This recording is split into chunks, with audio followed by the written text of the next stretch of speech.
through the doors next to us. Free water is available in the overflow. We park outside in the overflow areas. And maps are at the witness table if you need to kind of get the logistics of this building.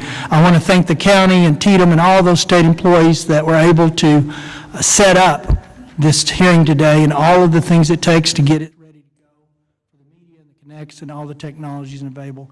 As they always do, they did a magnificent job. With that, and one other last change, we do have one additional judge to panel. Is it panel 3? Panel 3. We were contacted yesterday that there was another area that had about 130 homes damaged. We tried to make this hearing regarding those that actually experienced loss. We've added County Judge Brian Wilson of Burnett County to the panel agenda for Agenda 3. We'll hear testimony today regarding regional leadership, meteorologists, and mental health professionals. I have chosen to limit invited testimony for 10 minutes or shorter so that the members can ask questions and hopefully move through the information that we desire a little quicker sometimes. We'll also observe a 3-minute time limit testimony to ensure that as many public witnesses as possible can be heard. We won't leave here today till the last public witness has testified. This hearing is going to be a little more emotional, a little harder than the last one, rightfully so. And what I hope that you gain from this, for those that are in those periods of extreme emotion, that we provide just a little bit of comfort that you know that we care. And I hope that it begins a healing process if you're not already in it. I hope you find some closure at some level as you leave here today. For those that are testifying as invited witnesses, we just need to know what happened, when it happened, so that we can go forward and make sure, to the best of our abilities, we prohibit life lost in the next one. What we learn from this and what actions we take and what actionable items we demand, not options, out of this process will hopefully save lives in the next. With the objective, we're going to extend latitude today from both public members' questions, but there will be boundaries. It's not a place where you're going to throw rocks at each other or accuse each other. It's a place where we're going to try to garner information to be better for it. And we'll learn from it. And trust me, 18 members up here, we will get to the bottom of the things that we need to know about. But we're going to do it in a very respectful and ordered fashion. In any tragedy, grace and love and compassion are essential to healing and recovery. I hope we heal fellow Texans today. Chairman King, opening remarks. Thank you, Mr. Chairman, and thank you all for being here today. As Senator Perry said, this is going to be an emotional hearing. It's going to be a really long day, and we want to hear from every one of you. But as a matter of housekeeping, please make sure that you've visited with committee staff and filled out your witness affirmation form before testifying, whether you're invited or through public testimony. As a reminder, the committee and our visitors, Section 13, House committees are subject to the same rules of decorum that govern House proceedings. Under those rules, the chair is responsible for preserving. Make sure that you visited with committee staff and filled out your witness affirmation form before testifying, whether you're invited or addressing us through public testimony. As a reminder, the committee and our visitors today, under House Rule 4, Section 13, House committees are subject to the same rules of decorum that govern House proceedings. Under those rules, the chair is responsible for preserving order and decorum during committee meetings. Outbursts or vocal displays of support or opposition from visitors in the audience are prohibited, and the chair may order the audience to be cleared if there's a disturbance that disrupts the committee meeting. Signs, placards, and other objects of similar nature are prohibited. Members of the committee and witnesses must confine their remarks to the matter being discussed by the committee. Once again, I want to reiterate what the senator said. I want to thank the county, TDM, DPS, and everybody that made this possible. It's never easy to move the capital to another city, especially one that's been through a tragedy of this magnitude. And by the looks of things, starting off, an amazing job has been done, and I appreciate it. At this time, it's my honor to recognize the Lieutenant Governor of Texas, Dan Patrick, for some opening comments. Thank you, Mr. Chairman. I'm going to be very brief. You didn't come to listen to us. We came to listen to you. I do want you to know that on July 4th, it just so happened that Governor Abbott was out of state, so I was the acting governor. When I got the call that morning, got to Austin as quickly as we could to the State Emergency Operations Center. We call it the SOC. And then we got on a plane and got here as quickly as we could. Pete Flores, Senator Flores, Wes Verdell, your representative. That day will haunt me for the rest of my life. Like you, we all feel this pain, some much more than others. Winston Churchill said, this is not the end or even the beginning of the end. But perhaps we can now move forward as we still look for one adult and one child and a police or fire chief from another county. But with this hearing, what we're hoping to learn is how do we move forward so that when an event like this happens again at any level, that we are better prepared for it, and that we've known that we did all we can. Because when you think you've done all you can, there's always something else you can do. My attachment to this community now in Kerrville will be lasting forever. The love, the compassion, the teamwork, the volunteerism that showed up that first day and the second day and the third day and the fourth day was remarkable. From the people cooking food out back to the volunteers who came and searched in those first days for life, and then the recovery mode. Forever grateful. This community came together in a way that I've not seen before. And in the 10 years I've been Lieutenant Governor with Governor Abbott, we've had a lot of tragedies in the state. But this one hurts so much. So I want you to know that the Speaker and I, we've never done this before. To my knowledge, it's the first time in history a Speaker and a Lieutenant Governor have ever joined a committee going out somewhere, or even at the Capitol, we don't go to committee hearings. But we said we wanted to have a joint committee. We know it's big, means it goes longer, more questions, but we wanted you to know, and the reason we came here today, so you didn't have to come to us, because we wanted to hear from you, your leaders, and the citizens of this community and the surrounding counties. So understand, this is not the end. This is the beginning.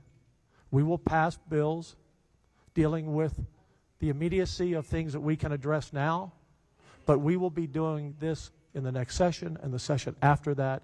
We will not quit until we find those 3 lost souls, and we will not quit until you feel like we've done everything that we can do that you've asked us to do. So thank you for allowing us into your community. I thank the state of Texas, law enforcement, our EMS, our firefighters, the volunteers, the Navy SEALs, the military, you name them, who all came here because when Texas is in trouble, Texans stand up and support each other. So thank you. It's an honor to be here today. I wish it weren't so. I wish it were another occasion. But we're here because we want you to know that we're in the fight, and we're not going to quit until we get it right. Thank you. Dustin Burrows, Speaker Dustin Burrows. Thank you, Governor. First, let me thank the Lieutenant Governor. He mentioned he was here on the 4th, and he's been in and out of this community, and for agreeing to partner with the House. Like he said, this is unprecedented. The 2 chambers do not come together and have hearings, and we do not do them remotely, but the magnitude of the situation warranted it. And I believe this is hopefully a testament to what we intend to do together in a collaborative fashion. for this community and to address these situations. Chairman Perry, Chairman King, and committee members, senators, House members, thank you for your hard work on this and the long day ahead and long days ahead in getting it done. A couple of things I would like to mention. To those who've been invited to testify, the local elected officials, people who have firsthand knowledge of what happened in the lead up, your candor is appreciated. Your forthrightness will be appreciated. We cannot come up with solutions. We cannot try to improve things if we don't know everything that you can share with us. So I ask you, when you're asked questions and you're testifying to this committee, please understand, the more you share, the more you open up, the more you help us understand because we were not here, the better we can do in crafting legislation to meet the need and meet the moment. But most importantly to the community, our commitment is to y'all. We're in special session. It is such important, solemn, sacred work that we will do. We will come up with some solutions, but the work will not be done. It is impossible for the state to craft legislation in this short time that fully meets everything. We will do our best.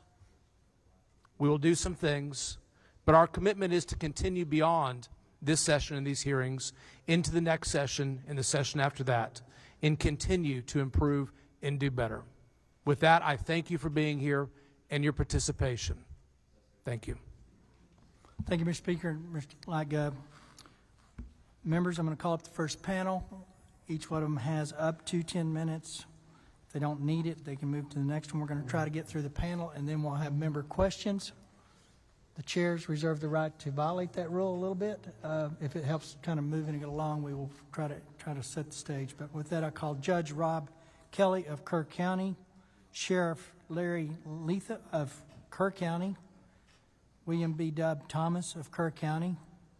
We've got 8 seats. Mayor Joe Herring, City of Kerrville. Dalton Rice, City of Kerrville. William Rector, Upper Guadalupe River Authority. Judge Shane Stolicek of Kendall County. There you go. Thank you, Mr. Vice Chair. And I still butchered, I'm sure. Judge Bella Rubio of Real County. Mr. Chairman, Yes, sir. before we get started, members, this system works different than the one we have in the Capitol. If you touch your mic and your green light comes on, your mic will be hot at that time. So if you would rather get my attention on the House side, get my attention and send it on the Senate side, let us know, and we will write your name down in the order of asking questions. Thank you. And with that, we'll be taking notes as those member lights come on as we see them. If your light's been on, and you might want to just kind of wave at us a little bit, but we'll alternate between members, so Senate and Rep or Rep and Senate based on the order they come up to keep it moving. I assume y'all sat down in the order I called you. If you didn't, then go ahead and state your name and your title, and you have about 10 minutes to tell us what you want us to know. Is that on? It's not on, so. Chairman, members, thank you for the opportunity to appear before you today. I am Rob Kelly, the Kerr County Judge. Before I begin my formal remarks, let me speak plainly about where this county stands today. Like most Texans, we believe in localism, self-sufficiency, and volunteerism as much as possible. Even when tragedy strikes, I am proud of our emergency first responders and citizen volunteers who acted to help the stranded and take the calls of those at risk. Since the flood, our office has received more than 100 public information requests, many from members of the press, and many others from attorneys, law firms, and investigative entities. These requests range from 911 call data to response protocols and emergency alerts. We've been busy. I understand that they are seeking answers on behalf of their clients, as they have every right to do, and we are cooperating with that. But I do want to be candid. I'm a local attorney and serve as a county judge with a very small staff. We've got one coordinator. I want the public to know that we are doing the best we can, and we will be transparent. We will get out all the facts. We will provide documentation about what the county did, how it coordinated with the sheriff's office, and what actions were taken during the disaster. We have nothing to hide, and we ask for patience as we work through this process responsibly and thoroughly. I also want to acknowledge the strength of our Kerr County community, those we lost, those who stepped forward to help, and the many individuals and organizations across Texas and the nation who offered to support in our darkest hours. To the families of those that we've lost and recovered, and to the families still awaiting word on their missing loved ones, and on behalf of our entire community, I extend our deepest sympathies. Our hearts remain with you during this painful and difficult time. Our community is still grieving. That grief will remain for a long time, but we've begun the road to recovery. Today, we gather to ask what happened, what was done, and what must be done better when disasters this magnitude strike rural counties. We are not too proud to ask for help and how to do it better. As county judge, I serve as the head of the emergency management and preside over the county commissioner's court. Like many in our county, my family has built our life along the Guadalupe River. I offer with transparency because they do not know how this county is or how the river behaves. I share these details many have asked. Where were you? Why hasn't the county been better prepared? Why wasn't there an evacuation order? My wife was at home during the early hours of July 4th while I was at our lake house preparing for a family gathering. On the afternoon and evening of July 3rd, nothing felt out of the ordinary in Kerr County. Families were arriving, camps were in session, 4th of July celebrations were underway along the river. My plans, like many others, reflected the same routine on the lake. We received no alerts suggesting an extreme weather event was imminent. For context, we received hundreds of alerts during the summer. This past July, we had over 80. My first indication that the storm was different came when I woke up to texts and calls from Chief Kidd, Sheriff Letha, and Dalton Rice. We now know that by that time, the flooding had already overtaken Camp Mystic, Heart of the Hills, and Lahunta, and several other upriver camps, something I could never have imagined. This extreme weather event was not forecast by the National Weather Service in a timely manner. Based on the volume and tone of the messages, I recognized that something more serious and potentially tragic was unfolding. I quickly gathered my things and contacted our emergency management coordinator, Dub Thomas, who was en route to the sheriff's office. Together, we agreed to the disaster declaration, which went into effect verbally, and I signed when I got back to town. We are committed to understanding what happened and doing better. We stand with you with clear eyes and ready hands. Let me speak briefly about how Kerr County has come into our emergency preparedness. In fact, I'll skip over that part. We brought Dub Thomas in as our emergency management coordinator in 2015. That was our first step to try to get better prepared, and he has been invaluable. And I actually took my Citizens Emergency Response Team course from Dub.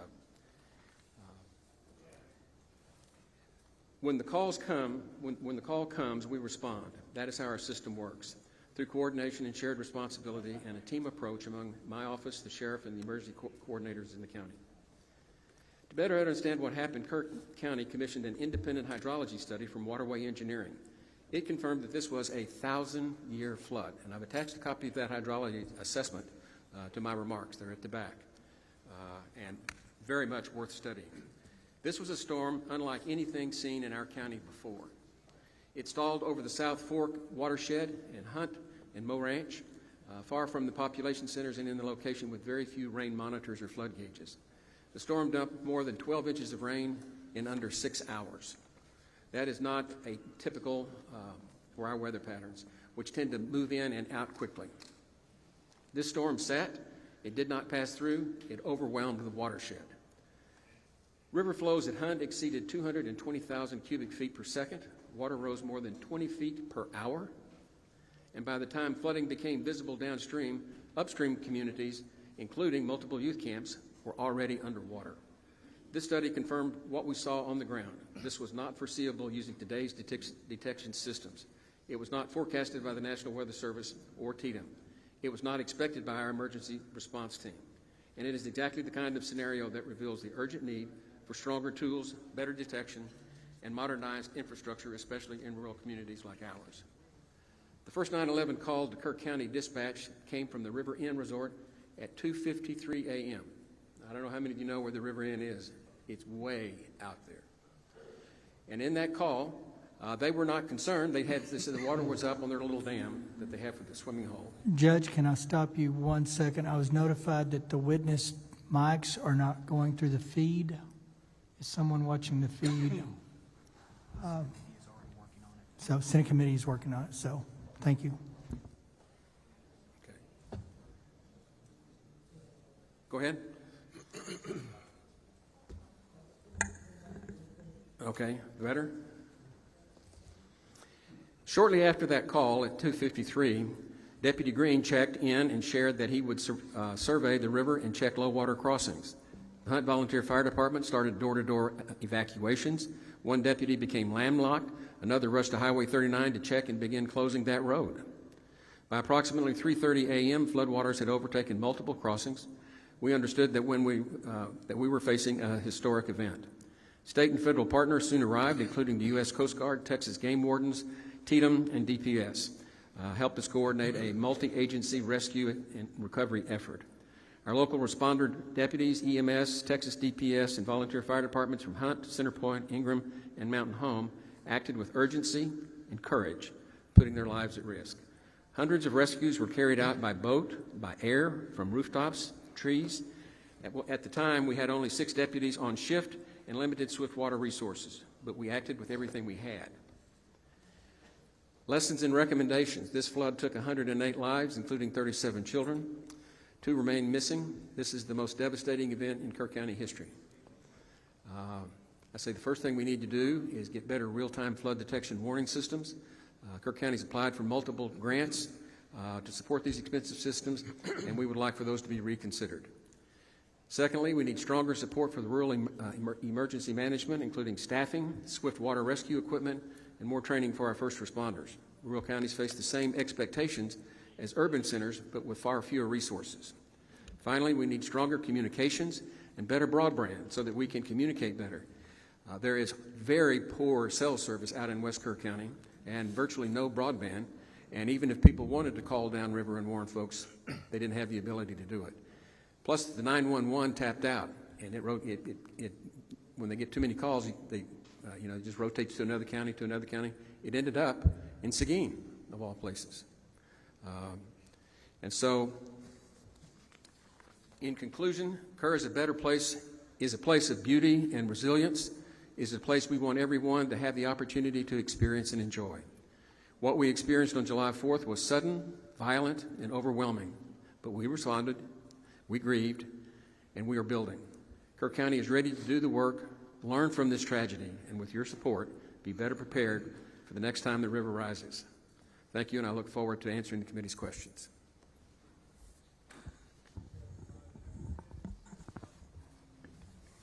Yes, my name's Larry Lee Letha, Kerr County Sheriff.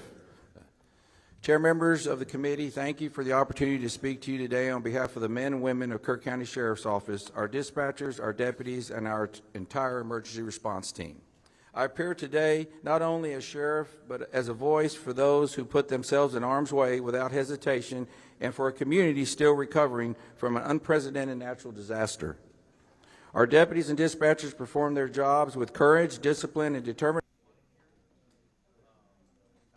They responded not just professionally, but personally. Our sergeant on duty grew up in Hunt. He and his family still live in that area today.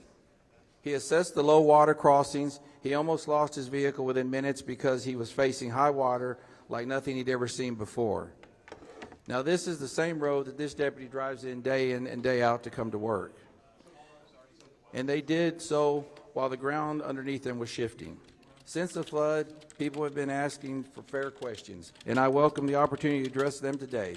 My goal is to provide helpful context about the conditions we faced and how the events unfolded on the ground in real time. My deputies on duty had no idea, no warning, that there was going to be a major tsunami-like event on the South Fork.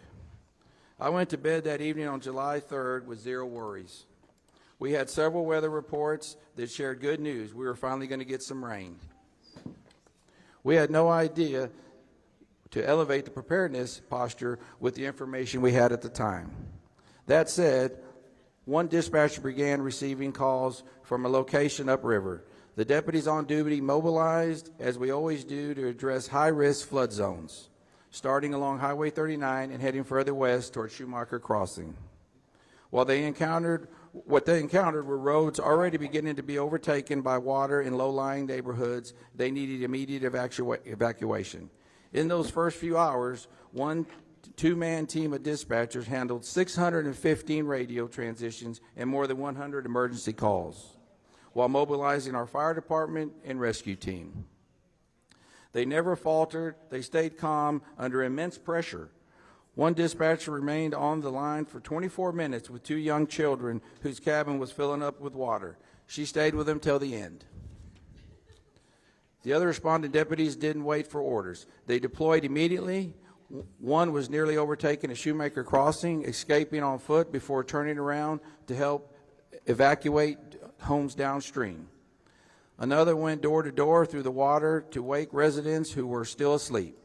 These homes were not over water yet, but would be within minutes. There was no time for formal orders. They were only there to move, and they moved quickly. We had multiple deputies and first responders in multiple locations rescuing people and facilitating evacuations. Our responders, fire department, used whatever they had to pull people out of harm's way. Most of our firefighters here are volunteers. Few have specialized swiftwater equipment or the proper training. But they did not hesitate, not once. They did what they needed to do, relying on their instincts and what training they had. In Kerr County, our emergency response community operates as one team. Effective responses require coordination across the board. From the cities of Ingram and Kerrville to my office, to our dispatchers and volunteer fire departments. I don't even know how to use that. No single individual is solely responsible for issuing alerts, monitoring our water crossing, or managing every aspect of a large-scale emergency of this matter. We rely on established procedures, coordinate, establish command, and mobilize resources quickly. It only works when we work together. That's extremely what we did that morning to the best of our abilities. We established an initial incident command center within the first hour, correction. Additional support from the Texas Game Warden and Texas DPS began arriving soon thereafter. I mobilized our special operations team to assist with search and rescue and to begin collecting victims. The air rescue landing zone was located at Ingram Elementary School, and we established a family reunification center at the Ingram High School just blocks away. Our team continued to mobilize and initiate additional resources. We blocked the roads and dispatch managed incoming emergency calls. I was present for Chief Nim Kidd's testimony to this committee last week. He confirmed what we knew at the time about the forecasted weather conditions. We monitored the same National Weather Service reports, and the weather locally showed no indication for worry. We had no idea that a 30 to 35-foot wall of water was going to be coming down the Guadalupe River that morning. And it came with a force, speed, and devastation that no one has ever seen before in this county. Yet no one stood still, no one waited, we all responded as one. I take great pride in how my people responded and how we pulled together under the worst circumstances we've ever faced. This was not familiar of presidents, in my view. It was a test of capacity under extreme, unpredictable conditions. As we look ahead, I want to offer a few observations and actions we are already taking at the Sheriff's Office. We are already acting to strengthen protocols regarding low water crossing assessments of our deputies on duty. But more must be done to improve the ability to predict these type of fast-moving weather events. In my view, no alert system would have changed the outcome or prevented the tragic loss of life that was upriver. By the time the true danger became clear, the monitoring, our office was in full mode, rescuing residents and visitors. This is a tragic event, but it is also a reality, as we will be committed by learning from and doing everything possible to prevent this in the future. What matters is not blame, it's commitment. It's commitment to improve. As you requested, I want to share my views on areas of improvement. First, we know there is room for better understanding and monitoring upstream rainfall. We depend on agencies like USGS and NOAA, and while their data continues to improve, this event showed how quickly conditions can evolve beyond the bounds and modeling. Right. Second, interoperability matters. Our communication system performed well, and that is part because of the investment we've made, some through grants, some through community-raised funds, to ensure our responders are connected. But we still have more to do, especially when it comes to coordinating and communicating with mutual aid agencies in the county or in our region. You have my commitment that we will improve these systems. Third, we're already taking steps to assess how we can further enhance our countywide alert system to reach more people through automated alerts, such as how the integrated the IPAWS alert system. We want to remove any potential for delay. That's within our control, and that's what we're working on. As for sirens, I know there is a question, and I think that merits consideration, especially for the dense populated regions along the river. This is a decision the entire county must evaluate. But in this specific case, particularly the Hunt area, I don't know if sirens would have changed the outcome. The water came too fast, and that leads to me the importance of educating our seasonal visitors and the youth camp operators about the importance of flash flood monitoring and knowing their evacuation plans. In many, if not most cases along the river, people need to head to high ground, not on the roads. We have too many low-lying roadways and river crossings throughout the Guadalupe Basin, especially in the South Fork, to support road-based evacuations. As we look at various solutions and areas for improvement, we also need to be honest about what works and what doesn't work, and build layered systems to reflect how people live, work, and recreate in rural areas like ours. What matters most is that we continue to improve together. We've committed to doing everything we can with the resource we have and supporting our residents and visitors in every way we know how to. We will do that while we work together to get this county and our people back on their feet for recovery. What I'd like to say personally, I'm 59 years old. I went to school here, my children went to school here, and my grandchildren are currently going to school here. My son's behind me. He's with Department of Public Safety. That's where I retired for. You know, I've been a police officer, I've been a deputy sheriff, I've been a state trooper, investigator, and now sheriff. I've seen many floods in my time. I went to many floods in my time and hurricanes. I can tell you this, I have never seen anything like this before. I don't know if y'all have had an opportunity to look, but I encourage each and every one of you to look. I flew over it first. There's nothing like driving down it. Of course, a lot of that's been cleaned up today, but it's devastating. It truly is. You know, I ask, you know, how do you prepare for something we just did? You know, we'll look at things to make better, and we'll work on that. In closing, I'd like to thank you all for giving the resources to all your state agencies that helped us. We could not have done that without them, I assure you. I mean, it was a great help. I've been in this barn right here and showed many pigs in this barn along with my children. I've never seen the amount of police officers and first responders here, over 2,000. It was very impressive, and I thank you for that. Thank y'all. Deb?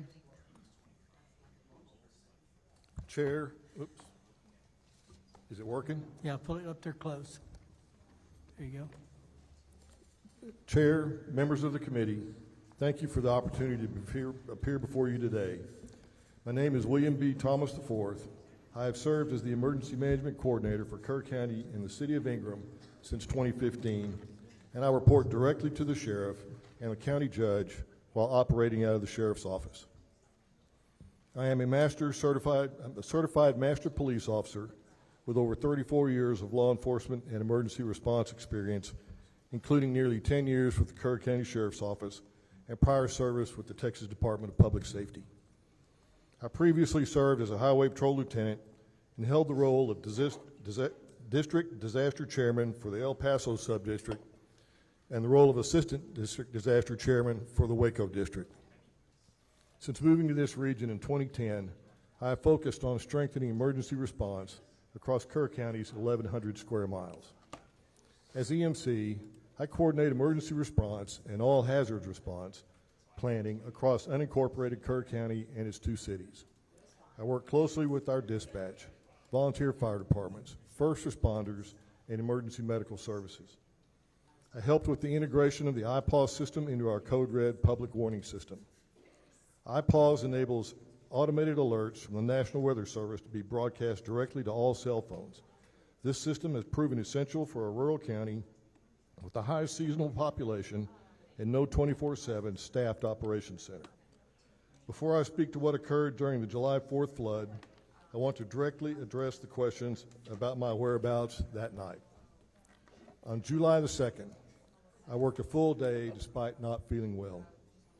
That day included a fire chiefs meeting where no concerns were raised and no indications of elevated weather risk were noted beyond what is typical for this region during the summer. I returned home around 8:45 p.m. with my symptoms worsening. I had already requested and been approved for personal time off on July the 3rd to fulfill a commitment to my elderly father. However, due to my progressing illness, I remained home to recover. I stayed in bed throughout July the 3rd and did not participate in the regularly scheduled 10 a.m. and 3 p.m. Texas Emergency Management Coordination Center coordination calls.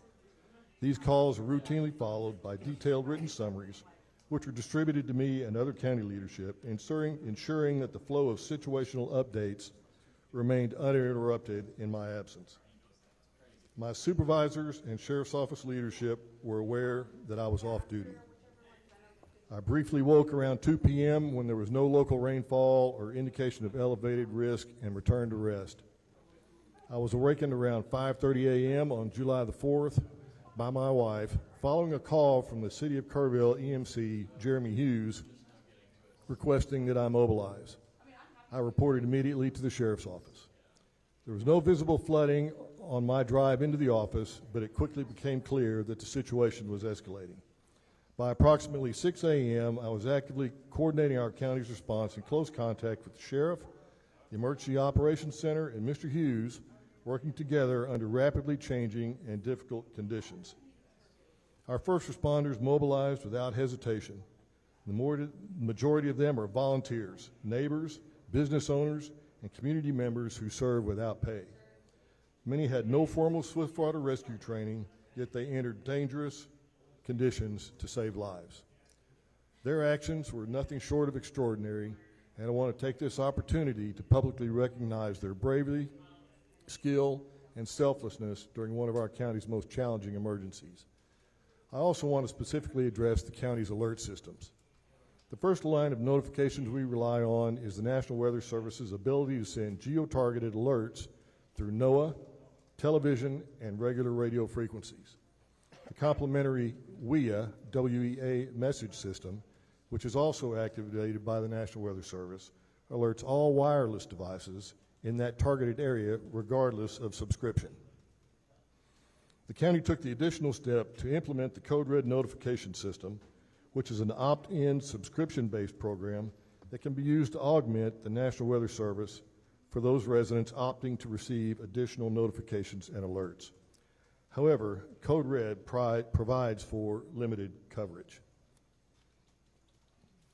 That's why in 2020, I worked to integrate iPause into our Code Red systems as an additional tool for the EMC to manually provide further information or different alerts as warranted. During this event, the National Weather Service issued multiple flash flood warnings through iPause, which triggered those automatic alerts.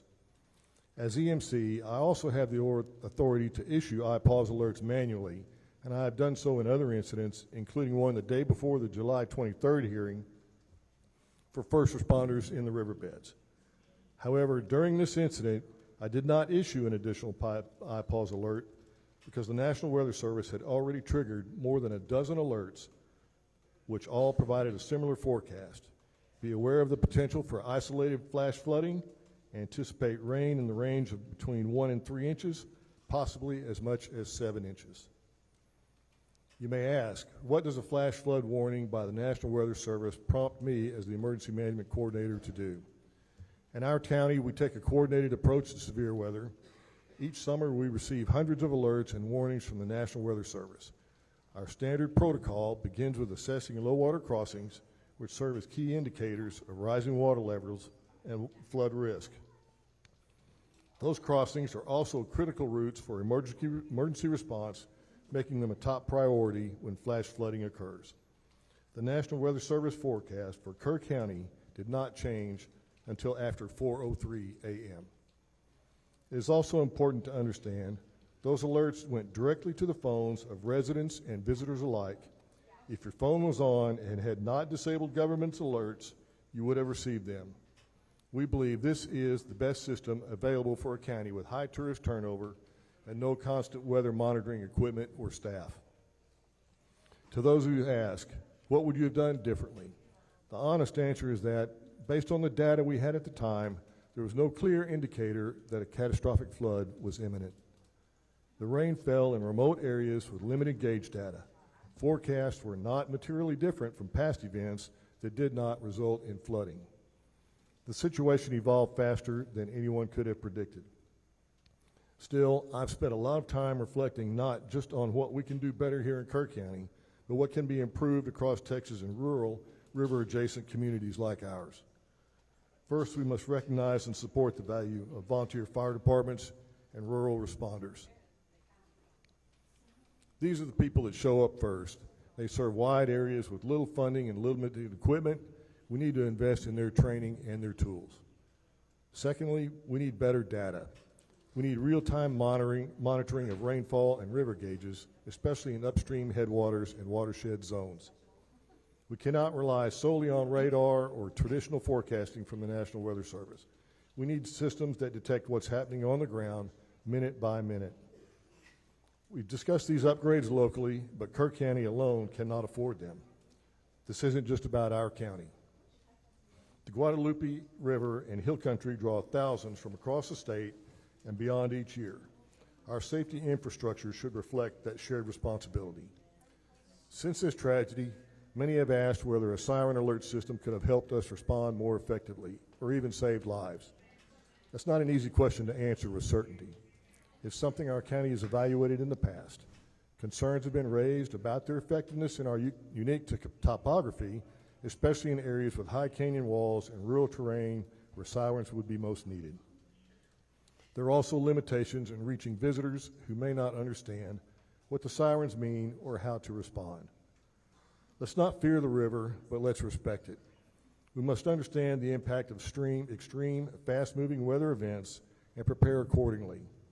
We must be proactive, not reactive. And we must recognize that the benefits our region provides to all Texans come with shared obligations to safeguard it and those who enjoy visiting this beautiful area.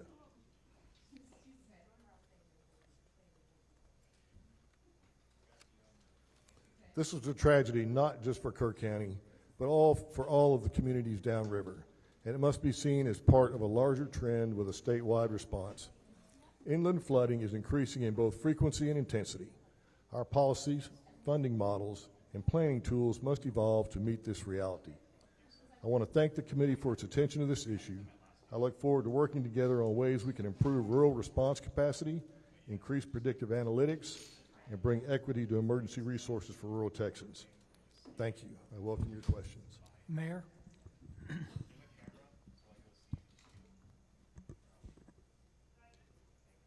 My name is Joe Herring, Jr. I'm the mayor of the city of Kerrville. I want to say thank you to Lieutenant Governor Patrick, Speaker Burrows. I want to say thank you to Chairman Perry, Chairman Keene, and all committee members for coming to Kerrville to hold this hearing. I know it took time and extra effort to come to Kerrville. Thank you for your dedication and hard work to come up with solutions for the problems caused by this flood. When Lieutenant Governor Patrick told me this hearing would be in Kerrville, I was thankful. Thankful because it's important for you to be here where the flood happened, but also thankful because it's important for you to hear directly from our community about the tragedy which occurred here in the morning hours of July 4th, 2025. Here's what you need to know about our community. We are grieving.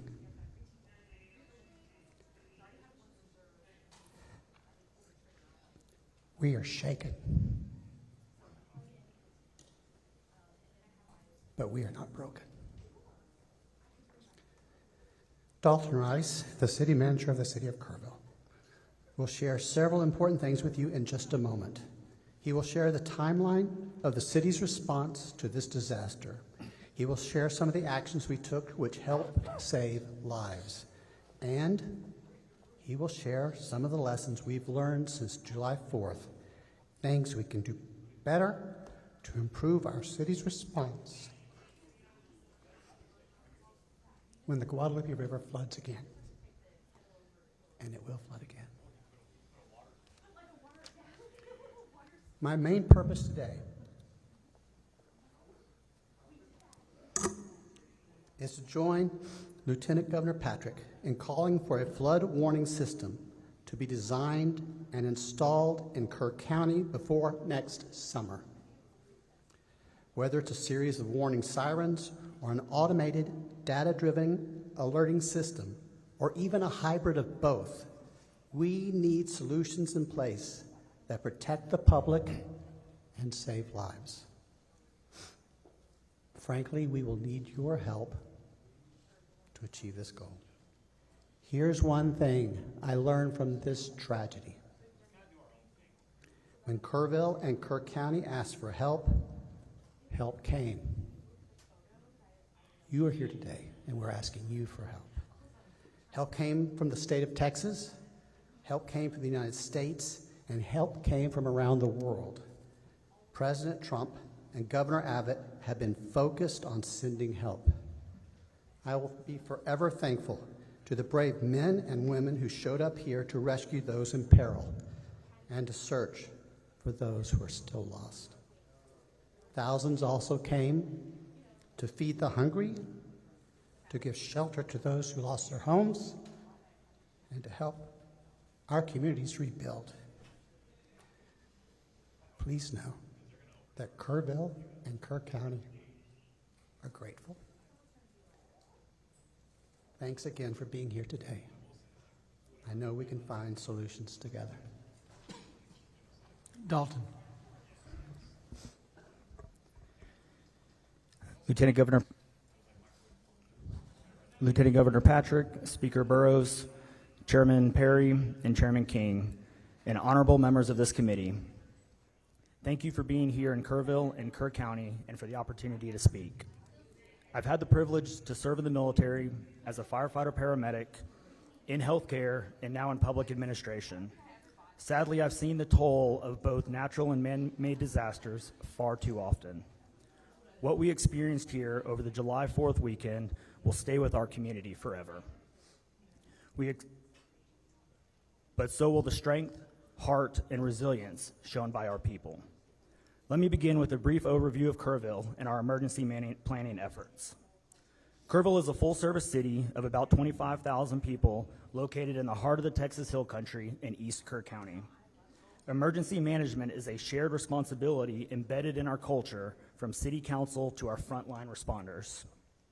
We maintain an updated hazard mitigation plan, develop emergency action plans for large and small events, and routinely partner with the county, National EMR, TxDOT, and others.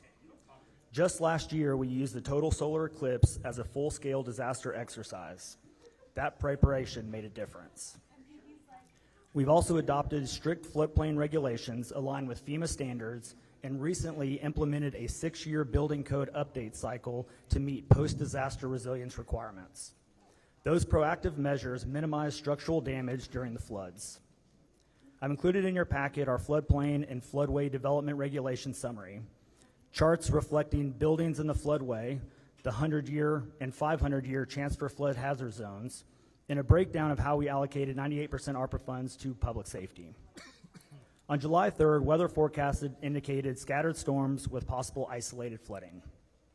What followed was one of the most intense, short-duration rain events in our history, western Kerr County receiving most of the rain. The flash flood overwhelmed watersheds to the west. I've included in your packet a matrix of weather events since January and a map of the 16 watersheds that impact Kerr County. Our new public safety facility is currently being built. Despite not having a completed emergency operations center, our teams were coordinated and responded rapidly. Teams began evacuations in known low-lying areas. We relocated operations to a larger joint EOC by 6 p.m. on July 4th, and within 24 hours had a unified command established with the county, TDM, National EMR, and many local, state, and federal partners. Kerrville operates the local Public Safety Answering Point, or PSAP, and received 35 calls from 0300 to 0400, 218 calls from 0400 to 0500, and 230 calls from 0500 to 0600. I've included a chart showing the call volume, and I apologize for the small print and quality. Our emergency management approach works. As you can see in the July 3rd and 4th timelines in your packets, at 2:42, patrol officers were proactively checking known low water crossings throughout the city with none reported. At 4:06 a.m., they began checking the park with no rise to the river. At 4:14 a.m., dispatch began getting overwhelmed with 911 calls, at which our teams began requesting additional resources and personnel and further assessing the situation before notifying leadership in accordance with our policy. At 4:54 a.m., the supervisor drove west to Bear Creek Crossing for an additional assessment, which you'll see in the timeline. Despite overwhelming conditions, our team saved countless lives, managed logistics under extreme duress, and maintained continuity of city operations. But I stand before you today fully acknowledging that we must also examine where we can do better. Our preparedness paid off. Structures built to our standards were elevated, engineered, and code compliant, and sustained minimal damage. But this event also showed us gaps. Additional insights will be documented in our after-action review and our corrective action plans. Aligning with the objectives of this hearing, we respectfully ask the committee to explore the following areas that affect both immediate and long-term public safety and local government operations, and look forward to working with each of you in the coming days and weeks for a viable path forward. Floodway and plain rebuilding policy, regulatory authority in the ETJ and annexation, low to moderate income restrictions tied to funding, long-term negative impacts on property tax and spending caps, radio and equipment interoperability. The following areas are areas we request state assistance on. Fund project identified in our Stormwater Master Plan and the State Flood Plan through the Flood Infrastructure Fund and other funding sources. Invest in localized predictive weather modeling to better serve rural communities. Expand the Broadband Infrastructure Fund or other funding mechanisms to improve cellular coverage in rural areas. Expand and fund House Bill 3010, which was passed in the 89th legislation, the Rural Infrastructure Disaster Fund or other appropriate funds to help in disaster recovery. Establish a dedicated hazard mitigation fund aligned with local hazard mitigation plans. Develop automated data-driven flood and weather alert systems. And consider requiring camps in certain facilities in high-risk areas to maintain emergency action plans. It is still very early in the process, and I'm proud of what our teams have accomplished. Our people acted with professionalism and heart, often while their own families were in danger. I am proud of them, but we're not too proud to say we can do better, and we want to work with you to make that happen. We've also identified some lessons learned, even in the short time before our after-action review. We've identified areas of improvement in our dispatch center and notification processes. While critical information reached the right people, we recognize the need for more streamlined communication. A 3:34 a.m. call was transferred to the county, but we lacked the procedure to notify all personnel in flooding events across the jurisdictions. Our patrols team showed strong situational awareness, but broader communication is essential. Family communication during the event could have been faster. Although support services were in place, there were moments when families received updates through the media before hearing directly from officials. Once identified, we assigned a public information officer to provide 24/7 family communication, and Sheriff Latha and I remained directly engaged with the families. Additional insights will be documented in our after-action review and corrective action plans. Kerrville will rebuild, but we need the tools and the funding to do it right. Thank you for allowing us to share our story, and I'm happy to answer any questions. William? Good morning, Chairman Perry, Chairman King and members of this select committee, thank you for traveling to Kerrville so that we can provide you with input during this important hearing. My name is Bill Rector. I reside in Kerr County, and I am president of the Upper Guadalupe River Authority. My heart breaks for all of those who lost their lives during this devastating July the 4th flood. I mourn our neighbors, our friends, and the visitors whose lives were taken, especially the children. One of our board members and my good friend perished in the flood trying to save others. I consider him a hero. For over 100 years, Kerr County has been a destination for summer recreation along the Guadalupe River. These activities are integral to our shared cultural heritage. However, recent events have eroded public confidence in river safety. I am committed to ensure that UGRA plays a central role in restoring that trust. We appreciate the opportunity to collaborate with you on meaningful advancements in flood prediction and flood mitigation, UGRA control, development, storage, and preservation of water and floodwaters of the Upper Guadalupe River and its tributaries. While we have always taken these responsibilities seriously, we acknowledge the need to strengthen our focus on flood prediction and flood mitigation. I have led our board of directors to prioritize and act upon these critical areas. UGRA's diverse initiatives were mentioned in testimony on July the 23rd.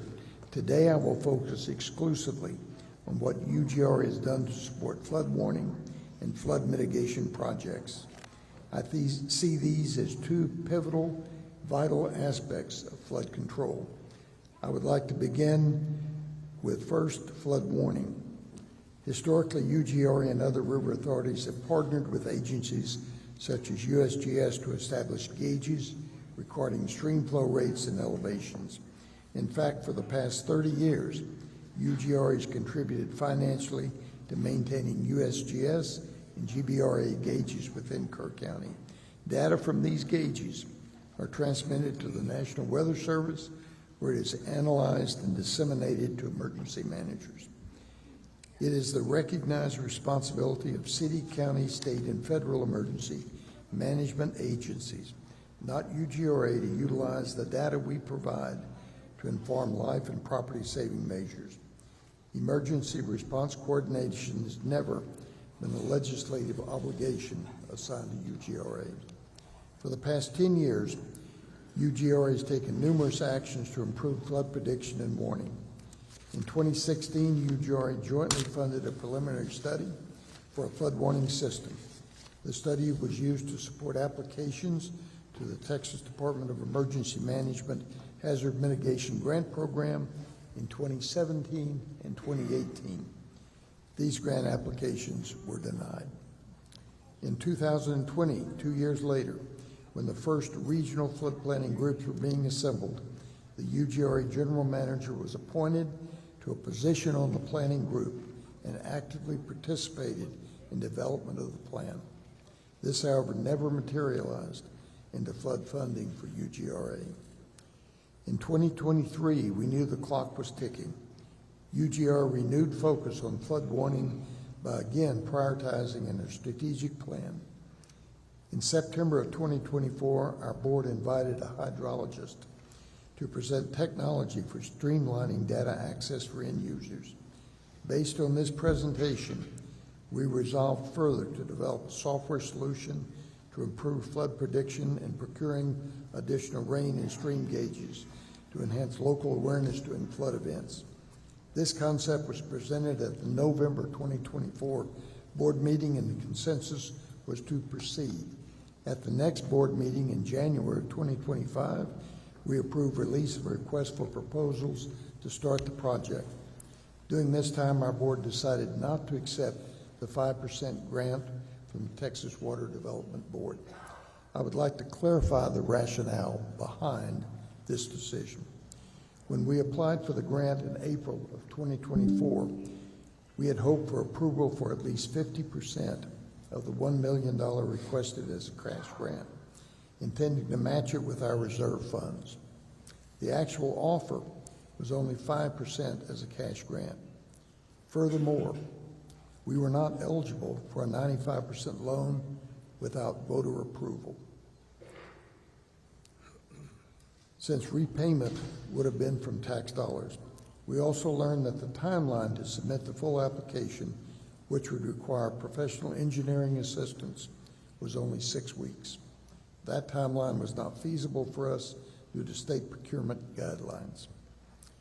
We decided that this and other grant processes were unlikely to provide the timely support for what we considered an urgently needed system. Therefore, we decided to move forward using our own funds to develop a flood prediction solution for Kerr County. After a procurement process, we selected a contractor, signed a contract on June the 4th to start the project. The software solution will integrate existing sensors and create a plan for future sensors that use advanced technology. The current project will be carried forward by using additional reserve funds to purchase, operate, and maintain the new sensors. The planned system will deliver sensor data to a real-time, computerized portal accessible 24/7 to emergency managers. Emergency managers can also set alerts that are triggered by thresholds of rainfall or stream levels to direct their attention to critical values. On July the 24th, we convened the Kisters team, local emergency management officials, police, fire departments, and TxDOT to garner feedback on software design and functionality. Work is ongoing to determine needed sensor placement. Placing our board's widely discussed and criticized decision in context, we are now 9 months into the development of this much-needed project, having engaged an expert firm and begun creating a reliable means for emergency managers to access critical data. Had we pursued the 5% grant, we would still be awaiting funding. Our past unsuccessful funding attempts have reinforced our resolve to move forward independently. The second part of flood control is mitigation. Since 2012, a portion of UGRA surplus funds has supported construction of 9 water and sediment control dams in western Kerr County with a total drainage area of 21 square miles and a total volume of 92 acre-feet. These structures are designed to empty between rain events, gradually releasing water to sustain river flow. However, due to their limited size, they provide only modest flood mitigation during major events. Looking forward, I consider flood mitigation as the long-term solution to the severe flash floods of the Guadalupe River. Canyon Lake Dam is well known for its effectiveness in reducing downstream flooding. Despite the massive inflow from the upper Guadalupe River on July the 4th, the reservoir filled only to 68%, averting significant downstream damage. A former UGRA director and respected civil engineer has also recommended investigating the feasibility of constructing additional flood retention dams on upstream watersheds. Such dams could moderate rapid rise in river elevation, providing valuable warning and evacuation time. These structures would channel normal flows through calibrated outlets, but store excess water during high flow events. Integrated sensors would detect rising reservoir levels and relay information for immediate response coordination. These flood retention dams would not only benefit communities across Kerr County, but also downstream to Canyon Lake. The concept is proven. Texas already has over 2,000 flood retention dams, including 41 in the San Antonio River waterflood alone. Effective solutions will require substantial, expertly designed projects and significant resources. We recommend that organizations like the U.S. Army Corps of Engineers consider this approach as part of a comprehensive response to the repeated flash flood risks of the Hill Country. Finally, I will share actions I've taken since the flood that I will bring to our board for discussion at our next meeting. We'd like our board to hear from Dr. Bedent of Rice University, as well as other experts to assist in refining our flood information system. You will have the opportunity to hear from Dr. Bedent later today. Our team has made preliminary contact with federal partners and asked how federal agencies like the U.S. Army Corps of Engineers may be able to support flood control projects in Kerr County. I will ask the UGR board to dedicate $1.5 million of our reserve fund to flood control feasibility studies and infrastructure improvements related to flood prediction. You may wonder if a one-county river authority is too small to meet these challenges. I say no. Our size and strong ties to Kerr County, the city of Ingram, the city of Kerrville, and the Hunt and Centerpoint communities has been and will be an asset to our success. I hope the dedication of this select committee to finding solutions will also explore innovative approaches to these problems. Thank you. I thank you for being here today, and I look forward to your comments. All right. Shane, pull it up close, please.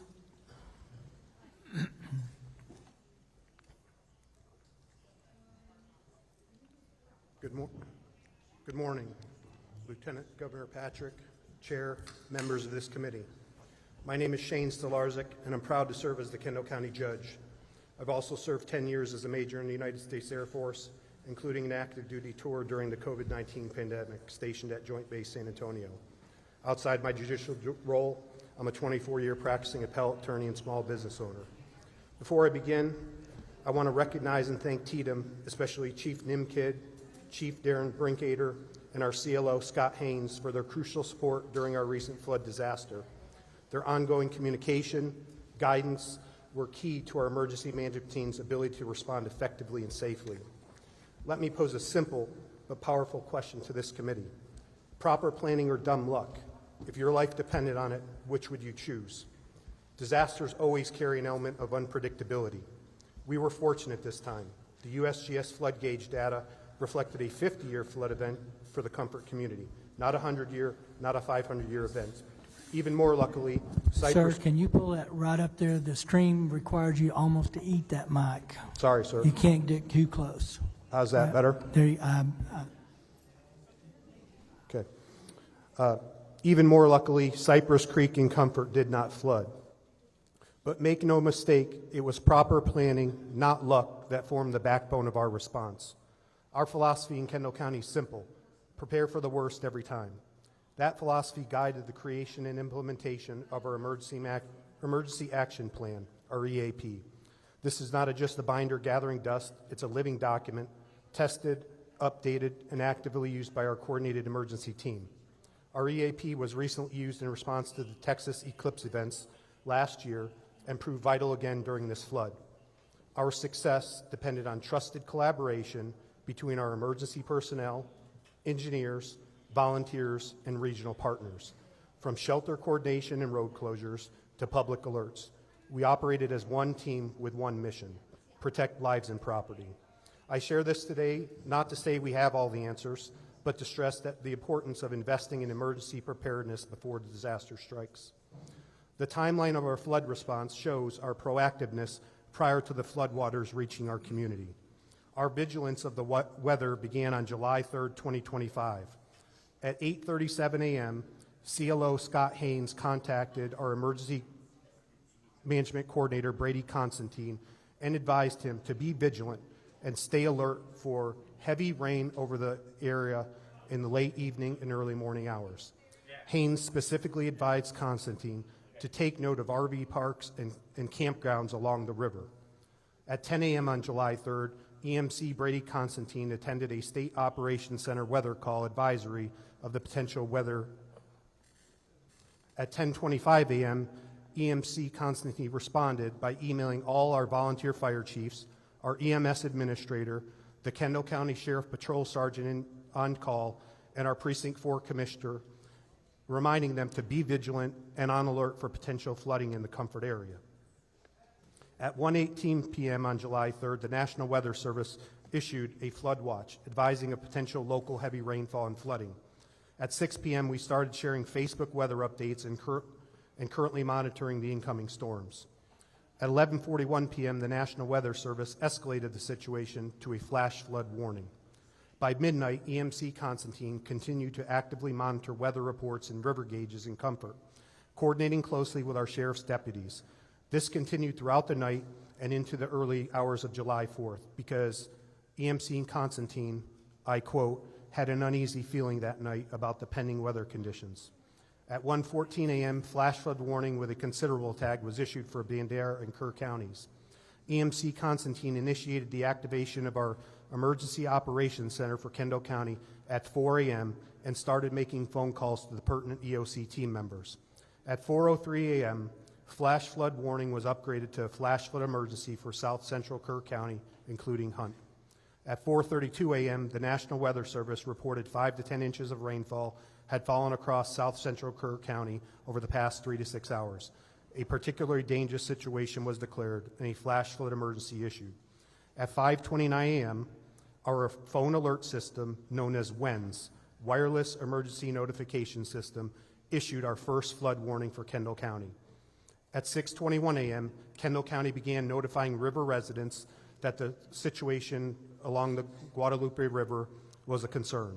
At 6:37 a.m., the EOC was fully activated. Reports of devastation in Kerr County began arriving, including flooding at camps and rising water levels. The 20-foot flood wave took about 90 minutes to move downstream toward Kendall County. Thanks to Comfort ISD, we opened a temporary shelter on campus. At 7 a.m., WENS issued a notification that flooding on the Guadalupe is happening in Kerr County. The Kendall County EOC is being activated. Up to a 32-foot rise in the Guadalupe River is expected. By 7:30 a.m., mandatory evacuations were issued for residents along the Guadalupe River in Comfort, Texas. At 8:06 a.m., EMC Constantine pushed out the following WENS message: urgent flood alert. Comfort residents along the river moved to high ground immediately. Mandatory evacuation. Evacuations were occurring along the river. Road and bridge crews began closing impacted roads and bridges. Comfort Volunteer Fire Department began evacuating vehicles on bridges and cleared out the Comfort RV Resort. Multiple rescue boats were staged at Comfort High School. At 8:44 a.m., high-level floodwaters officially approached Kendall County. At 10:52 a.m., as water began rising too fast to ensure safe evacuation, Assistant Comfort Volunteer Fire Chief Danny Morales, in coordination with Constantine and our EOC, activated the siren warning system for the Comfort area to warn citizens of the impending flood danger. WENS alerts continued from 11:01 a.m. until 11:05 a.m., stating, urgent flood alert warning. Residents along the river seek higher ground immediately. A flash flood warning has been issued for Kendall County, 11:05 a.m. Thanks to the rapid, coordinated action, no lives were lost in Kendall County, though we did suffer private property damage along the Guadalupe River.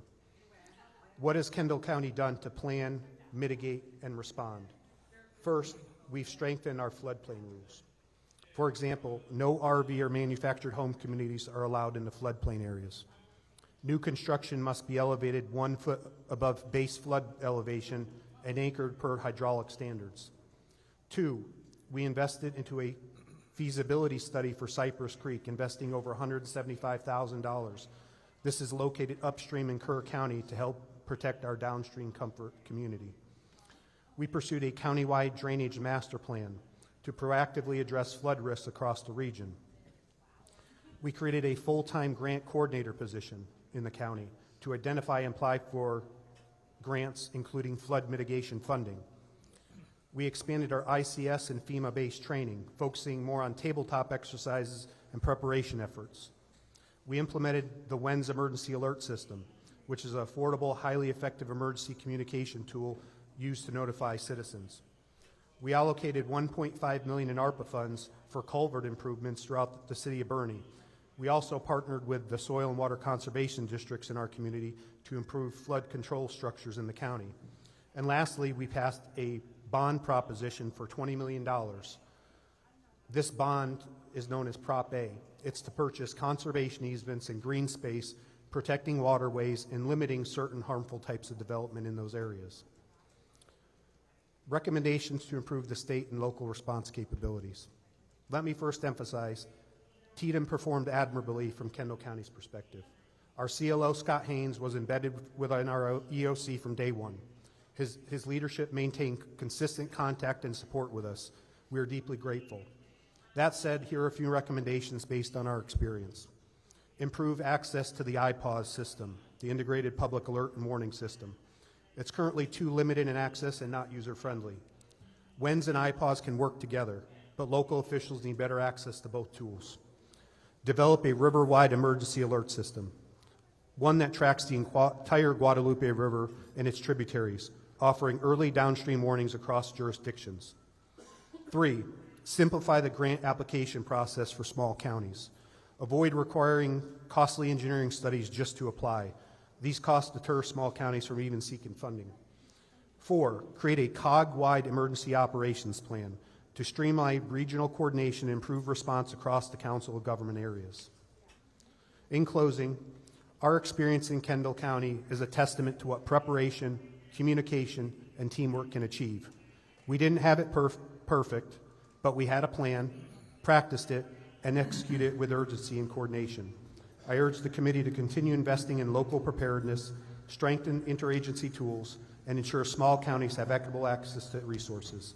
Thank you for your time and commitment to protecting Texans. Thank you. Jeb Rubio, get the mic up real close, please. There you Yes, go. sir. Good morning. Good morning, chairs and members of the committee. My name is Bella A. Rubio, and I'm the county judge of Real County, which is a contiguous county to Kerr County, with a population of approximately 3,000 people. First and foremost, Kerr County, you are in our daily thoughts and prayers, and to all law enforcement, first responders, volunteers, and citizens, you are the epitome of John 15:13. There's no greater love than to lay down one's life for another. Today I come before you regarding decisions that will be focusing on matters that directly impact the safety and well-being of all our counties and communities throughout Texas, and the need for dependable alert systems. The ability to quickly and effectively share information during emergencies is essential, ensuring that every resident and/or visitor, regardless of their location or situation, receives critical information. As a native pioneer family and a 40-year county employee, I have witnessed firsthand Real County transform from a ranching hunting community into a tourism-based, popular second homeowner site, as well as a subdivision developer attraction, with the majority of the growth occurring along the banks of the Frio and Nueces River. We also have 3 Christian camps located on both rivers that at full capacity on any given weekday throughout the summer service approximately 3,000 campers, camp counselors.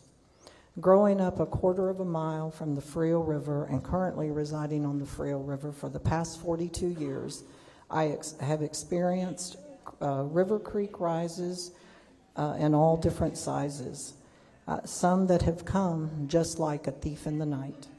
Witnessed helicopter rescue, people from rooftops and trees, and had my late husband participate in high water rescues throughout his 37-year employment with TxDOT. As part of Real County Courthouse budget preparation in my previous position as county clerk, I have seen the struggle and challenge to fund additional resources to provide and/or implement higher safety levels throughout the local law enforcement budget, road and bridge budget, extra funding for local volunteer fire departments and volunteer EMS, and especially the radio interoperability. While Real County was not catastrophically impacted by the July 4th and July 11th floods as our neighbor Kerr County was, we are still faced with the challenge of alerting the lodging industry, homeowners, and Christian camps at full capacity located along the Frio and Nueces rivers, especially during our peak visitor season. Real County is 700 square miles, experiencing 2 major floods within a 10-day period, stretched our resources thin, which consist of our sheriff, 6 full-time deputies, 2 volunteer fire departments with 10 or less personnel each, county road and bridge department consisting of 7 employees to cover approximately 75 low water crossings located on creeks and portions of the Frio and Oasis on various county roads, and a local TxDOT maintenance section with 11 employees to secure approximately 150 TxDOT crossings, culverts, and low spots on state roads prone to flooding as well. While our sheriff currently utilizes an app system that local residents and/or visitors can utilize to receive notifications, the system does not work in all the areas of the county due to minimal and/or zero cell phone service, nor during power outages, which occur frequently during severe weather. While all the entities do their best to collaborate in quarterly meetings and work collectively, it is extremely challenging to assure the safety and welfare of all visitors and residents during natural disasters. As the torrential rains fell in the early morning hours of July 11th, Real County Sheriff deputies began stationing themselves, as well as our Road and Bridge Department, at as many crossings as possible, beginning at 2 a.m., hoping to deter traffic attempting to drive through crossings where flooding was commencing. Effective implementation of alert systems in our rural and underserved areas present unique challenges such as limited access to broadband internet and mobile networks, along with financial constraints and lack of awareness, which can and does hinder the dissemination of critical information to those most at risk. Having an effective alert system, whether through mobile apps, sirens, monitors, or all of the above, can effectively save lives, as timely alerts can provide that vital information such as evacuation routes, shelter locations, and safety protocols, enabling individuals to take immediate action and potentially save lives. Minimum damage, as it can allow individuals and business to take steps to mitigate potential damage to property and infrastructure. Enhance emergency responses. Real-time alerts and instructions allow first responders to quickly access situations, allocate resources, and coordinate their efforts more effectively, improving response times and efficiency. For counties to be able to promote preparedness through reliable alert systems that would foster a culture of preparedness, empowering individuals to be more aware of risk and take proactive steps to protect themselves and their family, funding assistance must occur. Counties should not be faced with the funding of alert systems through local property taxes, which is basically our only source of income, which have been capped throughout the years and/or reduced through property tax relief.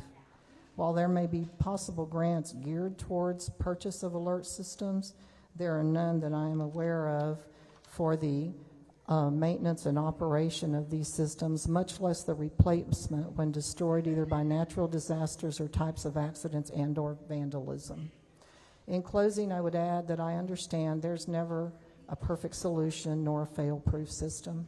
However, timely alerts should not have to be considered a luxury, but a fundamental necessity, especially for our most vulnerable population. I thank you for the opportunity to speak on behalf of Real County. I've attached some maps that reflect the the Frio and the Oasis River and the over 50 tributaries, such as creeks that feed into the Frio and impact it, and the Oasis as well, and impact both rivers during flooding. I know that we as Texans are stronger together. Thank you. Thank you, Judge.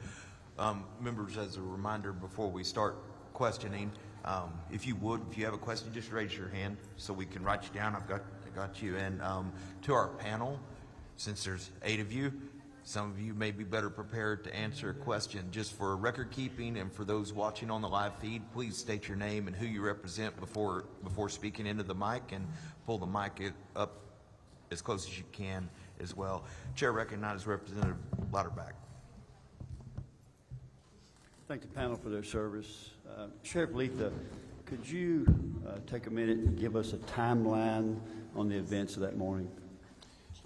Absolutely. Thank you, Representative. Yes, there's been a lot of question about time, especially from the media. I'd like to go over, this is the Kerr County Sheriff's Office, okay, what we did during this time. And what I'm going to focus on is from 1:14 a.m. to 5:01. That's kind of the primary time. Now, please understand, I call this a snapshot. Of what we did. What we've done in about 28 days, it usually would take about 6 months. And we have a lot of data to look into, recordings, radio transactions, but we've done the best we can to get what we can for today for y'all. So what I'm going to start with is what I call the dispatch workload between 1:14 and 3:30 a.m. That's 2 hours and 16 minutes. Our communications center had 7 phone calls received and processed 22 radio transmissions. Then we moved forward to 3:31 a.m. to 4:22 a.m. in that next 51-minute period. They had 50 phone calls for service and rescue, 114 processed radio transmissions. They were very busy at that time. You have to remember there was a team of 2 in there. Okay.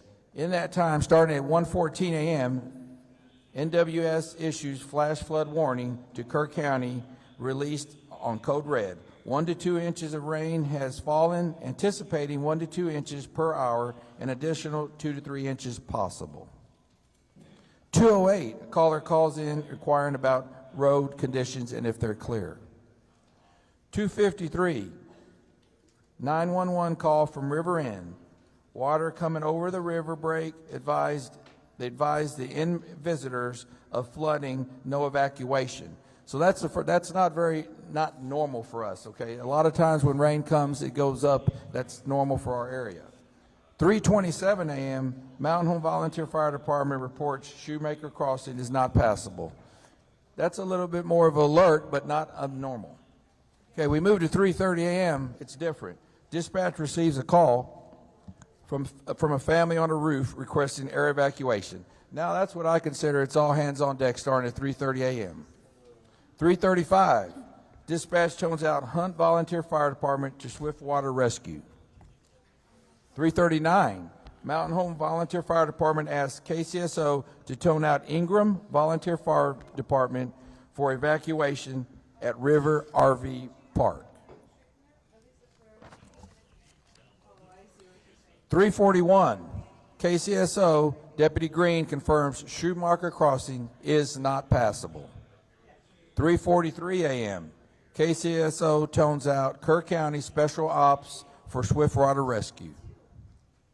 3:46, dispatch receives calls with a caller, 2 young children with water overtaking the home, which was a 24-minute phone call. Our dispatcher did a great job during that phone call. Not only was she on the phone at the time with those 2 children, she was on the phone, had them on speakerphone, on an additional phone, also doing radio transmission and typing. I said she did an amazing job. 3:50 a.m., calls from Casa Bonita advising community is flooding. Dispatch advises seeker higher ground. 3:52, Ingram Volunteer Fire Department goes into service. 3:57 a.m., calls from Camp Mystic, stranded on hill seeking evacuation. 4:05 a.m., multiple reports of cabins off Casa Bonita flooding. 4:08, KCSO tones out Mountain Home to Casa Bonita for water rescue. 4:11, KCSO Sergeant Merritt is landlocked, must abandon his cruiser and begin evacuating nearby residents. So what he did is he got trapped, but he got out of his vehicle and continued to notify people of what's going on. Also provided first aid to one lady in that time. He was kind of out of the game at that point, so we lost kind of. He was actually trying to get a hold of another deputy. I had another female sergeant that was getting ready. That female sergeant lost her vehicle, her department, her office Tahoe, and she was underwater and could barely breathe for 45 minutes. 4:15, KCSO Corporal Tejeda arrives at Highway 39 and barricades the highway. Okay, now we're going to move to 4:22 to 5:01. This is a 39-minute period. During that 39-minute period, our dispatch workload was 19 calls of service and rescue, 168 radio transmissions. Still very busy for 2 people. 4:22 a.m., Hunt Volunteer Fire Department seeks code red alert. KCSO dispatch acknowledges. 423, KCSO Sergeant approves code red alert. 424, KCSO Deputy McGee reports he hears kids screaming in the river. 428, dispatch calls TxDOT for barricades. 4:30 a.m., TxDOT calls dispatch asking for information on what is happening in reference to the flooding. Okay, please pay attention to 4:32. NWS calls KCSO asking if the roads are closed and if it's flooding. 4:35, KCSO tones out Ingram Volunteer Fire Department. Children trapped in water below Howdy's Park. 4:38, Deputy Green dispatched to Roland Lane to assist with children trapped in the water. 4:42, KCSO Corporal Tejeda advises people are on the roof in Hunt. Dispatchers advising callers to seek higher ground. 4:34, KCSO Corporal Tejeda seeks helicopters evacuation for Hunt. 4:46 a.m., ETA for Swiftwater Rescue Boat, he's told 10 minutes. Deputy Green says these kids don't have 10 minutes. 4:47 a.m., KCSO dispatcher receives calls. Camp La Junta building collapses, seeking water rescue. 5:01, KCSO issues code red alert. From there on, we just continue to be busy, but that's kind of the bulk of the events between that time. Thank you.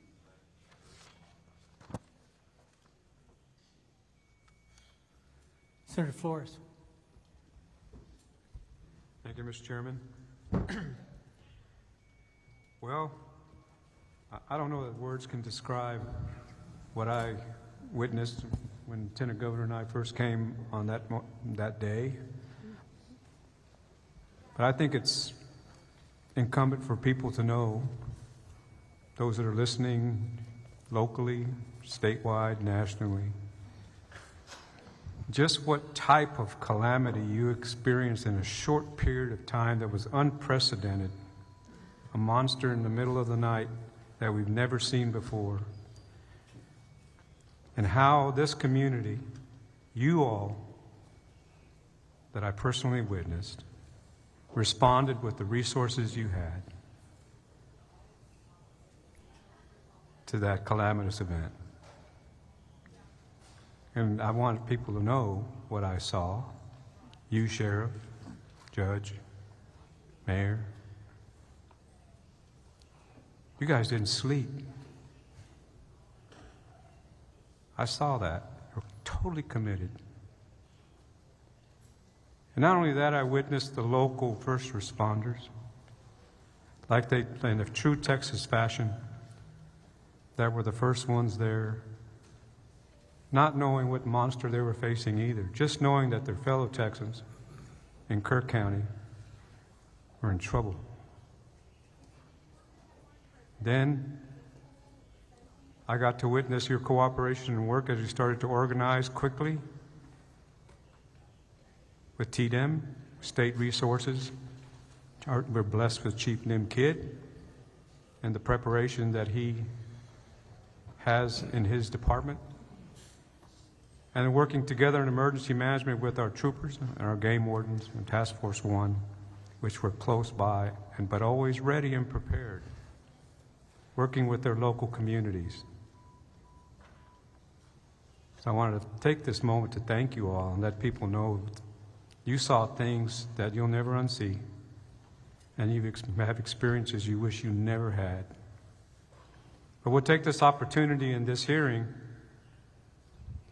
to know that the monster will be back in one form or fashion in this state, and that this committee will learn from you and the people that are going to testify as to what you learned from it and how you believe that we should prepare to help you respond to the monster when it comes back again.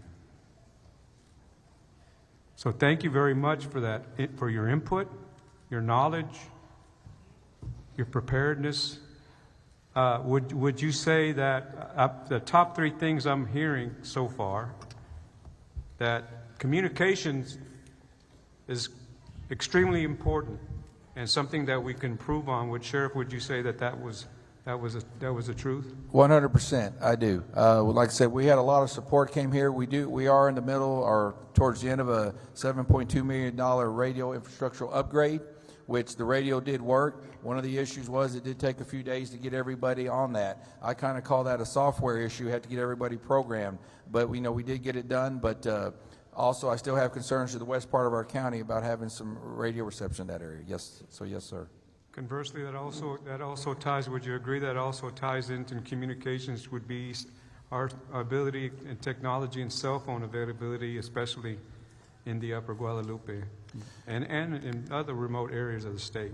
Yeah, that is a huge issue. What I'd like to share with y'all, I believe it was in about day 2, I got one of the AT&T representatives and said, hey, I need to speak to somebody, up there. And by God, the next day they were down here. I got to take my hat off to them, and they secured a tower in Hunt, Texas. And within 48 hours, they had another tower out that way up and going. Now, I haven't been able to check it. We have a very large county to the west, but phone reception is very critical. As you know, our Code Red system, that's one of the things it's based off of, is reception. There's the Code Red you'll hear a lot about is that not only one, you have to take it to yourself to sign up for it, and then you got to make sure the alerts are on, and then you got to make sure you have reception. There's a lot to that, sir.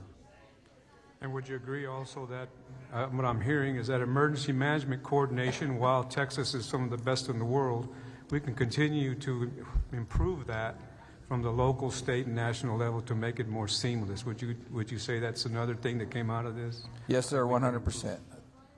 And of course, the third thing I'm hearing is warning systems of integrated warning systems, but just a warning system that we believe is functional, can be applied statewide.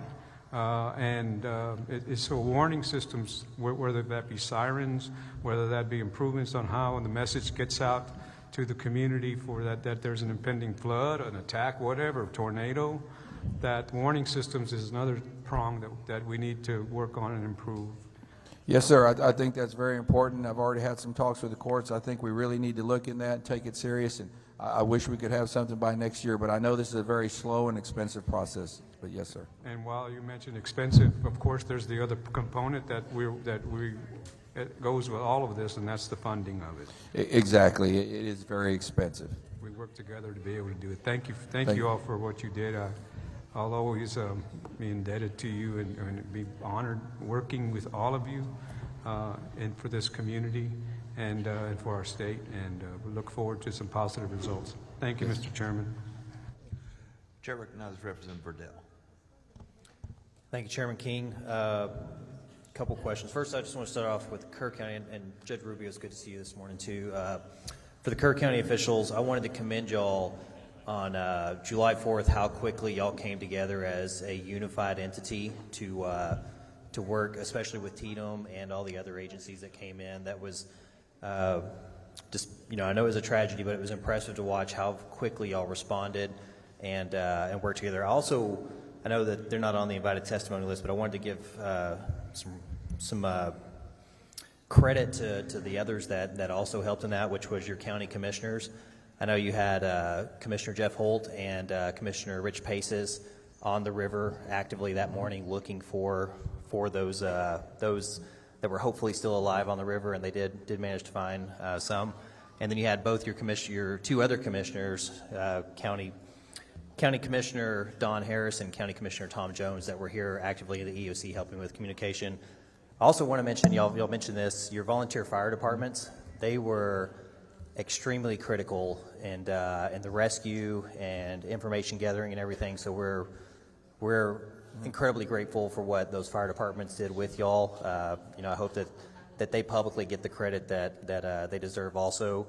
And then also, just real quick on the list is your churches, your local schools and the school leaders, local businesses, your law enforcement officers did an amazing job. My brother is a cop here in Kerrville, and I got to watch firsthand what they did, so we're grateful for them.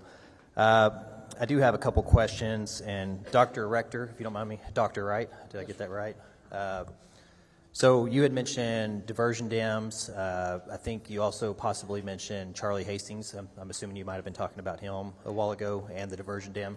Can you give us some more information on, my understanding is we don't have any diversion dams upstream at the moment, and you do believe that those would be critical infrastructure that could help slow down the amount of water coming down the river so you have more time to react to get people out of harm's way. Would that be correct?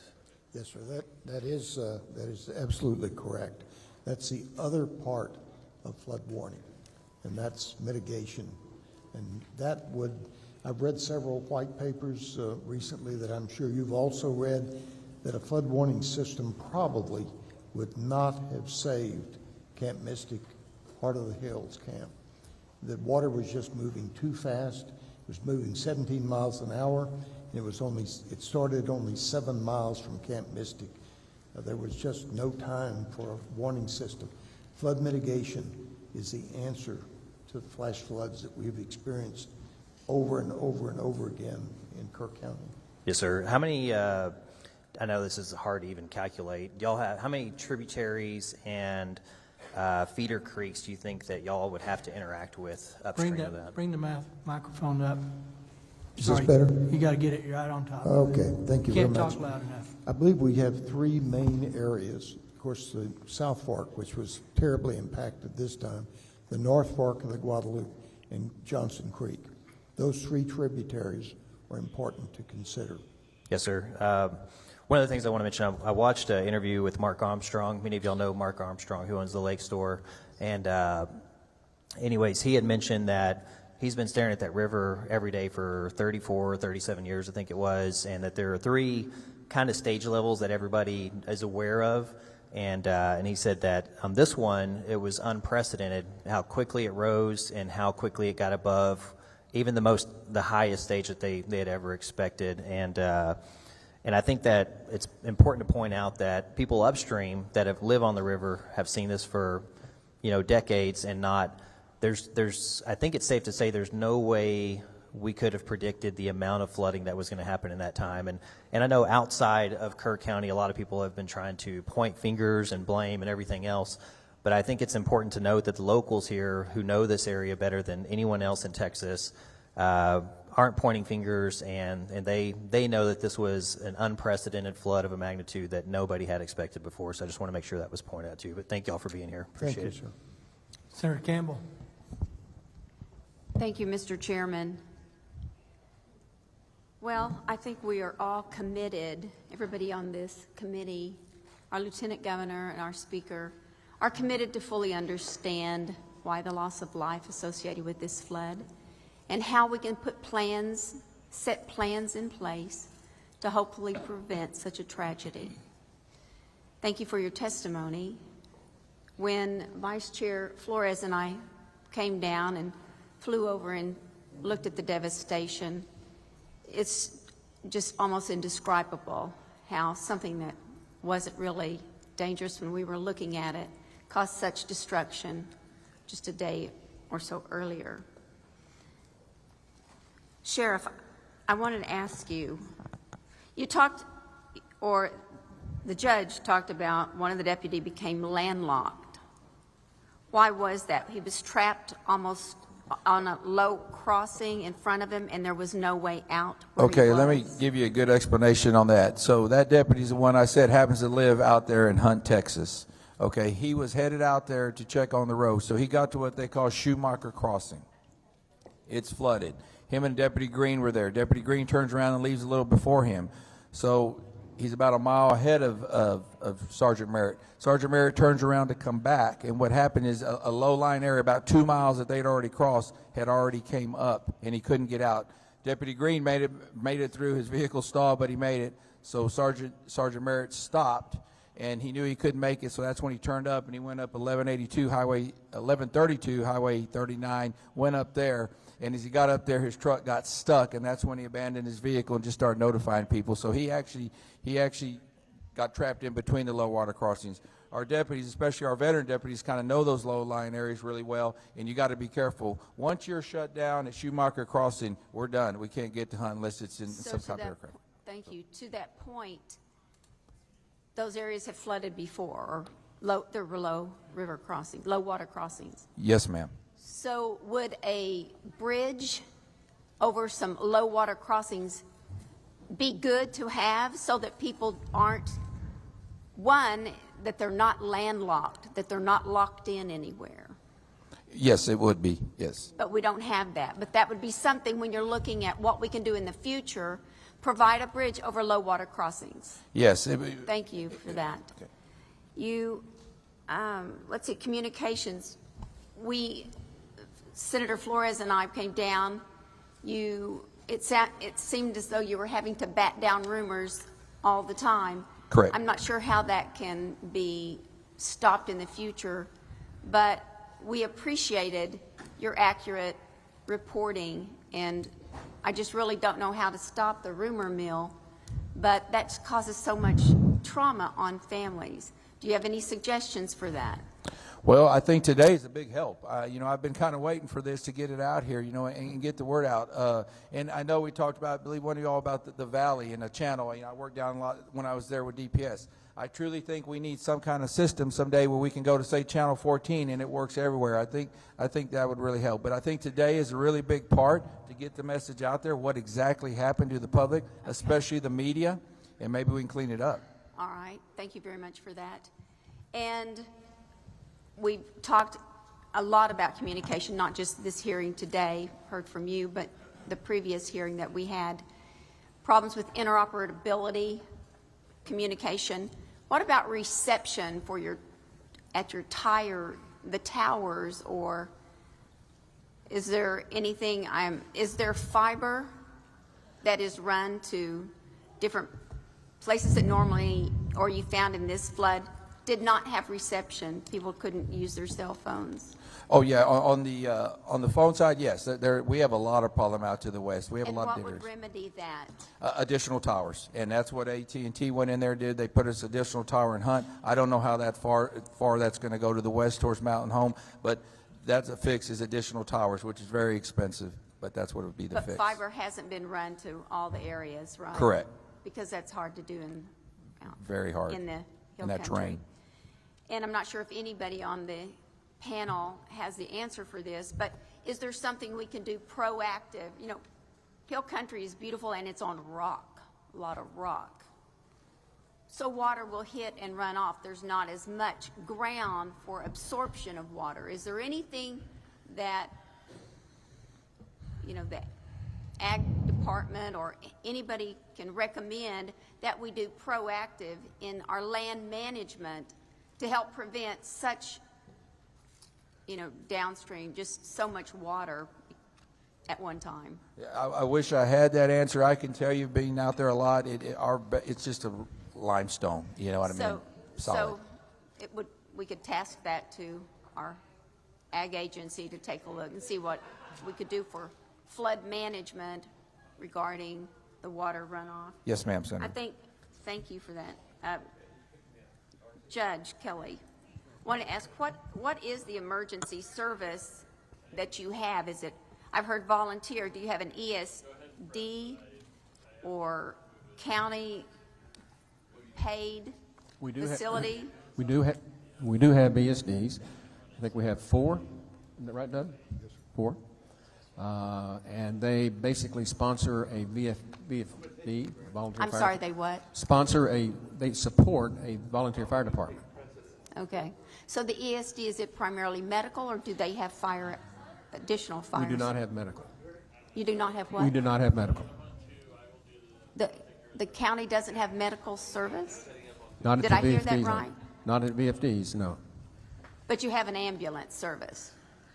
Well, the city does, and we contract with the city. Let's see, what do I want to You say? contract, okay, so the county doesn't have ambulance, but the there are a lot of city, things I wanna Kerrville say. does Let me have get this ambulance thing going service real that you quick. I'll contract come back. with. Yes. How many ambulances? We operate about 4 ambulances, and we'll have a peak. We do have 8 if we need them.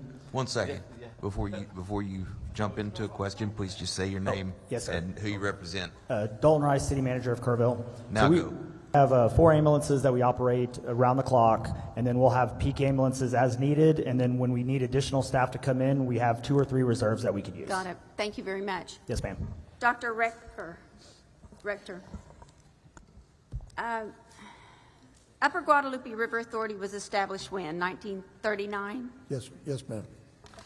And you govern or you look out for the Guadalupe in one county.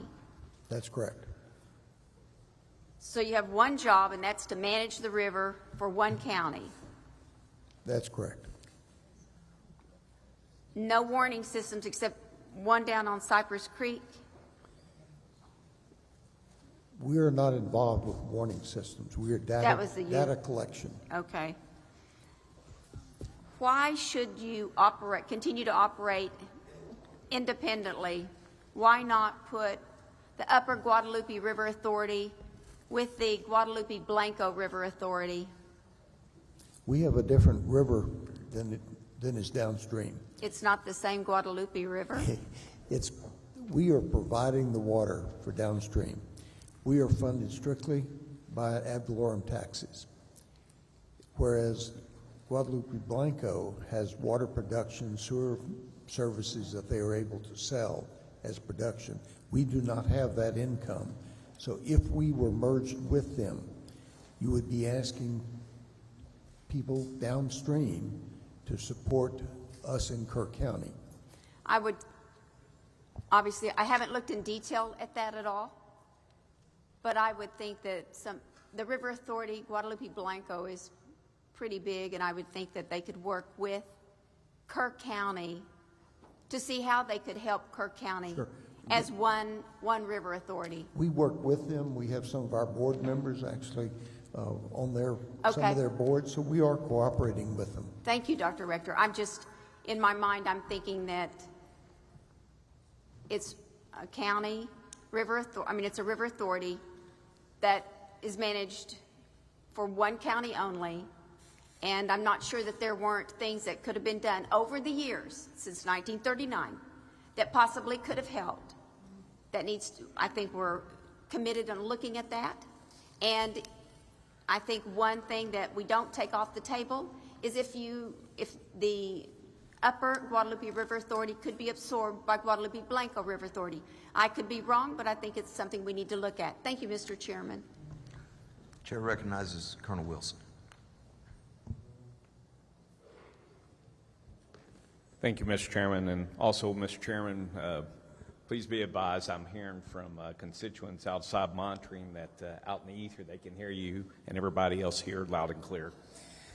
Thank you so much for being here today and testifying. Sheriff, could you expand your radio network that you have, that all radios now are software, but could you expand what system that is? Yes, it's a Motorola Gator system, a trunking system, sir. Okay.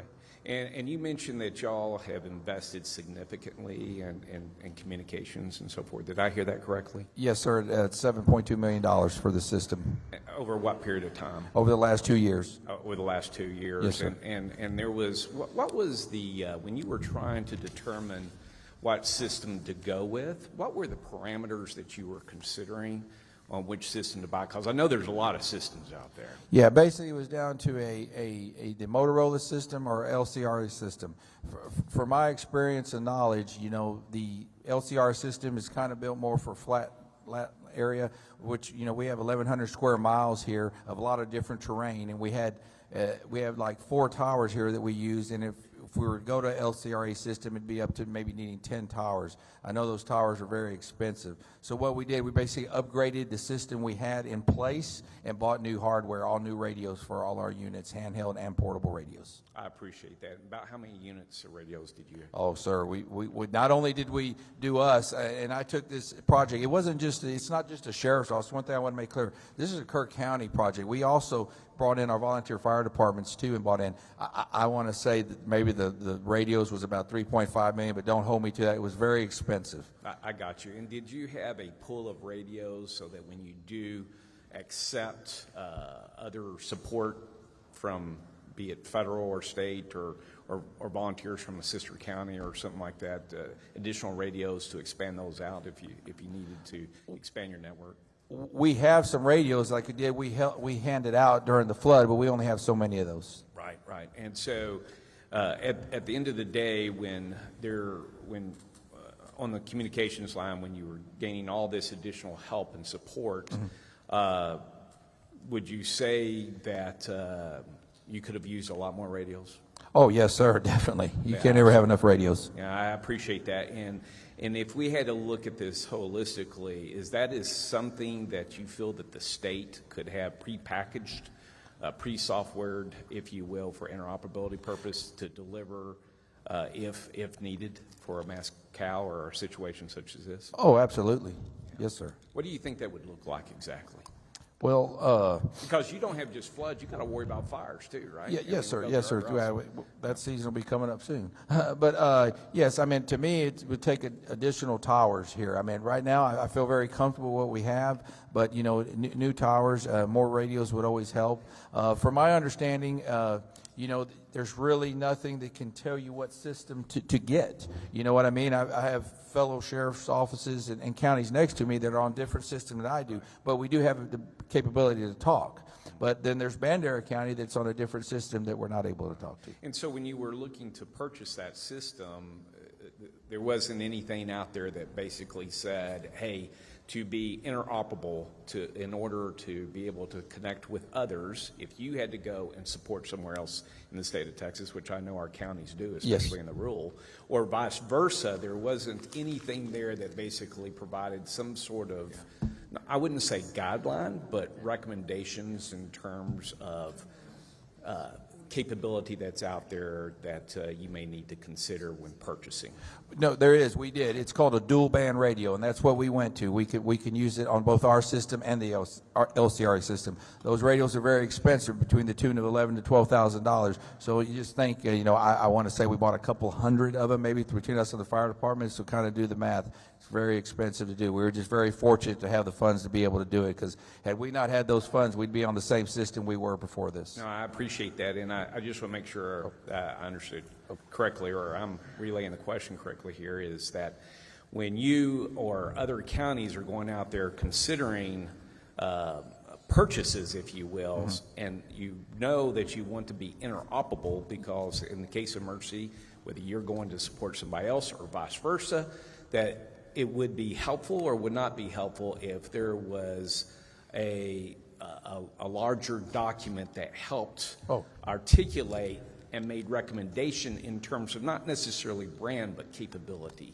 in considering what you buy. Would that be helpful? Yes, sir. I'm sorry I didn't understand the question. Yeah, that would be very helpful. Okay, yes, I appreciate that. And just can you, so we can live the pain that you went through, can you give us some example of what you went through in terms of the software interoperability issue that you had that Sure. you briefly mentioned? Sure. Like, when you got here, like I know we had state assets here. You get here pretty quick. DPS and Gangorn was mainly the ones, and basically they needed to get their radios reprogrammed, and that took up to a couple of days to get that done. So that's the main difference we had. Get them programmed. Yes, yeah, just get them reprogrammed. So the ability was there. They just need to be reprogrammed. You got to remember, they came from all over the state of Texas. I mean, TDM. So they just didn't have our radios, our channels. And did the state or anybody provide an IT specialist to help you, or you had to take time from your recovery operations and so forth like that, trying to get everybody on the same network? No. Actually, DPS sent their radio tech in here, and Texas Parks and Wildlife sent they did their own radios here on site. That's great. Yes, sir. Great. All right, thank you. And I noted that you had mentioned the volunteer fire departments. How many volunteer fire departments do y'all have in Kerr County? I'm sorry. Questions to sheriff or the judge either. Sir, we have. Or emergency management. Go ahead. Yeah, we have 7, sir. All right. might want to state your name again. So I'm sorry, William Thomas. No, thank you. 7 of them, and in the comments there, and I'm just taking a quote from here, few have specialized swiftwater training or gear. Can you elaborate on that, please?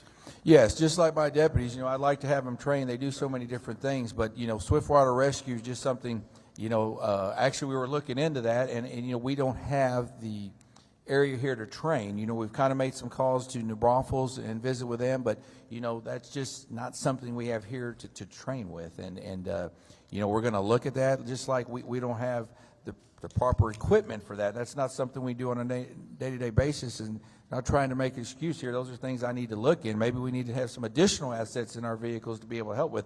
I know my guys were using whatever water hose, whatever they could at the time, but that is something definitely we need to look into in the future. And the same thing with the volunteer fire departments, you know what I mean? Those are volunteers, non-paid volunteers that, also work full-time jobs that need to be able to help. So, and that training's very expensive. They have certain limits, and, the ESDs are way more fortunate than ones that are not ESDs. Very expensive, but y'all have unlimited resources to make sure that we get all the training needed for our volunteers, right?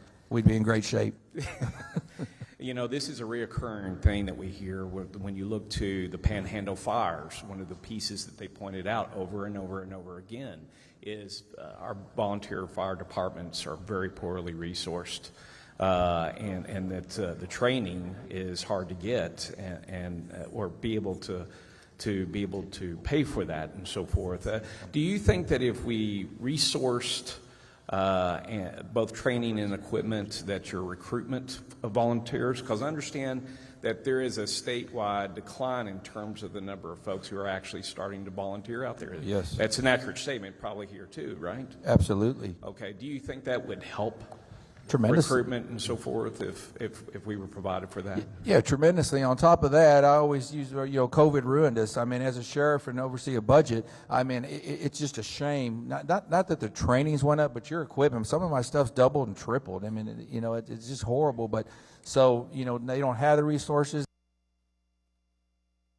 that was made available. I absolutely think that would help on the recruiting. But yet, out of all the help that you received, these folks happen to live here and understand where the danger points are. Absolutely. And so, but yet the ones who know best are the ones who's probably least resourced. And I think Chairman Keene, with your work that you've done and others within the Senate to focus on that area, I would hope that this report would continue to go that direction and reinforcing that is a significant advantage to emergency response when our volunteers, that are organized volunteers, are resourced and they're trained. If I could, to the judges,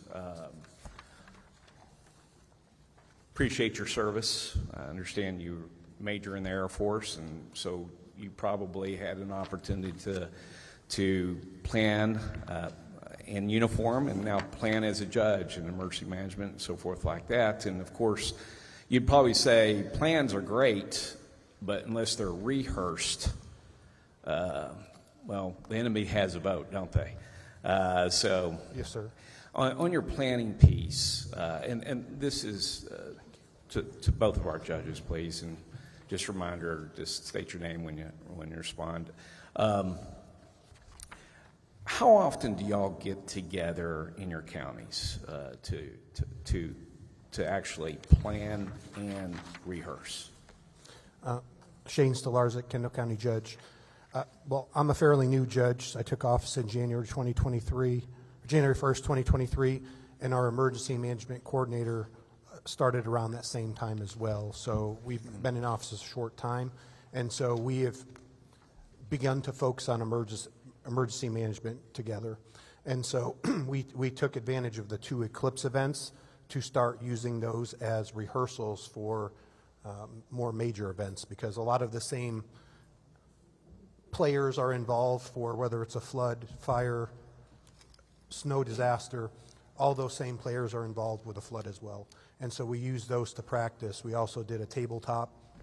So right now we have no set schedule for when we're doing training. We haven't done our after action report yet for this event, but we've already made highlights of establishing a more recurrent schedule for these trainings and broadening who's involved, because there's some lessons learned about what key players we need to be involved in our events that we didn't bring in until later. Just, you know, when you're dealing with a situation, sometimes you're focused on the fire in front of you, and you need to, once you have a little time to sit back, you think back, oh, I should have included X, Y, and Z as well. And so I think getting on a set schedule for rehearsal is going to be more advantageous, but right now we don't have one. But the 2 eclipse events, I think, were critical in us being prepared for this event. Well, thank you. And you weren't there for those eclipse events? Or I you was were there for both. Okay. Yes, sir. I got you. Thank you. Judge? Bella Rubio, County Judge, Rial County. As I said earlier, our population is less than 3,000, and definitely a catastrophic flood would probably wipe Rial County off the state of Texas map. So our sheriff has quarterly meetings that he began, I don't know, about 4 years ago. We do have a volunteer emergency management coordinator that the sheriff and I had to work hard to talk into being a volunteer emergency management coordinator. However, he is not homegrown per se. He comes with a lot of experience and knowledge, as he was Fort Bend County, I think, firefighter for many years. However, he has no experience as to what 1 inch does on the Frio or Nueces, or 6 inches or 10 inches. And he was actually flooded in both times that we had our floods, July 4th and July 11th, because they came in the wee hours of the morning. But our sheriff is very due diligent in having quarterly meetings, not trainings per se, but we do meet with all the stakeholders, the volunteer fire departments, as well as TxDOT, DPS, Texas Game Wardens. We even have anyone that'll come from like AT&T, T-Mobile, which really AT&T is the only thing that works in Rial County if you don't have Wi-Fi availability. And then we also include the electrical companies as well. He invites as many of the stakeholders that would come or be impacted, whether it's flooding, fire, or a ice storm. Thank you, Judge. And that's really what I was really wanting to get Colonel to. Wilson. Colonel Wilson? Yes, sir. We've got a lot of members with more Sure questions. do, and I'm about to wrap it up, Mr. Thank you, Chairman. sir. So that's what I was wanting to get at, is because, you can have a plan, but a plan is best laid when the right people are there at the table to work through it. Smaller counties, the resources there to do that isn't necessarily that you have hired, paid folks, that you have to rely on some volunteers and so forth. But at the same time, will the right people show up for your rehearsals? Because rehearsals are key on those tabletop events. And that is one thing that I think that we just need to make sure that we emphasize, that while best laid plans, if we can't get the right people, meeting them for the first time during an emergency is probably not the best time. You're grateful for it, but if you are basically there and you know them and you understand what the action plan is, then it's best. And you would probably suggest that, as a routine, be it regionally, because there are awfully small counties that can't afford much, that should probably be done regionally, and maybe something that should be addressed to be done, maybe not on a quarterly basis, but semi-annual or annual. Would you recommend that for other counties? Bella Rubio, County Judge, Rial County. I definitely do, and I want to add that another part of the stakeholders that are invited are the superintendents and school board presidents of every school district in Rial County, which there's 3, along with all the camp directors, and also the lodging owners as well. They're all invited. Shane Stillars, Kendall County. I concur. We're very fortunate in Kendall County. We have a joint EOC with the city of Bernie, and everyone's very actively involved and takes this very seriously. So all the players that participated in the Eclipse events were the same players that were called up for this event. So we had 2 other instances where we worked together and ran through the motions on a disaster event. And so this was seamless when we called everyone to activation in this event. I appreciate you sharing your best practices. Thank you. All right, members, we've got 4 more members wishing to ask this panel questions. I would ask you to be... I've got 4 as well. So we have 8. Here's what we're going to do. I want you to be succinct, direct, not ask leading questions. If you ask a question, can you use more money? We already know what that answer is.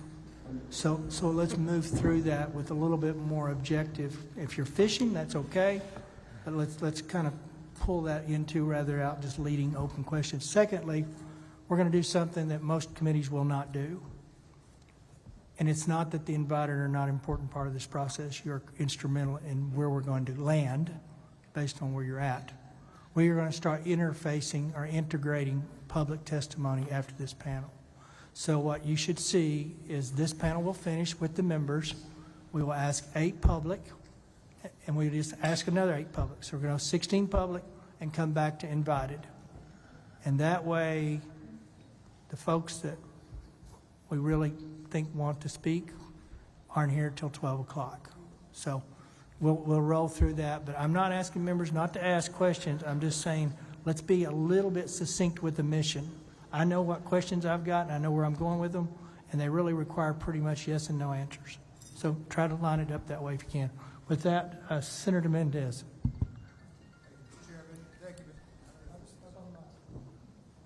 this thing working? Got to turn the mic on. The green light's on, Mr. Chairman. I don't have Can you hear me? Yeah, thank Yes. you, Mr. Chairman. So, Mr. Chairman, I want to, first of all, let me thank the panel.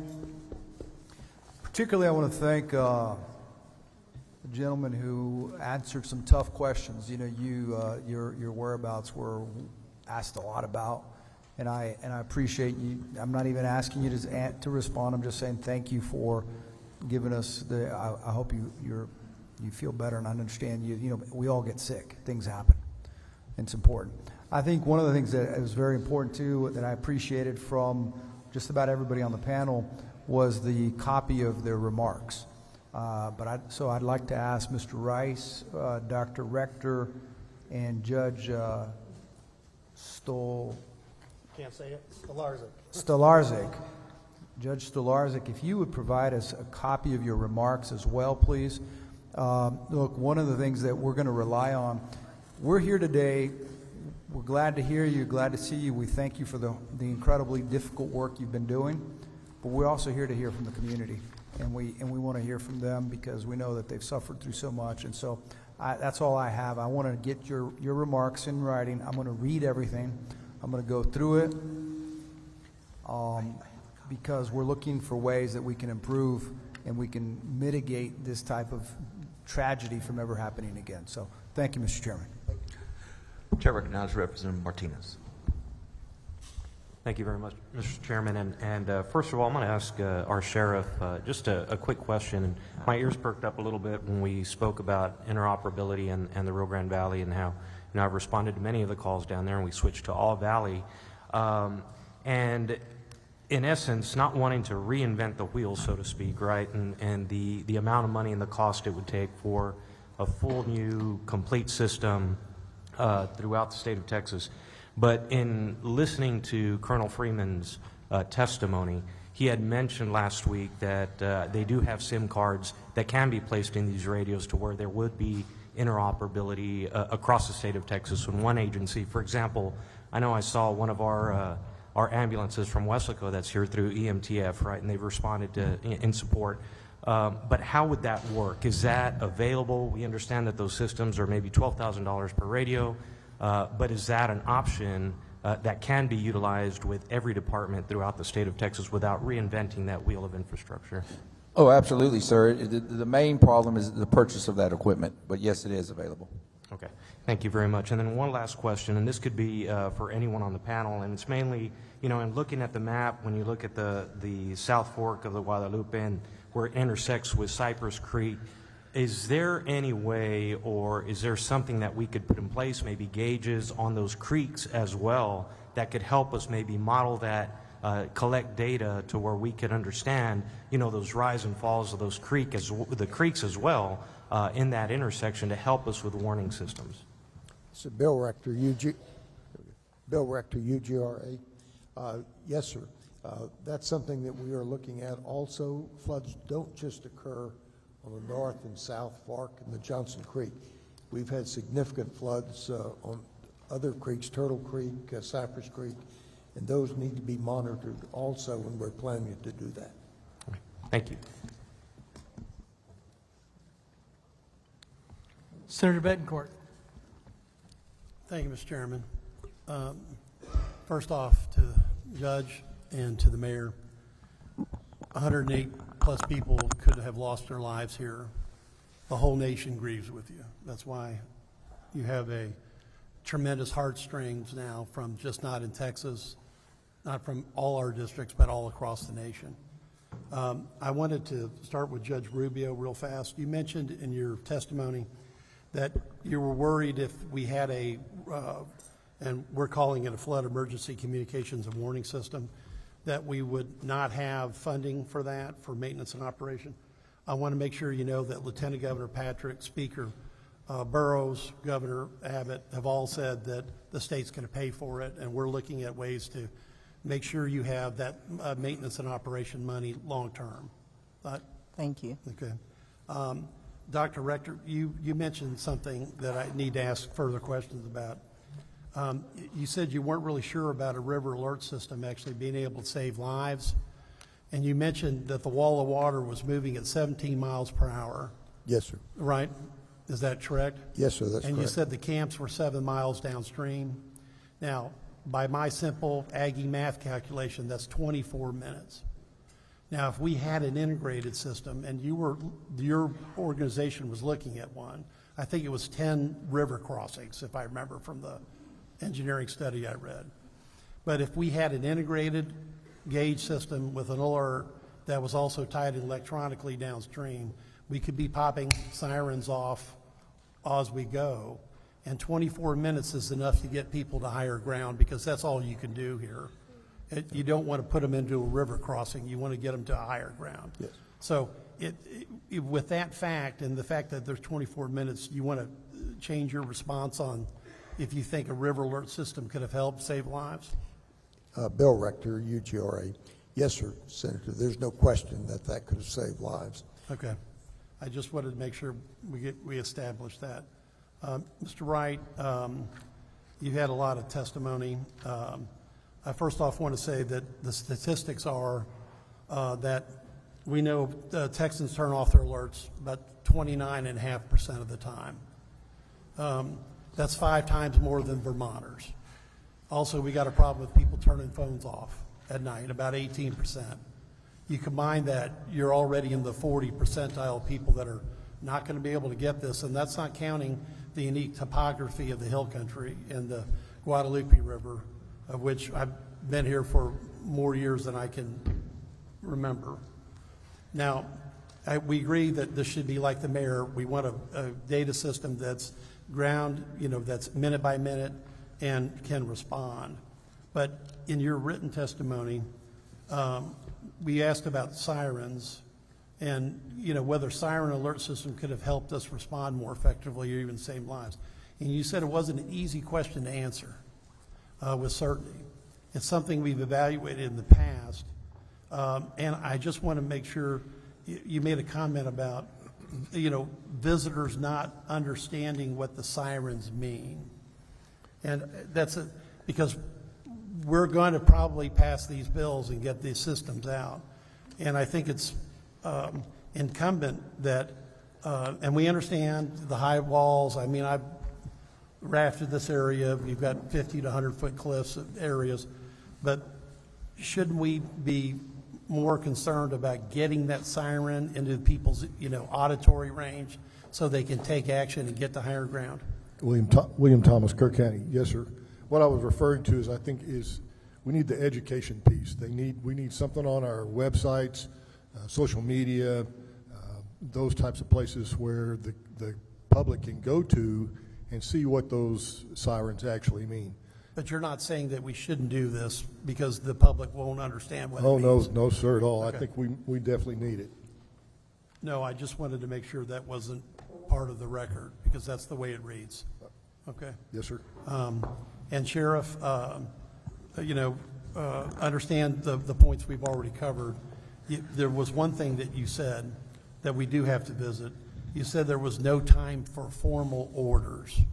I need to know what that means. I think the public needs to know what that means. Exactly. When I say formal orders, you talk about an incident command or something like that. At that particular time, it was time to save lives and go to work. You know what I mean? We'll set up, as administration, we'll set that up. When I say it's time to take action, I mean, it was real time. Things are happening right there at that time. Because we agree about the river crossings and the other statements about getting people on higher ground.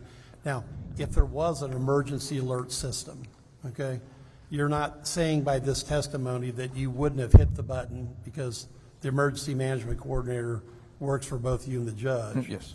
But because when you say there's no time for formal orders, that could be misinterpreted as, I didn't have time to do code red. I shouldn't have done a code red. So I want to give you the chance to make sure you specify exactly what occurred. Now, before you do, OEM or Director Nitin Kidd said that in testimony that no alert was issued by Kerr County on evacuations. So, okay, what I'm saying on my comment is it's not let's call the administrator or supervisor and ask what to do. I mean, it's time to take action at that time. That's what I'm trying to say. Sir. okay, so if we had an alert system, now and I do want to ask you and the judge, because the Director Kidd was said that there was not an evacuation order issued by Kerr County at any time. Now, is that just oversight? Didn't have the system?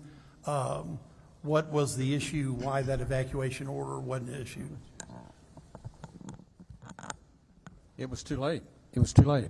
Okay.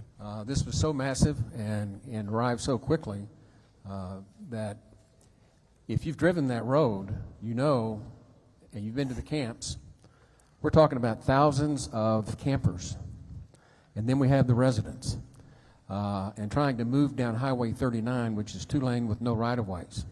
And it's 2 lanes with no right-of-ways because it's privately owned, but it's a public use road. And the number of buses that bring the campers out sometimes are bumper to bumper and go on for half a day.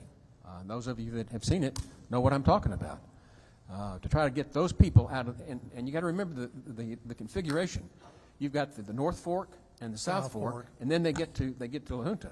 We're going to have one heck of a traffic jam at La Junta. And closer. Okay, I got Judge, closer. in the interest of time, could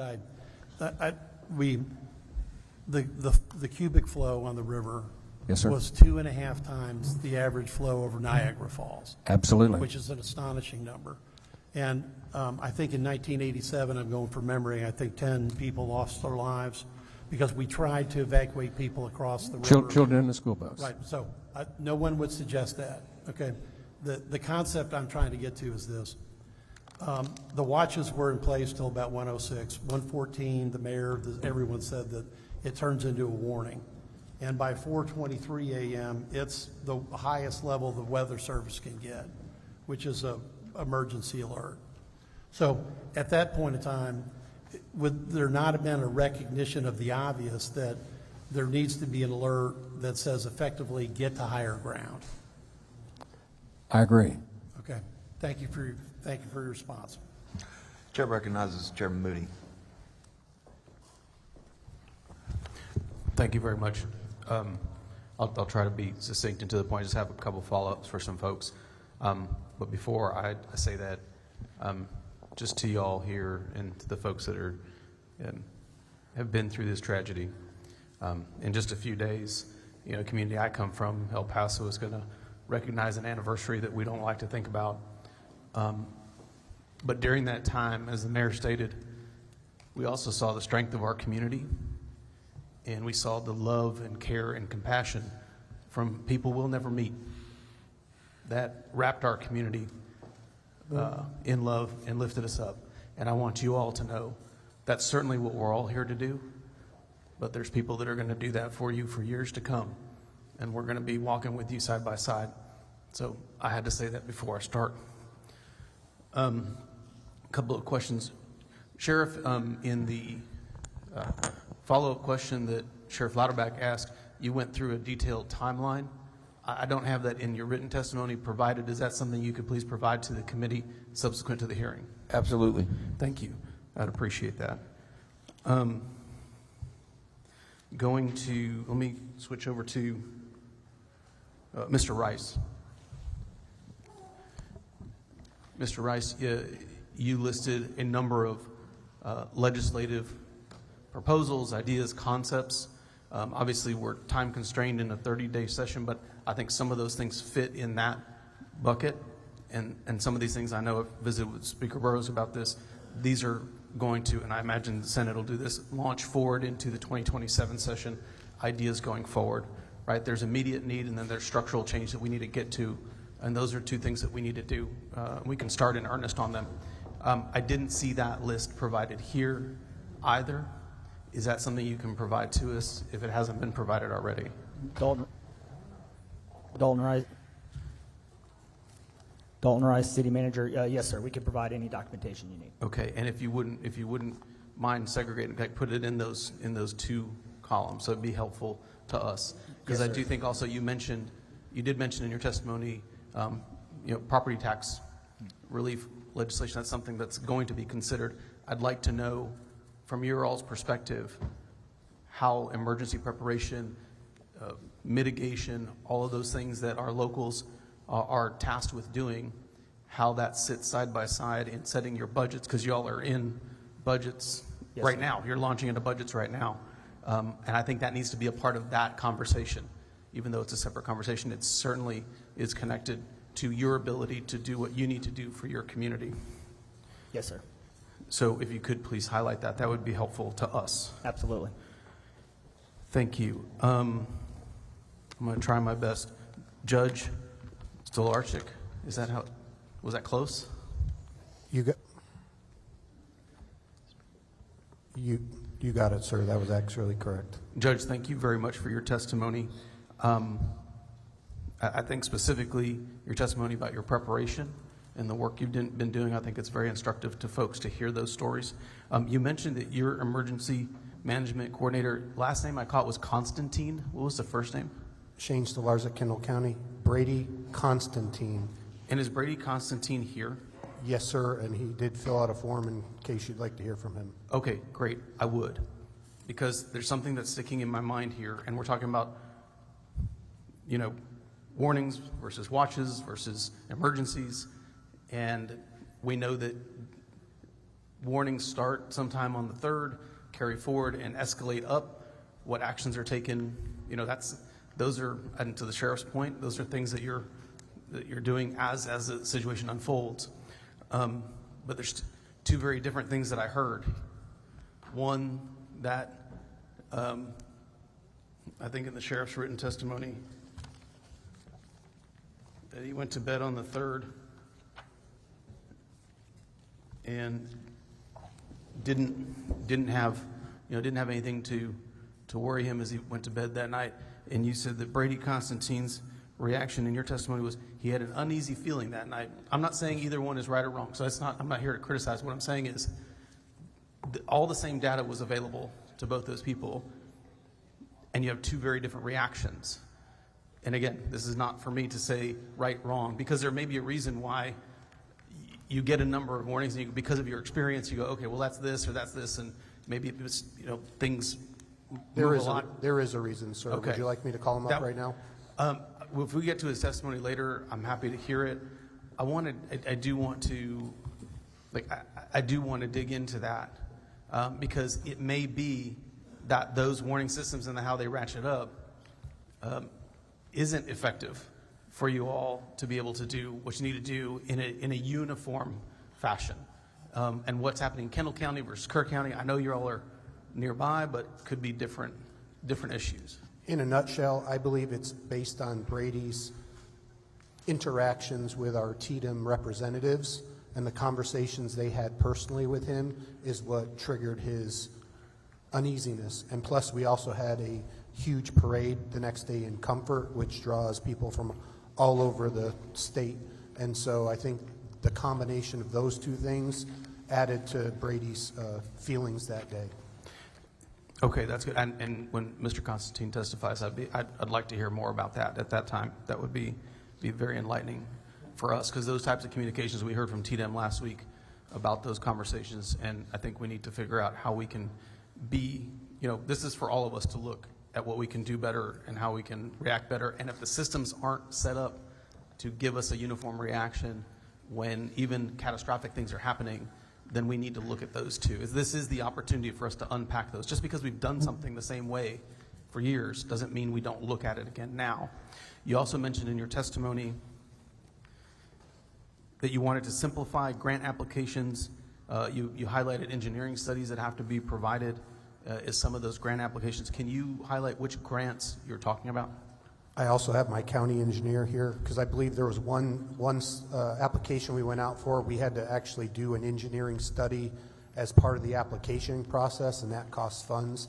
I don't recall the name of it, but it's things like that could be cost prohibitive for certain counties because you're spending that money with no guarantee that you're going to receive the funding at the backside. And your county engineer's name?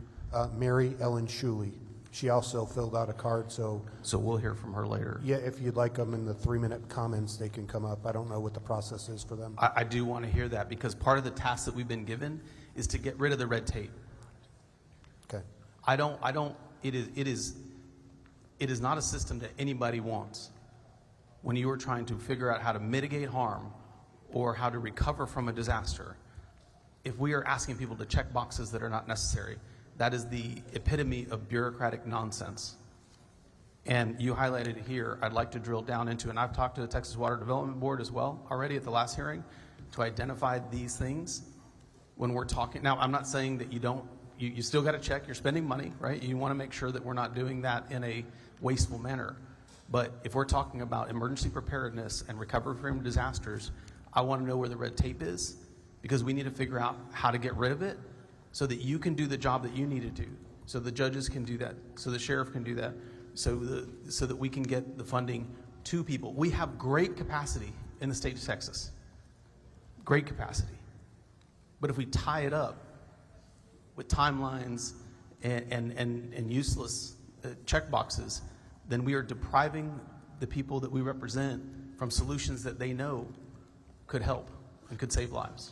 Agreed, and it's just not at the state level, it's at the federal level as well, because we went out for grant applications for wildfire protection, and we're like the 26th county in all of Texas to have a wildfire protection plan. We went out for a grant. It was given great remarks by the federal government. We were excluded because we were too wealthy of a county, so they put financial parameters on health and safety. Even though we were well deserving of it based on our needs and our wildfire dangers, we were denied based on so you're not alone in having those issues. So. And Judge, I agree with you, and we talked about this at the last hearing. I get why that's something they look at, I think, median household income, and that's how with the grant application, it was 5%, right? They did dump it into a formula, and that's the way we divide it up. There is a great philosophical reason for doing that, right? Communities that can't afford it, you want to triage that and put them front of line. I don't disagree with that. That's something that makes sense. But this is also an opportunity for us to look at, disaster is going to hit people that no matter what their median household income is. So what can we do to unlock the potential of the state? And if there are messages we can send to the feds, we need to do that as well.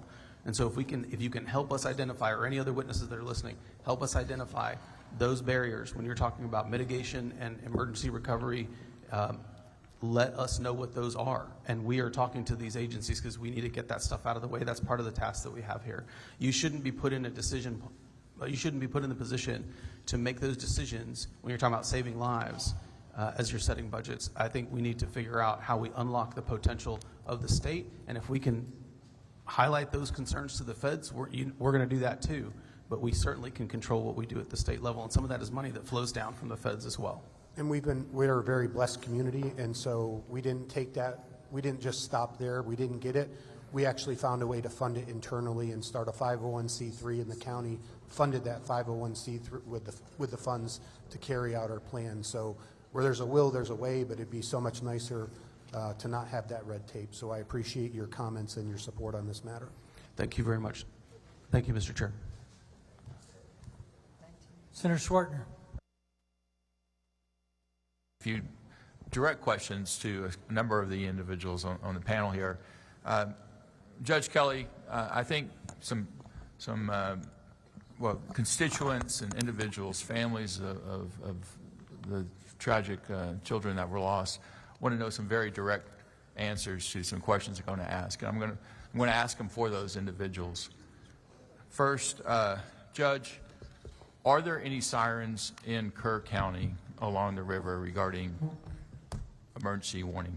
Not that I know of, but I'll defer to my emergency management coordinator. William Thomas, Kerr County. No, sir, there are no warnings. Right. No sirens. Guadalupe County has like 23 along their section of the GBRA, and I know there are several in Comfort based after disaster that have been installed recently. Judge, you put down in your written testimony that the first indication in this storm was different came from when I woke up to texts and calls from Kidd, Letha, and Rice.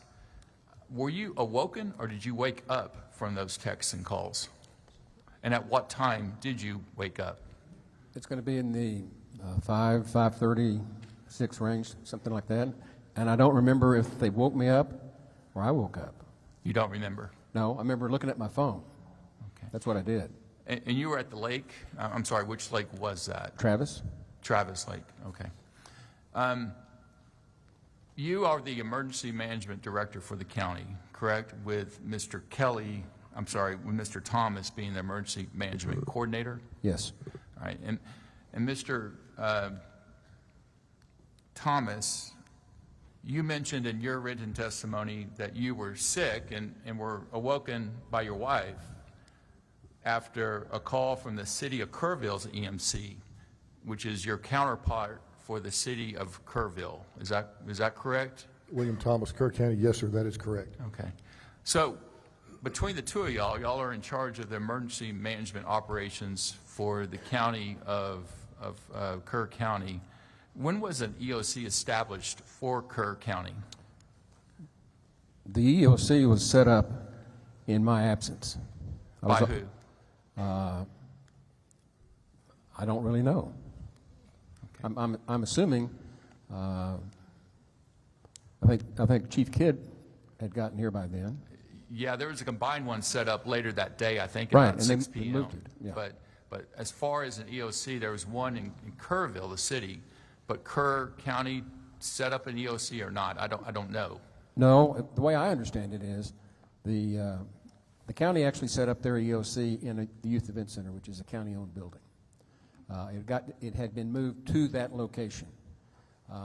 What happened out in Ingram at City West Church was an incident command center, as I understood it. Dub, can you clarify? Yes, sir. William Thomas, Kerr County. So we operate a joint EOC. We have a joint emergency management plan, Kerrville, Kerr County, City of Ingram. So we had a joint EOC set up. You had a joint EOC set up, not dissimilar to Kendall County and Bernie when they have an emergency situation. That's correct. Okay. Sheriff Letha, did I say your name correctly? I'm sorry if I did not. Yes, sir, you did. Yes. You gave the timeline, and that was very good information. It looks like the 3 o'clock hour was, for lack of better terms, when the SHIT hit the fan. That's 3:30. Yes. You said in your testimony that when Shoemaker passing or crossing became flooded, it raised some eyebrows in the dispatch center in the KCSO, the Kerr County Sheriff's Office Dispatch Center, correct? Yes, sir. And you mentioned there were a large number of calls and then 114 radio transmissions in the next kind of time frame, 119 or whatever. So a lot of activity. You mentioned that several times.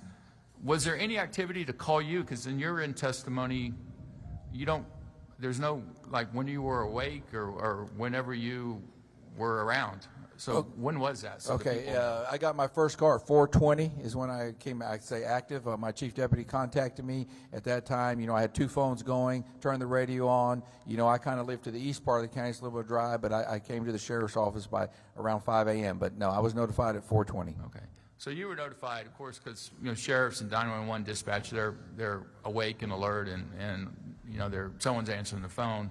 So that's good. Did you notify the sheriff, the judge, or the EMC? Yeah, well, at that time, what I did, I started calling people out. A little bit later, I did contact the judge. I knew my communication supervisor was trying to get a hold of our EMC. But I started calling people out. And what I did immediately, when I knew what was going on, I started calling hands on deck, getting people out in the field. That was my primary, felt like my So responsibility. it's more focused on rescue and handling the acute situations coming into the 911 call center. Yes, sir. I was not, to me, it wasn't important to notify the judge at that time. We needed to save lives. And there's a way to alert the mass through their phones, but there's not a siren system in Kerr County regarding an emergency event, correct? Yes, sir. There's not. And you don't have the authority to actually activate that, do you, as a sheriff? Well, we don't have that alarm system, sir. Right, but if there was an alarm system, the sheriff doesn't have that authority. It has to be the judge or the mayor. Sorry, I can't answer that question. You don't sir. know the answer no, to that. I don't. Or can you answer that question, Mr. Thomas? William Thomas, Kerr County. If we get a flood warning system here with sirens, it will be, the sheriff will be able to activate that system. Yeah, He'll again, have the but authorization. in this situation, who can activate, call an evacuation? Can you call one as EMC, or does it have to be the judge or the mayor? Under Chapter 418 of the Government Code, I believe it's the county judge. The county judge, okay. You're not empowered by statute to do so as EMC. No, sir, but in a life-saving event, we can order people to leave. Right. But you were sick in bed until that morning when you were woken from your wife. That's correct. Okay. Well, there's some, again, my focus was on the prevention of loss of life, not necessarily the rescues, which have their own problems, and obviously the coordinate, which I actually commend many people on this panel. It's just, and Sheriff, one other question regarding this. I believe one of the other county judges mentioned that their sheriffs had pre-stationed, and I know you have a family history here in Kerr County with an intimate knowledge of the various crossings that are the worst and the likeliest to flood early. Mm-hmm. Did you have any sheriff deputies pre-stationed at those crossings? No, at that time, no, I didn't. Can you turn on your mic, sir? Yeah, can you hear me? Yeah, Yes. no, at that time I did not have deputies. They were out in the field. As soon as we started getting phone calls, they went to those areas. Right, but you didn't have any pre-stationed at the low water crossings that are the first to flood in Kerr County based on your knowledge and your family history in this county. Well, no, sir, I didn't. With the prediction of 1 to 3 inches of rain, 5 to 7 in isolated areas, it was just another normal day at that time. Okay, thank you for your answers. Chair calls Representative Johnson. Thank you, Chairman. To Senator Shortner's point, and he has laid this out pretty clearly, but clearly the question would be not to be critical, but to learn from this incident. The 3 guys in Kerr County who were responsible for sounding the alarm were effectively unavailable. Am I hearing that right? What alarm are you talking about, ma'am? Well, you said at 3:30, after 3:27, when what's the crossing called? Schumacher Crossing? When Schumacher Crossing's not possible, and at 3:30, when there's a call coming in that people are on their roof, you wrote down that's time for all hands on deck. Correct. But you didn't wake up till 4:20. The judge is in Lake Travis, and the emergency manager is sick. Correct, ma'am. At that time, my people were out there doing the job. You know, I got the call at 4:20, but they were doing their job, notifying people and rescuing people. But you, to your point, this was a weather event nobody had ever seen. It was moving fast, and 50 minutes sure seems like a lot. Yes, ma'am. So if we could do it better, because we cannot go back in time and save these children, but knowing now what you know, is there a protocol? Is there a protocol that needs to be put in place that if the 3 folks who are responsible at this moment are not available for whatever reason, what should we do? Yes, ma'am. We can look at that real hard. You know what I mean? Best thing I can tell you, I got the call at 4:20. Prior to the 4:20, that 50 minutes earlier than that, our people were out there. Our dispatch was calling additional people out. Yes, I can look at maybe they could call me earlier. But no code red was issued, correct? No, there was a code red issued, I believe it, to look about 5:01. But there was additional weather alerts being put out that whole time. But who issues the code red? Our dispatch issues it. Under whose authority? Anyone who tells them that they have supervisor approval. And who is the supervisor? The supervisor on that night was Sergeant Merritt. So are you saying that there was a code red that was issued at 4:22? No, that's when it was requested, When was it issued? 5:01. Let me explain that to y'all up here. What happened at that time, I gave you the numbers. These people, they were overwhelmed, okay? These dispatchers were with phone calls, radio transmissions, trying to type. They did a great job. The code red went out at 5:01. But in addition to that, there was other life-saving measures that were going on. I was down here last week. You have a beautiful part of Texas. You have a community that has rallied. I have seen folks from all over this nation that has come in after the fact. It is our responsibility to look at, is there ability to better predict? Is there ability for better preparedness and for better prevention? My questions are purposely intended to figure out, now that you have the gift of hindsight in 2020, because Wimberley was 2015. Allison in Houston, of a slow-moving storm that didn't move, I experienced. Harvey didn't move, I experienced. Unfortunately, y'all have now experienced something you are saying, I have never heard of or seen this before. We've experienced it in other parts of Texas. And if we can't take advantage of this moment right now for the rest of Texas to recognize, you may not think it's going to happen to you, but it's going to happen.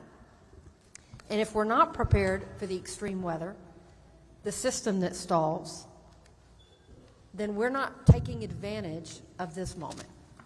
So the question is, you said at 3:30, when people were having to get off the roofs, that's the moment for all hands on deck. And I'm trying to figure out, is there an existing system that could have gone out to people in floodwaters way to reach higher ground, or are you missing that system?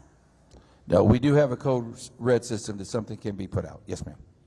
But for whatever reason, in this moment, there was nobody to properly sound the alarm. Is that what I'm hearing? They did not send the code red. No, ma'am. Until 5:01. I have numerous folks from our area that have lost family in this event. And it is my understanding that there were little girls with water around their feet at 2 a.m. at Mystic and were told, stay in your cabin. And those little girls did what they were instructed. What, if any, system is there available for Kerr County officials to hear from campsites on the river in a flood zone to better coordinate, to send out a warning? Is there any way right now, was there a way for Mystic at 2 a.m. to tell you we have water at our ankles? I'm going to defer to our emergency management. William Thomas, Kerr County. Is it working? Okay. William Thomas, Kerr County. So there were a number of National Weather Service alerts that went out that evening. I'm not asking about the national weather because that's prediction. I'm talking about the reality on the ground of little girls in their bunks with water around their feet at 2 a.m. Did you have any idea that that was happening? And was there a mechanism in place? Because if it's happening at Camp Mystic, you've got every other camp in this recreational zone at risk. What was the protocol and the process to warn people when that scenario comes up? To my knowledge, we were not notified that the girls had water in their camp. Did you have a protocol or a process to give you notice and or to seek assistance at that point? or was this private entity on their own? No, I've had discussions with the camps before, and the process was they need to notify the sheriff's office. Is there any indication that there was any notification? I'd have to defer that to the sheriff. No, ma'am, I don't have any. No, ma'am, I don't have any notifications in my notes. Thank you, Chairman. Thank you, Mr. Chairman. Last week we heard testimony from Chief Nim Kidd from the Texas Department of Emergency Management about hazard mitigation plans. My question is to Mr. Thomas. According to TDEM, counties are required to submit hazard mitigation plans to TDEM, and then TDEM is supposed to provide technical assistance to ensure that you are meeting the requirements for FEMA approval. Have any of your counties received technical assistance from TDEM or an audit of your current hazard mitigation plan? William Thomas, Kerr County. I believe the process is once our hazard mitigation plan is completed, we submit it to TDEM. If there are any questions, they will submit it back. We answer those questions. We resubmit it again to TDEM, and upon their approval, they submit it to FEMA. And were there any recommendations from TDEM on your plan? Not to my knowledge, no, sir. Not to your knowledge. Okay. So up to this date of this extraordinary weather event, your plan was in compliance according to TDEM and FEMA? That's correct, sir. Okay. Thank you, Mr. Chairman. Representative Louderback. Thank you, Chairman. Sheriff Letha, 2:53 in the morning, we knew that the River Inn had a problem, correct? Yes, sir. 3:30, we knew that you had a family on the roof. 3:41, we knew that Schumacher Crossing, from a deputy, from a sergeant who lives there, understood the area, grew up there. So if we're going to have anybody make a decision right then, would it be a sergeant level or above law enforcement person to make the recommendation and make the call right then? We're saving minutes and seconds here. So would it be good for him to be able to have the authority to act in your stead, act in emergency management stead, in the time frame that it takes emergency management to get going, or for you to get up, or for them to be contacted wherever they are, so they can put a proper response in place? But it seems to me like we need an emergency response that is up to the task at the time it's going on. Absolutely, sir, yes. Thank you. Chair calls, recognize Representative Darby. Thank you, Mr. Chairman. This line of questioning is very disturbing. Some of the comments, we've had little girls in bunk. We have people dying. And yet we've got officials that are charged with the responsibility for their protection, that are in their beds, they're sick, they're waiting for somebody else. I've not to this time heard about the establishment of a unified command center to handle these responses. But yet I'm more disturbed with your comments, Mr. Thomas, as a river authority charged with not only educating people, but exercising conservation measures, but you're also charged with responsibility of gauging that river and letting people know about the dangers. And the comments last week and testimony from your authority to our committee, it was clearly evident that in 2015 and later in 2023, it was recognized through studies that you paid for that there was a need for an early warning system. In your words, an alert system would have saved lives.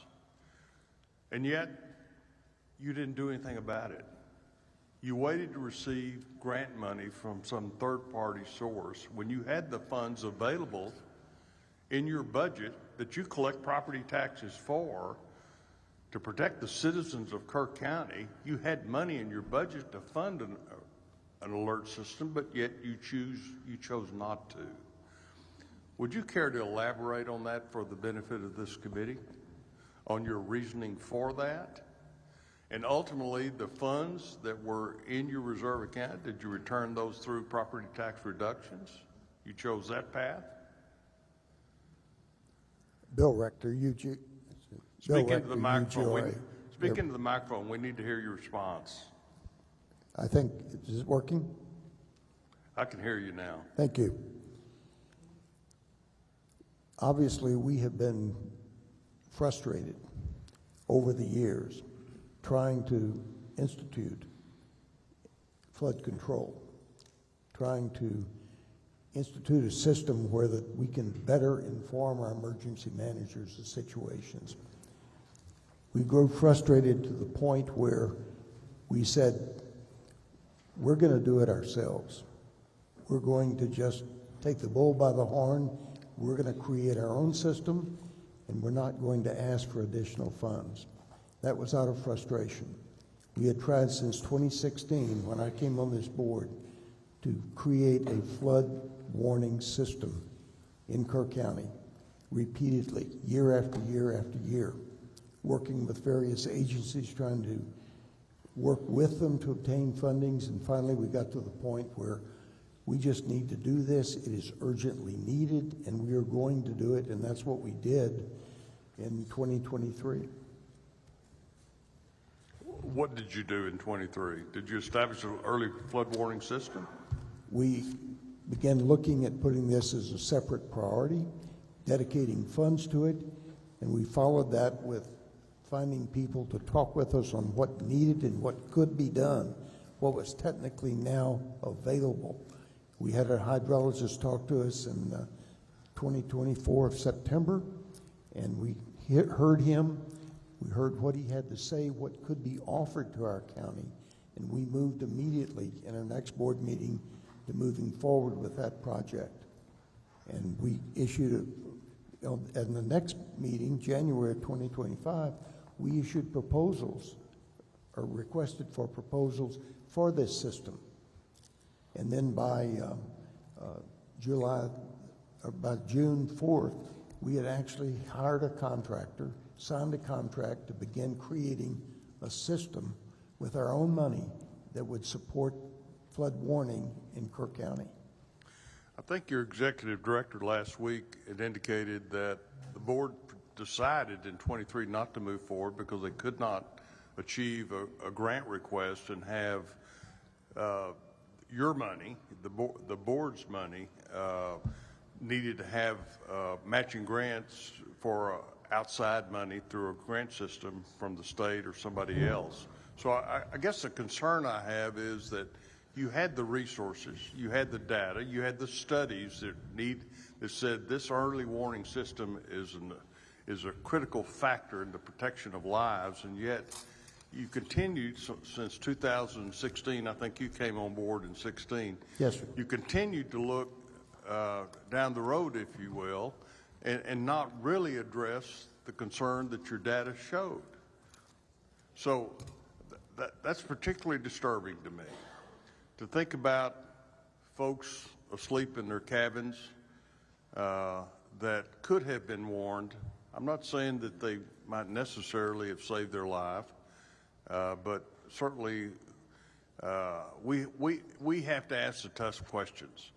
The folks on this panel are charged with the responsibility of protecting people, and we want to make sure that there's no impediment, if you will, to that protection by some sort of procedural mess or unconcern. In fact, let me ask, where is and who is Jeremy Hughes? Dalton Rice, City Manager, City of Kerrville. So Jeremy Hughes had put in his retirement paperwork July 2nd prior to the event after serving over 2 decades. And so he retired, I think, on the 11th, I believe. So he's the emergency management coordinator for Kerrville? Kerrville, yes, sir. So that position is a training battalion chief and with a separate function of emergency management coordinator. I think one of the problems that this process is showing is we have a lot of folks who are not, have titles, but when the time came to act, they did not do so in a timely fashion. Mr. Thomas, the River Authority, we're going to have to take a look at your role and your responsibility to protect the lives and property of folks along this river basin. Mr. Darby, We just would to appreciate correct, that. just for the record, you're addressing Mr. Rector, and you said Mr. Thomas. I just want the record to reflect who you're questioning. Oh, I'm sorry. Mr. Rector, I'm sorry. No problem. I had Bill here, but I'm sorry. But you know who I'm talking about. Yes, sir. Okay, thank you. Thank you, Mr. Chairman. Mr. Rector, I've got a couple questions for you. I believe there's eight flood gauges that report to the National Weather Service. Is that correct? Yes, sir, that's correct. And that's the only data. I mean, it's not a warning system. It's just a data collection, correct? We are in the business of collecting data. Right. And so with that data goes to National Weather Service. Do you make an effort, or is there a protocol in place to share any of that data with either the city of Kerrville as emergency management director or with your county judge? The Weather Service makes that data available to all government agencies. Right, but it comes to you. It comes to the River Authority too, right? No, we see it at the same time it's released to the other agencies. We do not monitor those gauges. All that data goes to the USGS, and that goes to the Weather Service. When that data is released, we get it at the same time the Sheriff's Department does, emergency managers do. I see. So even though we pay for the gauges, we do not. So you pay for the gauges, but you don't get a heads up on what the gauge told you? Yes, sir, that's correct. And you pay for those gauges out of property taxes, is that correct? Yes, sir, for 36 years. Are all river authorities, do all river authorities have the ability to levy property taxes? Do you know? I don't know that answer to that, sir. I don't think they do. In fact, I think there's only 2 that levy property taxes. Is your board elected? No, sir. It is appointed by the governor. You're appointed by the governor. So do you report to the governor what Yes, you sir. find, to the governor's office? Yes, sir. rather? But you're not accountable to the voters of Kerr County, even though you're taxing them. We are accountable to the voters of Kerr County because they pay taxes that support us, but But they couldn't appoints us. unelect you and take you off the board if they didn't think you were doing a good job. That's correct. Thank you very much. I've got a couple for Dr. Rector, and then I've got a couple for city, both Kerr and the others. First of all, on your financials, for 24, under surplus funding, it's showing up on your income. I guess you spent $515,000 out of surplus in 24. 25, you budgeted another $589 out of surplus. You had about 3.3 or 0.4. Is that related to this dashboard project, or what are those funds going to? We had several projects that we were funding at that time. Was a riparian area that was going to be. Let me back up. Was any of that related to additional gauges or flood monitoring? No, sir. Okay. And I understood that the dashboard, and I understand the need for consolidation. I would just argue you are not the best place to consolidate it. What it appears to me is there's a large river authority that has a fabulous consolidation of data that is accessed by portal for anybody that chooses to, but they're 100 million plus enterprise. Yes, sir. So for an entity to take on a dashboard that's, quote, going to be a shared resource, when you don't even have a number of gauges underneath the dashboard to actually track the data you're trying to track, does not make sense. So you dedicated $1.5 million to a dashboard to consolidate existing gauges. Does that include any more gauges? Yes, sir. It does. How many gauges? Our firm, Kisters North America, is working on a map for those gauges. Obviously, one of the problems that we don't have a flood until it rains. And so we need gauges in West Kerr County, rain gauges in West Kerr County, and those need to be automatically triggered. When you get a certain amount of rain, that data needs to go to our emergency managers to say, hey, something's going on up here. And we have always just supplied in the past data to the National Weather Service. What we're doing now is we're changing our scope. We are going to create a system within Kerr County that supplies data for our emergency managers in Kerr County so that they will be knowing what's going on locally on the ground here. To be clear, though, you are adding additional flood control monitoring systems in that. Yes, sir. Okay, thank you for that. All right, I don't care which one, Kerr or, I'm sorry, Kerr or, I'm looking down here, Kendall, either one can operate, not Kendall, Kerr County, Kerr City.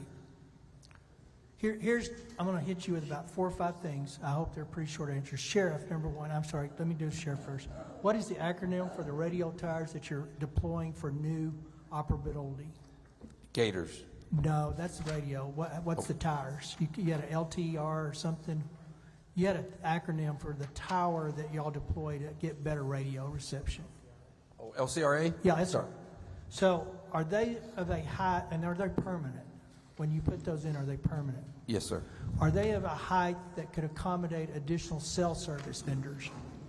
I would think that's very possible, sir. And so I would tell both Kerr County and Kerr City, look in your current inventory of tower structure and ask your vendor network, for those that did such a yeoman's job during the emergency, that they might be willing to come on permanent. And I would also caution you this. Do not hold them hostage for fees that are exorbitant. The cost of a tower, the large part of the cost of the tower is land acquisition and leasing for space. Mm-hmm. So if you're sitting on government-owned space today, it only makes sense you reach out to those and say, please come on board. Because this community, this area needs bandwidth if we're going to put all of our eggs in one basket on a bandwidth line. So I'd tell both of you, Mayor and County Commissioner, and I don't have the Mayor here, well, I do, to go through your inventory and find out what works, and do not go back and hold them hostage.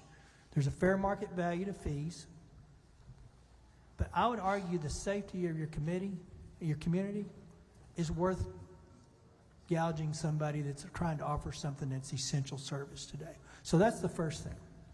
And it don't have to be LTRS. It could be a water tower for all I care. Yes, sir. But take an inventory and look at that and pursue that with a vengeance. Yes, sir. You can have service by the year end and won't be relying on boosters in the next flood. Secondly, this dual EMC deal for small counties and cities. My large ones, I get it. Lubbock's a split. But I want to tell you, in operation, you'll never know their city and county. They dovetail. My basic understanding is this one really didn't get together until Kidd got here and kind of forced the issue to get them together. Partly because we had a retired in one the day before, and we had one sick, and we had a county judge that was out. So, number one, I think you're going to anticipate or should anticipate a consolidation at a certain level of one, for many reasons. One, I don't think the expertise needed to do this properly exists in a small community. So you're running stretched on resources to begin with from a personnel perspective. Two, I want my TDM director not to have to guess which one he should talk to. So just from an organization and coordination, unless you can give me good reasons between now and the report and Bill that it shouldn't be that way, expect a consolidation. So here's the one that we haven't talked about much, and it's going to step on all kinds of toes, politically and otherwise. We're talking about what you do when the flood's coming and when it gets here. The question I have for y'all as a city and county, is there appropriate higher ground space given the time to evacuate people that are sitting in the 500 floodplain? Is there area you can get people to in this area if you have time to get them there? Yes, yes. Yes. So here's what, all the data and monitoring is good, but you know what that's doing? It's squeezing it down to the very last second before we disrupt somebody's world. And that's a convenience or an inconvenience I'm willing to go to now. So going forward, under the Health and Human Services Codes, I believe it is, safety codes, that's where a lot of the camps are regulated. And what I've learned to find out is there's all kinds of reasons this shouldn't have happened at some level, but we get waivers. They ask for a waiver and they get a waiver. So guess what? An action plan at a flood warning level. Number 2, not the last one in line where it's already too late. But number 2, in a flood-prone area, when you're responsible for the lives of people that paid to be there, has to be evacuate to higher ground. Shelter in higher ground. And we would have had 3 hours if that had been a coordinated place to go and trained and taught. They could have been on higher ground. But what we don't want to do as a community is disrupt the community on a flood warning. Y'all don't get that luxury anymore if you're living on the river. So those are some things that I'm chewing through here, because if we can talk all day about data reporting, our science is pretty good, but we're never going to be able to predict exactly where Mother Nature's going to drop one of those. So all of these folks out here that intentionally, I didn't want them here today, but everything in your world's going to change a little bit, because in the next flood warning, if you're in a 500 plane, and most of those places were, there's the 100 and the 5, if you're in the 100, but if you're that close to the river, you're going to higher ground at flood warning level. That's the only way with some certainty you can predict no matter what the river does. And it would have worked in this one had those people went to higher places. The people that got to higher ground, some of the kids in Mystic actually got to a higher ground on their own accord. That's what we got to start talking about, and stop wobbling around some of these things that we let people do because it's an inconvenience. Judge? That's not difficult to do. Do what? That's not difficult to do. Well, to adopt a policy on the NWS when they have the flood warning? It's an action plan at this level. Well, let me just say this. It's not a problem as for emergency management to put out shelter on higher ground, and you know, we can do that. On flood warnings, when it says 1 to 3 inches, I'm telling you, some of those people won't move. I'll tell you this, if I'm responsible, if it's my camp and I've charged for that bed, and those kids have been entrusted with under me, it's not an option. Now, if I'm a private, pulled up, put up a tent and sit on the river, so be it. If I'm in the RV camp and I go to RVs and say it's time to shelter higher place, and one of them says, you ain't getting me out of here, check the box, you talk to him, and when he's found down the road, you can go. But we've got a way to stop this. And what you just said is a truth, but sad. It's not that hard to do. No, it's not. And it's just like Chief Kidd said, we can do better. Well, we can do better on this. I would argue, and I haven't been through all the waiver processes, but I would tell you a lot of this stuff was probably wavered off over the years because it was an inconvenience. And that's got to stop. One final question. I think if I heard it correct, there was not a required actual training scheduled at least once a year. I know there was tabletops. Tell me if I'm wrong, Mr. Thomas. Y'all do an actual test once a year, or you just do tabletops and exercises? William Thomas, Kerr County. We do tabletops and exercises. You actually do a physical all hands on deck with city and with county? We have not done a full-scale evacuation exercise, no, sir. So going forward, Senate Bill 6 had some requirements. It ended up in a report. I don't know how you guys can be good at what you do if you've never practiced what you're supposed to. I agree. And I think coordinated, not 2 units. You need 1 leader, which reminds me, you actually need 2, or maybe 3 in this case, but 2 of your leaders weren't available. So a whole lot of world changing in this stuff for you and everybody that's in your current position. But we really just got to be smarter and willing to pull the trigger. I'm going to give you, I think this committee will hopefully approve it. It's not miss me. At flood warning, if you live on this river, you're going to be moved to higher ground. It just makes sense to me. So with that, Mr. Chair, I think I did have one sneak in. Actually, I had 2. Did you have any more? No, I think the House is going to be Senator quiet for a minute. Schwartner. Thank you, Mr. Chairman. Just on follow-up of your question, Judge Kelly, you're indicating in your testimony that there was not much in the way of an alert of the severity of the flooding.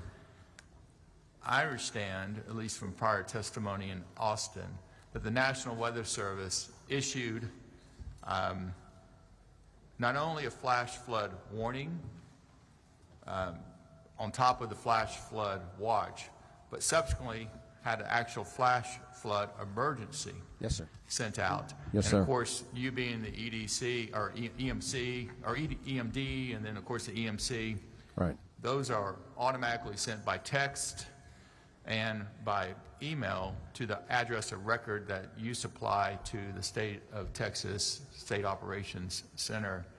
But you also indicated that you woke up or were awoken from texts or calls from Kidd, Letha, and Rice. Did those texts indicate the flash flood emergency occurring, and at what time? I don't know if that technical information was in there, but we definitely knew we were in trouble. One more time, sir. I don't know what the exact Time frame? no, what was exactly said, but what the import was that we had a major problem in Kerr County, and I needed to address it. On those texts? Yes. That when you looked at them, when you woke up, at what time again? 5-ish. 5-ish. And what did you do at that time?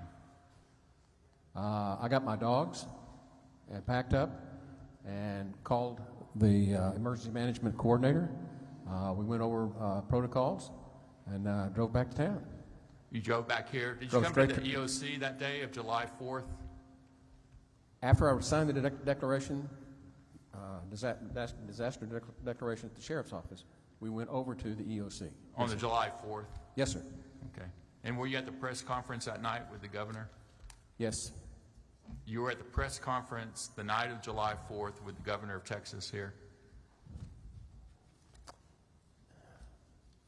I'm not sure.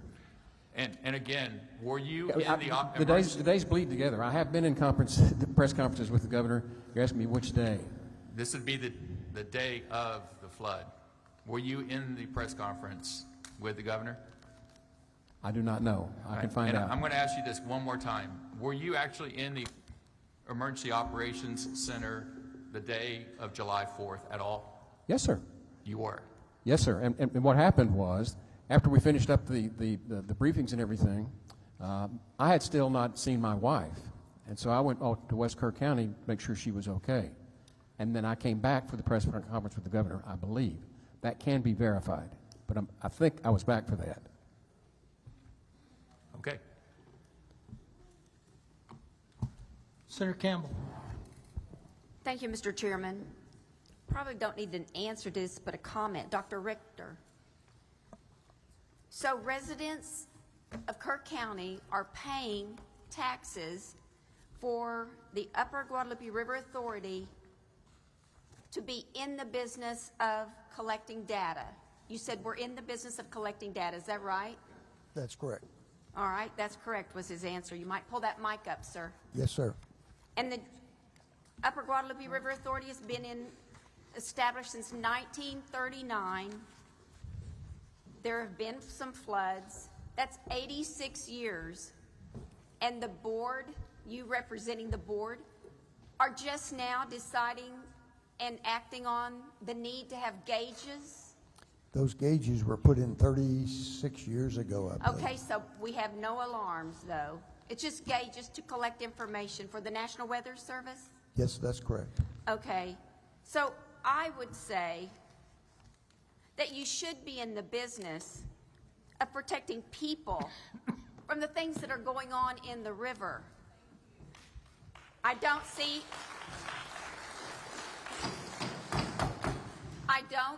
how the Upper Guadalupe River Authority helped in any way in this flood. Thank you, Mr. Chairman. Senator Kilcourse. Thank you, Mr. Chairman. To all of you, we're hearing you, and I know that it was like Senator Flores, you said, the monster in the middle of the night, a historic flood, and we're going to get better from all of this.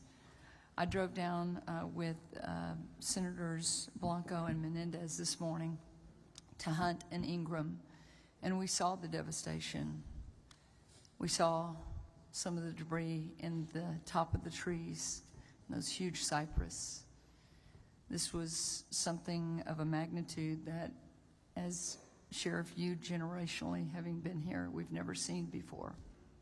So specifically, I want to ask a couple of questions. Mr. Rice, you had some recommendations. I think that Representative Moody asked you if we could get those in writing. I was writing as quickly as I can, but my shorthand's not great. So can you get those to us? Dalton Rice, City Manager. Yes, ma'am, we will have all that information to you all. Thank you. And Sheriff, your timeline is very important because we're comparing those to what we heard in Austin. So if you could get that to us as well. Absolutely. I want to go to your question, your comments in your writing. You said the water came too fast, and that leads me to the importance of educating our seasonal visitors and the youth camp operators about the importance of flash flood monitoring and knowing the evacuation plans. I'm going to ask a question on the evacuation plans.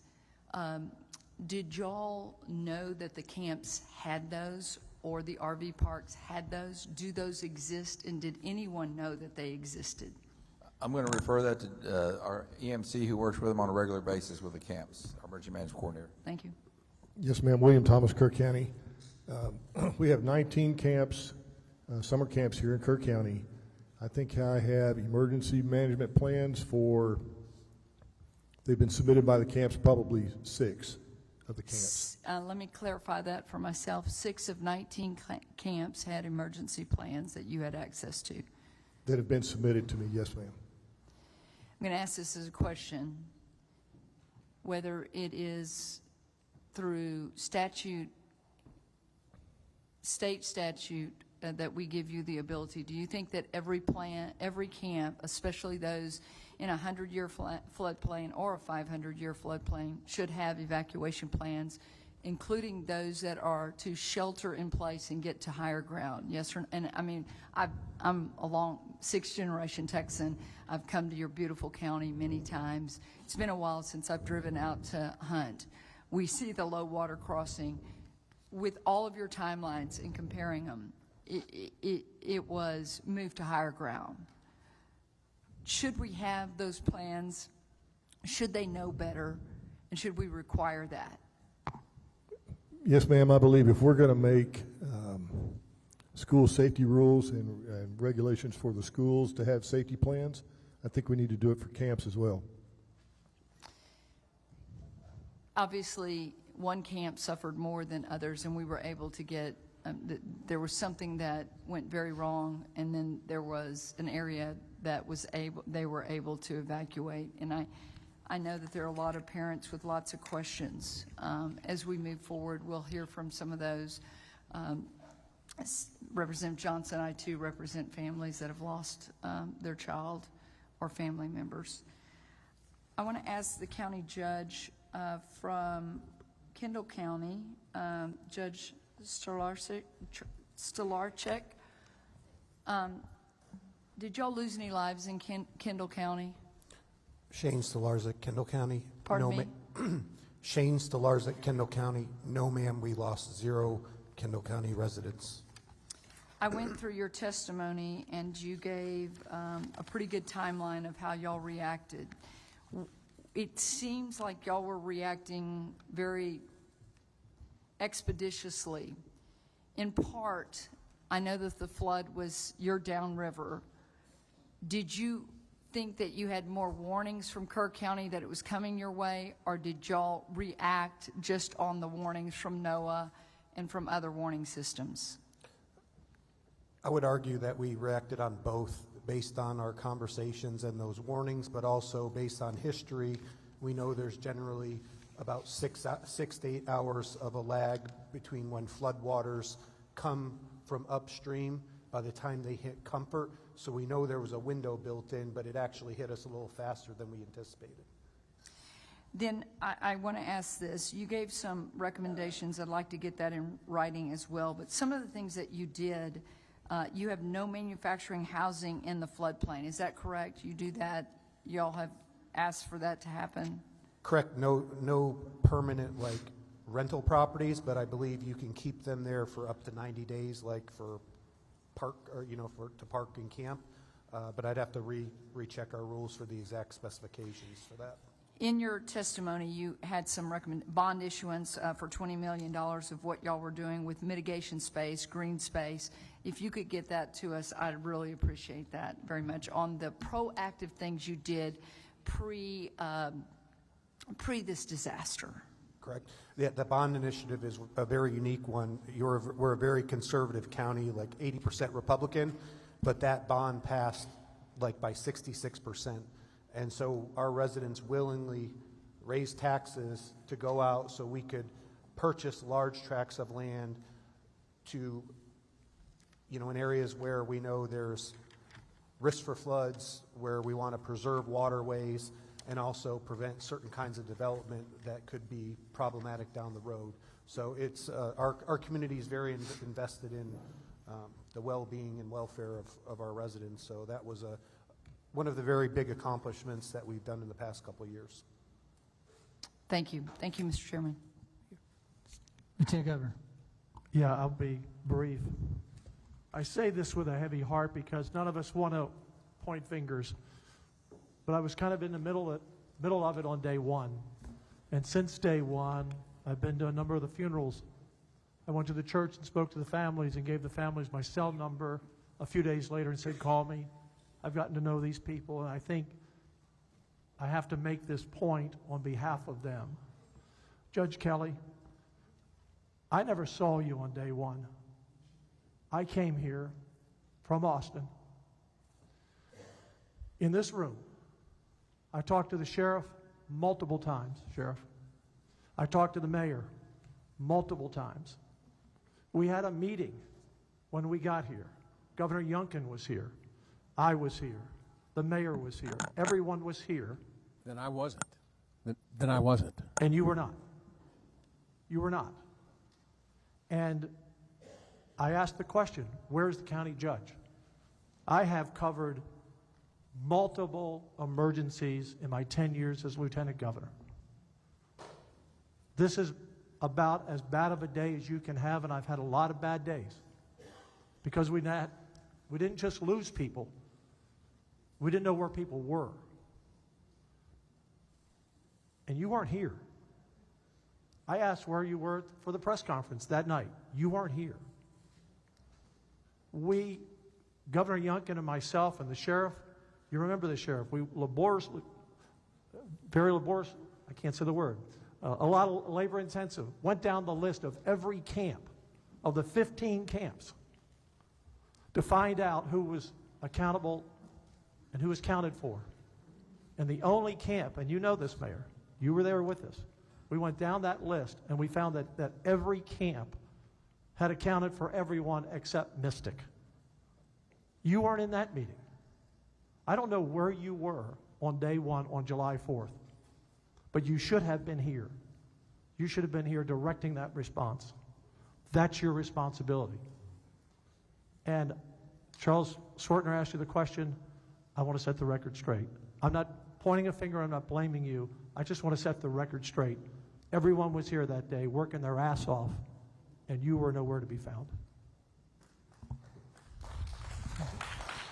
All right.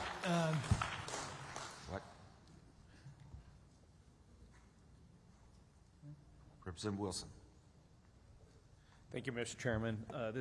These questions will be to the sheriff, Mr. Rice and to Mr. Thomas, do y'all have previous incident after action reviews? We are going to do one after this, sir. How Not about yet. from the floods of old? Dalton. Then we have an issue in like 87. Dalton Rice, City Manager. I don't know about the old ones, but anytime we do an incident or have an incident, we have an emergency action plan, an after action review, and corrective action plans. Okay. But after action reviews from previous events, do y'all have? I would have to find that out for you, sir. I don't know. Okay. Could you look, and if so, could you provide it, sir? William Thomas, Kerr County. I'm like Mr. Rice. I have not seen any after action for past Great. floods. Thank you. Now, I know that Texas Department of Emergency Management basically started moving assets into Central Texas, or in a larger area, of course, not necessarily here in the county, on 2 July. Were y'all participatory in those coordinated meetings? Dalton Rice, City Manager. No, we were not, but Kerrville is historically, regardless whether it's fire season, flood season, throughout the year, we're a heavy staging area for TDEM, and they're there constantly. So sometimes we know about it, sometimes we don't, and I don't think we knew about it until the morning of. Till the morning of? Yes, sir. Okay. There's assets, and you didn't know of it till the morning of? Correct, and I think on the timeline, we had, I think it was about 03:30, give or take. Our battalion chief that was on shift, he had notified STRAC or MedCom, which is kind of the communication point, and that was when they got in contact immediately with the boat teams that were local. But there's not necessarily anything that requires you, once it's identified by TDM, for you to actually attend that meeting? No, sir, I don't think so. Those coordination meetings, and you know the ones I'm talking about in the morning and the evenings. Okay, all right. So in your observations, when you're doing rescue and as well as recovery, and of course, you know, you still have weather events that's happening, you have a lot of help from agencies and so forth like that. Is there something that you identified that, you know, for example, that maybe the state had provided that basically was not a help but a hindrance, like for example rescue boats going down, or not in a necessarily was able to meet what this particular mission called for water rescue? Anything in that example at all? Dalton Rice, City Manager. No, can't think of any hindrances at all. Every state, local, federal resource has been amazing, and they've come in strength with the proper equipment, the proper training, and everything. Okay, that's good to know. Was there any situation for which y'all repeatedly had folks doing rescue out there, but then you had to go and rescue them? No, Sheriff Letha, Kerr County. What I can tell you with some of the volunteers, some of the issues we had, you know, we really appreciate them, but they were in the river searching, and we'd had some bad weather come back, and we had some trouble trying to get word to them to get them out. That I do know. Thank you very much. All right, members, I believe that's all we've got on this first panel. I do need Sheriff Letha, William Thomas, and Joe Herring to meet down at this very corner and fill out one of these cards. We need you for record. You guys are dismissed, but I would suggest you might stay here just in case there's questions that come up after public testimony. For those that have not signed up that are willing to, or those that wanting to publicly testify, these cards that are on the front desk, please get one of those filled up and get it to the clerk so we make sure we get record. We'll get you if you don't, but you'll still have to sign up a card. All right, you guys are dismissed, and actually subject to the call of the chairs. All right, we're going to start public testimony. We'll do 16 to 8 panels, and then we'll get back on invited. Chair calls Mary Ellen Schul. Mary Ellen Schul. Brady Constantine. Auburn Gallagher. Ashley Willis. Timothy Mabry. Melanie Strong. Charles Holt. Albert Flores.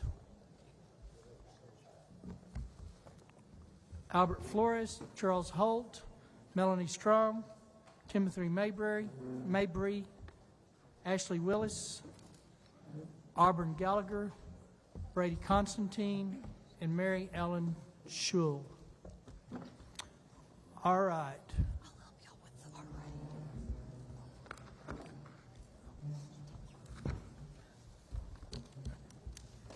There was a couple of those that were actually not, they're public, but they were tied to the previous panel. It's going to be a couple of questions that were introduced into the first one here regarding some of the things the panel first said. So we're going to hit those two people only. It was Mr. Constantine and Ashley Willis. So very quickly, I'll ask the question and members can ask. There was a comment made by, I believe it was the EOC, that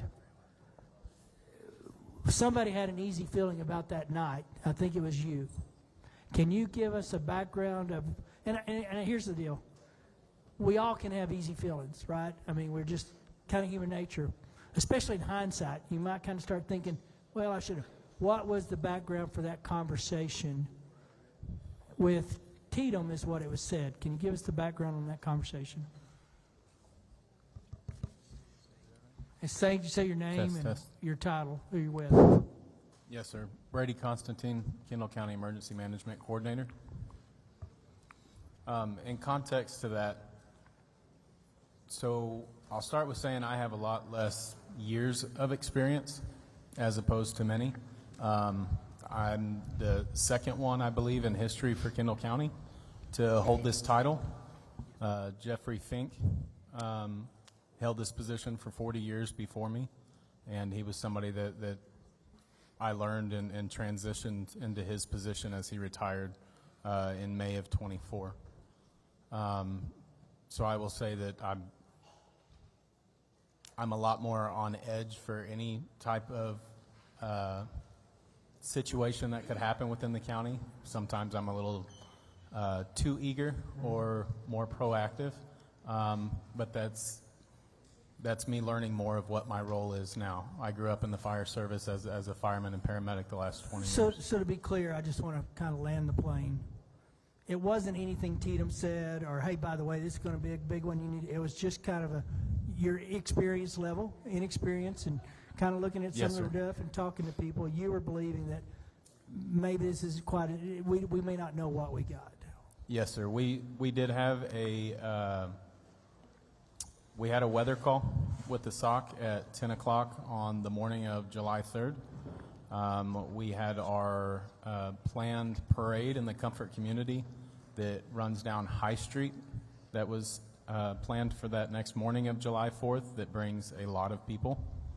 And I know that it is my job to kind of have some awareness of that. And so that's what that was in context So to. Yes, wasn't sir. nothing specific. Okay. Members, any questions for Mr. Constantine? Because I don't want to keep him or the engineer up here. Are you the engineer? Mr. Moody.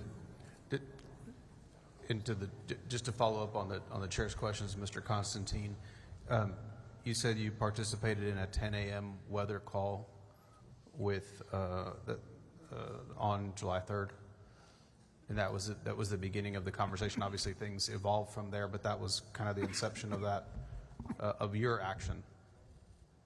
Yes, sir. I've built a pretty good relationship with my county liaison officer for TDM, Scott Haynes. He knows where my experience level is in the fire service and such, and I still have a lot to learn in emergency management. And so we have a pretty strong relationship. We actually started communicating at 8:30 that morning in regards to potential weather that may or may not actually land in our area or affect Kendall County itself.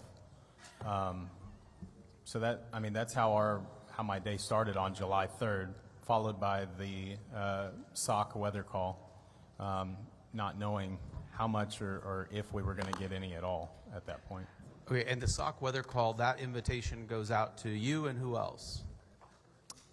I know it goes out to emergency management partners. As far as just for our COG, for ACOG, or I'm sure, by region, I couldn't tell you exactly who all is actually on that list. And that, do you recall, or do you have the ability to inform us later the participants on that 10 a.m. call?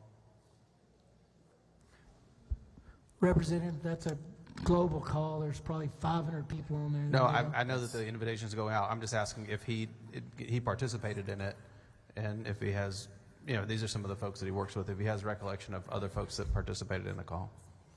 As far as participation, I couldn't tell you who participated. Okay. I can look at the email chain, but as he said, there's like 500. No, on there. and we get those in our offices too, and we participate where it, if I'm not going to be participating from El Paso on a call like that, but we had the same notification if we would like to participate in it. I'm just trying to figure out if there was anything that stood out to you in that meeting in terms of participation. No, sir. Honestly, I couldn't tell you who all was on the call. I generally don't pay attention to that. I just dial in, listen to it, and see if it's going to affect me in my area or not. In our prior hearing in Austin, when we spoke with NIM Kid and TDEM, talked about qualifications for folks that serve in positions as yours. You said you're kind of new in this position, and we've heard from another witness has shared his background, education, experience, and training. Do you have anything on that front to offer to you in terms of what are the best qualifications? What are qualifications that are best served, or that would best serve the communities when talking about positions like yours? Because obviously we have these positions all over the state, and if there are minimum standards that you think would be important for us to know about, I'd like you to be able to testify about that. So one of the things y'all mentioned earlier is the tabletop exercises, and the information of if you don't use it, you lose it. That is something that we talk about in the fire service when it comes to hazmat, right? Or if you talk about if you don't know how to tie a knot, we tie a lot. Emergency management is built around the fire service and emergency medical service, where we wait for somebody to tell us what to do, where to go, not how to do it. It's not utilized as predominantly in the law enforcement profession, I would say, on a daily basis, at least not at the local level. A background for somebody that, or for this position, I can tell you that is the strongest thing that I have is my background in the fire service, the 20 years I had prior to coming to this seat. I wouldn't have applied or been considered if I didn't have that experience that built the resources and the knowledge for it. Thank you very much. It was very helpful. Thank you, Mr. Chairman. I called the engineer up here because you were named in that. Do you have anything you need to add to that conversation that we were just in with Mr. Constantine? No, I don't have anything to add. State your name and... Sorry, Mary Ellen Shuley, County Engineer for Kendall County. You guys are released. That was an easy day. All right. I'm missing two out of this. No? All right. Let's go ahead and start on this side. You've got 3 minutes, but we'll be granting latitude on the public side a little bit for you guys. So just kind of move down and tell us your story. Tell us your name. Tell us your name and what's important to you. Good afternoon. My name is Auburn Gallagher. I'm a 25-year resident of Sandy Creek. We are a community of 3,000 plus citizens. The majority of the citizens in our area are retired, elderly, and on fixed income. This area is historically underserved by local authorities. I was awoken on July 5th at 6 a.m. by my neighbor, whose house sections and other debris were taking out my fencing and leaving my livestock vulnerable. At this point, I did not realize the damage to my own home. I was focused on my animals and my neighbor's needs. I put my boots and jacket on and began to zip tie my fences together and headed to the church in our community to see the damage that had occurred. On the way to the church, I saw that 2 of my neighbors' homes were gone. I began to ask, how did this happen? Beginning to develop a plan. Our floodwaters came from a very small watershed with headwaters all within a half mile of our subdivision. The creeks could not shed 18 inches of water in 1.5 hours, with the trees clogging the ways. It was it's like pouring 5 gallons of water into a toilet stuffed with sponges and expecting it to flow through. Our creeks are just 3, Bingham, Big Sandy, and an unnamed creek that starts at Rock Cliff. I took my funds and headed to HEB for water and ice and non-perishable foods. that I returned to the church and moved down to Windy Valley to assess the damage. It looked like a war zone. I began calling resources I knew and asking for help of volunteers and equipment. The work began. The failures, the lack of communication by Travis County Sheriff's Office, the lack of communication from Judge Andy Brown's office, the Travis County Emergency Services Division lack of communication, failure to notify the residents when in fact I have been personally told by Travis County employees that they were warned at midnight that we were going to flood. However, at 4:39 a.m., we received a text message from Travis County that stated the following: evacuate, wildfire. Really? Wildfire? Flood. Travis County and the state needs to complete the 2015 flood infraction upgrades that were paid for and grants were received. They were not implemented. Now we find out that we have been under a 5-year flood mitigation plan, but no one in Sandy Creek has ever been notified. The delay of resources, please explain to me why New York State cadaver dogs were brought in 5 days into this event, but the cadaver dogs from Texas were never brought in. Please explain to me why we had no SARS or law enforcement units on the ground, but volunteers were on the ground by July 6th, where the state and county, where were your resources? I have been emailing Travis County for 3+ years about Sandy Creek and the things that needed to be addressed. They have never completed any of those requests, which would have fallen under the 2015 flood mitigation plan and the corrections that would have needed to be made. The lack of communication with residents about the location of possible missing, the numbers are still wrong. We have 20 homeless encampments between the two sides of our creek. Many of them have not been found. And by the way, did you count for the illegal population in our area? No, you did not. Further concerns are that Travis County employees are now telling us that they are not able to clean out or remove debris from our creek because the Travis County officials told them not to clean it up and not to remove. Ms. Gallagher, thank you for your testimony. Your time's up, but I do have a question, so we're going to extend it a minute. Has any cleanup in Sandy Creek began? So I'll answer that question as the following. I began bringing in volunteers on July the 6th. My volunteers, chainsaws, heavy equipment, boots on the ground, supplies, whatever we could get, we cleaned up Windy Valley. Windy Valley is done. They have started to remove, they being, I'm not sure whom they are, started to remove some of the debris from the riverbed, but there are many sections that have not been touched, and no one will listen to the residents, sir. Understood. Members, are there further questions of Ms. Gallagher? Seeing none. Thank you for being here. State your name. You have 3 minutes, and we'll probably have a question or two maybe. My name is Ashley Willis. I am also a Sandy Creek resident. At least I used to be. I'll live there again. We can all talk about how woefully inadequate the Travis County response was, but instead I've kind of brought some solutions, some ideas that I think we can move forward. I do agree, since 2015, we've had 10 years, there is 0 flood mitigation plans for Sandy Creek. There are 0 gauges. That is unacceptable. Additionally, in addition to the 22 inches of rain that we received, there are also additional circumstances. We need someone to monitor our tributaries.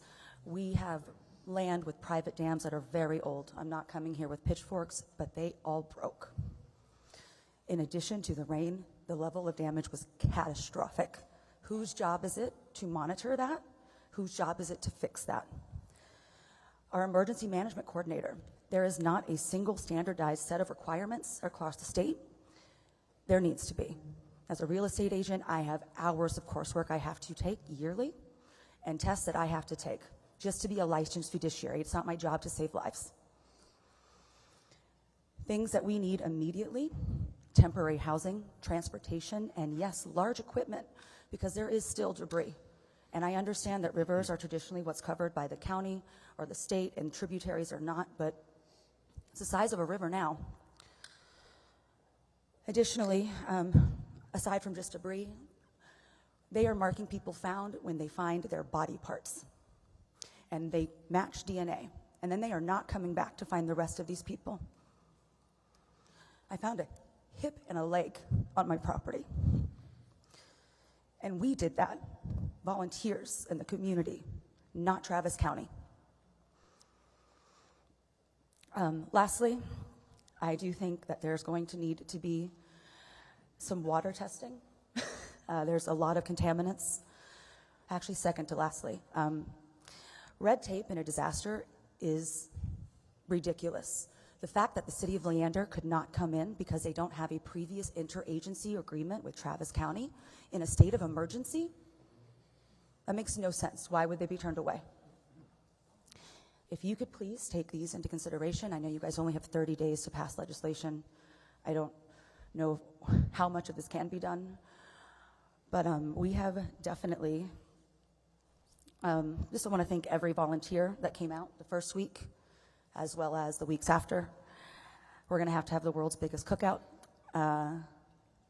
We do still have an unserved area at the southern end of Long Hollow Loop and at the southern end of Gillum Creek that has not been touched. It still looks like a war zone, and if we get another rain, it will tear up all of the low water crossings that are left. The fact that we have spent our own personal money to help efforts because support has not been there is unacceptable. Thank you. Just real quick, I know you don't have it, we don't have a copy here today. Those recommendations would be extremely helpful. Any written testimony that you can get to the committee the next week. I know you live, I think, in that area, obviously.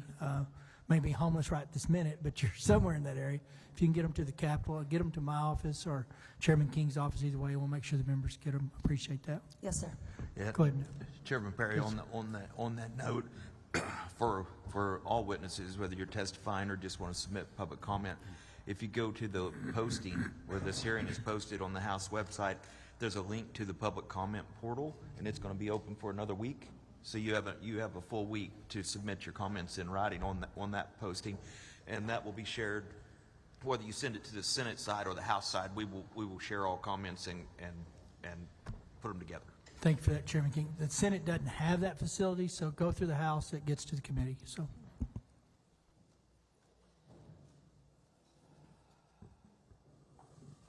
sorry, go ahead, state your name.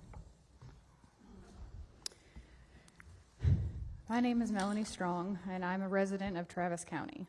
I'm a general contractor and realtor by trade, and I'm going to give you a brief timeline of my experience as a neighborhood leader and a community liaison. I've used my background in construction and my leadership skills in the specific area of Sandy Creek at the end of Windy Valley Road to help the residents clear the property of debris, manage volunteers and heavy equipment, and help them sift through the destruction and try to find any personal belongings. As well as I've personally brought in shipping containers, tents, and security to protect against looting. In the evening of the 8th, 3 days after the flood, I was disturbed to see a woman, Auburn Gallagher, a 25-year resident of Sandy Creek, pleading for help on social media. This area of Travis County is only 20 minutes away from where I live, and after doing some digging and making a few calls to the only two people I knew in that area, one of which lives on Nameless Road that leads to Windy Valley, and the other one lives on Windy Valley. Both of them had the same thing to say, and that was that nobody came. They were left in the dark, and they did not have resources to dig themselves out. I woke up my significant other, who is a lieutenant in the Capital Region of Austin for DPS, and I told him that we needed to go and see for ourselves.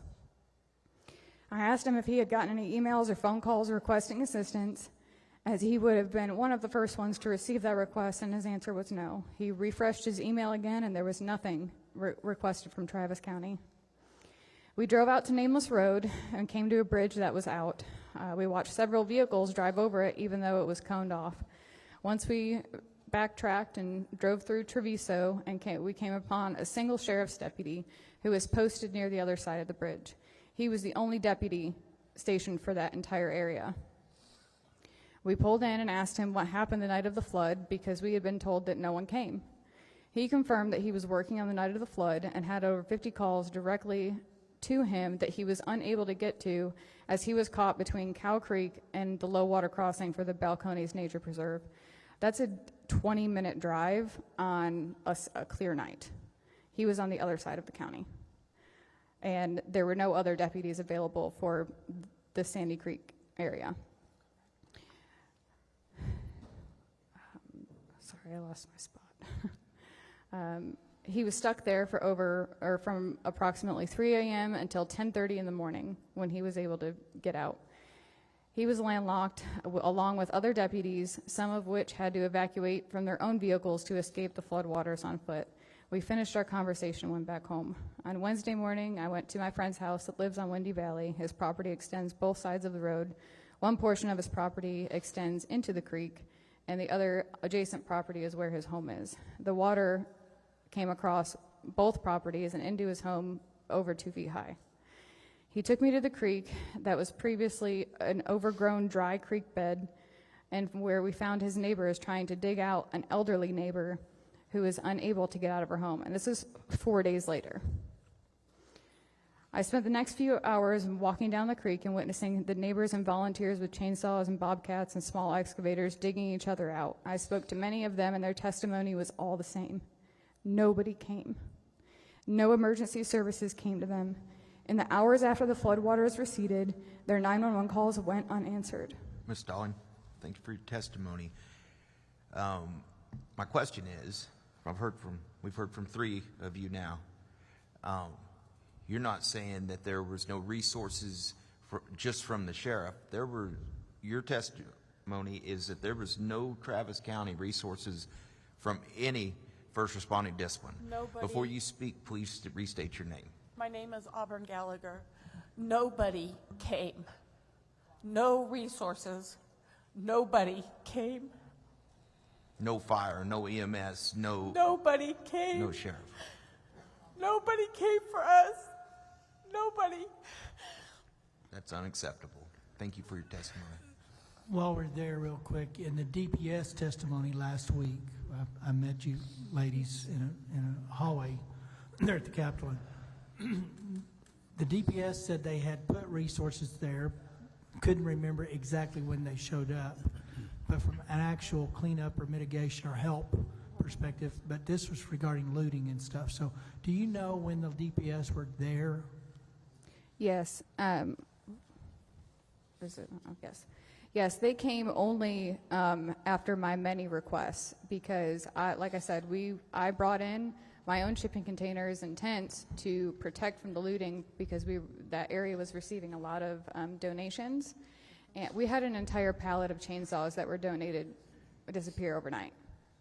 And basically, I just begged my boyfriend to figure it out.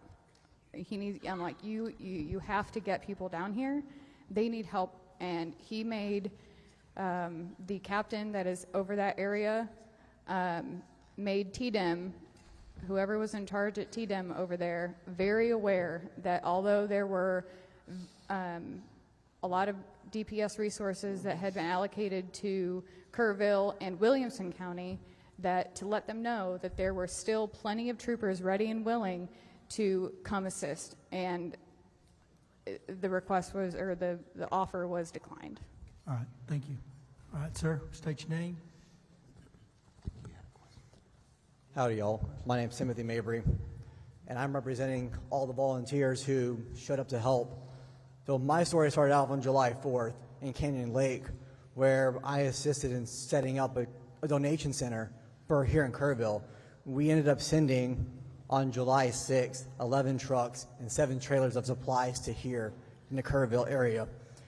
Then that night of the 6th, I saw Auburn Gallagher's video saying that Leander was hurting, that there was a major need. That next morning, I called up the church there, and I heard the exact same thing from the church.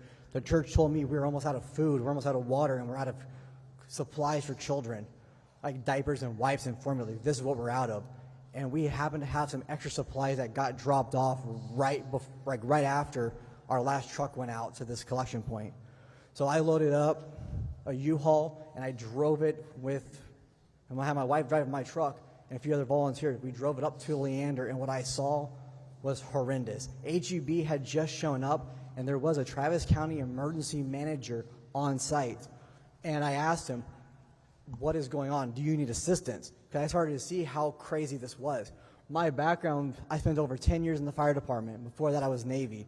I have a lot of experience in emergency management. And I asked, hey, do you need assistance? And he said, I don't know. I don't think so, but I'm not sure yet. Just be on standby. I asked him, do you have a full ICS, incident command system structure, up and running? And the answer was no, we do not. Those supplies were being turned away because HEB had shown up. And HEB at that point was giving out small little bags of groceries to people. It was just enough of an allotment for an evening. I then went up to Ms. Gallagher's house afterwards, and I got to see the devastation firsthand on Windy Valley, where multiple homes were completely devastated, and the loss of life, it's heart-wrenching.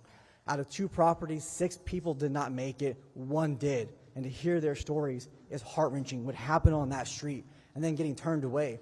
I made a phone call to a friend who does global disaster recovery, and I told him the situation, and I requested a FEMA command trailer to show up to that site. The next morning, that Tuesday morning of the 8th, a FEMA command trailer showed up to this site before an emergency management was fully set up for an incident command system. The fire chief of the Travis County ESD-1 rejected that trailer, and they were going to use this little schoolhouse. But there was still assets that were being needed. People were getting turned away, and the community effort was there. It was not the government. It was not the state doing the cleanup. It was not the government helping. It was citizens. It was Texans helping Texans who were doing the work and are still doing majority of the work. It was after many cries and pleas for help and coordination with myself and many others of why resources in the state finally acknowledged what was going on there. And there is still a major need today. I see my time is up, so I yield. Thank you for that. Go ahead, sir. Hello, how y'all today? My name is Chief Charles Holt. I'm one of the 9 volunteer fire departments in Kerr County that services Kerr County. I'm also part of the Kerr County Swiftwater team. In this event, on July the 4th, we were able to evacuate 375 residents to safety. There was 36 10 businesses and 20 RVs that were destroyed. We had 16 waterborne rescues that day. The Center Point Fire Station had at least 7 foot of water that went through it. Even despite that, we were able to clean it up and get that as a community center and another distribution center across the town and the local schools. We ran 29,467 volunteers down the river from July 4th to the July 18th. We had 75 heavy equipment, specialized pieces of equipment. We had 32 rescue teams that was deployed down the river, 7 task force team with technical rescue and recovery and logistics. We had 6 cadaver dog teams that were running down the river. We provided 3,000 meals daily to the volunteers and everybody that was coming in to the area. We also accept at least 80 tons of donations from the community support, and we had 60 medical contacts daily on our site. Through all that, we only had 3 injuries. One was a minor chainsaw scratch, one was a heat illness, and one was just a PTSD thing. What we got from the state was a 100-man TIFMAS team. It was actually a SAR team at the beginning of it, and then we got about 16 DPS deputies that helped us with traffic control in the area. So the biggest thing for us is, we had our personal professional equipment. We handed out to all these teams that helped them, mitigate the risks that they were going through on this river. We had a public plan. We had evacuation protocols that we had put together. On the county side, we had good communication with the county commissioners. They were good liaisons. The sheriff's response, sheriff's office response to the area was great. Some of the things that we could work on with that would be, some of these rehearsals of the emergency stuff that would go on through here through the countywide.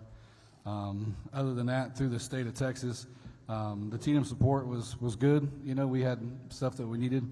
The DPS checkpoints and the state representatives that have come down there to visit us and make sure that we're doing good was amazing. I got to see Mr. Liddell here on several occasions, come down there and see how we were doing and see what we needed. The only thing I would ask from the state moving forward would be, instead of a pull down from us trying to get information down, it'd be better to be more of a push, so we can get those good information things that we need to carry out our jobs a little better. So that's all I got for y'all. I appreciate y'all's time. Thank you. Thank you for your testimony. Mr. Verdell. Thank you, Chairman King. Chief Holt, I just wanted to commend you and your brother and all the other volunteer fire department members from Center Point. Y'all had an overwhelming task. I believe the last survivor was found near your station, and it was impressive to watch how many volunteers showed up. And y'all, that's really an overwhelming task. If you think about, you have a lot of people. Y'all did a great job coordinating and managing those volunteers. And I wish people could have witnessed, if they didn't get to, what your VFD was able to do. And I think it shows the importance of why we have to have those volunteer fire departments there. And your leadership was exceptional. I just want to tell you publicly, thank you for what you did. Thank you, sir. There's a there's a lot more you can do, just being honest, with a little less red tape. So I think everybody that showed up to help us out, like we've always said, it's, we're from Texas. We'll help our neighbor. It could be next door, next county, or next state. So thank you all for everything you did, and I appreciate that. Go ahead, sir, state your name. We'll have questions for you, probably for the groups after this last one. Good afternoon. My name is Albert Flotis. Thank you for the opportunity to address the committee today. I've been a television meteorologist for 4 years in this area, so I've seen the floods. I've seen the loss of life. I've reported it for many, many times. I know lots of the people that are sitting over there. This time, it was just insane. It was hard to do as a meteorologist. It's hard for everybody. I have a forensic company that does research on this kind of stuff. I'm here to volunteer our company to come in and do the work that needs to be done. You can't move forward until you have answers to what happened. We have some of the best in this operation of mine, meteorologists, geologists, everybody, hydrologists. We probably have about 150 years of experience doing hydraulic research. I'd like to have this committee consider that. I think that this whole situation really can't be looked at completely until you have experts like ours to come in and give you the minute by minute what happened, why it happened, what was the event, what can you do about it, how can you fix it. So that's what I'm here to tell you. I know how to get answers. We've done it for many people. I did it for SeaWorld and saved them millions because they had a tornado in their stadium and they didn't know it. So they were being sued for millions. Our forensic team came in and looked at it, and sure enough, we found a tornado inside Shamu Stadium, but it was tiny. It couldn't have been really picked up. I mean, it's not like you saw this giant funnel. Regardless of that, we have the experience, and we're offering to come in and do exactly what I think this needs. At the same time, we have an artificial intelligence company. There's been a lot of problems with phone calls and people getting messages and what do you have and how can you help me? We have artificial intelligent operators that can handle 1,000 calls an hour. They will help people. They'll take their emails, they'll send them text messages, they'll do follow-ups. That's, excuse me, my throat's dry. That's free. My company is giving that away because I have lots of friends in Kerrville. I lived in Bernie, and we just want to help.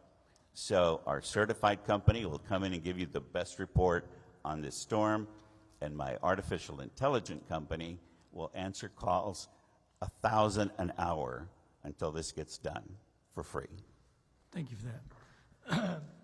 Senator Campbell. Thank you, Mr. Chairman. Well, Ms. Gallagher and is it Ashley? Ashley and Melanie, thank you so much. Now, I'd gotten a report, and the Travis County judge will be here, or is here, will be on a panel later today.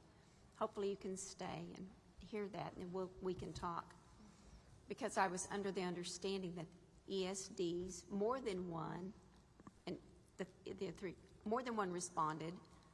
TDM was there, and that they responded right after 1 o'clock, I believe, on the 5th, 1 o'clock in the morning. That's not true. Go ahead, Ms. Gallagher. No, ma'am, that's not true.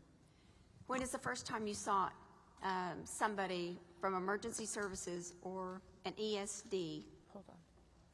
So let me explain something. The first time I saw anybody, Speak just a little louder. the first time I saw anybody was when Melanie and her boyfriend rolled up on me on Windy Valley the night of July 5th when I was holding security to secure the items that I had secured. Ms. Campbell, please understand, I have a medical issue. Sure. It makes it even I harder. spent my $3,000 for my community to begin this process. The original products that were brought into this community, my call for help was a TikTok video that got my life threatened for asking for help. I spent my $3,000 on food, water, and ice for my community. No one came until she showed up in the middle of the night. Was Tatum there when I had talked with the judge, Tatum has been very responsive. Were they there the next day or that evening? No, ma'am. Of the 5th or the afternoon of the 5th morning? No, ma'am. Melanie, speak closer into the mic. No, ma'am. From my understanding, and after that night that I met her, that was on Wednesday after the flood. And then Thursday, I spent that day organizing volunteers and large equipment. And as I was leaving to go check on another area, there were 3 Texas State Guardsmen walking in the opposite direction down Windy Valley. And I pulled over and I forced one into my vehicle. And I told him that he had an iStat thing on his iPad. I said, you need to come with me. Nobody has been down here. I said, this is where the destruction is. This is where you need to be. You have to come with me. And he said, ma'am, that's not my mission today. And I said, I'm begging you, please come with me. And he did. And I took him down to the end of Windy Valley, he was on the phone and he spoke with Chief Klingenman, I believe his name is. And that from the next morning, Friday morning, there was Texas State Guard and buses of National Guard, and those were the first people that many of the residents on that side of Sandy Creek Where saw. the bridge had washed out. Yes. So They were the first opposite side residents. of that bridge, Ms. Campbell. We're On the north side. We're on the north side. The bridge goes this way, right? This is one community that has an one in, one out bridge. We're on the other side over here. Okay. The temporary bridge right now connects the two? The temporary bridge is the big sandy side. Okay. Windy Valley and the side I'm on is the other side. Thank you. Okay. Go ahead, sir. Yes, ma'am. Timothy Mabry. So when I arrived there on Monday the 7th at 3 p.m., there was a Travis County Emergency Manager, Cortland Ballou, at the Round Mountain Baptist Church. So Travis County, there was someone there, but he was the only one from the Travis County in that official capacity. The fire department had been ordered to stay in their station that day. I talked with the fire department the next morning, one of the lieutenants on duty, and at that next morning, the Tuesday the 8th, they did not have a full count of who was missing and the level of devastation. And that it was that morning of the 8th is when I was told that the emergency management was going to be coming in the afternoon, and that they were preparing for them to start coming in at that time. Well, I think there's a lot we do need to look into. We'll listen to the judge pretty soon, and thank you all, and I'll be talking with you. And one last thing, Senator Campbell, real Yes, quick. sir. Timothy Mabry again. Senator Menendez. Oh, he was I'm just sorry. finishing I'm sorry. a comment. That bridge that was built that morning of that Tuesday the 8th, an individual who has a construction company in that area came up to myself and a few other people, and I relayed this to the fire chief, that he could have built a temporary bridge better than one that's currently up right now that same day of the 8th. And it took 8 days later to get another bridge working in order. Okay. Thank you very much. Thank you. Thank you, Mr. Chairman. Senator Menendez. Could I say something before I leave? I'm going to have these folders given to all of you about our forensic company. Please consider it. You really can't move forward with this until you understand the gravity of what happened to the nth degree that we can give it to you. Thank you for that. Thank you. Thank you for this offer. Menendez. Thank you, Mr. Chairman.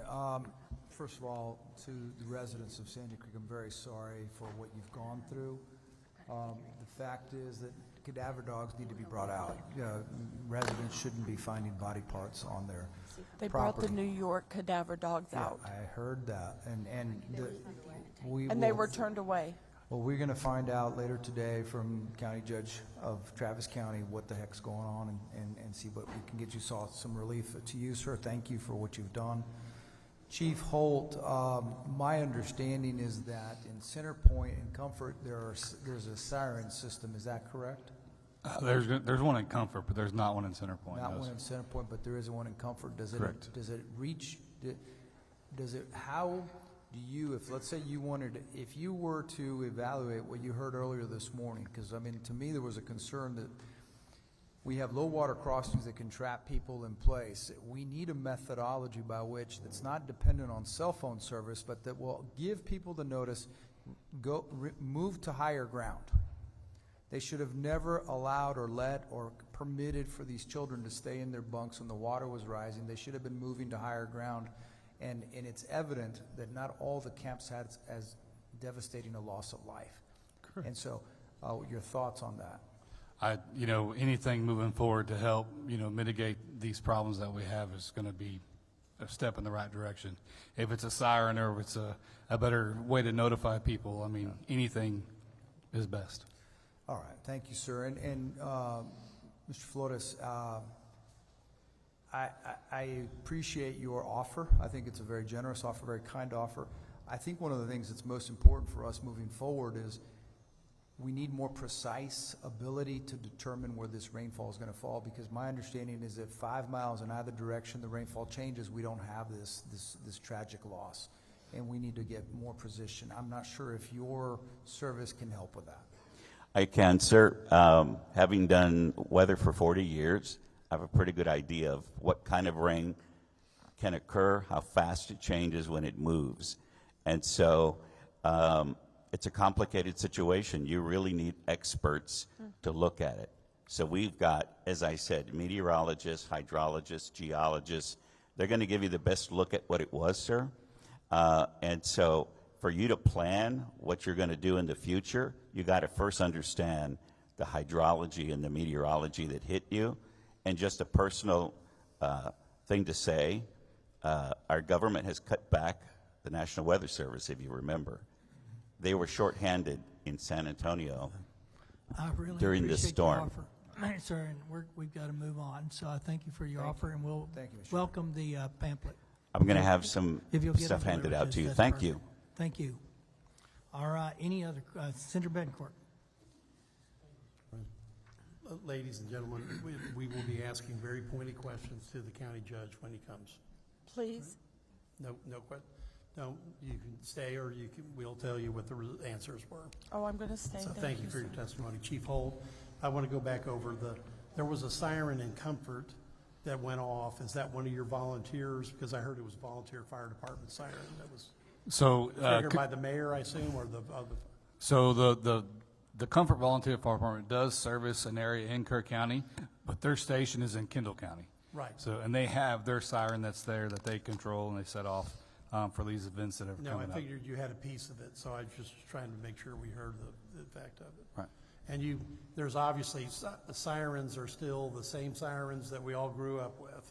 Yes, sir. That people, recognize that there's danger and that they need to take action. So combining sirens with old tech sirens with, modern cell phone alerts would be a positive step forward. Absolutely. Sure. Thank you for your testimony. Thank you, sir. And your service too. Thank you. Could I mention, sir, Starlink, if you haven't heard of that?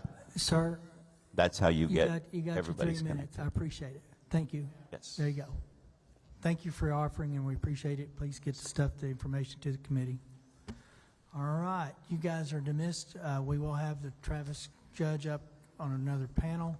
As I promised, we'll do 16 publics, and then we'll go back to inviteds.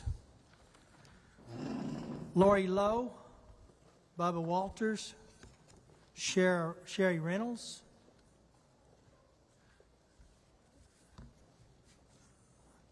Jacob Willenitz,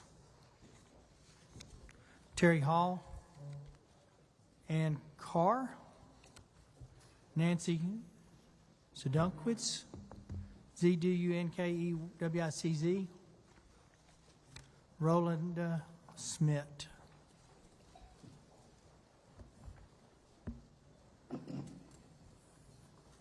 Lori Lowe, Bubba Walters, Sherry Reynolds, Jacob Willenitz, Terry Hall, Ann Carr, Nancy Zedunkwitz, Rolinda Smith. Let's start on this side and go over. Yeah, I can. We've debated. We don't know on these cards what your story is, but we would more than welcome those parents, if they had Mystic kids, to fill in these slots, and we'll try to get you moving through the system if you feel comfortable to. But we just don't know up here the ones that are, and if there are parents of Mystic kids or kids that were lost to camps, for that matter, we would more than welcome to try to put you up here so you can move forward if you need to. So, Chairman, yes. I might add, if you are a parent of a Mystic child, I know you likely traveled, if you would come forward and just talk to committee staff where we know which card belongs to you, we can expedite this Perfect. process. Good choice. All right, let's start on this side and move forward. All right. My name is Lori Lowe. My husband and I live on the once beautiful South Fork of the Guadalupe River and have for 29 years. We are approximately 5 miles below Camp Mystic. We live on Highway 39, which is a 2-lane road. All roads to Hunt are 2-lane roads and are all subject to flooding. The initial plan in a normal flood is to stay put because of that. This was no normal flood. At 1:30 in the morning, I was awakened due to the terrible storm. It was pouring down rain, and by 2:30, I knew it had to be flooding due to the amount of rainfall and the slight roar of the river. At that time, normally one would take action to move your kayak up, things like that. You don't know what's coming. By 3:30, the red cell over the South Fork had never moved. We are familiar with floods. With an outside light, I could see the flood rising and moving aggressively towards our home. At 4:05, we hurriedly self-evacuated in my husband's large pickup as the floodwaters were fully surrounding our home. As we drove up our driveway, the flood was chasing us. It was rising so fast. But we knew that Highway 39 in front of our house was at a higher elevation. It was only about 100 yards to reach the highway, out of the reach of the roaring flood, higher ground. Had we needed to go higher, we easily could have by way of a paved county-maintained road across from us. Had we turned left on 39, we knew we would run into low water crossings, now flooded. We also knew that if we turned right on Highway 39, we would be driving towards 2 flooded state bridges. In a normal flood, you stay put because of that. This is no normal flood. Moments later, we're out on Highway 39 in the dark, and a Hunt Volunteer Fire Department firefighter arrived also. So it was the 3 of us out in the middle of the highway. It was totally dark. I think the power was out everywhere by now. VFDs are, in fact, the very first responders locally, and they are to be applauded. By then, no one else could have reached us unless by helicopter. He rescued a family on a roof next door, including a toddler. We picked up a couple, my husband and I picked up a couple who were wet and barefoot in the middle of the highway and texted a friend to open the Hunt Methodist Church. We drove them there. Soon it had 50 to 60 people taking refuge in the dark with no water as the power was out. We are fortunate to have a shelter along our part of Highway 39. At what point did I realize the flood was way worse than ever? Really, it was when I saw it coming at our house. So 3:30, this was a historic, never seen before flood. Its massive force flooded our home. Our house remained intact while it was flooded with 12 feet of water, ferocious, violent water, slamming everything around, moving things out of the house that were way too big to have been pushed out normally. So move to higher ground equals 100% success ratio. No, I don't have those statistics or proof, but I believe that moving to higher ground gives us the highest chance of success. Our visitors were the largest number of those who perished. It is heartbreaking, but also telling that 90% of those who perished were visitors. Thank you for your testimony, Ms. Lowe. I do have a question. Did you say you're a 25-year resident? Is that correct? I don't know who's over here. Oh, 29 years. You've been here 20, or Yes. lived in this area 29 Been in years. this same spot in 29 years. Just for perspective, for those of us who haven't lived here, do you recall what the highest floodwater mark was prior to this storm that you had witnessed? I can't say. You know, this flood went a half-mile across. Our little bend in the river is 15 feet wide, and by the end of this flood, it has reached all the way from Highway 39 up into Camp La Junta. But you've obviously seen Many- that river many flood times many we- times. yeah, But from a perspective, 10% of what this one was. Well, 25% Okay. compared to this. I only ask because we hear about it being a 1,000-year flood, and I've toured the area, seen the devastation. And it's unimaginable what that wall of water would have looked like to those that came in after. But everywhere I've been, I see the watermarks on certain landmarks of this is where it was last time, this is where it was last time, and it seems like the watermarks obviously going to be quite a bit higher than it ever has been. So I was just curious about your personal It's unbelievable. situation. You But know, thank usually you. when it floods in Hunt, you get a day off work because the bridges are flooded. Understand. And Members, nothing, you're not limited in any other way. You just have to stay put. Is there a question on the House side for Ms. Lowe? Seeing none, thank you. Let's go ahead. Different committee this time. It's a definitely different committee. My name's Terry Hall, and I'm founder of a group called, normally you know me from transportation related and turf, but we have a local liberty group as well, We the People, Liberty in Action. And my family live along Highway 39, basically like, what's been dubbed ground zero for this disaster, at least in Hunt. Our entire Hill Country community has been devastated, physically and emotionally, and there just aren't words to describe the scale of it.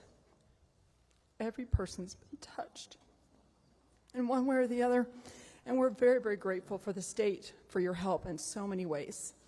We see it, we feel it. It brought in needed help in our worst hour.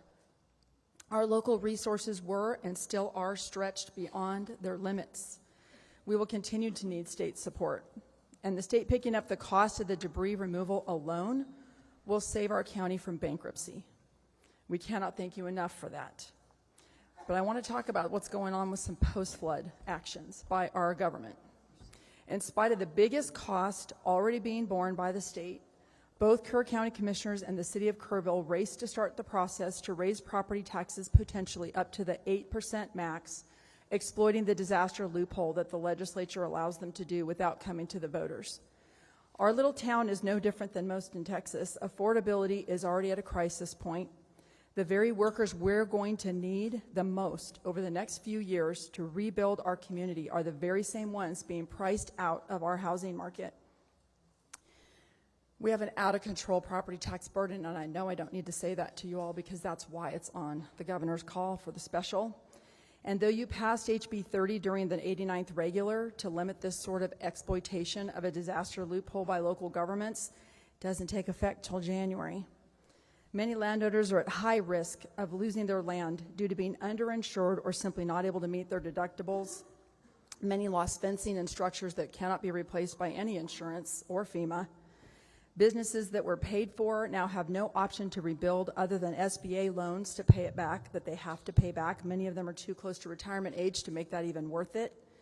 The affected areas have a high vulnerability to having big corporations like BlackRock swoop in and buy up our beautiful riverfront and turn Kerr County into something that we won't recognize. We know Senator Colcourt's foreign land ban bill passed this session, but it only applies to enemy nations. There's nothing to keep foreign entities from buying up our distressed land. We need the legislature to step in and protect Kerr County residents from our own government. And this is a very real threat of skyrocketing property taxes with all of these different taxing entities doing it all at once. We're asking that you tie any state assistance, any state dollars, to the requirement that local governments can't do this to us with our property tax. If you threaten to pull funding for state debris removal, that cost alone, they would walk back these property tax hikes at lightning speed. We feel like this shouldn't even be a discussion on the table.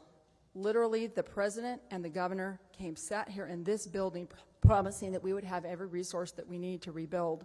And the very next Monday, the first thing our county judge put on the table was an 8% property tax hike.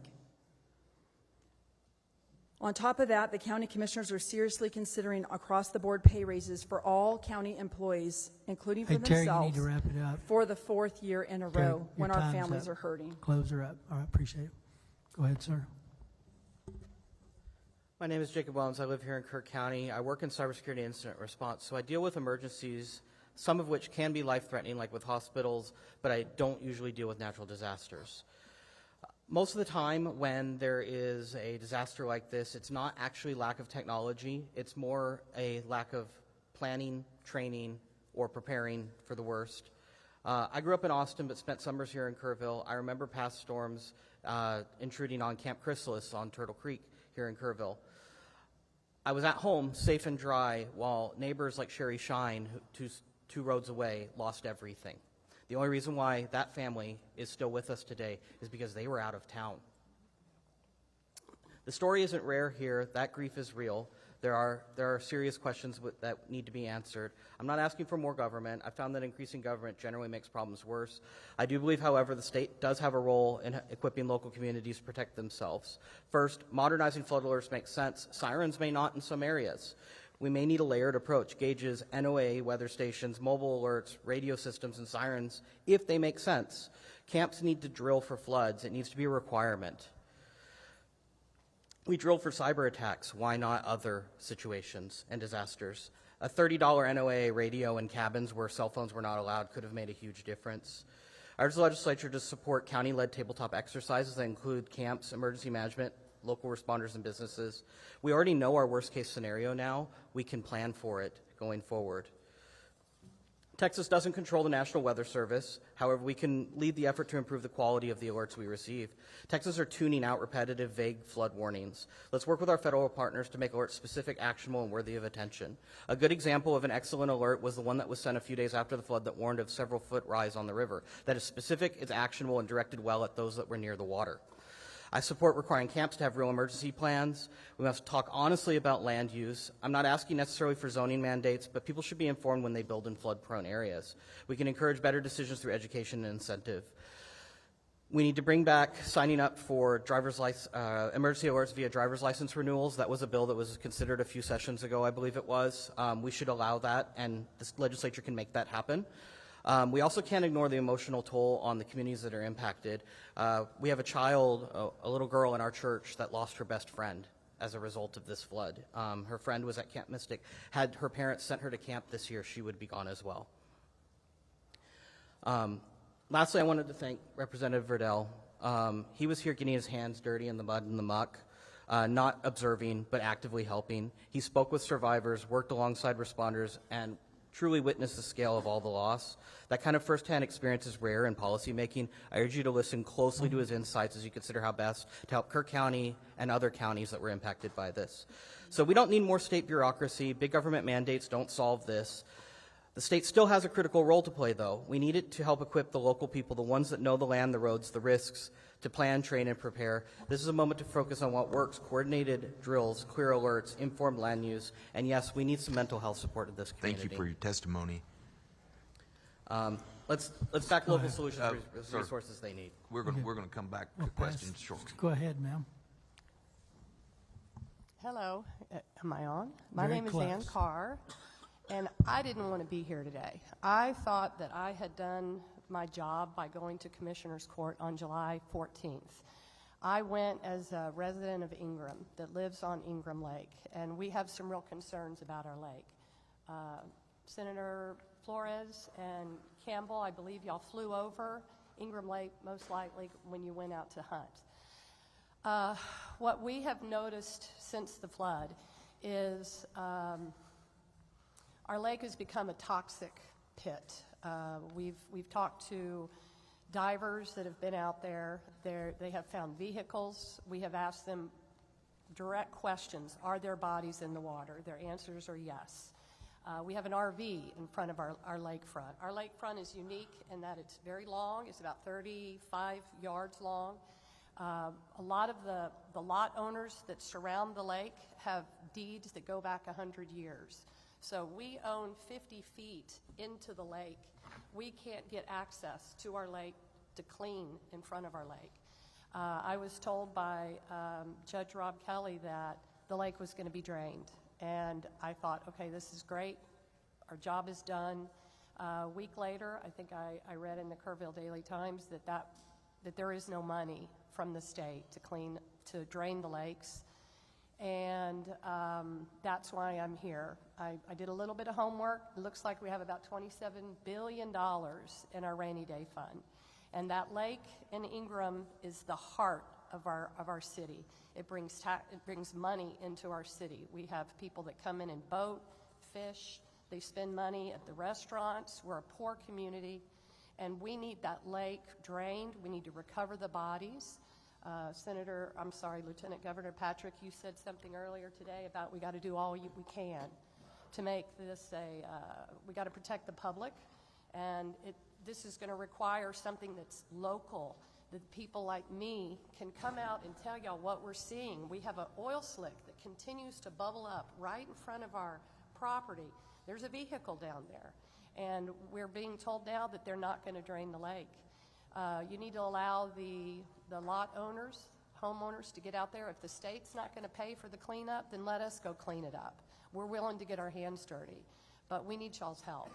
With $27 billion, I think that the state of Texas can reach down and help us clean our lakes out, and we're going to find bodies out there. I'll piggyback on what the young lady said from Sandy Creek. They're finding fingers, they're finding wallets, they're finding limbs, and they're saying that the bodies are recovered, and they're not.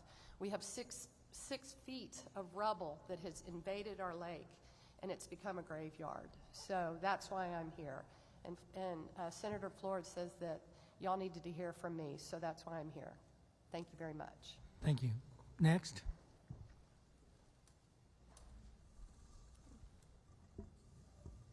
Good afternoon. My name is Nancy Zdunkowitz, and I'm speaking to you on behalf of Hunt, Texas today. I was at our river house in Hunt on July 4th. We're just down the road from Camp Mystic.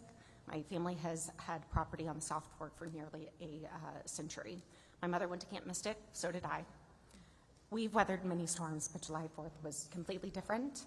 Our home is 35 to 40 feet above the normal river water level, and by the time my father happened to wake up at 3 a.m., the water was already at the house, and we had no warning. Within minutes, the water was already covering the yard, which is how I injured my ankle, and we raced to our cars. We drove out onto Highway 39. There was nowhere to go. All the routes to higher ground on the other side of 39 are fenced, and the water was rising too quickly for us to try to make it to higher ground on foot. So we climbed on top of our cars, and then we climbed into cedar trees, and I had to help my 66-year-old mom.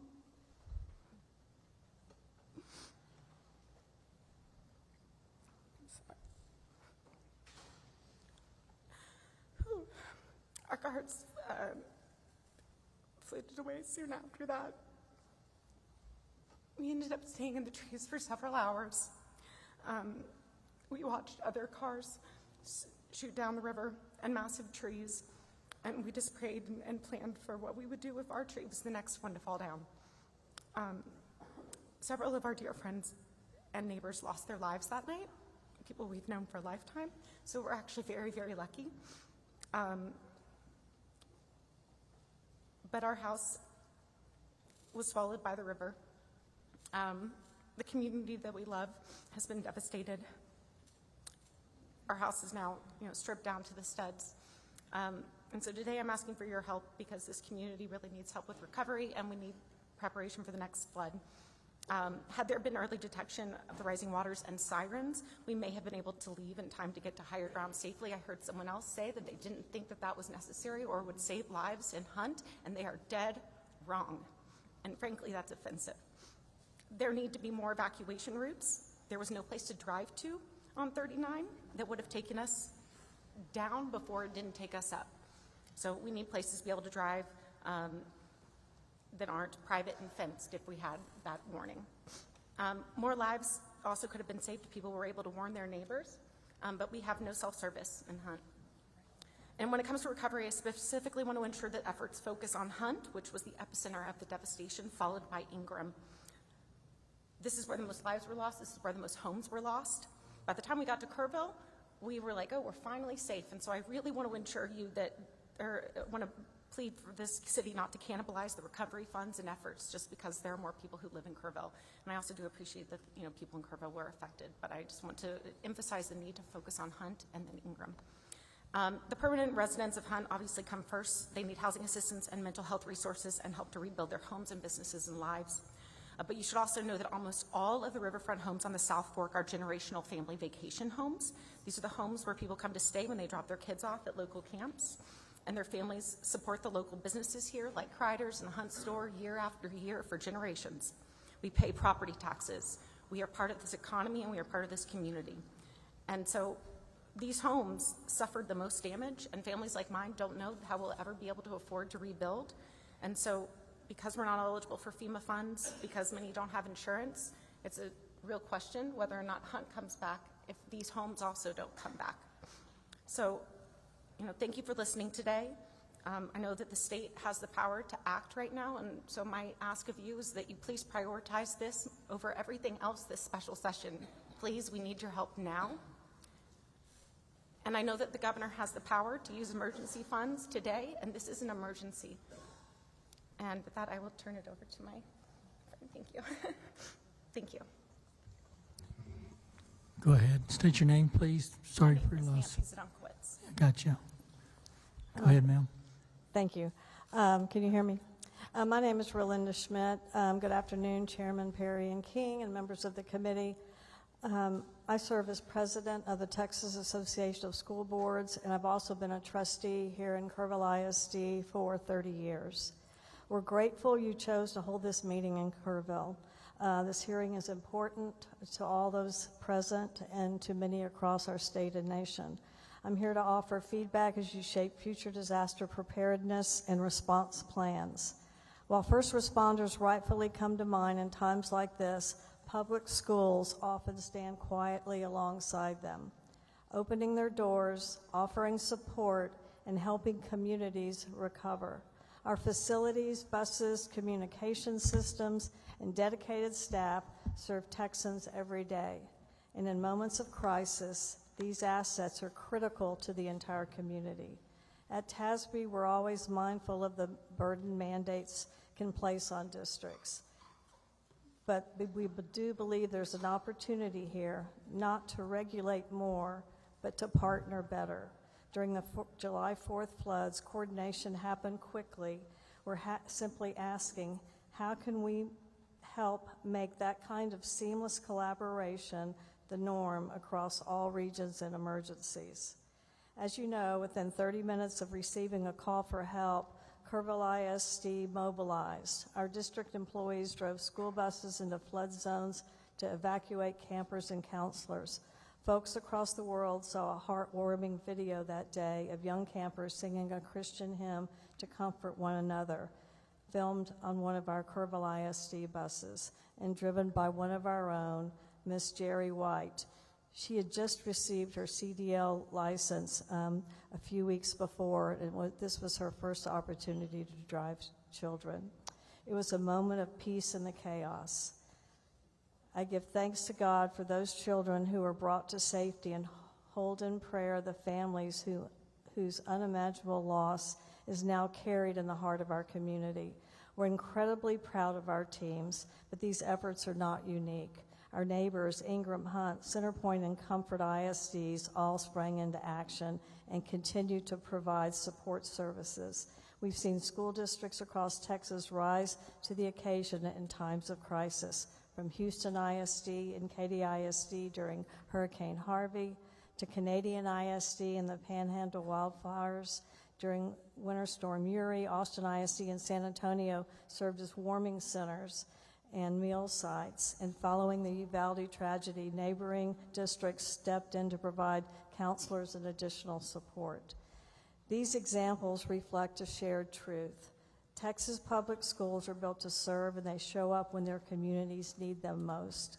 When emergency strikes, school leaders coordinate behind the scenes to move resources and support where it's needed.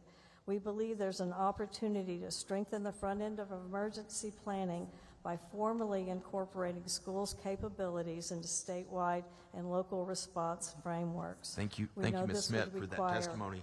I've got one consideration of question very for you. many Your variables. time's up, but I have a Thank question.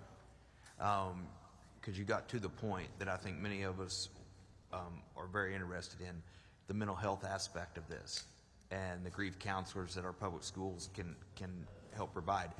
We know, those of us that have been around public education for a while know we have a shortage of that in our public schools. Are schools actually partnering with our ESCs, and are we employing telemedicine? Where are those resources at, and how can local affected folks reach out and get those services? Yes, we do work with our local ESCs, our regional service centers. Yes, sir, we absolutely do that. We're just asking to be in the conversation as we move forward. We feel like that school districts do have resources that are vital to emergency. I imagine that there are school districts across the state and probably some of the urban areas that have been incorporated into emergency management plans. I think Kerr Counties, that's the case. But in smaller rural communities, I would say that's probably not the case. Yep. And so that's why I'm sitting here today, because I know our school district's not actively involved in emergency management, but yet when we did have an emergency, we were called on, and we reacted immediately, and we're. Well, I'm glad you're here, and I'm glad you're bringing forward the resources that our public schools have and have to offer as a solution, because I think a lot of people don't realize that or haven't thought about the role that our public schools play. So thank you for that. Ma'am, can you tell me, do y'all utilize TCHAT? Are y'all part of the TCHAT program? We are not. You are not. Do you know about the TCHAT program? Well, I should say I'm not, but perhaps our school district might be. But I'd like to know before we get out of here today if the district is signed up for TCHAT. It's really I'll find out. Robust and been made available. It's supposed to be in all districts eventually. I just don't know where we're at in getting it deployed. So, okay, I'll find out for you. Right, sir. Thank you. Your turn. Thank you. My name is Richard Stunkowitz. Nancy is not only my daughter, she's also my hero. I'm a resident of Houston, represented by Representative Mano de Ayala and Senator Joan Huffman. Today I'm here as someone who spent over 40 years on the South Fork with my family, and the house is just downstream. It's the first house downstream from Camp Mystic, where my wife's family has had property since the 1930s. On the night of July 4th, my wife, Nancy, my daughter, and I barely survived the flood that overtook our property at 3:15 a.m., with water rising so fast that all routes were blocked, upstream and downstream. We climbed into 2 cedar trees on either side of Highway 36 and held on for 2 hours. Just minutes of delay, by my estimation, 3 minutes, we wouldn't be here. The floodwater reached 6 feet on Highway 39, my waist as I sat in a tree. We all know the hill country has flash floods, but this one was different. This was life-threatening, and our systems simply weren't prepared. First, our warning systems must do more than send routine alerts. My phone warned of flooding, but our home is 40 feet above the river level on a bluff. Never been flooded. We had no idea we were in real danger. We need alerts that differentiate between, I'll call them normal floods, and catastrophic events. And we need reliable cell coverage in remote areas to make them work. Second, we need to inform visitors, especially campers and short-term renters, who don't understand the terrain or how fast water can rise and how fast it can move. That means better signage, digital alerts, outreach through local lodging and camps, basically a system. Third, sirens are a very good idea, but only if they're backed by reliable power, things like batteries and regular maintenance. I work in that industry, so I know the challenges of remote area reliability. A siren that does not work in a storm is no siren at all. Fourth, some homes stood. Others collapsed or were swept away. We lost 4 friends that morning, including 2 in what appeared to be a really solid house. We should consider updated building codes for floodplain properties, things like elevation standards and rooftop escape.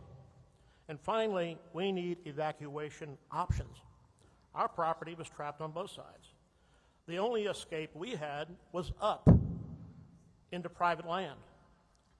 I urge the legislature to identify emergency rights of way in certain flood-prone areas, even if that means new road construction or limited land acquisition. It won't be popular, but it can save lives. One last point, many homes in this area between Ingram Dam and Camp Mystic and beyond are second homes, but they are part of the community and a big part of the economy at certain times of the year. Please don't exclude them from relief programs. Thank you. These Thank you. families, thank you. Appreciate it. Senator Menendez. Thank you, Mr. Chairman. So much to unpack. First of all, we can't express how sorry we are for everything y'all have been through. I can't imagine the feeling of being trapped, and obviously all of you share that feeling with the water coming up to your home, awakening you. Many of us on this committee have been talking about the siren system because we feel like there needs to be some addition. Sir, you said just now that at what time was it the water entered your house? 3-something, you said? I woke up at Richard Zedekowitz. I woke up at 2:50, told the ladies to pack bags, we were ready to go. By the time we got out of the house, it's about 3:05 to 3:10. Yeah. Water was coming around the backside of the house. So that would mean the water's about 42 feet at that point. But that point in on the south fork, 3:05. 3:05, Let's say 3:10. 3 o'clock. Okay. And you're just down the street from Camp Mystic. Less than a mile Less than a mile. from Camp Mystic. Camp Mystic. So they're in Hunt. Because we know that at 1:14 was the flood warning. So if at 1:14 the flood warning starts a system of announcing, of awakening people somehow, an evacuation or a rise up to a higher ground, and I think you're on to something in terms of some sort of emergency easements that would be forced on folks. People would understand. I think private landowners would understand that if their neighbors need to get to higher ground, they would give them a permission to come up. So there's a lot of good suggestions. I hope you can make your testimony available to us. Absolutely. A hard copy. Thank you. To the Kerrville School Board president, I understand that the school district provided quite a few resources to many of the first responders, and so I want to thank you for that. But one of the things we've heard over and over today is the lack of cell phone coverage. And so my understanding is that TASB has a program, something called Connected, and so I was wondering if you could tell us, because I want to know how we can work together, because school districts are in every single community. So they have assets and resources that they need to be helping, just like they do today in terms of the people who drove that bus, to save those little girls? Yes, this is a voluntary and free program provided by TASB to school districts. We did some research and we found that 50% of Texas school districts have poor cell coverage from one or more providers, and mostly, obviously, more rural areas. And we know that we've heard over and over again throughout this hearing and the hearing last week about that cell service was an issue, that some people just didn't have connectivity. So this Connect Ed program is voluntary and free, and it assists governmental entities with selecting and contracting with a cell tower provider. If a cell tower is built, also the entity that owns the land where that is constructed can receive revenue, lease revenue. So can we ask? I'm going to ask you a favor as the president of. I think you're the president of TASB as well. Yes. Okay. Would you look into what we can do to help it, working with whatever providers are out there to expand broadband as well, broadband, and then tell us what we can do to help. Yeah. Well, what I would suggest, I know time is of the essence here. Y'all have a very long day. What about if I suggest that I connect our facilities department that's over that program with perhaps some members of this committee, and you can, and then they can provide the information to you, and we can see how that could be helpful moving forward and getting better cell service. Yeah, that absolutely Would that be work? helpful. Now, my last thing is to Chairman King's point about the counselors. My understanding is that the education service centers have a contract or an agreement with school districts to sort of share counselors as a result of Uvalde, the tragedy there, that's an ongoing thing. I think one of our school districts in San Antonio is providing counselors here to this region, if I'm not mistaken. That's correct. Yes. That is correct? Mm-hmm. Okay, thank you. Thank you, Mr. Chairman. Mr. Senator Verdell. Beden, oh, you got one? Okay, I got one House member. Mr. Verdell. Thank you, Chairman King. First off, Jacob, thank you for the kind words. I appreciate that. I'm glad you're here today. Rolinda, wanted to tell you thank you for the resources that Kerrville ISD helped with this flood. It was immensely valuable. And then Nancy, we are currently, one of the solutions we're possibly looking at is like a disaster victim relief fund. And so I just want you to know that is on our radar, and we're waiting on language currently to be drafted to see what that bill might look like. So I just wanted to give you a heads up on that. That's it. Thank you. Thank you. Thank you. Senator Betancourt. Thank you, Mr. Chairman. That was a great suggestion about the having basically a right of evacuation that we can grant through a property right in an emergency situation, Richard, so I really appreciate that.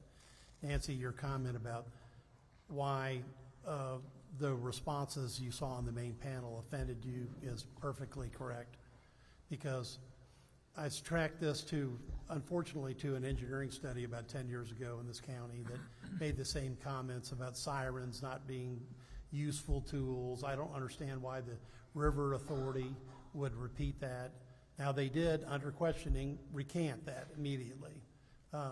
But that was because that's a recognition of the obvious. What you all went through is certainly fact demonstration enough that any form of disaster or sirens or any type of early alert is so critical, because in the few minutes you all had to try to pack and leave, the water was already at 40 feet above river bottom and rising rapidly. And the only way you could survive was to try to get higher. So yes, the answers were unacceptable. We noted it. Under Lieutenant Governor Patrick's direction and Chairman, I've got to file a bill about these flood emergency communications warning. I'll have your comment in it if we can put it in the caption in the property tax code, the right place. But I just want to make sure, yes, you were right to be offended. The answer was not sufficient. In fact, it was pretty pathetic. Thank you. Any others? All right, you guys, appreciate you being here, appreciate your patience. So I asked for those with mystic losses. I'm going to ask for those with any losses. Any losses. We would like to set you guys just out of respect to get you up here and through the process. So if you haven't signed up and you want to testify, please come on up. We'll get you signed up. Any of those that have experienced losses, this is your next panel. All right. There they are. Okay. And I have an Alicia Baker. Is that you? I said I couldn't tell your story. Your story on your card is very sad.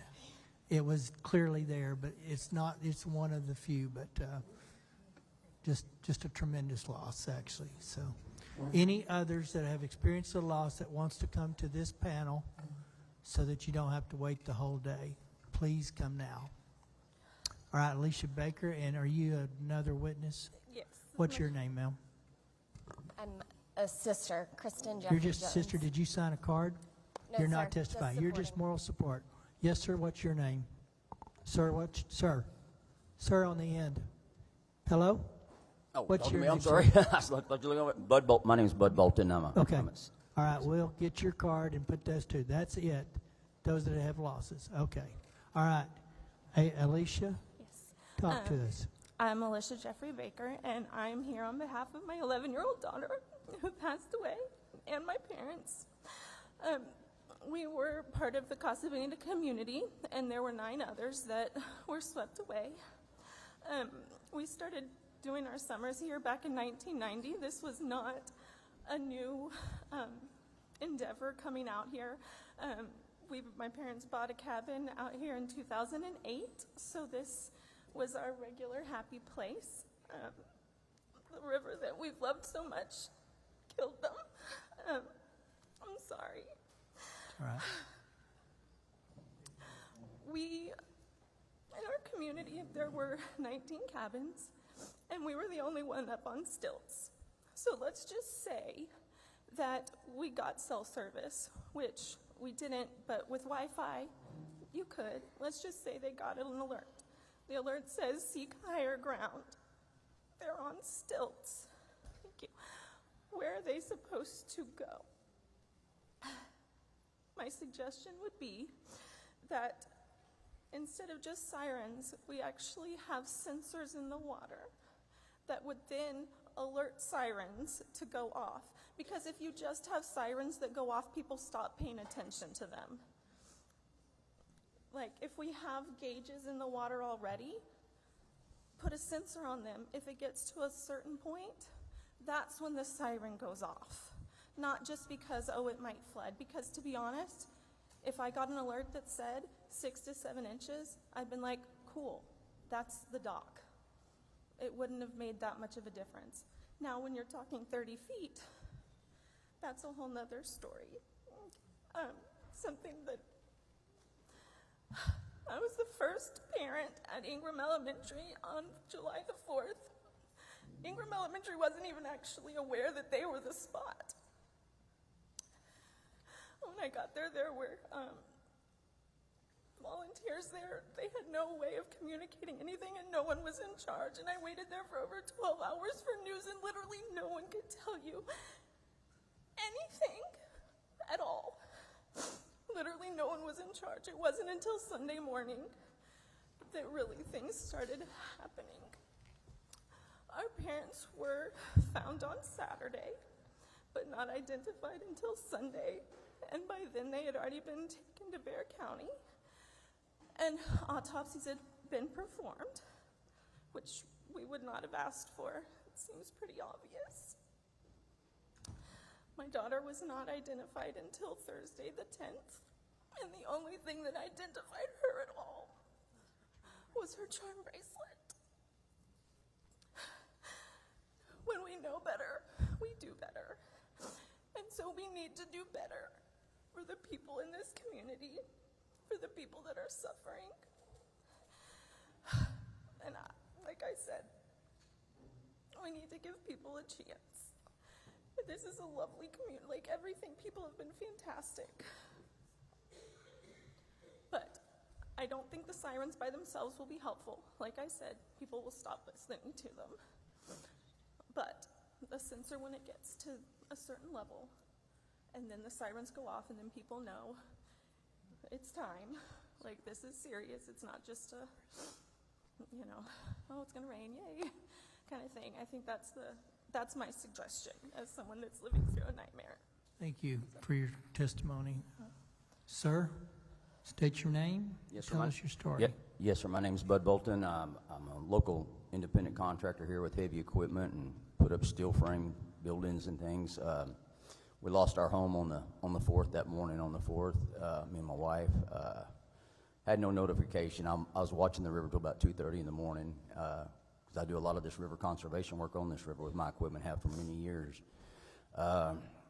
We got no warning. My neighbor's the one that woke us up, and he tried to rescue a family on the island out there, which ended up being Pat Green's brother, and couldn't get to him, and so he came and knocked on my door, and we came out, and that water already rose about 9 foot, and this is about 4:15, 4:20, somewhere along in there. It already came up 9 foot. I looked out there, and there's water coming up on my doorstep, and I turned to look out there in the parking lot, and there's about 20 fire trucks, rescue workers, sheriff's department cars, and not a knock on my door, and they're as closest from me to you. My neighbor's the one that got me out, and they're standing that close to me with all these vehicles out there, and not a one of them knocked on doors, not a single one of them. So we went up to higher ground.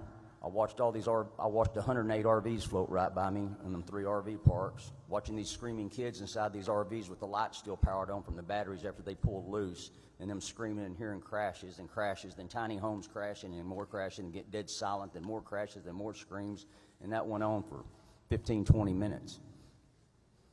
We got an alert to evacuate after all the homes were gone. That's when our alert came in, and it came in on my wife's phone. It didn't come in on my phone. She's standing there next to me. That's when we got our alert. Of course, then we get alert this past week saying we need to evacuate. There's a chance the river we got a chance of 3/4 inch rain. That was pretty much a slap in the face to people in Kerrville.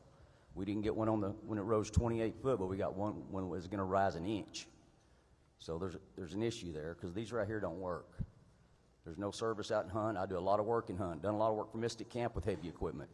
I know a lot of these homeowners that lost their property because that's what I do. And I want to address something here because this is what I did for Trinity River authorities up there.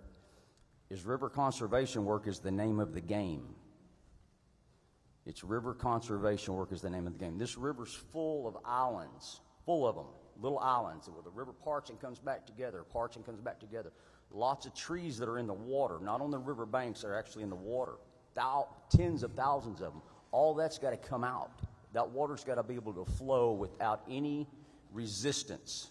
And when you start getting resistance, you start getting water backed up, just like if you dig a ditch and you start filling that little ditch full of debris and little trees and rocks and stuff like that, you get water that starts backing up. It doesn't let that water flow.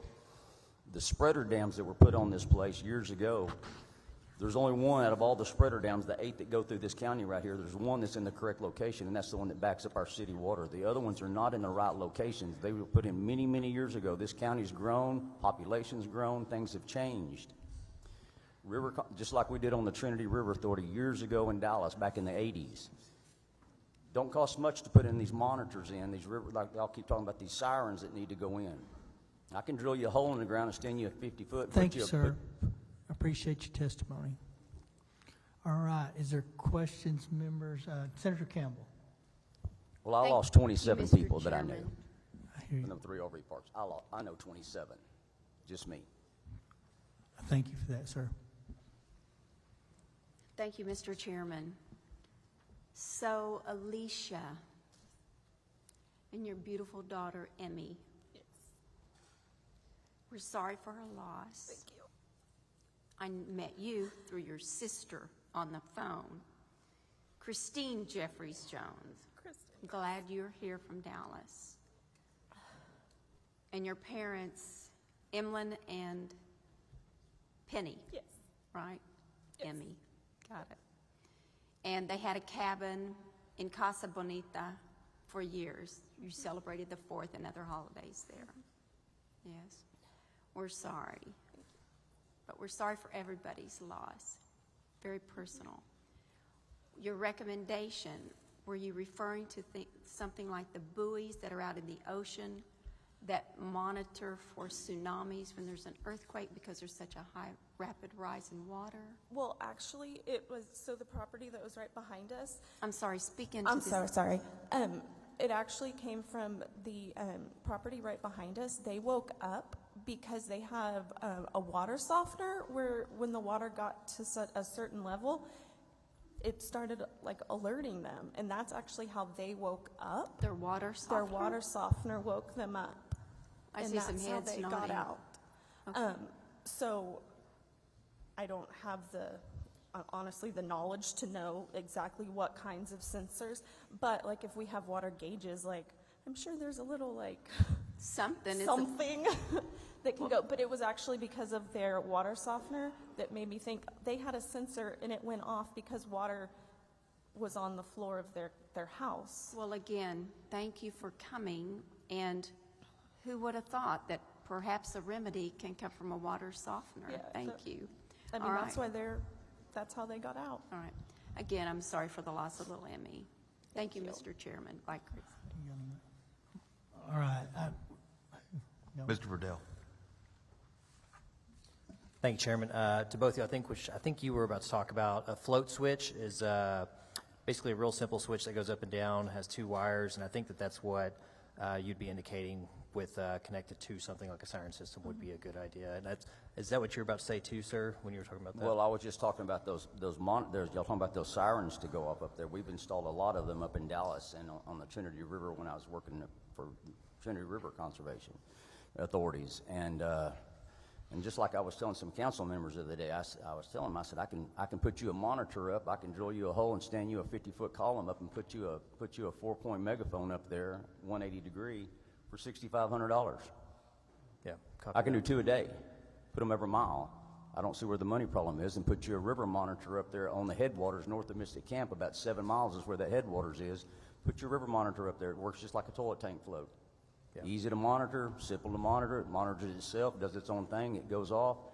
You'll hear them sirens all the way to Dallas, Texas, in them river bottoms out there in those canyons, and they're not. I don't know where the money issue is here. Yes, sir. I appreciate it. Thank you all both for coming, giving your testimony. I'm sorry for your loss and for your losses, sir. Yes, sir. I appreciate you guys being here. Thank you for coming and sharing your story, and you make the appropriate comment. We all lost a lot of folks as a state, as a group. All right, we are going to get back on invited testimony. Chair calls up Judge Lane Carter of Tom Green County, Judge Sheree Harden of Mason County, Judge Frank Toll of McCullough County, Judge Jody Foley of San Saba, and Judge Brandon Corbin of Menard.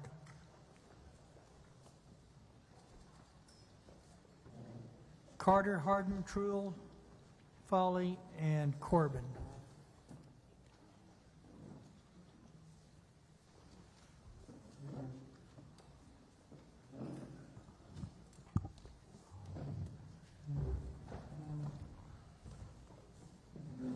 All right, Lane, let's start with you. State your name, title. Thank you, sir. Get this closer. My name is Lane Carter, and I serve as the county judge for Tom Green County, San Angelo being the county seat. I'd first like to thank the committee for the invitation for today's testimony. Chairman Perry, Chairman King, it's truly an honor to be in front of you today. Mr. Darby, who serves as my state rep, it's always a pleasure to see you. And a special thanks also for the Lieutenant Governor and the Speaker of the House who had to step out a little bit. Thank you for being there. And thank you for everyone that's behind us, the citizens for this community coming out for their testimony. It truly means that you believe in yourselves, you believe in the community. It's truly heartbreaking. I want to thank everyone that is on this committee here for what they are doing for our communities and progressively through this session. I know we have a long day set aside, and we have had a long day for testimony, so I'll try to be brief with hitting the critical points. But for our response and the recovery of our July 4th floods, I've provided you an extended version, if you have, for our timeline. I'll refer to this here shortly on the hour-by-hour, minute-by-minute progression of our day. We have a unique setup in Tom Green County in the city of San Angelo. This will be a prelude to the response to our community. In Tom Green County and the city of San Angelo, we have a shared EMC, Emergency Management Coordinator. We have an MOU set up with the city of San Angelo where the EMC is under the administration of the city, however, with a supplement from the county for the operational expenses. We've been blessed to have EMCs like Jerry Huffman, who is a retired TDEM, Texas Department of Emergency Management District Director, and now Jose Rivera, who came from us also from TDEM as the Regional Task Director. Our EMCs have taken into account the very words of Chief Nimkid from the very first hearing: plan, train, respond, recover. They have trained us through courses such as the IS 300 and 400, the IS 700 and 800.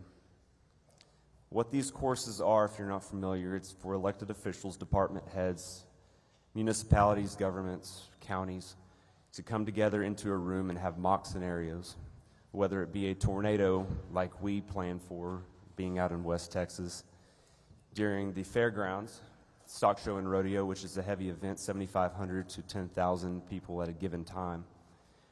Tornado coming at night with many individuals in the area, and how do you respond if it comes to fruition and if it comes to a direct hit, which we actually saw almost come to fruition 3 times in one night during this last April stock show and rodeo.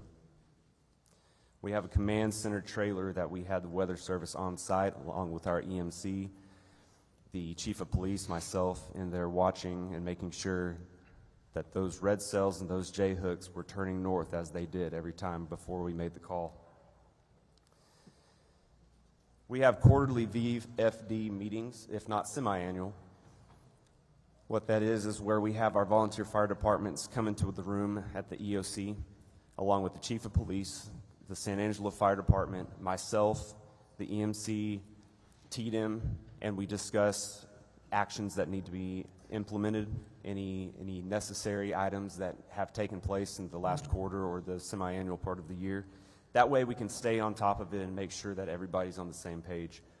We also have dispatch there. I don't want to miss, I want to highlight that dispatch is in the room as well. However, it is not only the courses that have proven beneficial. It is our tight-knit partnerships we have with multiple agencies in our community. Many, if not all, being a member of our community COAD, which stands for Community Organizations Active in Disasters. We have a deep ongoing relationship with our nonprofits and strong coordination across all levels of government. This allows us to have solid emergency response plans and empowered leadership that can make fast decisions in the case that one leader might be unavailable at that time. Our COAD was first formed in 2021, and the trainings that we have are held annually for the IS 300 and 400 courses. With that being said, I'd like to point out now the following key times. This is a long packet if you can refer to it, but this kind of sets the stage of how our response was in Tom Green County and the city of San Angelo. At 1:38 a.m., first flood advisory was sent out by the National Weather Service. I'm going to skip down to 3:59 a.m. PD dispatch receives the first call for the water rescue. This happened with Grape Creek Volunteer Fire Department responding. Quail Valley, East Concho, and Dove Creek Volunteer Fire Departments called out also for mutual aid. At 4 a.m., Public Works started barricading the roadways due to floodways. We have known floodways in our area, nothing that has come to this fruition in the past.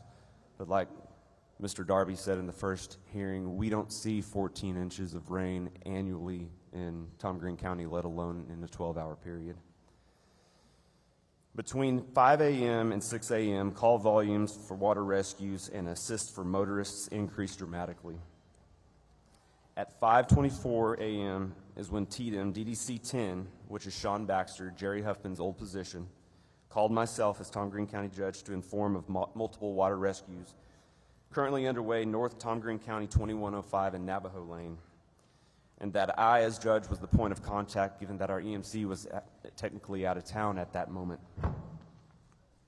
He informed me that we were in need of transport, possibly 2 vans containing 15 passengers each. I started rapid firing our phone calls, first to John Austin Stokes, which is to the mayor, and then to Chris Moran, Dr. Moran, which is a SAISD director. all went to voicemail, which signified that we did have a tower issue at that time.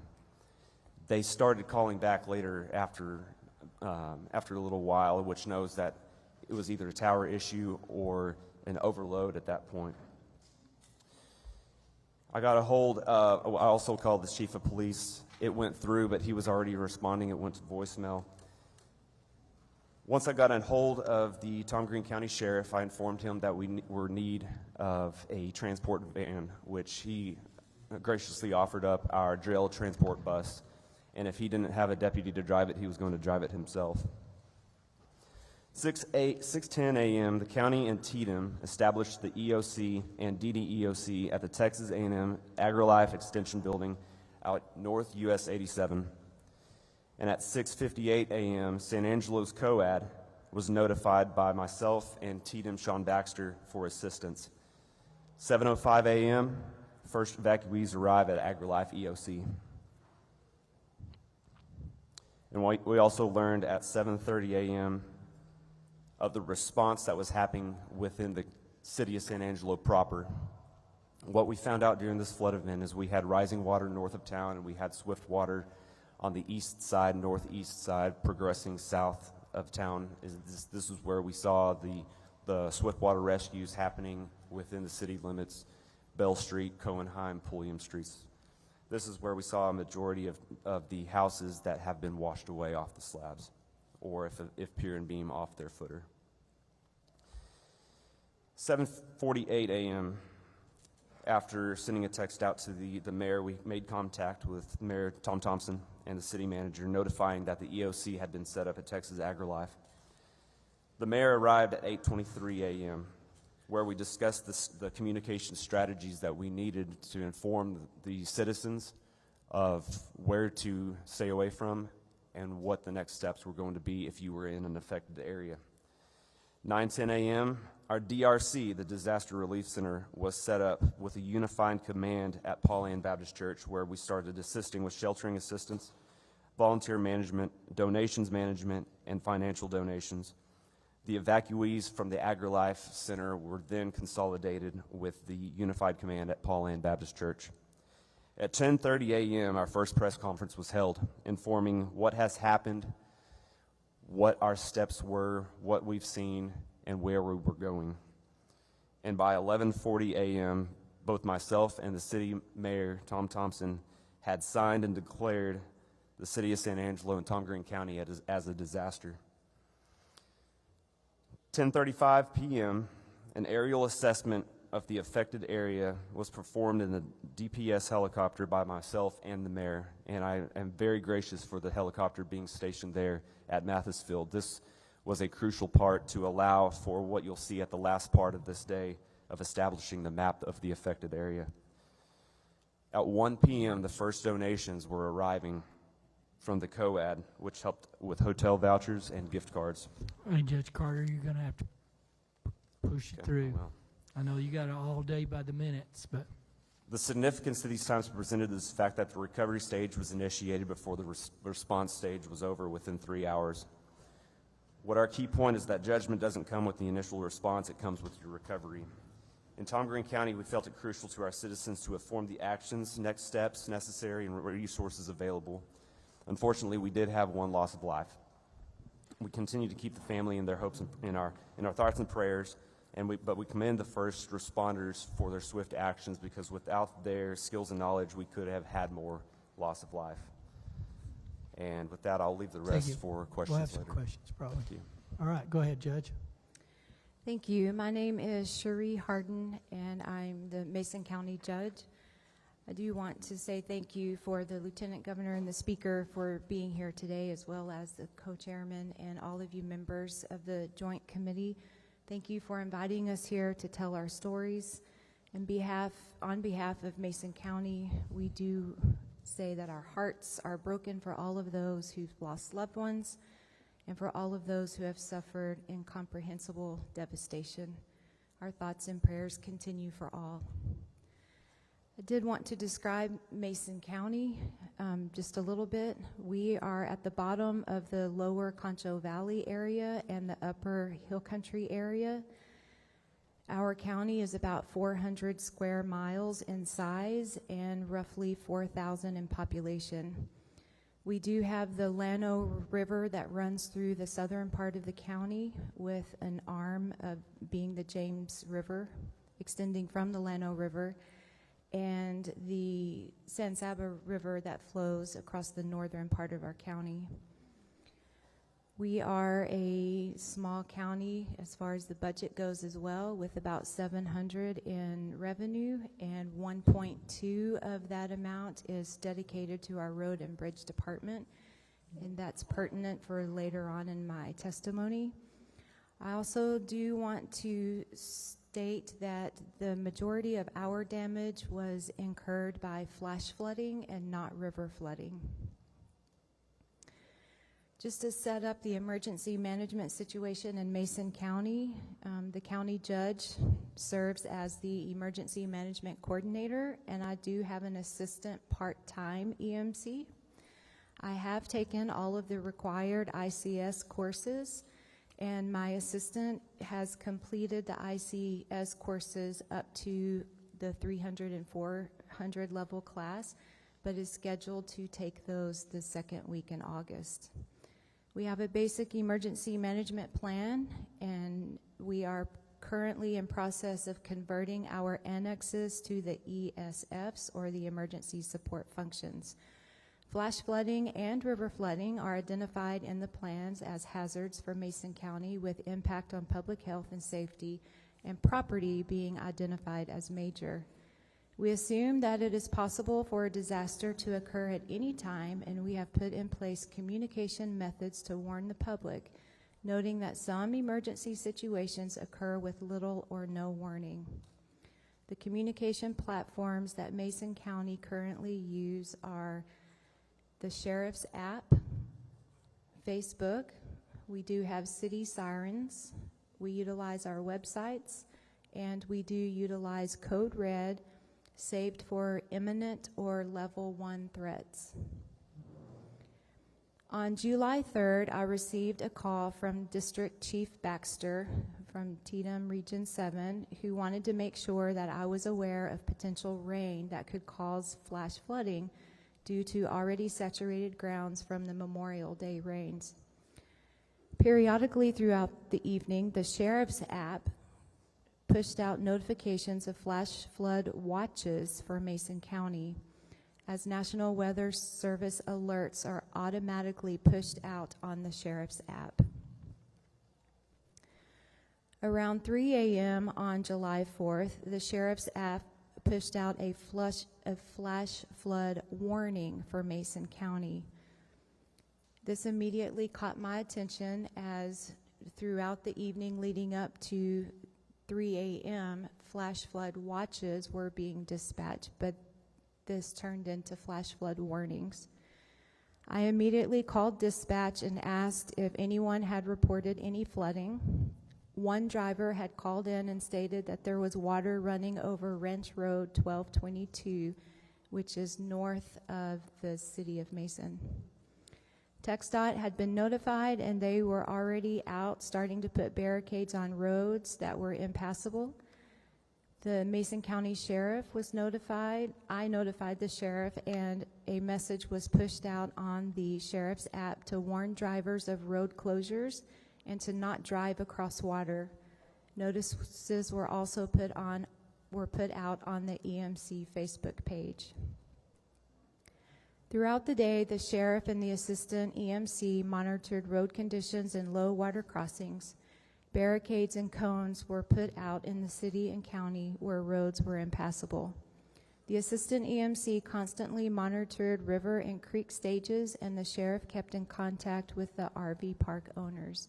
We do have one open RV park on the Llano River. A second has been developed but is not occupied currently. The river this is the Llano River, it did end up cresting, but not as high as the 2018 flood. For the most part, people stayed home, which we heard earlier. That's what we're told to push out, is stay home unless you have to be out, and if you have to be out, don't cross running water. There was no need for evacuations or rescues, and thankfully there were no EMS calls during that day. On July 5th, I declared a local disaster and called an emergency management team meeting to discuss the emergency response plan. Our county roads were washed out, some literally washed away. They were all highly saturated and most were covered in water. We secured necessary equipment that would allow emergency responders to access patients down these roads should there be 911 calls. A local community building was made available for anyone needing shelter. That shelter was not utilized. However, there were few houses that received flood damages. Emergency road repairs were made to make sure that everyone could get to a highway, even if by four-wheel drive only. At this point, there was an incredible effort made by our neighbors out there helping each other try to find a way to make sure that everyone could get to a highway and that our emergency responders could get to them in the event that someone needed emergency services. It was reported that the northwest part of the county received 23 inches of rain. 25 inches a year in Mason is what's typical. A week later, on July 13th, the second wave of rain came fast and furious, and a swiftwater boat team was positioned in Mason, but left only a few hours to go assist in the San Saba area. The rain event dropped another 5 inches of rain across the county, and emergency repair work that had been done the previous week was now washed away again. Post-event or recovery, several days later, the roads were passable by four-wheel drive only, and we began the process of PSTAT assessments. TDM dispatched multiple employees to our county, and over a week's time, we finished roads assessments. 250 PSTAT surveys were submitted, indicating over $40 million worth of county road damage. Concho Valley Council of Government sent employees to Mason to assist with ISTAT surveys.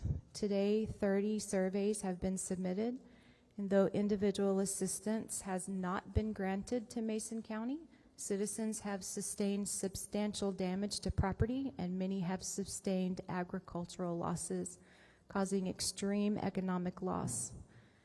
Recovery will be long and costly for all, and any considerations for immediate relief funding from our great state would be sincerely appreciated.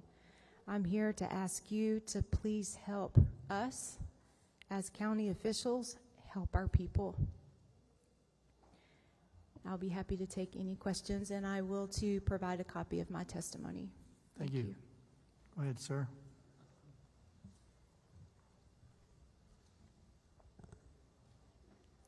My name is Frank Trull. Pull that up close and talk loud.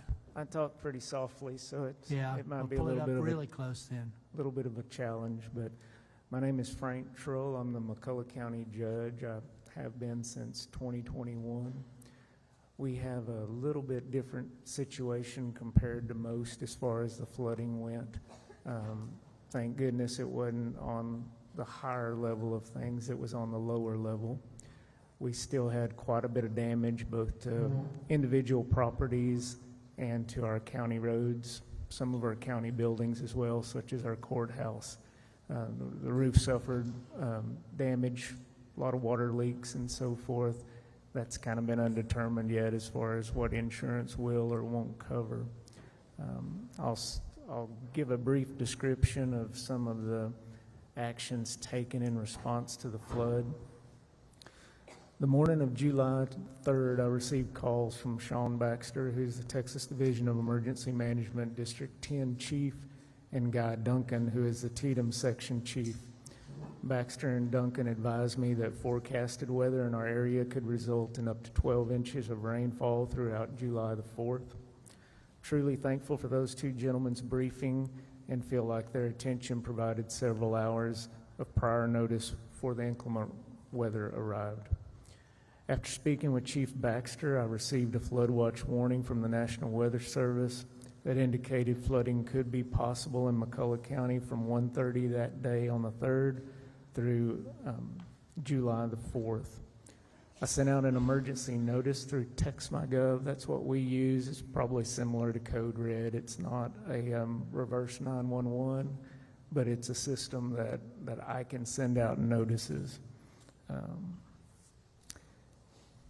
then beginning at 1:37 a.m. on the 4th, McCullough County Dispatch began receiving calls of stranded motorists due to the floodwaters. At 2:02 a.m., there were calls requesting emergency assistance due to some of the individuals' homes flooding. According to the National Weather Service, San Angelo at 4 a.m., the riverbank stage, and that's going to be the San Saba River, which is south of Brady, measured 5.9 feet. The bank full, just to give you an idea, is 16 feet.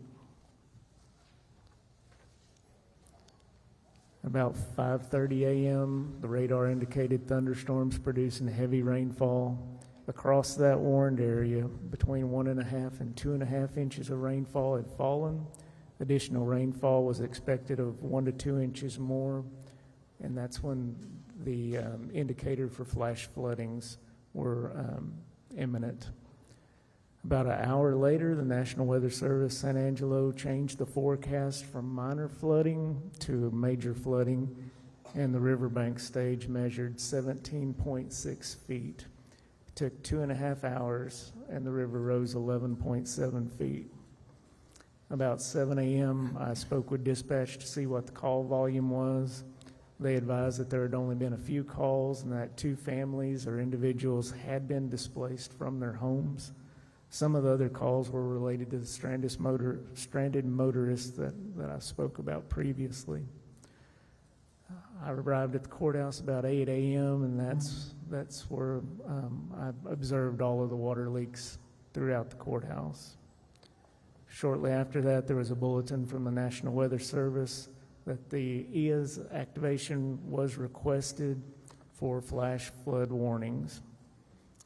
About 11 a.m. that morning, I received a call from the National Weather Service San Angelo requesting me to travel to that San Saba River Bridge because they did not think that the LCRA river gauges were working properly.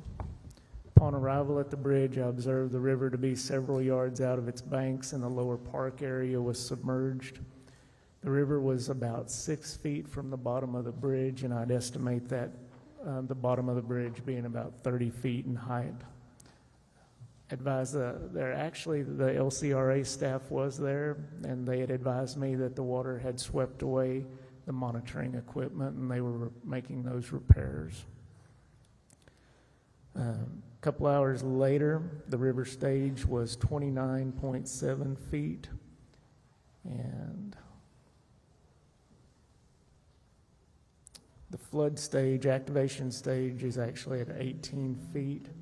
Part of that notice from the National Weather Service made reference to this crest compares to a previous crest of 29.1 feet back in July of 1938. In those past 5 hours, the river had rose an additional 12 feet. An hour later, there was a call requesting emergency assistance because a low water crossing had become impassable, and this was located just north of that river bridge where I was at. There were a group of people at a vacation home, and the road had washed out where they couldn't get back out onto the main highway. Our 2 local volunteer fire departments and our Precinct 2 county commissioner responded, and they actually had to use a very large wheel loader to transport those folks across the water. There were other flood-related calls, but those were the only 2 call sheets that I had to make reference to. Throughout the day, our county commissioners were actively monitoring the roads. Some of the roads and bridges had to be closed for several days due to the high water and deterioration. In the days following July 4th, calls came in from individuals requesting assistance with flood damage such as surface water penetrating their homes, roof leaks, private ranch roads destroyed, fence and water gap damages. And again, like everybody, that that has spoke today, they made reference to all the years that they had been in the area. They'd never seen flooding like what had occurred. Additional rains continued to fall. On July the 13th, the LCRA flood gauge at that same river I spoke of measured about 11 feet, which again, that's 5 feet lower than the bank being full.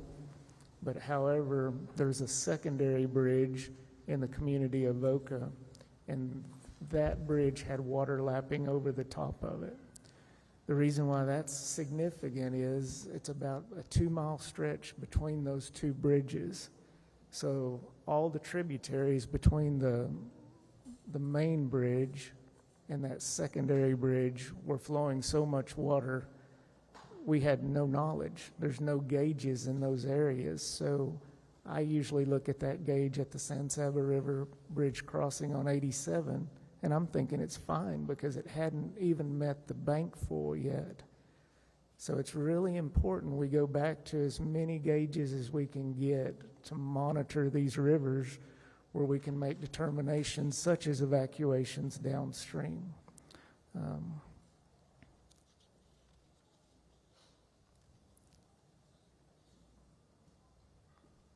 There's several coordinated efforts for our local folks, for the ones that were displaced.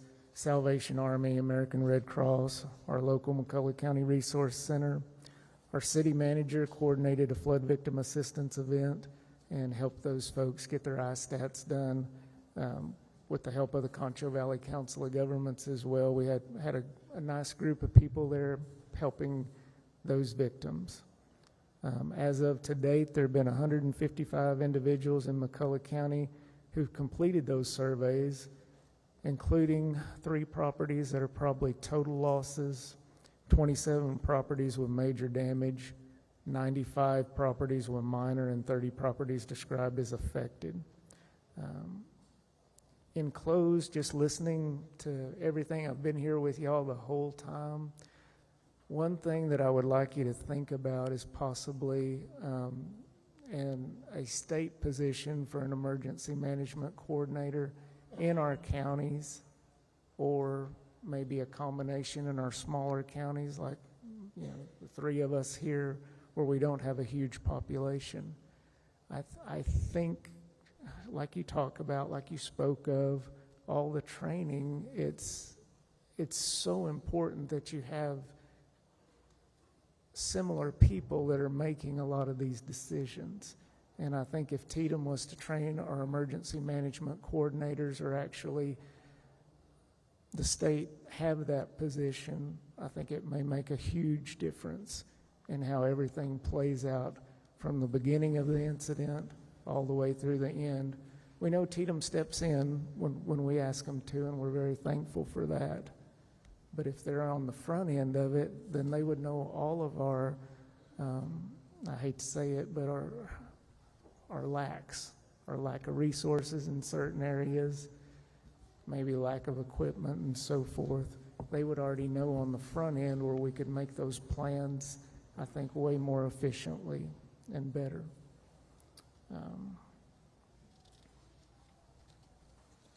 Thank you for that, sir. Appreciate it. Yes, sir. Go ahead, Judge.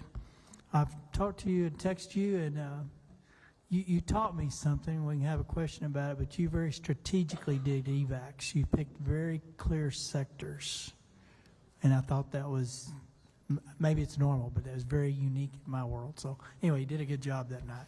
So, thank you. We appreciate it. pull it up close and talk loud. All right. Can you hear me now?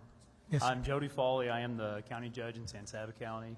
I think it's kind of interesting y'all set me next to Frank because all the flood water he just described loved his county and came right over to my county. I'd like to start off with just saying, as been reiterated earlier, our thoughts and prayers are with those who have our friends and neighbors who are grieving, who've had loss of life throughout this disaster. We are blessed that our county did not go through that. And I know y'all have got a long day ahead of y'all, already had a long day. I will make my summary very quick. If you'd like more details this time, you are welcome to message me or question, and we'll fill that in. On July 4th, starting around 8 o'clock in the morning, we got notice that the San Saba River was on the move starting down in Menard County, and we were getting predictions pretty quickly of how bad that could be. The end result was the river today, if you look at our gauges today, is flowing about 4.5 foot. Our flood level starts at 24 foot, and by the evening of July 4th, we had 34 foot of water coming down the river. We had one passable highway in and out of our county. All of our major highways were underwater, and bridges and road. As we did respond to that, as we said earlier, we actually did receive the privilege of a few hours to prepare. Some of that notice came from Judge Kroll personally calling me from the bridge, telling me how high the San Saba was. With that time, we were able to sit down, we were able to organize very quickly, and we sent personal bodies out and to the selected areas that we knew were most likely to be hit by the flood and gave out recommended evacuation letters. Literally went door to door and knocked on their doors to get them out in time. We acknowledge that this had happened at 2 in the morning. If that river had flooded at the speed that the Guadalupe did, we would not have had the privilege to make those efforts, but thankfully we did. As that subsided, about a week later, as our things began to recover and do clean out, it began to rain again. And on the morning of Sunday of July 13th, we got new notices, and we had our second 70-year flood in 1 week. We were hit with 31.5 foot of a rise on Sunday the 13th. So we experienced a lot through that. Like I said, we had a lot of time to respond. Our community is, just like our neighbors, are quick to respond and take care of each other. We were aided by quick response from more Texas resources than I can name, and I'm very grateful for each and every one of them. I believe we responded well to the floods. They did include recommended and in the 13th mandatory evacuations of some areas. We had numerous water rescues, but gratefully no loss of life. What I would like to address briefly with y'all is what helped in our county, and I think would definitely help in other rural counties of our size, is we do have a very experienced emergency management coordinator that is in county. She's local. Marsha Hardy has been there for years and has done a fantastic job of being well-trained and well in tune with our region and COG around us as to resources. The other part of that worked in tandem with her is that we actually have a county liaison officer from TDM who's dedicated to San Saba County and offices in my courthouse. Thankfully, he's also born and raised San Saba. He knows the area very well, and Wyatt Deans is his name. He did a fantastic job. Within 15 minutes of the first alert, I was already at the courthouse, and both of my CLO and my EMC were sitting in my office.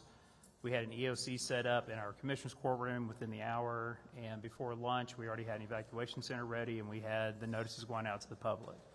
Having those two people having a TDM that could pull down the state and federal resources in as quickly as, they were there within, we had some people ready to go before the flood completely even hit us. They were in so quickly.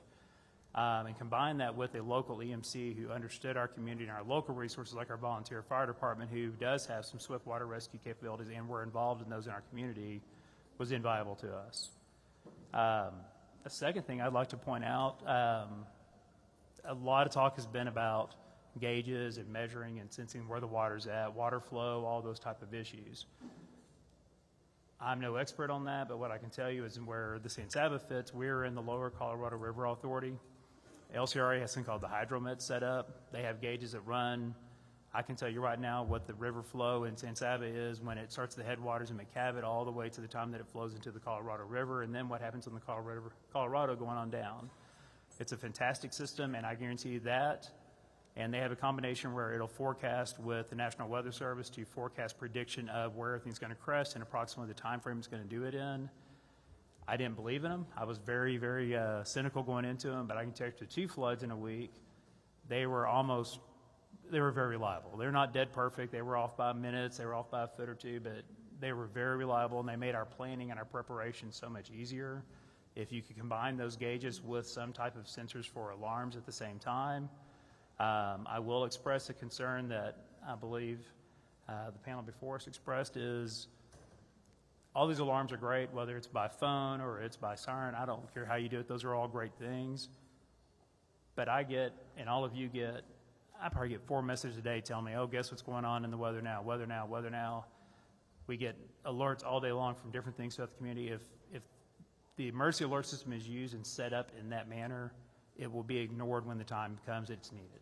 It has to be only for those vast emergencies and these extreme situations. The areas of need I'd like to express with y'all is, it was addressed earlier about agriculture. We're a ranching community. 90% of my river is ranchers and pecan orchards. Lots of damage, maybe not threats to life, but a lot of damage has gone through there, and there are very few resources that have come to be available on the agricultural side. We've had everybody in the world in our county to help us in our homes, in our community, which is great. But our ag has almost nobody standing up to help them outside of other ranchers and other communities coming forward to do so.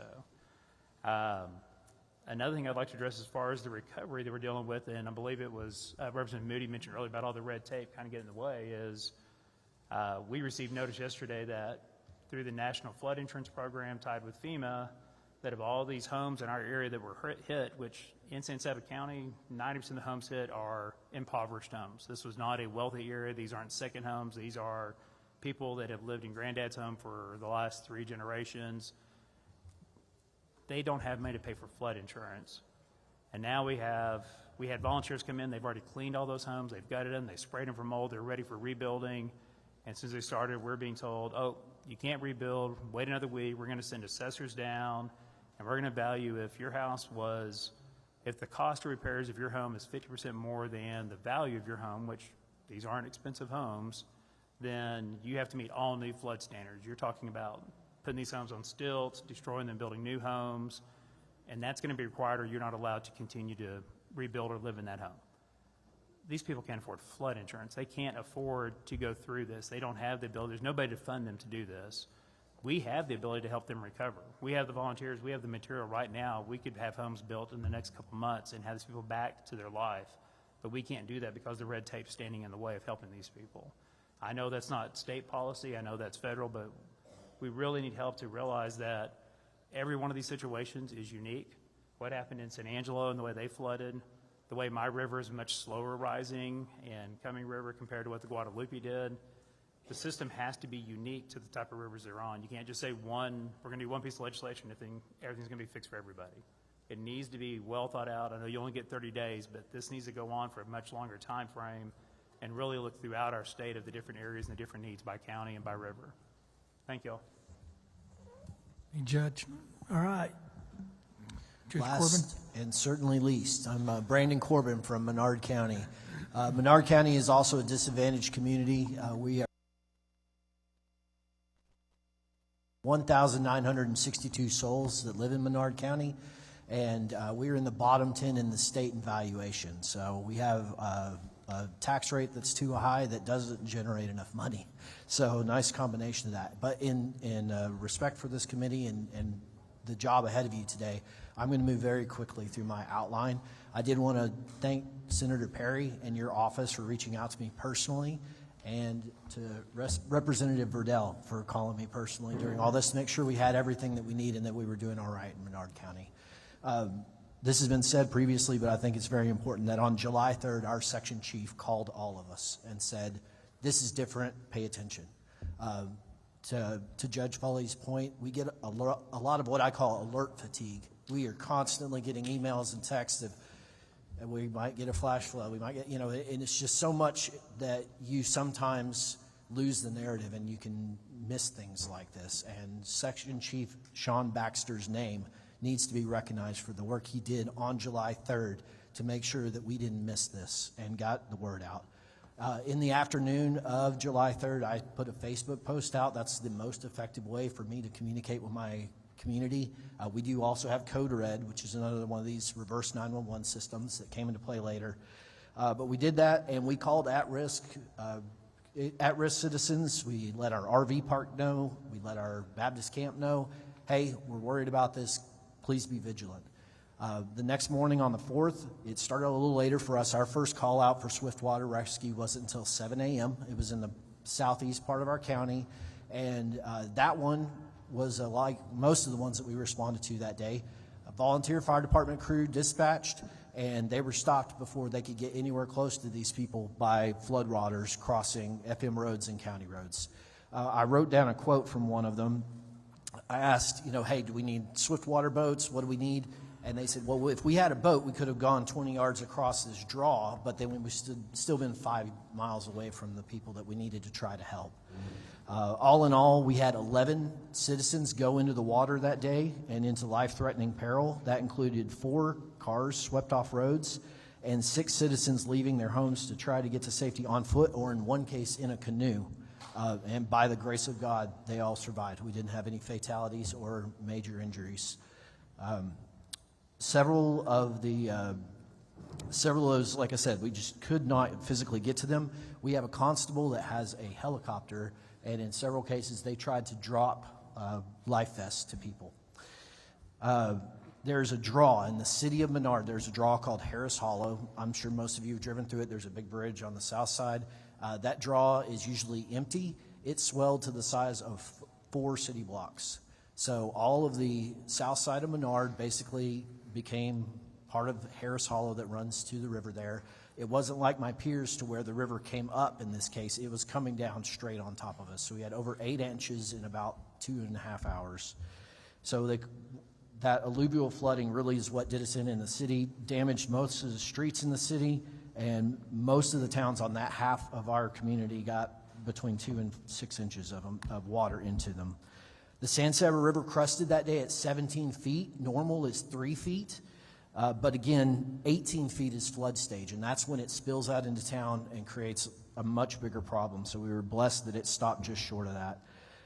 We actually got messaging that afternoon that they expected the river to go up even more to 20 feet. And at that point, we made the decision to evacuate our Baptist camp.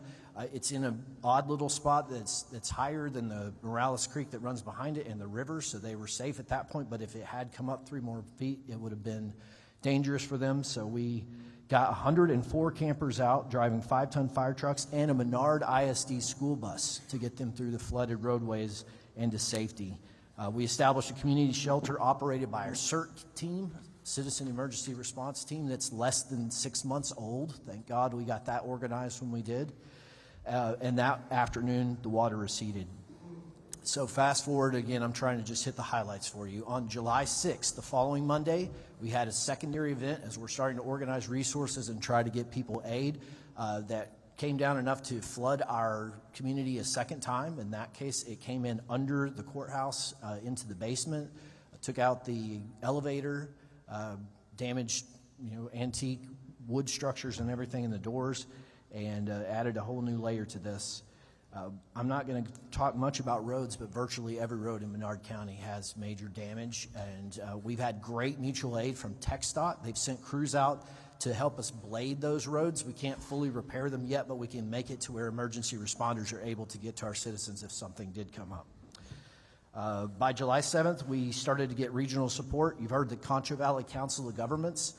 They were huge in all this. The Concho Valley Community Action Agency was also huge in getting aid to my citizens. And one of the things that I hope all you take away from this is I think regionalism is a major player in this. A tailored approach and maybe shared resources as you look for answers for the future. Some volunteer organizations such as Beautification of Menard, Menard Mission Team, and county staff began going door to door to fill out these iStats. I'm proud to say that with a community of less than 2,000 people, we have gotten 303 iStats complete. So we've really gained the trust of our community to input that data. We're traditionally fearful of outsiders. The unofficial town slogan is "Keep Menard Hostile." So we were kind of doing an uphill battle to get people to input that data, but we were able to accomplish it. As far as asks, the flood gauge is just as needed on the San Saba River. So I'm at the headwaters, and then it hits Judge Trull and Judge Foley. LCRA is an excellent resource. I have to toggle between that and a USGS gauge in Fort McCavitt, which is on my western border, to see the trend. So I'm bouncing back and forth. I think it'd be great if we could consolidate that data and give us a easy-to-use application or something that pulls that information together for decision makers to look at in real time. As simple as additional gauges, I wrote down some specific ones. If you look at those flood maps, Rocky Creek, Los Morris, Elm Creek, And then the floodplain of the headwaters of the San Saba is mostly in Schleicher County. There's about 30 square miles out there, so some of those are usually dry draws, but if it had an alert, that would be very helpful and ensure that we help people get out of the way when these things come down. I think we'd benefit from new floodplain mapping as well. It's been decades since we had accurate floodplain maps. There's been talk of a project, and it's kind of started and stopped. And one other quick thing, ISTAT has excellent methodology to gather all that information. I discovered this week there's a button basically, or a checkbox that says I need help or I need resources, and that doesn't go anywhere right now. So if there was a way to that could send me a red flag or something that we could then allocate resources and make sure those people get the help they ask for, that'd be great. Thank you. Thank you, guys. I think there's a few questions. Mr. Verdell. Thank you, Chairman King. Appreciate it. It's a small world, and it's weird how we cross paths. Judge Corbin, I lived in your county near the river for 3 years. Judge Fowley, I actually lived in your county for 2 years at Haverlaw Ranch. Judge Troll, you were my next door neighbor for 3 years. Judge Hardin, we go to church, and Judge Carter, I went to college at ASU, so I lived in San Angelo also. So that's kind of weird, small world. But I have a couple questions that I think are important for people to know. Judge Hardin, we talked about this before. FEMA, how much did you mention that we have in damage right now in Mason County? 40 million. You said 40? Is that 40. And then one of the things that was brought up was FEMA only reimburses, so we have to come up with those funds, and they only reimburse 75%, if I remember the number correctly. Where do those funds for our counties, where are they going to come from before FEMA reimburses? Well, that's a great question. Thank you. That's what we're struggling with right now to figure out. And I'm just being very candid. I'm here pleading for financial help to get us started in the emergency road repairs. I mentioned earlier that our road and bridge budget is $1.2 million. It's staggering to think that we have $40 million worth of road damage that half of our population depend on. By state statute, county government's responsible for county roads, and half of our population depend on those county roads. And so it's a very tall task that the Commissioner's Court and our Road and Bridge Department is trying to figure out. We will apply for grants. This doesn't help with money right now, but several months ago, with the guidance of TDM, we have applied to FEMA to renew our hazardous mitigation plan. And that's a process, but I'm expecting, quite honestly, thinking positive, that we'll be approved for that, which will open the door for grant funding to help us mitigate our county roads and especially the roads that are prone to flooding.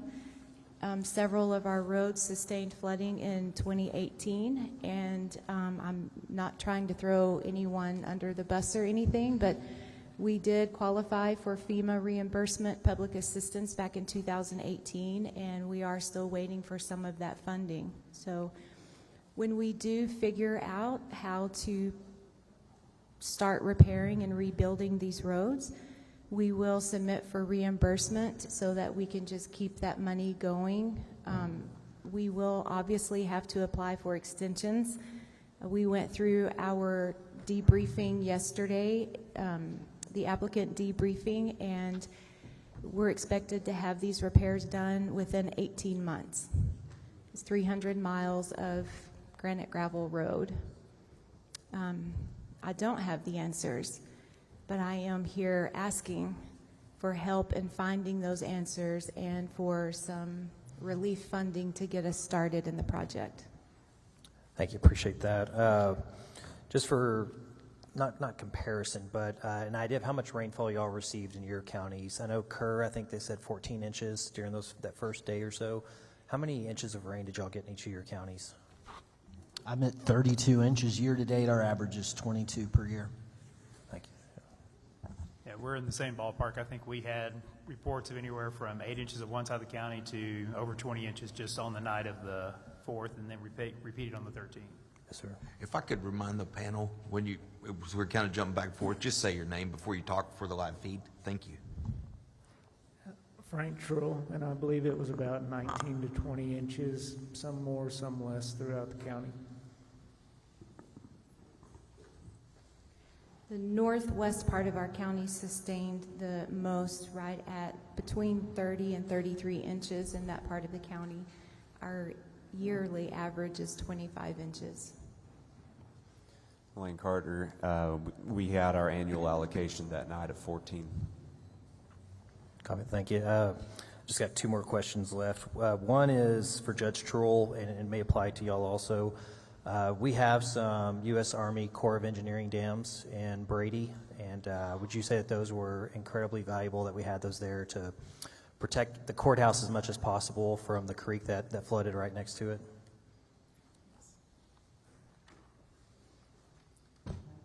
And that's roughly how I was going to start my conversation today. Back in that 1938, when the flood happened then, they built roughly 30 of those flood control structures.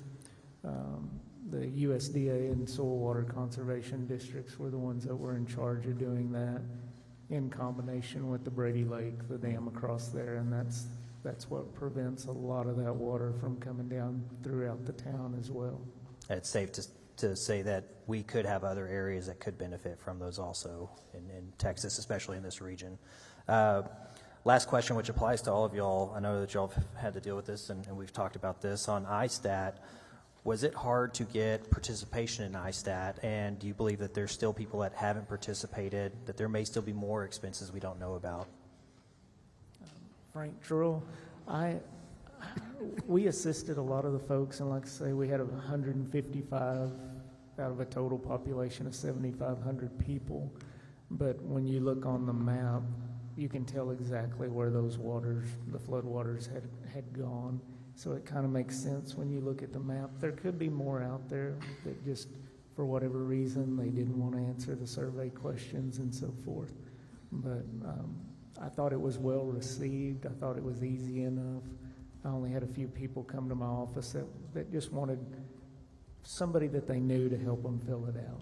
So, but the Concho Valley Council of Governments, they came when we had the Tractor Supply event set up, and they did a lot there. Then they also came back a few days later and set up at the courthouse and helped. They also went door to door trying to get people to help, but a lot of people, I think, were just skeptical of people coming to knocking on their door. Yep. All right. Last thing, just thank y'all for y'all's leadership during this time. I appreciate y'all being here, and thank y'all very much. Senator Blanco. Thank you, Mr. Chairman. Thank you all for your testimony. Heard your testimony about your EMCs setting up shop quickly. My question is, as county judges, you all select your EMCs. What criteria or guidelines do you all utilize in selecting your emergency management coordinators? Do you have challenges finding individuals that qualify? And would it be helpful for TDEM to formalize guidelines for selecting EMCs?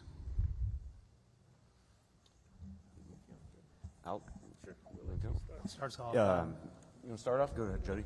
Sorry. Yeah. All right, I'm Jody Foley. What I'll address is, I heard a conversation earlier in one of the testimonies of, should we have some restrictions on who can serve as an EMC? And I think that's kind of what you're indicating as well. A big concern for me in a county our size is when we put those kind of restrictions and guidelines, we make it impossible for us to hire somebody. We need to be able to hire people who are local and then train them into the position. Now, I am very lucky in that when I came in 2023, I had a very experienced EMC that had been there for about 15, 16 years before me. She's very well trained, she's very diligent, she's done all of the training to keep up with it, she's very involved with our regional council of governments, our 911 meetings, she knows her job very well.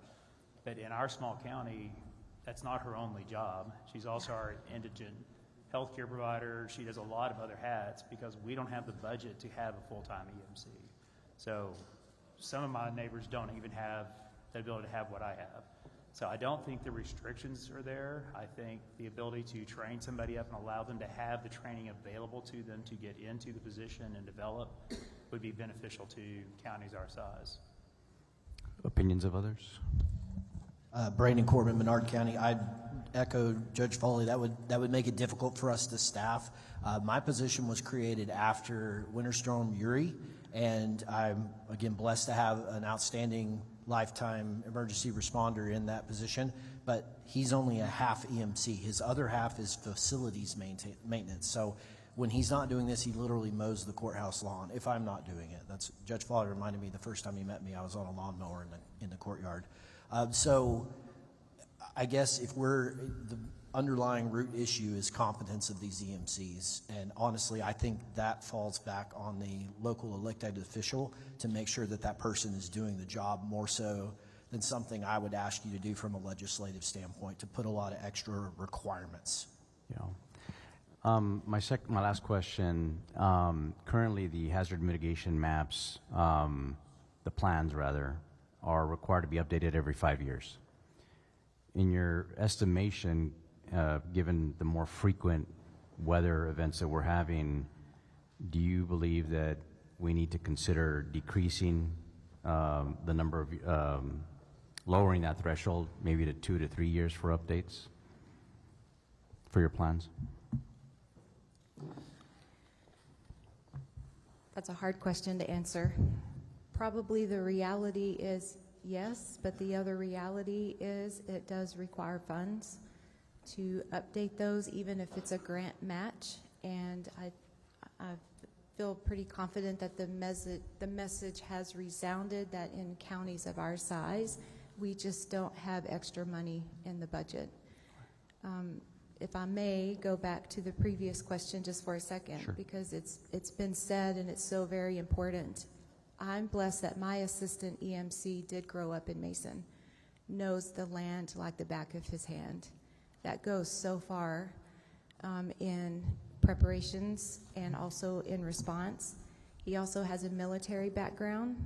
He volunteers for the fire department, and he has his basic certification for EMS. The Commissioner's Court, as you all know, we're in the process of budgeting, and for 2026, we are looking at how we can best utilize him and his gifts, talents, and abilities for our county.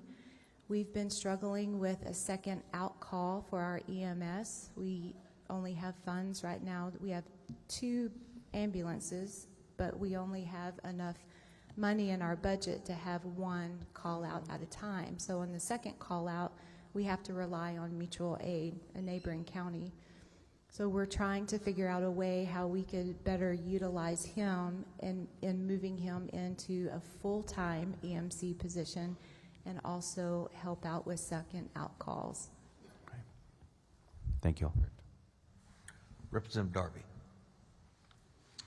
Thank you. I haven't moved around like Representative Verdell, but I've worked with all of you over the years and your predecessors, and thank you for being here today. Judge Carter, the governor had said that Tom Green County's response is to be considered the gold standard for how you prepare. I noticed in your prepared remarks that you said you and the city of San Angelo had spent years in preparation behind your emergency readiness. And so,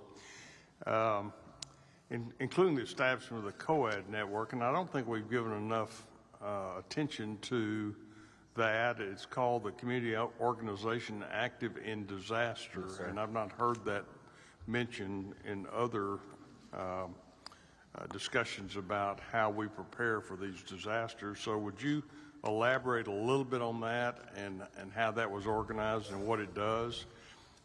Absolutely, yes, sir.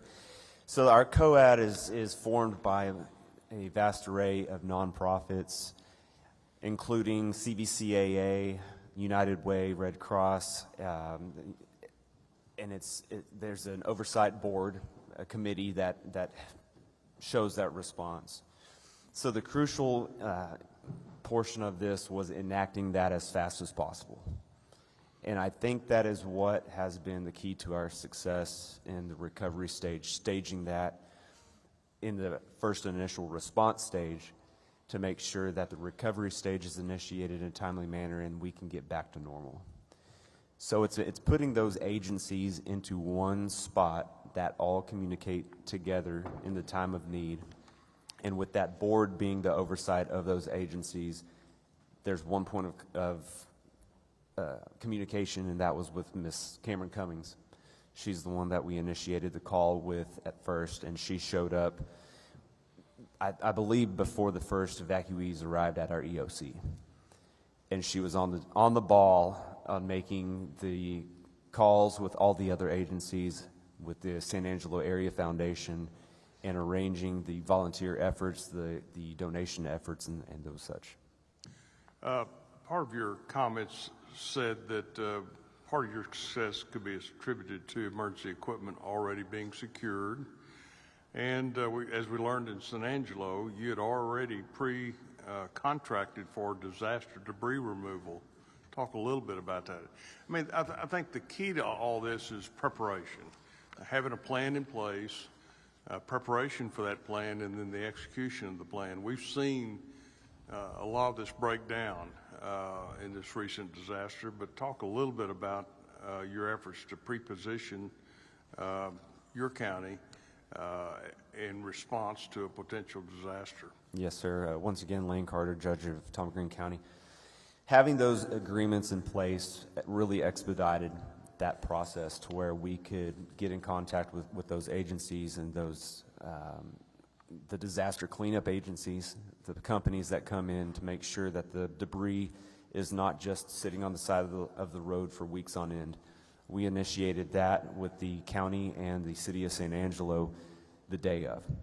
In a few hours into that, having those agreements in place is a very crucial point for the expedition of your recovery.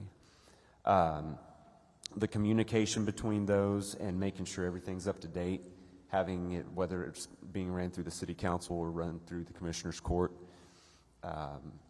it's absolutely the key role to the success of the recovery rate. We'll point out that TDM had stationed a swiftwater rescue team in San Angelo on July 3rd. Yes. The day before. So there was warning.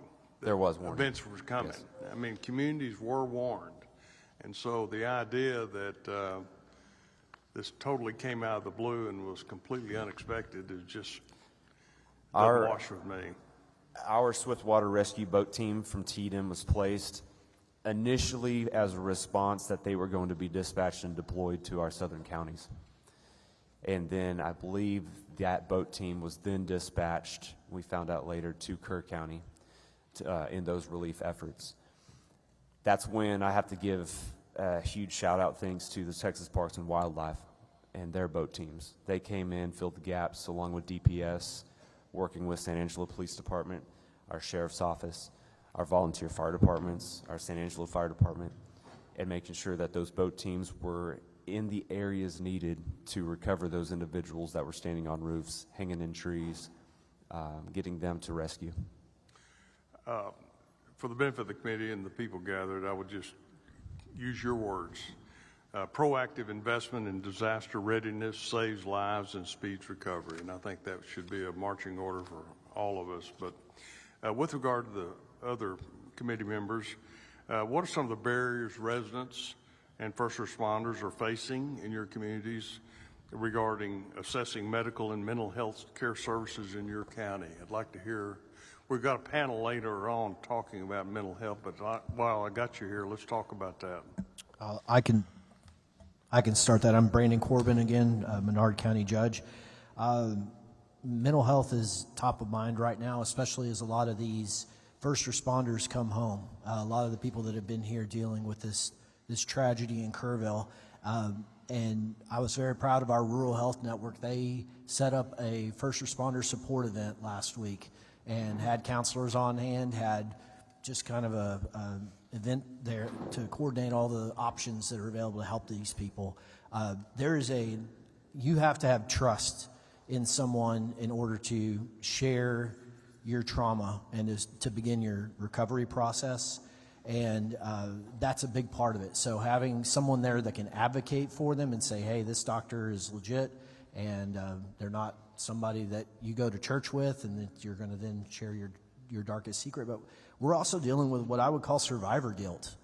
I cannot tell you how many times I saw people absolutely redlined who'd been up for, we went, I'd say 10 days on absolutely high alert with these 3 events that we were in. And people felt guilty, feeling bad because we're not Kerrville and we're not dealing with the horrors that were happening here in the recovery process. And I think we have to help people get past that and actually, acknowledge that they're going to need some help getting past this as well. Anyone else?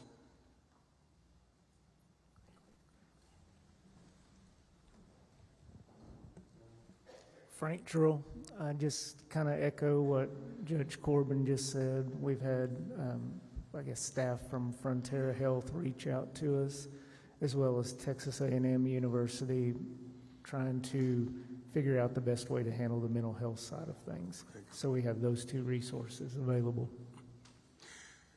Okay, my last question relates to what a previous panelist referred to, and that is kind of the ongoing disaster response that each of your counties are facing as you rebuild your roads, other infrastructure. We put restraints on you about how much you can grow your government. In fact, there are propositions in this special session about further reducing your ability to respond. A comment was made about the disaster relief exception that will allow you to respond quickly in a dramatic fashion. Would any of you care to comment on that? And what this panel would like to listen to is the ability of our local leaders to respond in times of crisis and respond with the appropriate resources. So you've got an opportunity to speak to a panel of senators and representatives here. Tell us what you want us to know. Thank you, sir. Again, Brandon Corbin, Menard County. As a underprivileged county without much industry, my ad valorem tax generates $2 million a year, and that's at a 76 out of 100. That's too high. That number, that percentage is too high for my citizens, but I still have 24-hour law enforcement, the only law enforcement in town. We have a 3-person road and bridge crew to do the bare minimum to maintain these roads in normal, peacetime.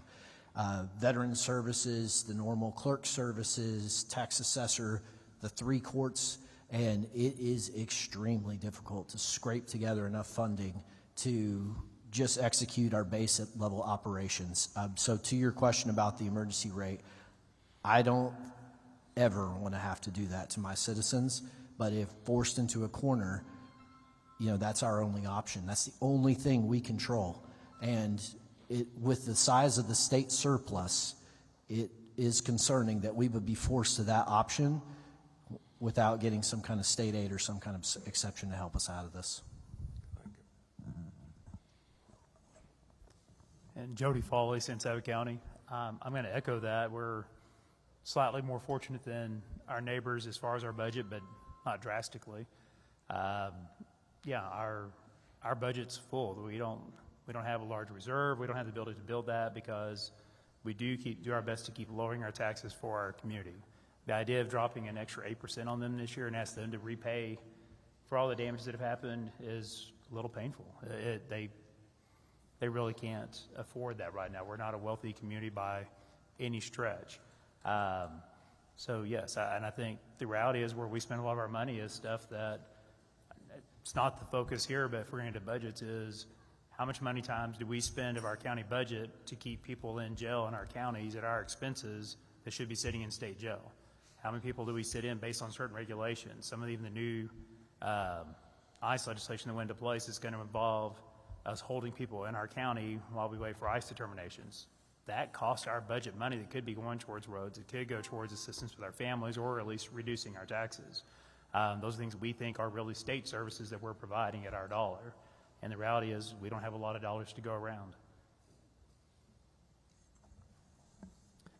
Frank Trull. We're not in terrible shape in McCullough County. I'm not going to play that card. We would find a way for the startup funds to do our road work, but on the other hand, we may have to cut some corners somewhere to make it happen.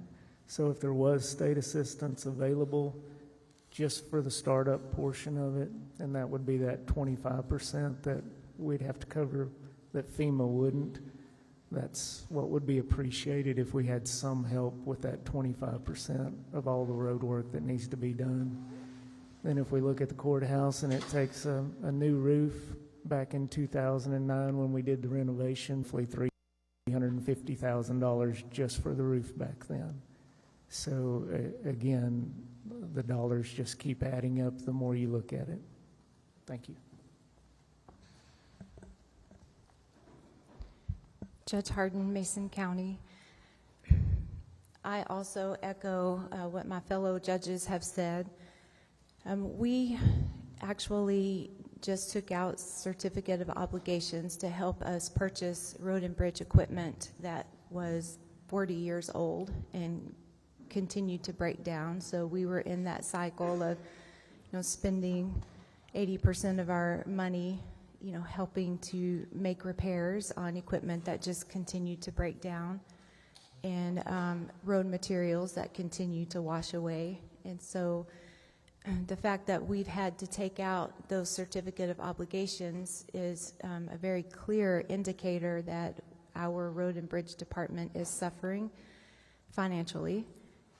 We also transfer from our general fund some monies to our road and bridge fund annually to help with that.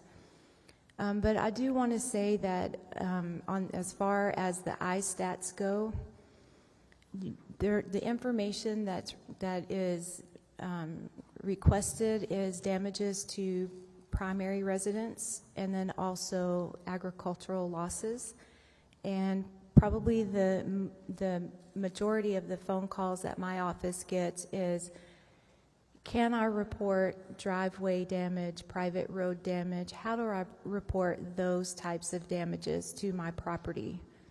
And I will say that I'm speaking as Judge Hardin here, not as the Mason County Commissioners Court. I'm not going to put words in my commissioners' mouths. I am grateful that we have the ability to go up to that 8% on the tax rate, but to tax our citizens in a desperate time of need on top of a debt rate that we're currently having to impose on them just doesn't feel right. It's something that we do want to avoid if at all cost. Lane Carter, Tom Green County. Even though we're a county of more of a urban rural, 128,000 people of Tom Green County, it still is a never-ending struggle to stay on top of the economic drive that keeps us afloat. We do house a county jail that can house 570 inmates. We house 4 district courts and 2 court-at-laws, so the court sector of our county is very vast, and that keeps up the majority amount of whatever our tax base is going towards, along with our sheriff's office and a large IT budget. So we're always in efforts to make sure that we can stay afloat on that, to where we can lower our tax rate incrementally ever so often. We push the PSTAT and the PA declaration as hard as possible. That way we did not have to potentially push towards that 8%. It's not looking like we will. Like we said, we're all in our budget cycle at this time. So we're blessed in Tom Green County for that.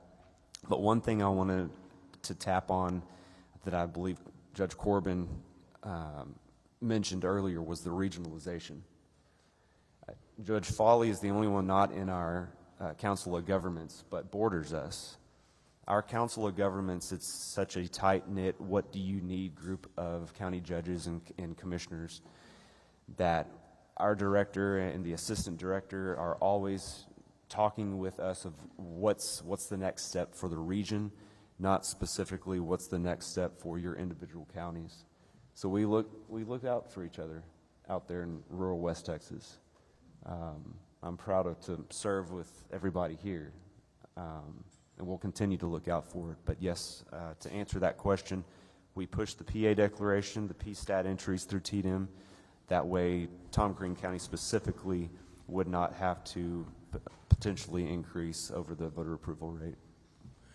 Well, thank you. I want to echo, I too want to express my gratitude to each one of you judges for the job you do for your counties. And I do think we have a very tight-knit West Texas community, and thank you for being a valuable part of it, each and every one of you. Thank you for being here today. Amen. Yeah, I think I've talked to all of you, or tried to text all of you, or served out of 2 redistrictings once or twice. So I'll just say this. Chief Kidd said something that was very telling regarding Sangelo. If everybody ran their ship the way Sangelo operated with all the preparedness, and he would be out of a job. So it's the ultimate compliment. I'm going to ask real quick, do y'all actually drill your plan? Judge Corbin, Menard County, yes, sir, we do. You do? What was the question? Do you actually have a drill? Do you actually physically drill your plan, put your folks together in a room under a simulated disaster? We have not done one in preparation for a flood or in the very recent past. We did do one in preparation of the eclipse a year and a half ago. And I think the actual disaster is important, but what we're looking for is system. Something, it doesn't matter what the disaster is, everybody knows their role and everybody knows what to do when they need to do it. So how about you, Judge Trull? Frank Trull, we have a monthly LEPC meeting, and at those, we kind of discuss all of the areas where there could be upcoming problems and so forth, whether it's emergency management or just it may be things about the hospital or nursing homes and so forth like that. Right. We do have a tabletop planned for next month. So. Okay. Judge? Yes, sir. Judge Hardin, Mason County. We do have an unofficial system, I guess, put in place where it's just an automatic, this is what happens. We have not had specific flash flood planning or drilling. This is another reason why there's such a push to have a full-time emergency management department and emergency management coordinator, is to get a pattern, a consistent pattern of that drilling. Yes, sir. Judge Carter? Lane Carter, Tom Green County. Yes, sir, we do. We have our IS 300 and 400 annually. And we try to do that every August. This year it might come, since we're coming up on it and tomorrow. Have to, and of course, recovering with the flood events now, move that back a little bit. But we do drill, like Chief Kidd said, plan, train, respond. So we do that I would just annually. say night and day difference in those that do plan and those that don't. We had 1 fatality in Sangelo and no other fatalities in your area. And I know I was getting texts from Tatum, but also text from you. Tatum was your first contact pretty much. Is that a fair statement? Yes, sir. And you knew what to do. Thank you for that. Senator Menendez. Thank you, Mr. Chairman.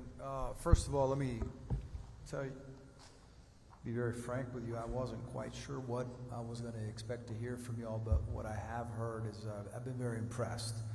I'm particularly impressed with the concern with your taxpayers and your candor in terms of your financial situation. And one of the things is, I think you've been here all morning, correct? Yes, so you heard earlier this morning when the emergency was going on, and it seemed like the people or the person that could call the evacuation, it was impossible to get a hold of them. And one of the questions that we're grappling with is, if we can't get a hold of a county judge and there needs to be an evacuation, how would you feel individually if after a certain amount of time there was a law passed that would allow for TDEM to issue a temporary order until we can get in touch with you. Maybe something's going on with your own home or family and you're tied up taking care of them, but something needs to be done. Would you be opposed or would you be okay with that? And whoever cares to answer. Go ahead. Brandon Corbin, Menard County, I would be in full support of that. I think a lot of the legalism of only the judge or the mayor being given certain authority just slows down in these situations. I don't see much value in it. Thank you. I think I feel a little different than that Jody Foley, Santa County. If I was unable to respond, I would rather have it within our plan than we do now. Is either my EMC steps up to that next level or maybe even our sheriffs, depending on how we laid that out. I'd like somebody local making that decision. On the flip side of that, we do have a local county liaison that I would have a lot of confidence in. That does make a difference in that equation. But to me, I don't want to make a decision based on a person versus a generic position. Sure. So I would not want to allow the authority in the county to transfer over to the state as long as we can make that decision. Now, maybe down the line they become one of those answers because they were, and I'll say this, I'm not anti, they have been, TDM was fantastic during this. I can't say enough. I can't tell you the amount of resources that showed up on our doorstep in a blink of an eye, and every bit of that was coordinated through TDM. Chief Kidd reached out personally to check on us, and it was just, I don't know where to start or stop. We had everything we needed from them. Let me reassure you that no one's looking to usurp your authority. It's just a what if we can't reach you type situation, kind of like what we experienced just recently, and someone needed to be able to answer and be in charge. And so if for whatever reason you're physically indisposed, something happened, the emergency, a terrible tornado, whatever, and it's knocked out yours, that's the only reason I would say would you be opposed to having TDM make that declaration temporarily? Well, and in my mind, I'm not worried about the usurping. My thought is I'd like to see that as a set plan, and I think every county should say, okay, if I'm out, who's number 2, who's number 3, and at some point in time, TDM should be in that list. I would not have an issue with that, but I would like to have it somewhat controlled within the county to start with, knowing they're boots on the ground, they're there seeing it happening. That makes sense. Frank Trull, I'm almost positive it's in the government code as far as the succession. If a county judge is unable to fulfill some of his duties, then it defers to the senior member of the commissioner's court, I believe. I'd have to double check, but it seems like I've had this conversation with some of our TDM representatives simply because I'm without an emergency management coordinator right now. Okay. I'm taking that role, and that was part of our concern. If something happened to me, who would be next? And Exactly. I believe that's accurate, but I would definitely have to look that up for you. Understood.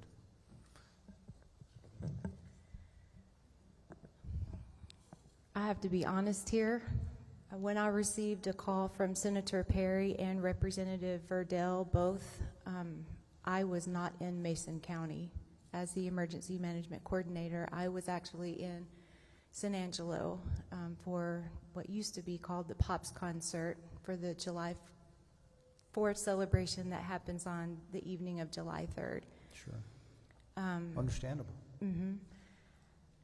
Before leaving, however, to go to San Angelo, I made sure that my assistant EMC knew that I was going to be out of the county for an extended period of time, and also our sheriff. In a small community such as ours and these,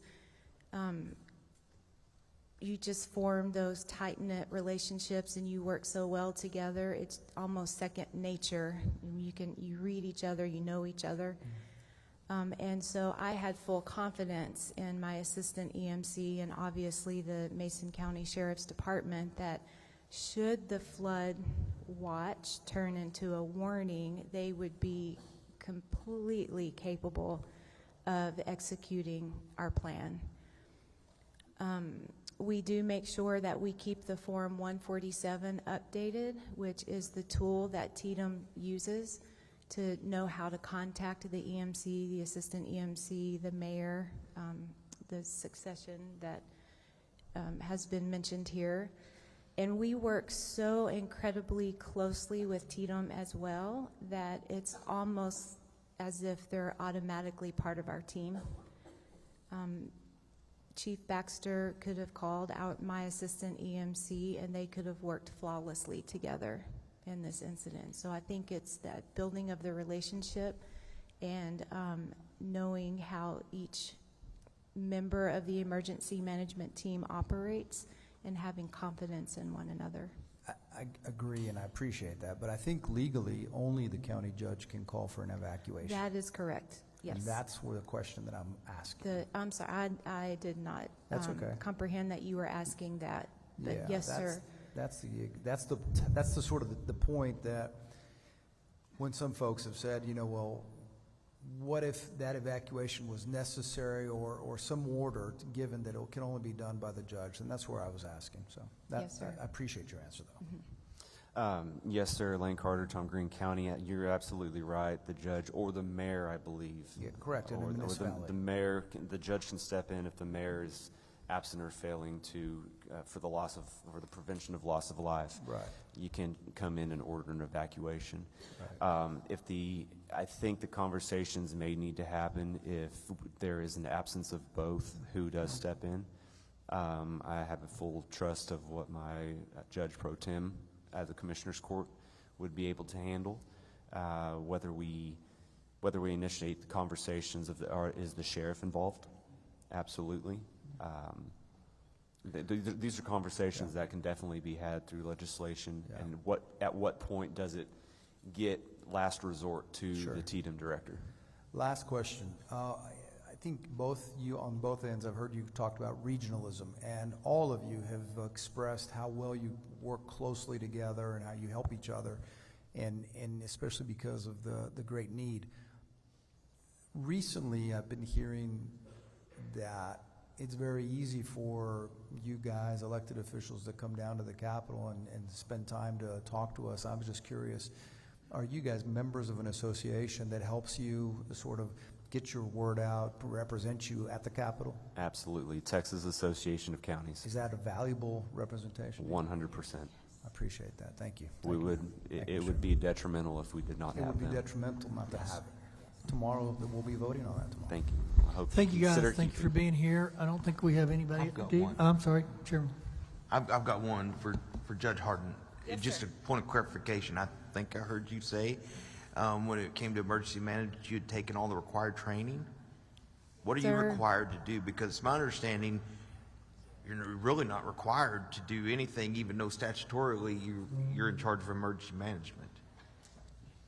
I believe, sir, that as the emergency management director, by default, just by being the county judge, Right. and then possibly the emergency management coordinator as well, I would be required to take the ICS classes, 100, 200, 700, 800, which are all online, and then courses 300 and 400, which are in person. The reason I ask is the testimony we heard last week from Chief Kidd was that many county judges, because you're not required to take it, and I mean, it's very proactive of you, and I'm sure your county appreciates it, but one of the things that we're looking at is actually requiring judges and mayors to take this training, because statutorily there's nothing that forces you to do it, and not all 254 counties are created equally, and I have 19 counties in my district, and I work with 19 judges, and most of them are just like you. They're all small counties. They all face financial challenges, but they take their emergency management position serious. There are others that do not. So if that was a statutory, you've already taken it. Yes, Does sir. it offend you if it's a statutory requirement? No, sir. That's all I need to know. Can Thank I you. Yes, sir. comment on that? As we are required to take the Open Meetings Act, I believe as the emergency management director of a county, especially a larger county, should be required to have at least some of the trainings of the 300, 400, 700 classes. If you wouldn't mind, when you give you gave me written testimony, but we've asked panelists all day, to submit those things to our offices. if there's specific trainings that you've taken that you think every judge should take, I'd love to see some recommendations. And it's a 2-day course. Thank you. Thank you. All right, anybody else? Thank you guys for being here. Thank you for hanging in there with us, and good testimony and good county judges. Thank you all You do very a lot. much. Thank you, sir. Appreciate it, Thank you guys. for reaching out that day, too, as well. All right, we're going to go back to 8, public panel. Eric S. Cooper, Jacob Torres, Mike Richards, Janice Riley, Lieutenant Pete Chambers, yeah. Ryan Pape, Ron Lehrman, Kathleen Brinkling.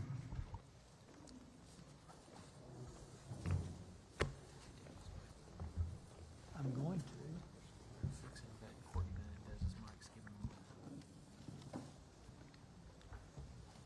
A little technical treatment there.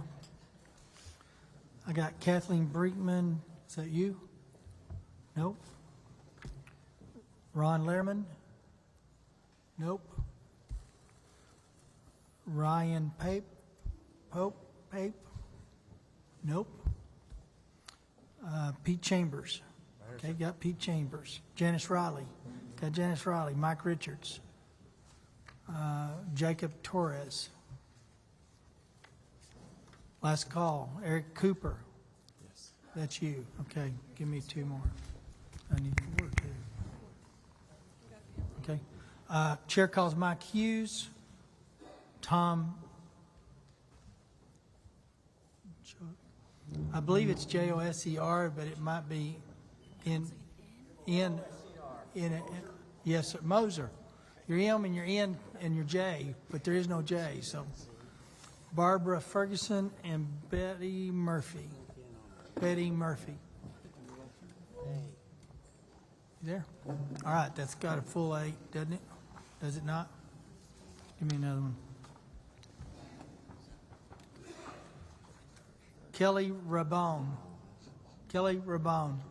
Come on back up. You're the next contestant. These were not here, so. All right, let's start on the right. Give us your name. Got 3 minutes, and let's move down the line, and we'll have questions for all of you at the end. Thank you, Chair, committee members. My name is Eric Cooper. I lead the San Antonio and the San Angelo food banks. We serve 29 counties. There's 20 food banks that serve all 254. Of the 29 counties we serve, 15 of those counties were impacted by flooding. We fight the daily disaster of poverty, but when a natural disaster or man-made disaster occurs, we respond to that too. When neighbors are hurting and are in crisis, words can often be inadequate. Food expresses love and nourishment. Many of our food pantries were going to be closed the weekend of July 4th, so we preloaded and stocked them for their following week's distributions. But at the onset of the disaster, we received calls from our churches, from our local VOAD and the COAD, making deliveries into the DRCs in San Angelo and to our nonprofits in the impacted areas. I want to thank all of our food pantries, those nonprofits, schools, churches, for all taking action, especially those connected to the VOAD and the COAD, and the role of the Salvation Army here in Kerrville. The countless volunteers, all that helped with our call center helpline, responding to requests for water and meals. Many of those volunteers packed care boxes, and since July 4th, we distributed about $2 million in food. I also wanted to thank all those that donated, the individuals, the churches, the companies, especially HEB, USAA, and Valero, Feeding Texas and Feeding America. You all should know your state agencies responded quickly. I personally got a text from Nim Kidd and the TDM team, Deputy Commissioner Lena Wilson with the Texas Department of Agriculture and the Health and Human Services Commission. I want to thank you all and the governor for allowing SNAP benefits to be used at restaurants. Those people who lost their homes were able to get meals. Donations management is always a challenge in disasters, ensuring the right items are donated, in the appropriate quantities at the right time. It's critical to have the right equipment and the storage to ensure food safety. Food safety never is not a priority. In times of disaster, you need to be extreme. We're distributing food before, during, and after this storm, and it will be a long recovery. Impact to housing costs, rents, insurance, agriculture, and the tourism sector have already been noted. Y'all are invited to come out to our upcoming distributions. There's lots in all of these counties. Last Saturday in San Angelo, there was about 650 families served at San Angelo Stadium. This Saturday, we'll be giving out the cleaning supplies from the COAD. But please ensure these communities get adequate support for the weeks, months, and years ahead. Thank you. Mr. Moser. State your name. You got 3 minutes. My name is Mike Hughes. Mr. Chairman, Chairman King, Chairman Perry, members of the Select Committee, thank you very much for coming to our community and hearing us. I watched a hearing held a few days ago in Austin. I think it was 11 hours. Is that right? 12. I changed my arithmetic. Okay. Rightfully, attention is being drawn to emergency response, adequacy of flood warning systems, the property damage and the terrible loss of life, property that we've suffered here. However, I don't recall, and I'm really surprised, that any attention has been paid to what I believe is the single most important thing we should be considering as a solution: flood control. If you don't remember anything else I say, please hear this. We cannot control how much it rains, but once that rain hits the ground, we can control partially what it does. We need to build flood retention dams on the upper reaches of the Guadalupe River watershed. I have a background in civil engineering. I grew up in East Tennessee where the floods were frequent. The Tennessee Valley Authority came along and built dams, and they were no longer a big issue. Those dams acted as a flood control preventive. To explain what a retention dam does, and that's what we need to have, visualize taking an ice chest, an empty ice chest, out into your driveway, opening up the little drain hole on the side of it, and putting in a couple of inches of water. Water will run out the drain hole. Imagine dumping a big bucket of water into that ice chest. There's still only one place for it to go, and that's out that drain hole, and it restricts the flow. That's exactly what a retention dam does. No matter how many buckets of water you pour into that ice chest, as long as the rate is constant, that much water is allowed to pass through. Other than during periods of heavy rainfall, the reservoir behind these dams remains dry. This is not a dam that impounds water permanently. Normal stream flow passes through a relatively large opening at the base of the dam. When excessive rain falls, the water level upstream of the dam starts to build up behind the dam and then is eventually released through that same opening at a controlled rate. I prepared a short paper on this, and If you'll copies. if you'll get copies for the committee. I have copies to distribute. Awesome. That's good. And I appreciate your time and your testimony. Thank you very much, Thank you for Mr. being Chairman. here. And it is a valid concept. We are going to look into it. That's not something you do in 30 days. Initial is, we've tried it, but this area didn't work well for it. But we will go back to that and have that conversation. Over there on the table. Go ahead, ma'am. Appreciate it. Good afternoon. Janice Riley, Center Point resident and volunteer coordinator with Somebody Cares. On July 4th in the morning, our power started to flicker in and out, so my husband and I decided to run down into Center Point and fill up our gas cans. Both ways were covered in water. Center Point, there was already a vehicle stuck in the water across the roadway, and east on 27 going into Comfort, it was already starting to come across. My husband said, "This is stupid, we're going back, because if we try and go, we're going to get stranded in Comfort." So we got back and just waited it out. That day I started contacting Crisis Response International in Virginia, who I am certified with for crisis response, saying, "This is what's going on, are you coming?" They responded, left from Virginia on Sunday, got here on Monday, connected with Hunt Fire Department, and we've been deployed in Bumblebee Hills ever since, working in there. And they left on Saturday the 18th after working with multiple other disaster relief organizations to get the entire community mucked out, and we're now rebuilding. So we have several homes that are already up drywall, and we're getting painting and moving towards getting them back in their homes. I mean, they've already been traumatized, and one of the key things now is to get them back in their homes. We have an individual who is a World War II veteran, 98 years old, who's been displaced out of his home, and he's been told he's in the flood relief area, floodplain, and now we can't rebuild until he gets permission, permit, something to say, okay, yeah, you're now permitted to rebuild. And he's been in this home for years. So we have, I'm just standing up for a World War II vet saying, can we please get this guy back in his house? And what do we need to do to make that happen? My second point is, in case of a disaster, I've been working with bunches of disaster relief organizations for the last 3 weeks.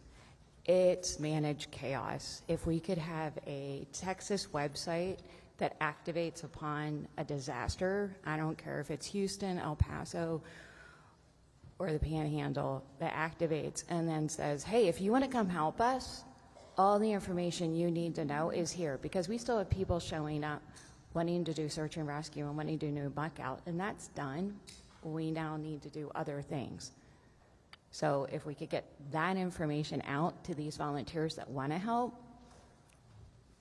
that it's organized, because the thing that I have seen from day one is just what help is needed, where is it needed, and I mean, we had friends up in San Saba and Leander begging for help, and honestly, we were overwhelmed with help here. Thank you. Thank you. Go ahead, ma'am. Good afternoon. My name is Kelly Raybon, and I am a mom from Houston, and Representative Johnson, I am one of your constituents. So on July 4th, I got the text that is every parent's worst nightmare, that my sons were caught in the Hill Country flood at Camp La Junta. I raced to Kerrville to learn that my 7-year-old, just finished kindergarten, Brock, had survived only because his brave teenage from the bottom bunk to the top bunk to the rafters of his cabin, riding out the storm as the structure literally fell apart around him. My 9-year-old was in a higher cabin, and for 12 agonizing hours, he had no idea if his little brother was alive. Today, my sons are physically safe, but for our family, the storm is not over. Brock scans every room for higher ground. He checks the weather constantly. He battles nightmares of water dripping from the ceiling or his mattress being wet. His fear is so profound that he's now anxious about the tsunami in Hawaii. He lives with the terror that no child or any person should have to carry, but so many of us now do. I have tried to find help. I've asked the camp. I've asked FEMA. The answer is the same. Sorry, we don't know what to tell you. You're in Houston. While Texans are showing up for each other in extraordinary ways, and the people here are just phenomenal, I shouldn't have to rely on a Facebook group of volunteers to find trauma care for my children. I'm a former journalist, and I understand how politics work, and I pray that these hearings are more than just for show, because every day that we just focus on political posturing instead of people is another day that families like mine are falling through the cracks. And as Representative Moody noted last week, we are better than this.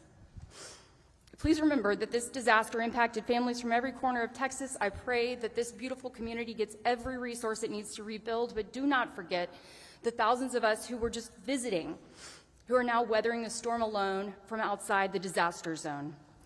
So today I have a couple of simple urgent requests. First, release the emergency funds for the recovery now. It seems obvious, but apparently it's still hung up.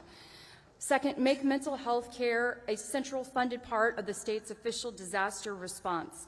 That means creating a system to identify who is impacted and proactively providing them with care, no matter where in Texas or beyond they call home. If they were here, they need help. And third, after hearing about the camp emergency plans or lack thereof, please address that. That should be mandatory and frankly published on every camp's website for the public to view, not just in an office somewhere. My sons didn't ask for this tragedy, but as their mom and a lifelong Texan, I am firmly asking for your help. It's time for the state government to do its job, and please help the wounds that cannot be seen, because they will not heal on their own. Thank you. Thank you, ma'am. Lieutenant? Are we on? Yes. God bless you, ma'am. You're why we're here. My name is Lieutenant Colonel Pete Chambers. I'm retired out of the Texas Military Department in 2022.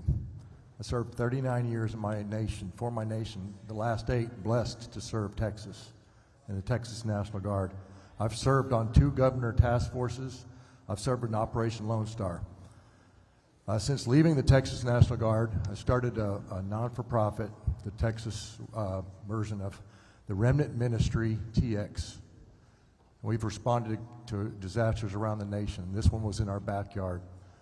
On the 4th of July, at 0600 hours, I received a call that there was a problem in Kerrville, and there was a problem. And we lit out, and we were there by 0830 on the scene, coordinating with local response. Now, what we do is we set a footprint. I work with a lot of organizations, a lot of serious operators. I was a Green Beret myself. We established an administrative mobile command. We worked with local law enforcement in this very building, local aid workers, local EEOC members, TDEM specifically. And I know Mr. Kidd from working with him on the COVID response. So our reconnaissance teams went out. We brought in the finest rescue operators in the nation. Within the first evening, we had operators from the East and West Coast from all special operations branches, combat divers and hard hat divers on the scene. I worked with other organizations here within Texas, mostly citizens. Of the 17,000 citizens that responded, we worked with 14 of the organizations. Heavy rescue equipment, reconnaissance, logistics support, ministry support, heavy equipment, amphibious recovery vehicles, and other ancillary services. I visited Sandy Creek, and we heard a lot about them today. We got there a little bit late for us. We were focused mostly from Hunt to about Kerrville, just past around the corner to Center Point. But when I got to Sandy Creek, my heart was broken because it looked like a third world country, and there wasn't a lot of help. And I want to thank those citizens who rescued and recovered themselves today, to remember them. Information ops are important, and we did. We put out sit reps 3 times a day, situation reports to the citizens on our social media, right? We're using it. And thank God for the AT&T folks. I pay a bill to them every month, and so now I'm thanking God for them, who put in the towers for us. It made it a lot easier. Texans and other Americans helping Texans made up a part of the 17,000 citizens conducting their civic duty. It is a civic duty. We did it on the Red River when I was young. Tornado hit one town, everybody else showed up in the other town.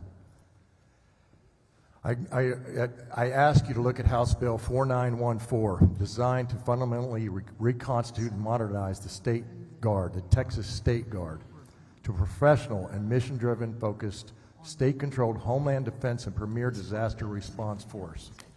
We've looked at it. We helped to design that when I was still in uniform. Representative Moody, thank you for your comments about love and compassion. I'm in the ministry now. I put on a different uniform. It's found in Ephesians 6. Appreciate it, sir. Go ahead and try to get I'll finish it up. Get in there. To the citizens of Texas and everything dear to the American character, we thank you for coming to our aid, America, with all dispatch. Love and compassion. Doc Chambers. Thank you for that. Now I got the right guy. Yes. State your name. Pardon Get me. your 3 minutes. Yes, Sir. I'm Tom Moser. Thank you for this opportunity to testify today. I choose to testify because I was a Kerr County Commissioner from 2012 to 2021. As such, I introduced and advocated for an improvement in the Kerr County flood warning system. And I did this, Representative Johnson, based on what happened in 2015. Funding for this planned flood warning system was submitted to two state grants. We were denied on both, and I think that was mentioned earlier today. I'm not here to look back, but I'm here to advocate for a new, improved flood warning system that could be extremely reliable and extremely efficient. I advocate and recommend this not only as a long-time Kerr County resident and former county commissioner, but also as a former NASA program manager on Apollo, Space Shuttle, and Space Station. So I know something about getting projects done. In 1990, President Kennedy was bold. He said, put a man on the moon, bring him back safely within this decade. I asked the state legislature and the governor to be bold today by developing the need for a flood warning system that would be applicable to Kerr County and for all other high-risk regions in the state of Texas, which we've heard from today. As a former longtime project manager at NASA, I recommend that the flood warning system have two aspects to it. Number one, predict the flood, and number two, project the warning. Okay? And in so doing with that, to predict a flood would require a model, which is being developed, I understand. If not, it should be developed, which would predict the rainfall, the rise in the rivers, based on three things. Based on weather projections, number two, measured rainfall data, and number three, the rate of rise in the rivers.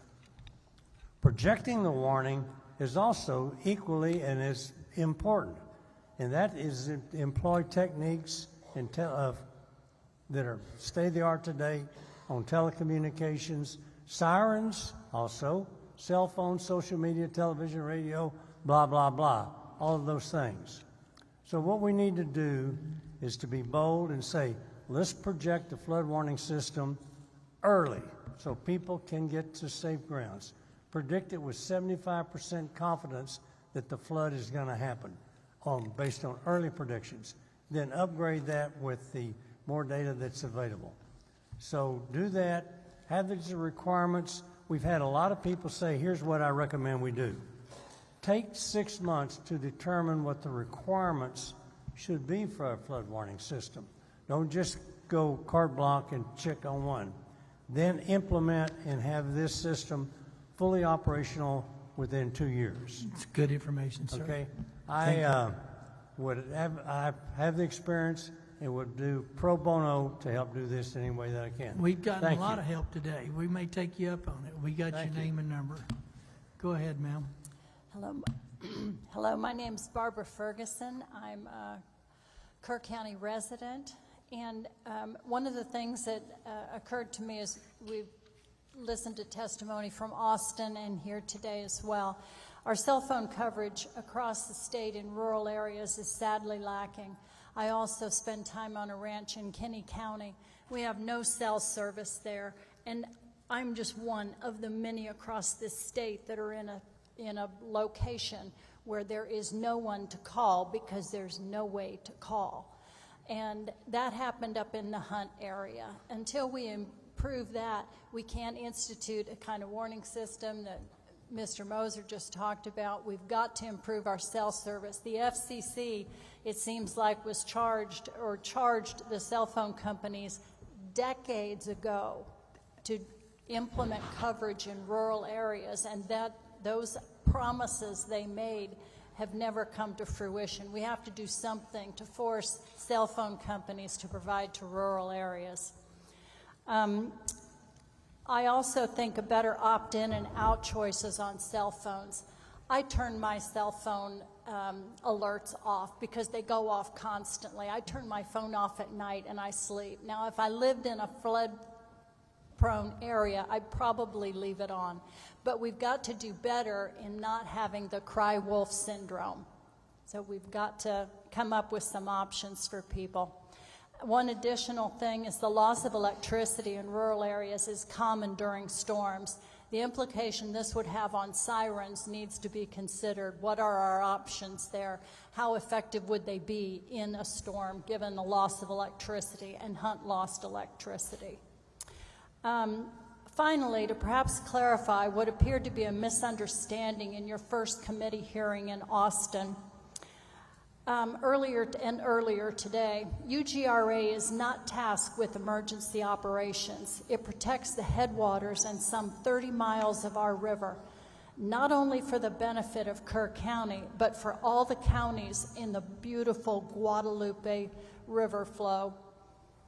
Its functions include testing for water quality, water levels, encouraging conservation, and the protection of the riparian zones.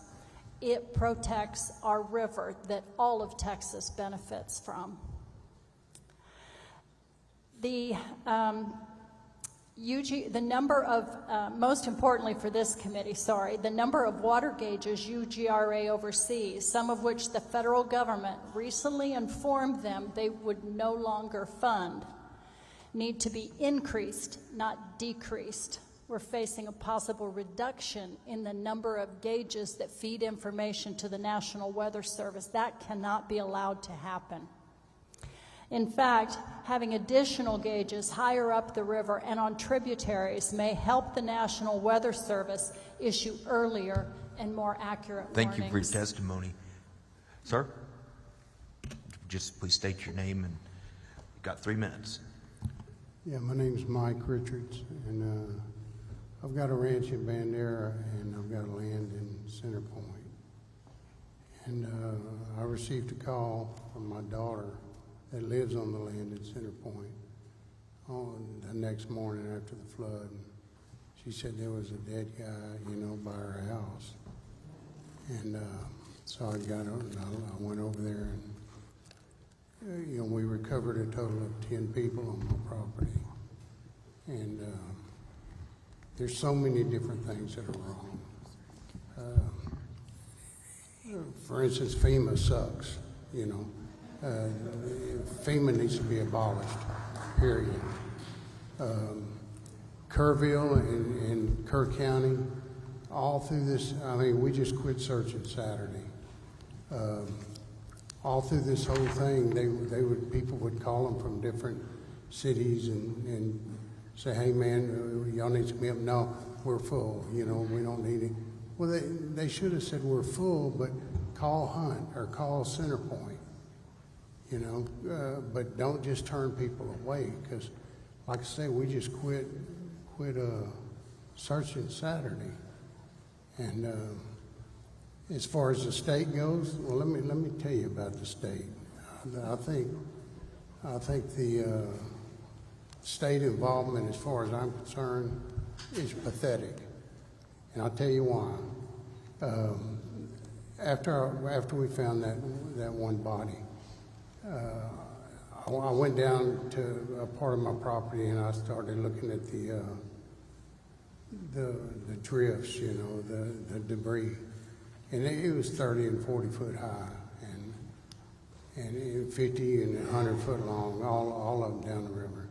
I said, well, I can't touch it with the equipment I have, so I'm going to call around and get an excavator, see if I can rent one.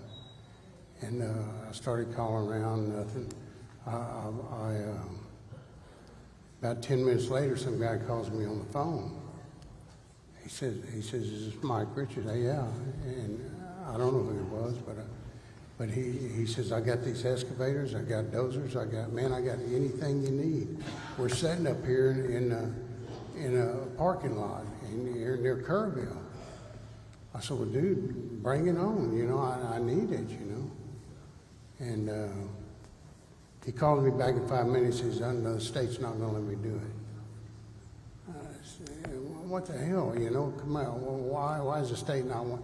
Well, this river authority says this law. I said, I ain't worried about no laws, man. I'll break them if you bring your equipment over here, just to go out and look for these people, you know. And it's this river authority, and then they started talking about burning. I said, I'm not talking about burning. I'm talking about finding bodies, you know. And it goes on and on and on about this stupid clam in the water and stuff, you know. So, and it shouldn't be. Sir, you'll have to kind of wrap up your thoughts. Huh? Wrap up your thoughts. It's been 3 minutes, so just kind of wrap up your thoughts. Well, my time's up. It's up, but if you want to finish your thought, just go ahead and finish. I mean, we kind of understand what you're talking about and saying, but if you want to finish a final thought, go ahead and finish it out. It's just well, here's I say that to say this. It was 2 days before I got some help, and it was not from the state, not from the government. It was from good-hearted people, my friends, and my cousins and things, and they came over, and 3 of us went across this little island, and we found two easy finds. You know, there were 2 bodies laying over there, and.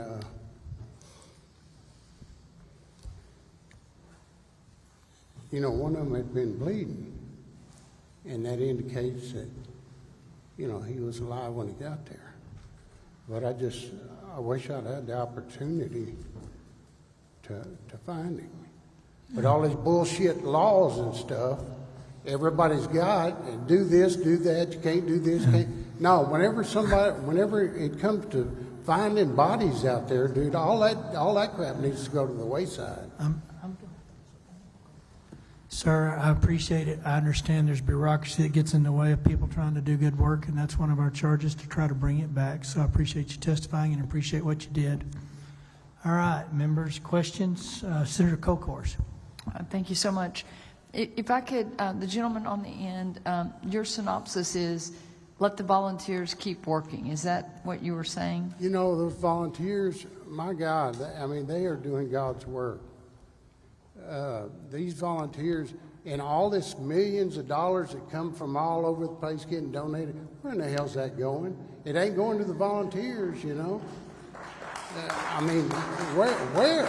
You know, my God, I got volunteers. I got the time they showed up and the time they left, and I can't afford to pay them. But they did it out of the kindness of the heart.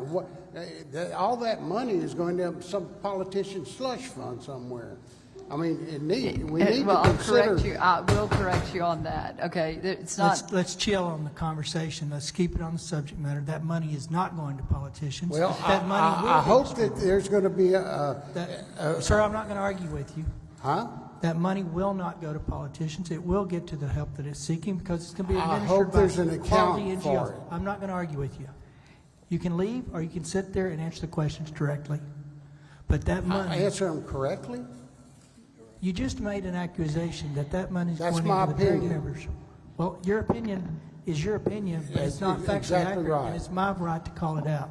This is an NGO, and I can name you about 100 NGOs that are looking for paychecks. I don't know what an NGO is, but there is a... Non-governmental entities and nonprofits are not getting paid to do this work, and they're doing a yeoman's job. By definition, a volunteer is not expecting a pay. Period. And so hopefully most of that money I've been aware of is going back to individual assistance, helping to rebuild some homes in the areas that I'm talking to. But we're not going to have the conversation when you start calling politicians out. I will say, and let me conclude, one of the things we talked about in the last hearing was I've had constituents who came from Senate District 18 to volunteer here, and they were discouraged when they were told that they no longer, by state officials, or that they were no longer needed. And we're going to work through that. That's part of this process of how you organize volunteers and how you utilize them. So thank you for your testimony. To the mom of the La Junta boys, I'm sorry, I don't remember your name or didn't write it down. Kelly Raybon. Kelly, you gave us 3 recommendations. I got number 2, which is proactively help with mental health, and then the last, which is something I'm working on actually right now, on the part of the health and safety code on evacuation plans for flooding, especially if a camp is in a floodplain. So that's already being worked on. But what was your number 1 recommendation? Was just regarding emergency funding. It's my understanding that there's still funding that's held up at the state level that has not been released. Okay. And then finally, about your son, I'm going to meet you at the back of the room with the representative from Health and Human Services, and we're going to get you on the right track on that. So I'll meet you right back there as soon as this is over. Thank you very much. And I'm not alone. There's lots and lots and lots of others out there who have these same questions. And my goal here today is hopefully we can all make it easier for people to get the information that they need and deserve. I'm Chair of Health and Human Services in the Texas Senate and honored to serve in that role. And we have lots of resources, and we're going to make sure that we get better about telling people how to get those. So thank you so much for being here today. Thank you, Mr. Chairman. Representative Verdell. Thank you, Chairman King. Appreciate it. Mike, we met, I think, on day 2. I just want you to know I did reference some people to your property to try to help you out, and I'm glad that you're here today. You being there. You actually cared. I know it's been very hard on you. You care a lot about your property, and I'm sorry for what you're having to go through. And I hope that someday you can enjoy the property again, like you've known it before. I know it's going to be tough to get to, but I just want you to know we do care for you, and I understand where you're coming from with what you're saying. To the others on the committee or the panel, Barbara, Tom, Doc, Kelly. All right, you're working at Bumblebee Inns, right? You've been helping out at Bumblebee Inns. Yeah, Am I Janice saying that Riley, right? I live in Yes, Center yes, ma'am. Point. Yeah. And then I apologize, I've forgotten y'all's 2 names, but I just want to say, yes, sir. Yeah, I want to say thank y'all for all of y'all's help in the community. I know that y'all have helped in each way you can.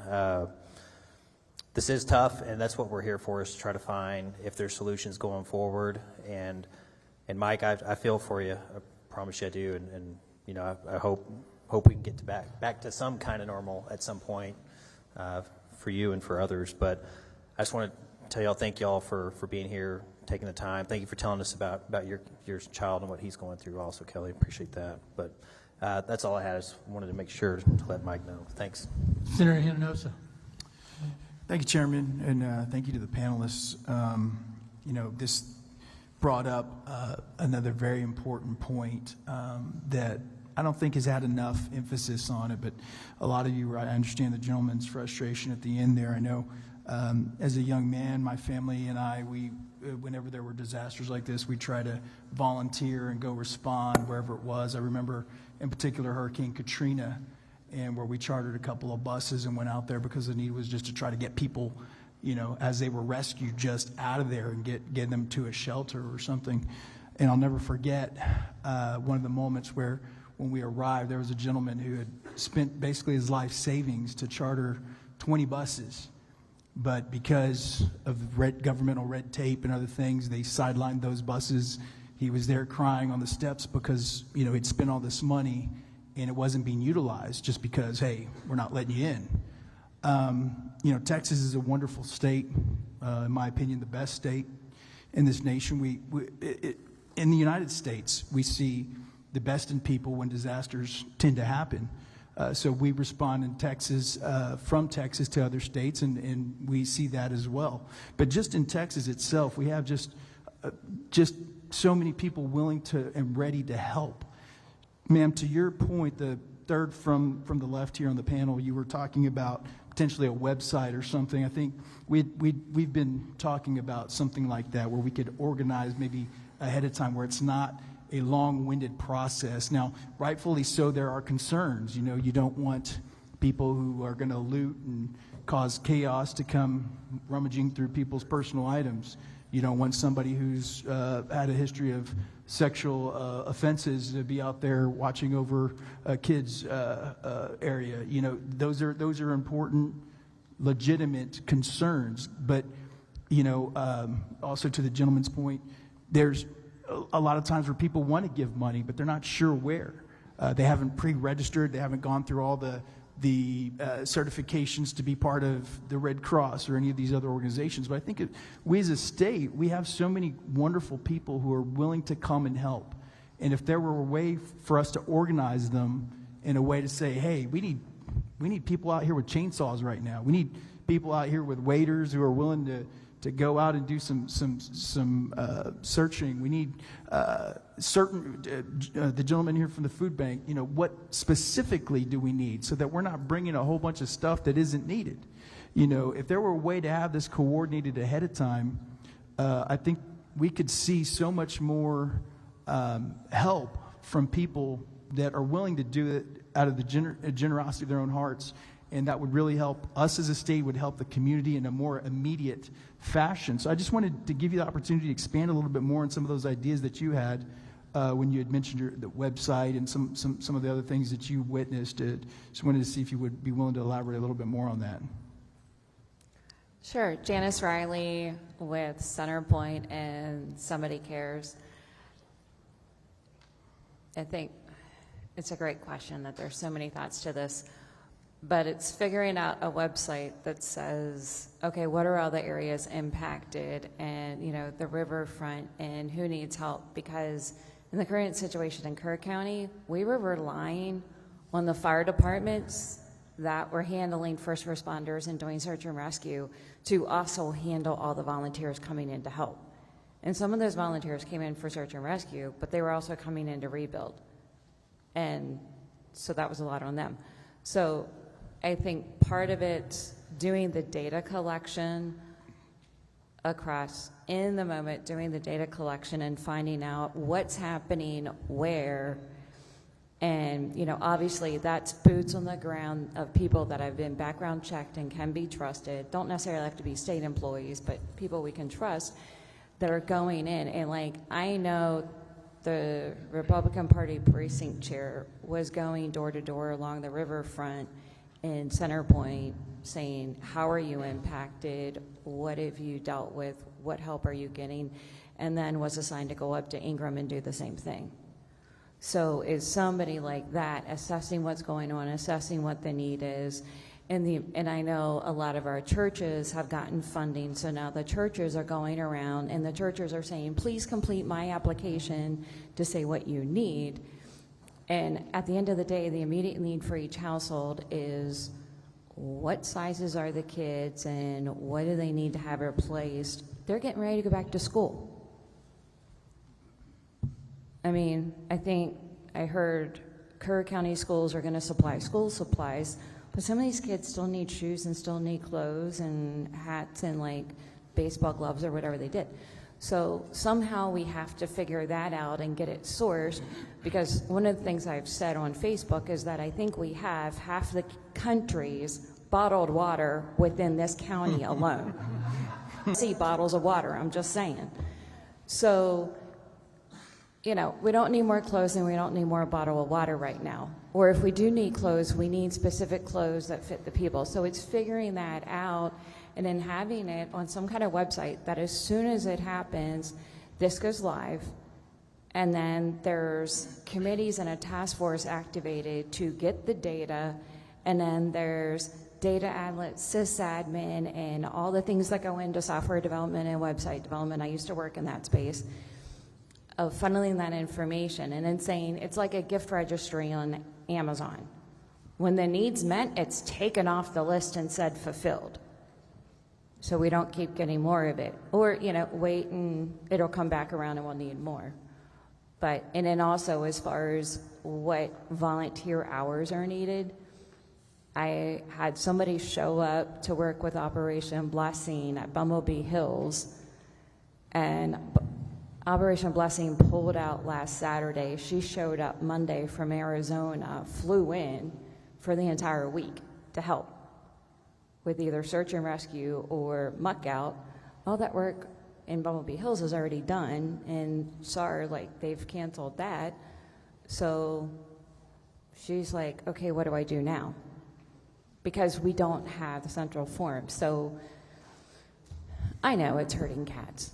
Well, I don't know a lot about technology, but I know that technology can sure help in this way. As a small business owner, the difference between a website and then, you know, having the benefits of an app that can actually send a notification. Maybe people, you know, a state-sanctioned app where they know it's official. They know that any money donated is going to the right place. Any you know,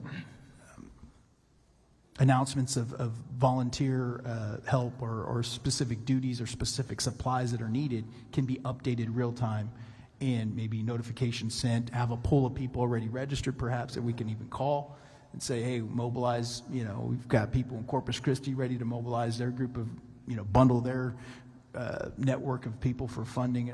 I know there's ways to do it, but again, I'd like for this gentleman here at the end with your food bank, particularly about coordination, right? So if you had somebody on the ground coordinating, I know there's various groups that have expertise. The gentleman with the food bank, I'd like for you to chime in as well, but for that, for example, that can be coordinated into what is needed, I'm assuming. Can I say something? If you don't mind, let me allow him to answer, and then we can allow you to have some comments on that. Yeah, I think there's a huge opportunity just to get information out and help people understand what resources are available. For many of the established churches and nonprofits, Representative Darby, I think, pointed out COAD in the Concho Valley area is the Community Organizations Aiding in Disaster. In kind of the San Antonio area, it's called VOAD, same organization, it's just Volunteer Organizations Aiding in Disaster. And that becomes a communication hub of all the organizations that are doing work. And so if someone has a need or surplus, if it's access to neighbors that were impacted, then people can shift resources. Those organizations can shift resources. If someone has a surplus of volunteers, then those volunteers could be shifted to other organizations that might need them. And so just being a part of an organization where you can get access to communication is hard. I think this is a disaster, and we've suffered many here in Texas. And I think giving ourselves some break, right, that the nature of the disaster is going to create friction and confusion, but how can we improve? And I think it's just that opportunity to really network in those times when you're not in the middle of it and establish relationships. You know, I think Tatum's been celebrated a lot, and I think, you know, hats off to Nim Kidd, and he's a San Antonio guy. And during Katrina, I mean, we forged those relationships, and I think the consistency of the players in the space, doing what you say you're going to do, acting with integrity. We're stewarding widows' mites that have blessed the people that were impacted by this disaster, and we will ensure that those resources are given to those impacted by this disaster. And so the community trust, but nobody wants to waste people's time. And when there's inefficiencies of food that goes bad, or people's time is wasted, that's what we need to be figuring out how to get tighter. There are some websites, I just don't want to plug, you know, there's a lot of people competing for the space on kind of volunteer management and all of that kind of stuff, but those vehicles exist today, but there's, you know, politics on which one gets used or not used, but showing up and being a part of a community and the communication, I think, brings some efficiencies, and we saw that in the San Angelo area. Appreciate that. Sarah, at the end, if you wanted to add anything? Yeah, what you said is so true, because one of the main things I think the state dropped the ball on is that there was zero communication, zero coordination. That may have been happening somewhere else, but it wasn't happening where I was at. but there's no reason that the state can't send somebody in to the landowners in particular areas and communicate with them and say, hey, this is what we want to do. And we're going to search for bodies. Then we're going to get the dogs. Then we're going to do this. Then we're going to do that. And give everybody a structure, because otherwise my neighbors are sitting there with bulldozers pushing them up, and we're finding bodies in there. I mean, it's not because of them, their fault. It's because they never looked for bodies before, you know? Right. They need some advice, and everybody needs to be on the same page. But yet, nobody with the state ever came through my gate and said a word to me, or FEMA, or whoever. Man, we had to do that all on our own, you know? And I mean, we figured out the easiest way to do it, but I mean, that's the way it's got to be done. There has to be more communication, and it has to be with everybody along that river, because if you're trying to reach the same objective, to find those bodies with respect, then it needs to be all done the same way, and no burning, and you know, just everybody needs to be on the same page, and they weren't.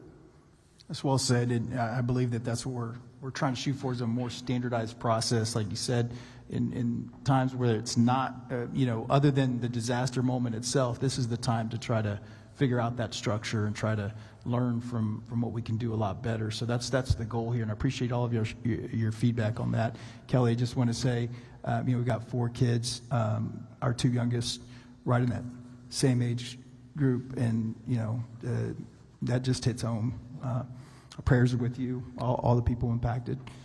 So God bless you guys. Thank you very much. Menendez, Senator Menendez. Thank you, Mr. Chairman. Eric, no pressure. You've got, what, 29 counties right now? So in those 29 counties, you're helping distribute food, and I read an article that some food that was perishable that they weren't going to be able to use here, you guys were sort of helping redistribute that. And so my thought was, I don't know if you heard the folks from the Sandy Creek area behind you that they hadn't had anything. I know they're in Travis County. I'm just saying, maybe you've got a counterpart you can talk to and see what you can do to help them out. Thank you for what you do. The other thing is that you have a history of using technology to help people get their benefits. You mentioned earlier that SNAP is now allowing people to purchase hot food or food in restaurants, and I want to make sure that that's the case. We should make that the case all the time, because one of the concerns I'd heard is you can go to an HEB and buy a raw chicken, but you can't buy a prepared chicken. What the hell kind of sense does that make if your kitchen is broken or gone? And I mean, if you need to eat, you need to eat. Can you let me know what's going on with that, so we can maybe address that? Yes, Senator, thank you. Eric Cooper, San Antonio Food Bank, and the San Angelo Food Bank. Absolutely, we'll reach out to the Central Texas Food Bank and make sure that they're aware of the needs in their area and do what we can to help. But under USDA, the Supplemental Nutrition Assistance Program, SNAP, is only authorized to be used for groceries. And so that's where items that have some food prep behind it are not eligible. But it takes a waiver, a declaration. The governor was able to obtain that to allow families that receive SNAP to use that at restaurants. It's for a limited time. It's during the duration of a disaster. And so, yeah, for those that are on the program in those impacted areas, they are authorized to do that. The SNAP program also has provision for restoration. So for those households that lost power, their food spoiled in their refrigerator, SNAP benefits can replace those food items.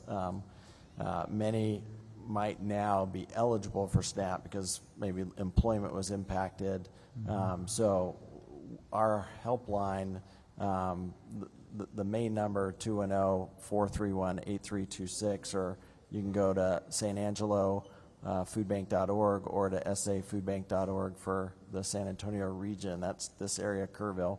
And we can help navigate impacted families for services through the Health and Human Services Commission for SNAP, and other federal programs, in addition to getting physical food and food boxes, connecting with their local food pantries. And I just, can't say enough about here in Kerrville, there's some phenomenal nonprofits that we partner with every day, that our truck delivers to every day, that are seeing that need. And in these areas of floods, oftentimes they're families that are low income. They're prone flooding areas, and they just don't recover when a disaster hits. But they just keep getting pounded and pounded.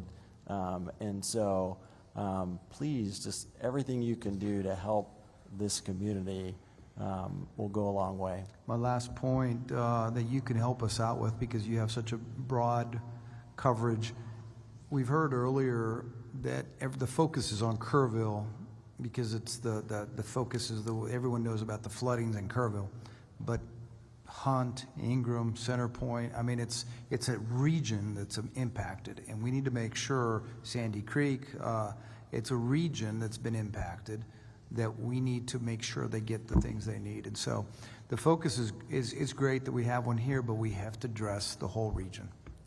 Thank you. Thank you, Mr. Chairman. Senator Betancourt.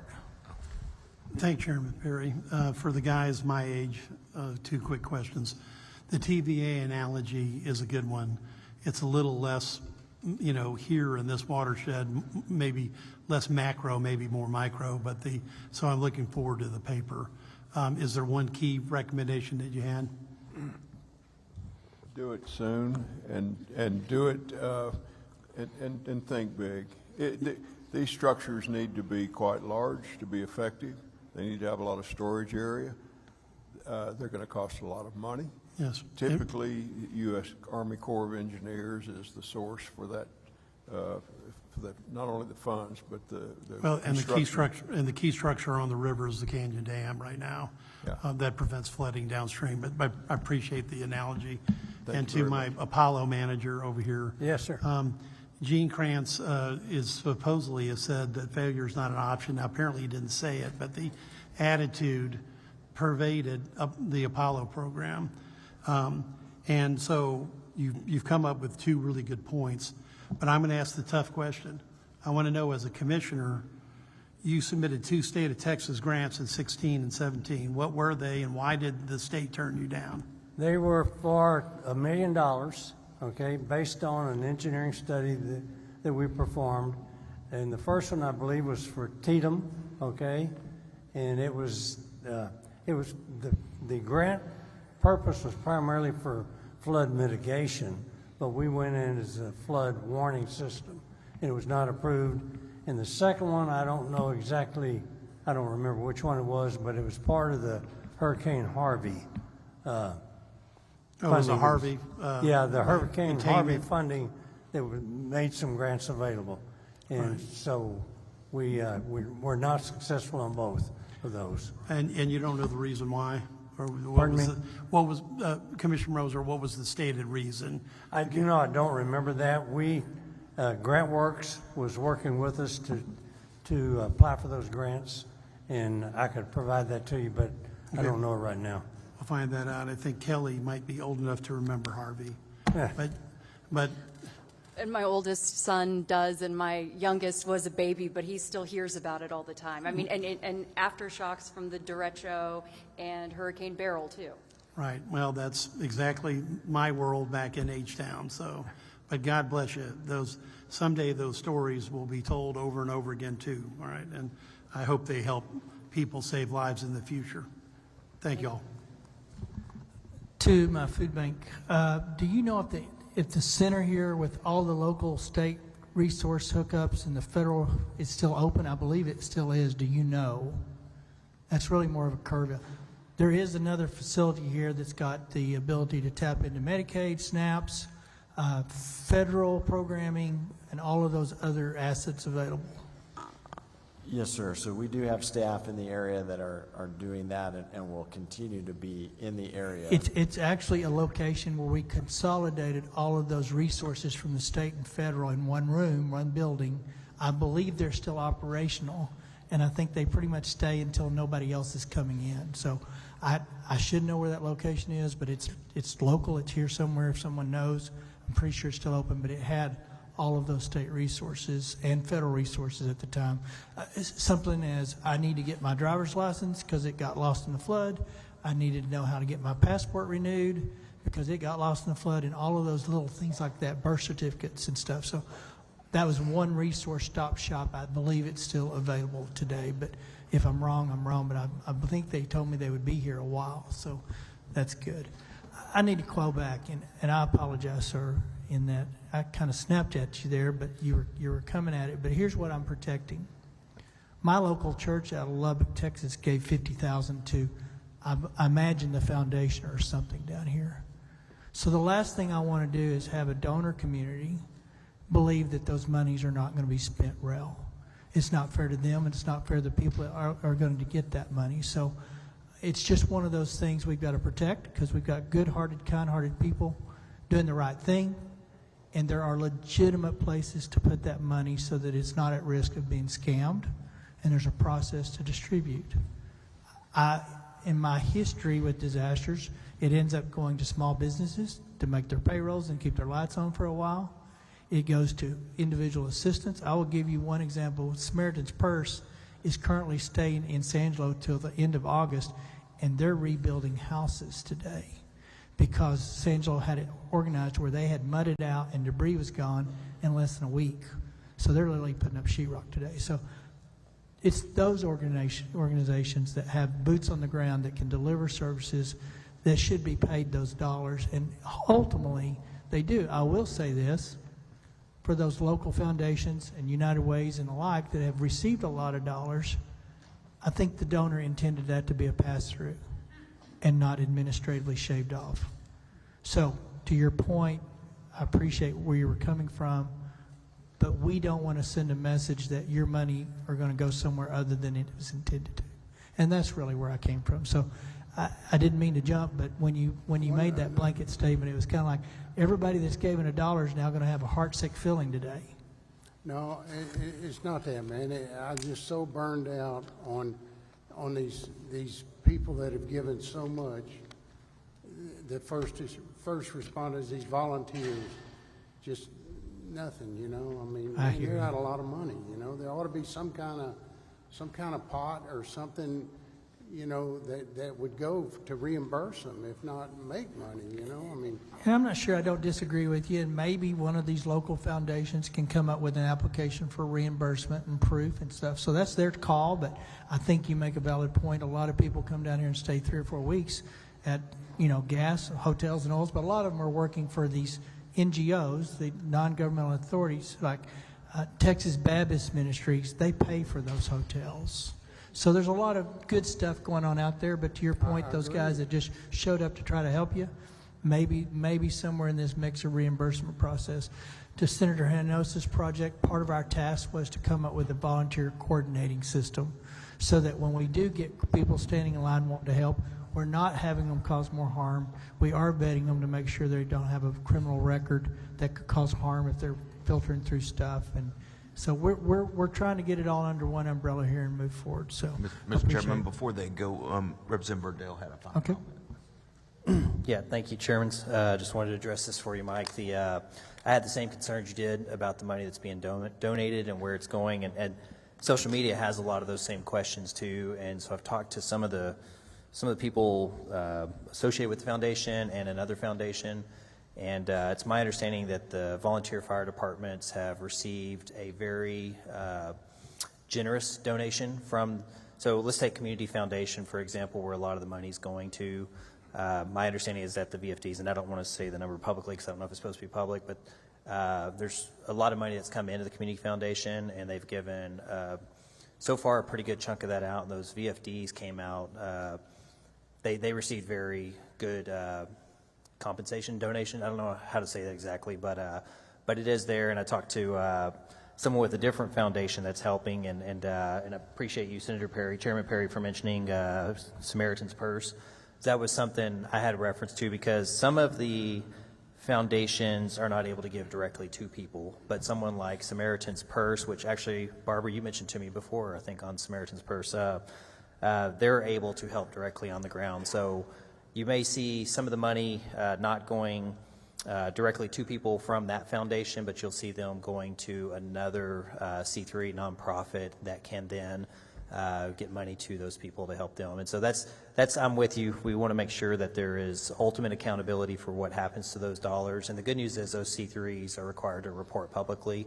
And then just one more back to you. You know, I'm a blue collar guy. I'm a diesel mechanic and a truck driver that moonlights as a politician. And when it comes to wanting to get things done, I don't want to wait around for government to get things done, just like you. And I understand your frustration there, where we just want to get out and get stuff done. And so I'm with you. I just want you to know that. And I want you to know that as far as I'm aware, the money that's been brought in has not been deviated to the wrong places at the moment. And we'll sure, as time goes by, if that has happened, we will figure that out. So There will be an accountability at the end of all this, you know? I mean, but there's a lot of, so the C3s are required to publicly report a lot of their stuff, so I think there will be accountability if there is misuse of it, so, yes, sir. I believe you. Yes, sir, I appreciate it. Does anybody else got a question? I've got one comment. So to you volunteers, particularly you, ma'am, talking about your bottled water comment struck me because I've been through multiple disasters, and you're right. The first thing to come is bottled water and clothes. And what I always try to tell people and the volunteers, the ones that truly get missed out on the thank you, because you have the disaster, you have the recovery from the disaster, but nobody talks about those that stay back to recover from the recovery. And that's its own disaster, much smaller, no loss of life, we hope, but it's particularly in a small community. And there are state resources that help with those things. AgriLife, Texas AgriLife is well, at least in my world, in the Panhandle, they're always a huge state asset to help. What do you do with 10,000 cases of water that nobody drank? What do you do with clothes that nobody's going to wear, and those kind of things? So we've talked a lot about, you know, we're going to do what we can in this 30-day session. The work to mitigate the next flood will go well into next session, but you are going to have resources to get your town cleaned up and recover from the recovery. Those assets are in place. Anyway, thank you all for being here. Thank you, guys. I appreciate y'all being here. I think Senator Colcourse, Chairwoman Colcourse, can get you fixed up in Houston. For those that are looking for mental health, there's 2 local mental health authorities, LMHAs. It'll be our last panel. My understanding is they've already served 5,000 kids or people between the 2 is what I believe I heard. So there is some resources in the area, local mental health authorities. If those are not going to get it done for you, they can direct you to someone that can. But you need to check with Lois there. I know Houston has a very vibrant community of provider groups. So, all right, guys, appreciate you being here and staying with us all day.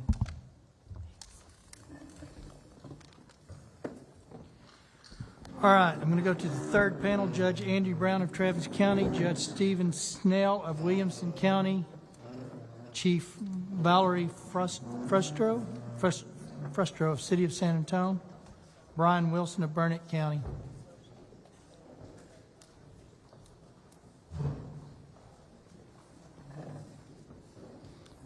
I've got Brown, Snell, Frustro, and Wilson.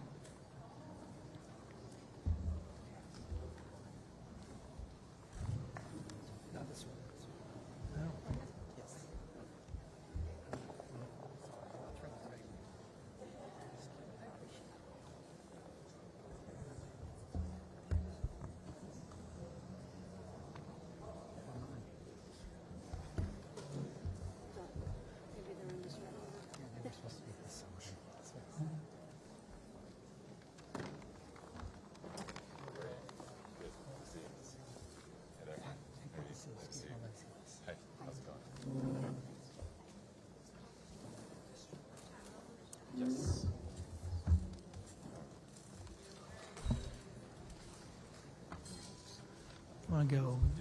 No, that's separate. Oh, sorry. I'm going to start with you. I'll start. Yes, please. I'm going to go this way. So let's go ahead and start from my left. We'll pick you up and go this route.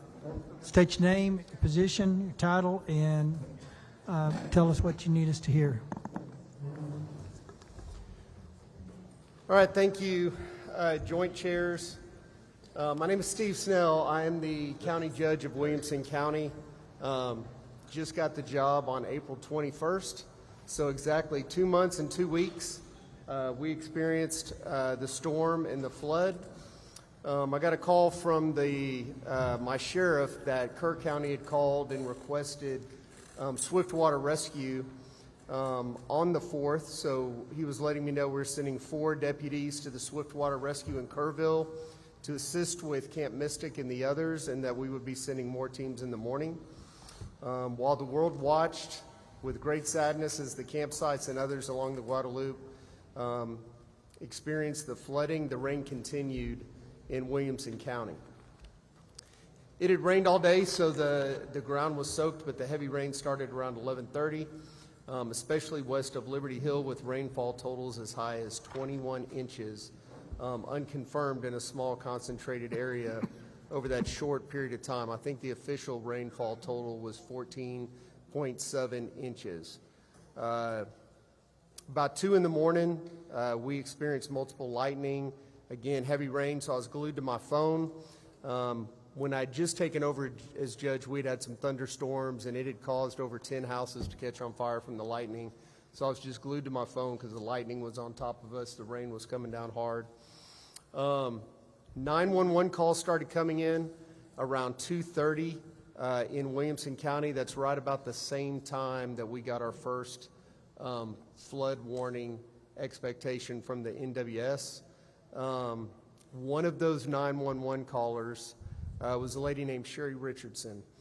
Sherry Richardson lived in a house right next door to Hope House on the same property. I don't know if those of y'all in Central Texas have ever heard of Hope House, but it is a residential home for special need children with profound disabilities.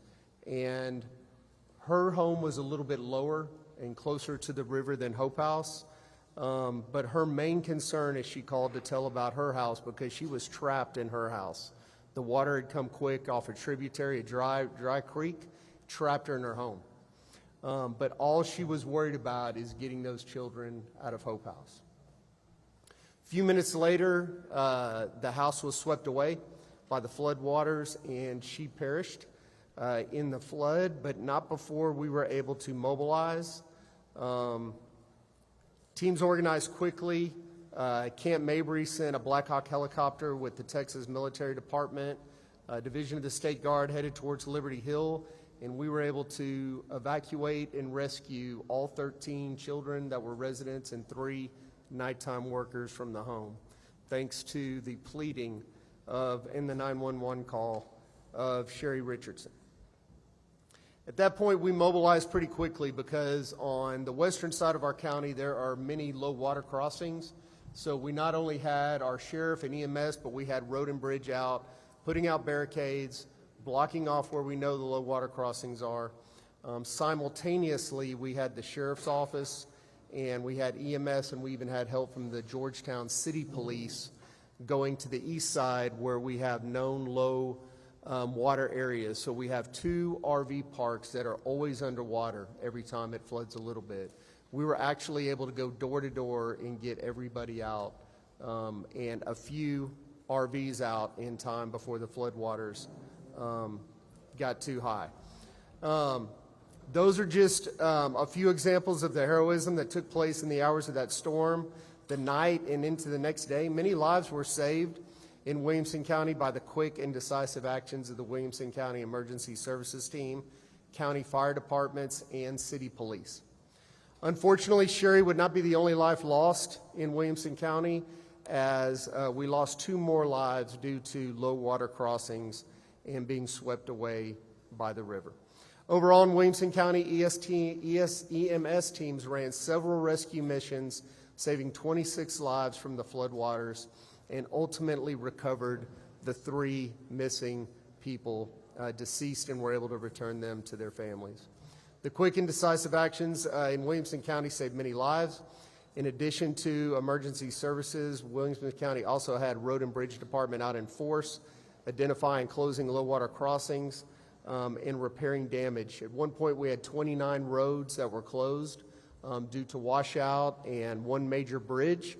And we were able to work for 3 straight days and get all of our roads open, but 5 within 2 days.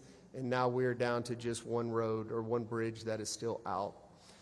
We feel this is all due to the training, expertise, and quick decision-making to keep our citizens safe. Public safety and protection of life and property are core values that drive the Wilco EMS teams. My biggest takeaway as judge from the events of that week are the way the team acted quickly and decisively and came together.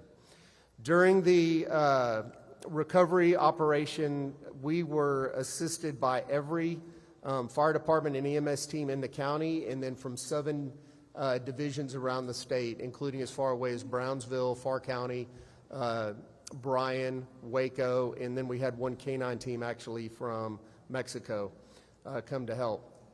Like many places in Kerr County is no exception, volunteers descended into the community to help clean up, provide donations poured in by the truckload. There was one gentleman testifying earlier from the Cajun Navy. The Cajun Navy sent an 18-wheeler to Liberty Hill as well, and we had 50 people there within 20 minutes to help unload that truck.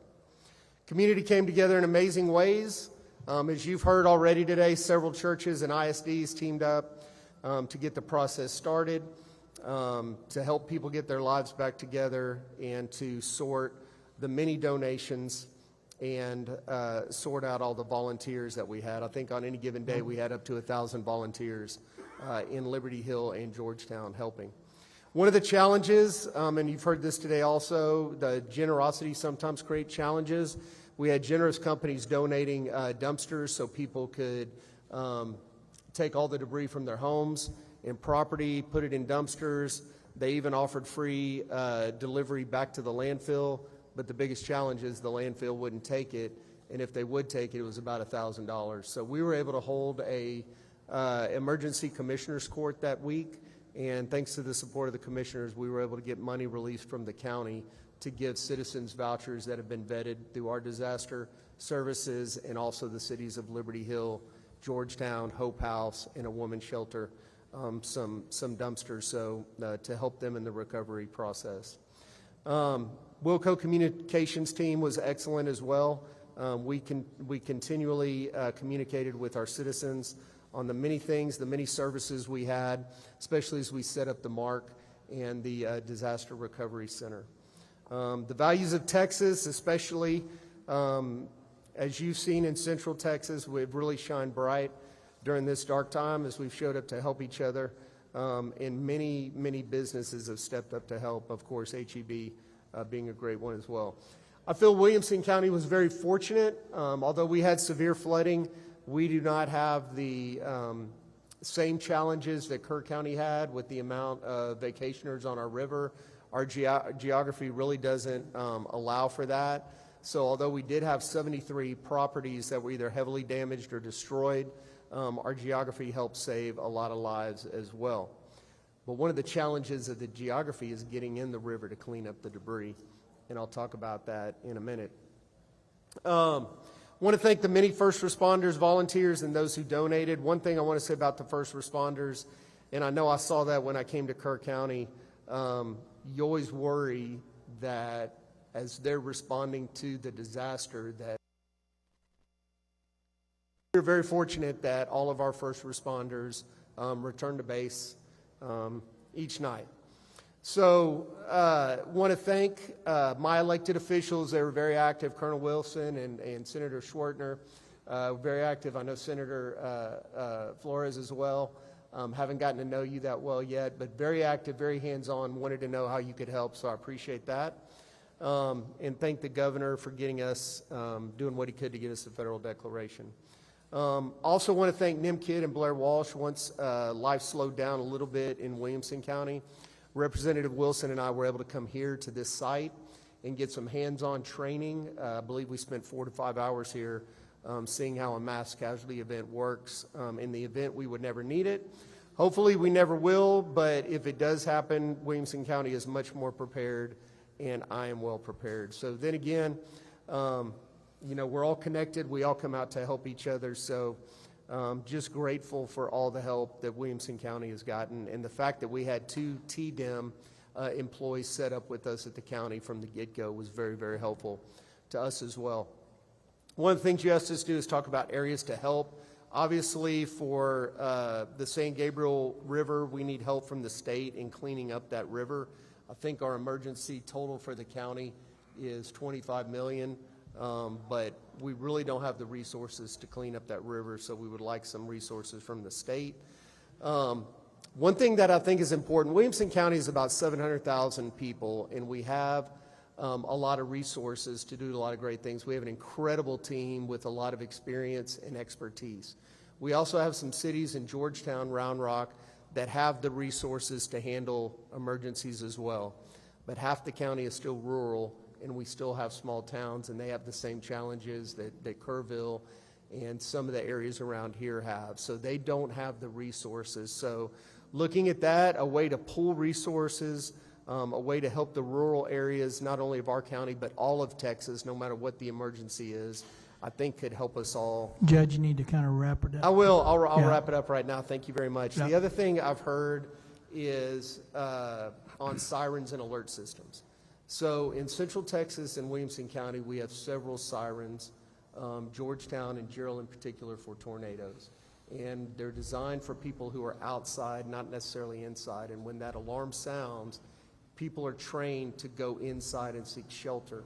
A flood of this magnitude or a flash flood would garner a different response. So talking to the mayors in Williamson County, some new technology that would incorporate either different types of sirens or maybe a voice command along with the siren that lets people know what to do. Like it's a flood, seek higher ground. It's this, do this. I think that would go a long way, and I know you have many experts that can help you out with that. Committee, thank you so much for inviting me and giving me an opportunity. And you reminded me to say it a while ago. Somebody asked when the electricity goes off, Lubbock spent $1 million for 45 sirens, mainly tornado, and they've all got a battery supply on them. So that's how you get around electricity being out. All right, thank you, Chairman. Next judge. Thank you. My name is Brian Wilson. Greetings, Chairman Perry and Chairman King. I really appreciate the opportunity to be here, senators and representatives. I am the Burnett County Judge. I was appointed in March, just a few weeks before Judge Snell. So today, I apologize. I got called kind of late last night, so I didn't have all the preparation time until 11:30 last night at the courthouse. But I'll do the best I can and leave room for you to ask me questions. For us, the story began on July 4th when we heard about Kerr County, and my wife and I were praying and just heartbroken over what was going on, and it was just so devastating. And we went to bed that night. It had been a little bit of rain. We've been in, about 4 years of drought over there in Burnett County. And remember waking up about 3:30 to some just amazing downpour and lightning. And my wife asked me, "Oh, you think the cows are going to be okay?" And I said, "Yeah, most of them are up on the hill, so don't worry about it." So we only had 2 heifers down at the house where there's a chance of flooding.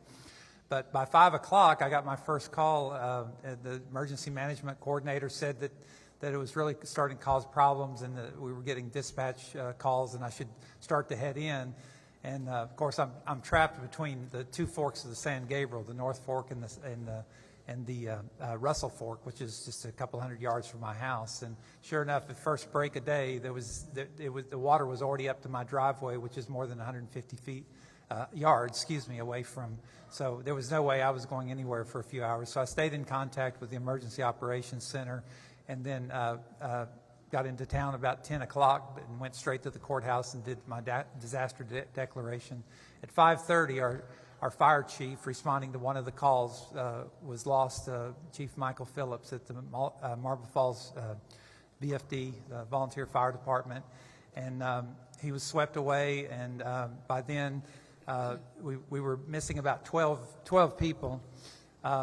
In the next few hours, our sheriff deputies, dozens of firefighters, every ESD and volunteer fire department activated.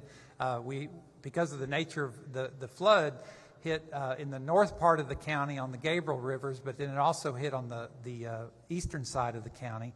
So basically the part in 2018 that was flooded along the river, along the Colorado River, was pretty much untouched. There was a little bit of, one guy said his boat got ruined in the crushed in his dock or whatever, but other than that, I heard no stories, anything. And same with the south side in Precinct 4. So it was kind of like a half moon shape across the county.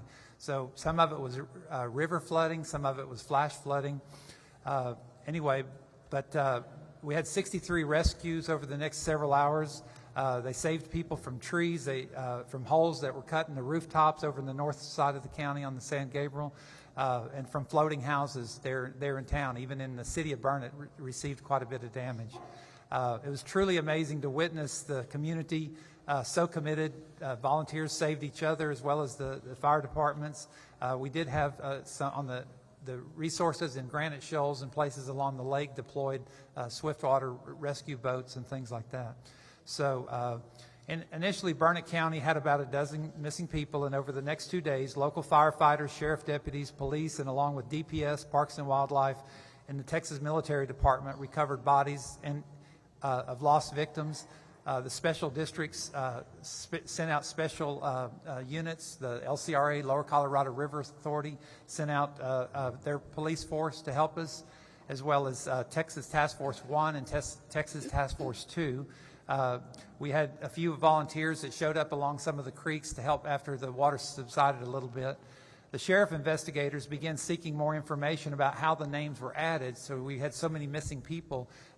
They really worked. Calvin Boyd and his investigators really started looking for these people and how did their name get on our list originally. And after a couple days, within 2 days, we had cleared. We had five deceased persons and then one our missing fire chief. Our local disaster recovery system was called the Ark of the Highland Lakes, and it was a bunch of churches and individuals that was created right after the 2018 flood. And so they provided over the next couple days 18,000 meals along with food and temporary shelter. Anybody that didn't have a place to stay, we got them a place to stay. If they had pets, we got them. We even took along their children. But they provided diapers, dry goods, gift cards, anything people needed. We had a policy in Burnett County, people first. We don't care so much about the rules. Take care of the people. That's the number one thing that we do in Burnett County. And so over the next, we opened over 527 people came to our multi-agency resource center. We had 433 cases that have been opened by the ARC for long-term recovery and assistance, which would include cash and housing and whatever people need. Our community from others around the state, including legislators, stood up and helped. We had a bunch of legislators and their aides come and muck out our houses, and we appreciate that. They worked alongside my grandkids. Burnett County, like I said, we opened the multi-agency center, then the recovery center, and then we opened the disaster recovery center with FEMA. There was HEB, Red Cross, Bluebonnet Trails Community Service, Rio Grande Legal Aid, and Central Texas Groundwater District. A lot of people didn't know if you got a flood that your well might be poisoned with bacteria. So we got the word out. I got on the radio numerous times to tell people. My neighbor from Houston actually heard me on the radio talking about how to save his well or test his well and then get it shocked. So we did everything we could to get out the word on social media, and then also managing the message. We were talking about websites earlier. It's really important that people manage, what resources are for your county.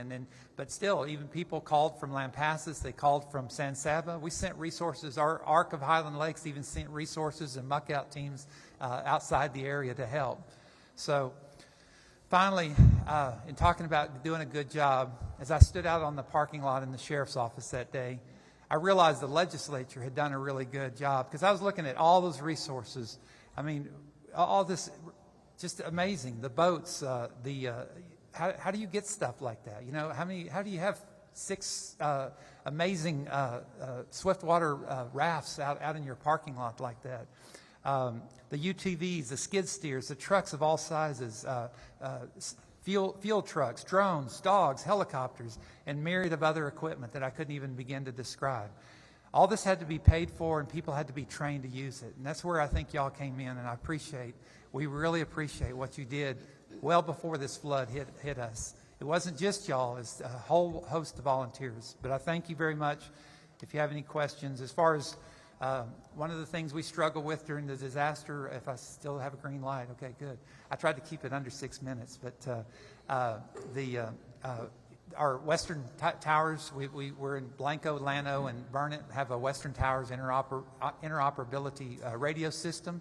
We took some damage to that, and we need to look at, just like somebody said earlier, we need to look at better ways to make sure that the interoperability is actually interoperability, that we have some assistance. And I know we're fixing to sign an agreement with TxDOT to take over some of the maintenance agreements, so we appreciate TxDOT stepping in there. That actually happened before our meeting. And then the other thing is the alerts. I don't know exactly what to say when you've got, like where I live, on dry creek beds, and then you've got riparian areas where, massive flowing water a few hundred yards from my place. I think there needs to be some kind of alert, but I really don't have the answer, but I think that would help a lot of people. Thank you. Thank you, Judge. Go ahead, ma'am. Yes, sir. Good afternoon, Lieutenant Governor Don Patrick, Speaker Dustin Burrows, Chairman Perry, Chairman King, and Vice Chairs Flores and Martinez. I am Valerie Frosto, Fire Chief for the City of San Antonio. Thank you very much for inviting me to provide testimony on behalf of the city. First and foremost, I would like to recognize the company that I am in, the distinguished members that serve on this committee, as well as the first responders, the emergency managers, and all the partners that are in this room. It never fails that we all come together in times of disaster and when we need each other's help. I'd like to start off by saying that the City of San Antonio has built a very, very strong foundation on planning, operations, and training, coordinating so that we can act swiftly in the event of an emergency. The San Antonio Office of Emergency Management falls under my command, and it is staffed with fire department and police department personnel. Its mission is to coordinate and manage all aspects of an incident, including preparedness, response, recovery, and mitigation. We work very closely with the Kerr County Office of Emergency Management, the Texas Division of Emergency Management, as well as numerous private and public partners. And we also coordinate all emergency activities for the City of San Antonio to ensure continuity of operations during disasters, and we communicate constantly with state and federal agencies. So I would like to highlight some of the strengths that the San Antonio Office of Emergency Management possesses. Our core strength is we have the ability to rapidly collaborate with regional and state partners. Our strong relationships with STRAC, TDM, as well as surrounding jurisdictions and partners has allowed us to effectively coordinate, respond, share intelligence, and mobilize resources very quickly. We're also very proud of our highly skilled incident management team, which consists of trained professionals capable of managing large-scale emergencies and supporting multi-agency complex incidents. Our incident management team is a regional asset that adds tremendous value to disaster preparedness and response efforts across San Antonio and South Texas. And when we are called to help, we respond. As far as specific actions taken by the flash floods in the summer of 2025, the tragedy in Kerrville occurred less than a month after the flooding in San Antonio. During the 4th of July flood incident, San Antonio Fire Department answered the call to support our neighbors in time of need. We dispatched boat rescue teams, the ambulance, medical strike teams, as well as IMT and support staff to include chaplains and peer support. At the request of TDM, we had boat teams staged in the area on July 2nd by midday. And since that time, we have worked tirelessly alongside our partners, other agencies, to assist with rescue and recovery operations under extremely challenging and hazardous conditions. And today, we still remain engaged. I want to highlight a close call that we had when it actually brought to light the dangers that we face. In the early morning hours of July 4th, the San Antonio Fire Department, 2 boat teams were traveling down the road, responding to calls for to help with recovery or to help with rescue. And they came upon some high water, like has been mentioned multiple times today. They could not escape. They got trapped. They couldn't turn either direction because both roadways were flooded, and they resorted to cutting fences and scrambling, trying to essentially run away from the water. So they ended up having to board their boats that were on their trailers in order to save themselves. And they were very, very fortunate, but it was a very, very close call that we could have been one of the fatalities very easily. Since then, the equipment has been recovered, but both vehicles sustained heavy damage and both need to be replaced, as well as 2 trailers. Equipment can always be replaced, but people cannot. This incident is a powerful reminder of just how unpredictable and dangerous these conditions are, even for the most experienced teams. And I consider the San Antonio Fire Department boat teams and technical rescue team the most trained in the state, without a doubt. When I responded to Kerrville to offer support, I witnessed the aftermath, and it was truly heartbreaking. I saw the look on everybody's face. I saw the first responders struggling. They were very much overwhelmed, and it just puts into perspective that we need to do everything that we can to avoid being put in that position. If we are aware and alerted of these conditions early, and we have the avenues to escape, I believe that we can avoid an incident, much less an emergency and or a disaster. The overall response was a tremendous effort by our neighboring first responders who came together to serve when disaster struck. Just 3 weeks prior to the July 4th event, on June 12th, San Antonio experienced a sudden flash flood after more than 6 inches of rain fell in a very, very concentrated area of the city. Bidle Creek on the city's northeast side quickly overflowed, sweeping more than a dozen vehicles off of Loop 410 access roads, and that incident resulted in 13 fatalities, 11 of which occurred along Bidle Creek. During this incident, the San Antonio Fire Department responded to reports of multiple people in the water. A total of 15 vehicles were found in the creek, and 10 people were rescued by the initial fire crews that arrived.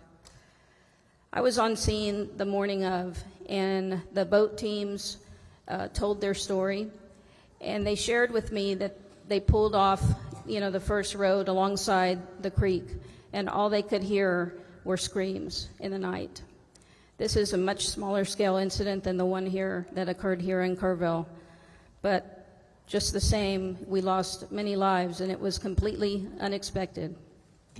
However, due to the extreme nature of the event, the fire department's arrival, I wonder if it would have made any bit of difference had we gotten there faster, because this all happened in a matter of seconds.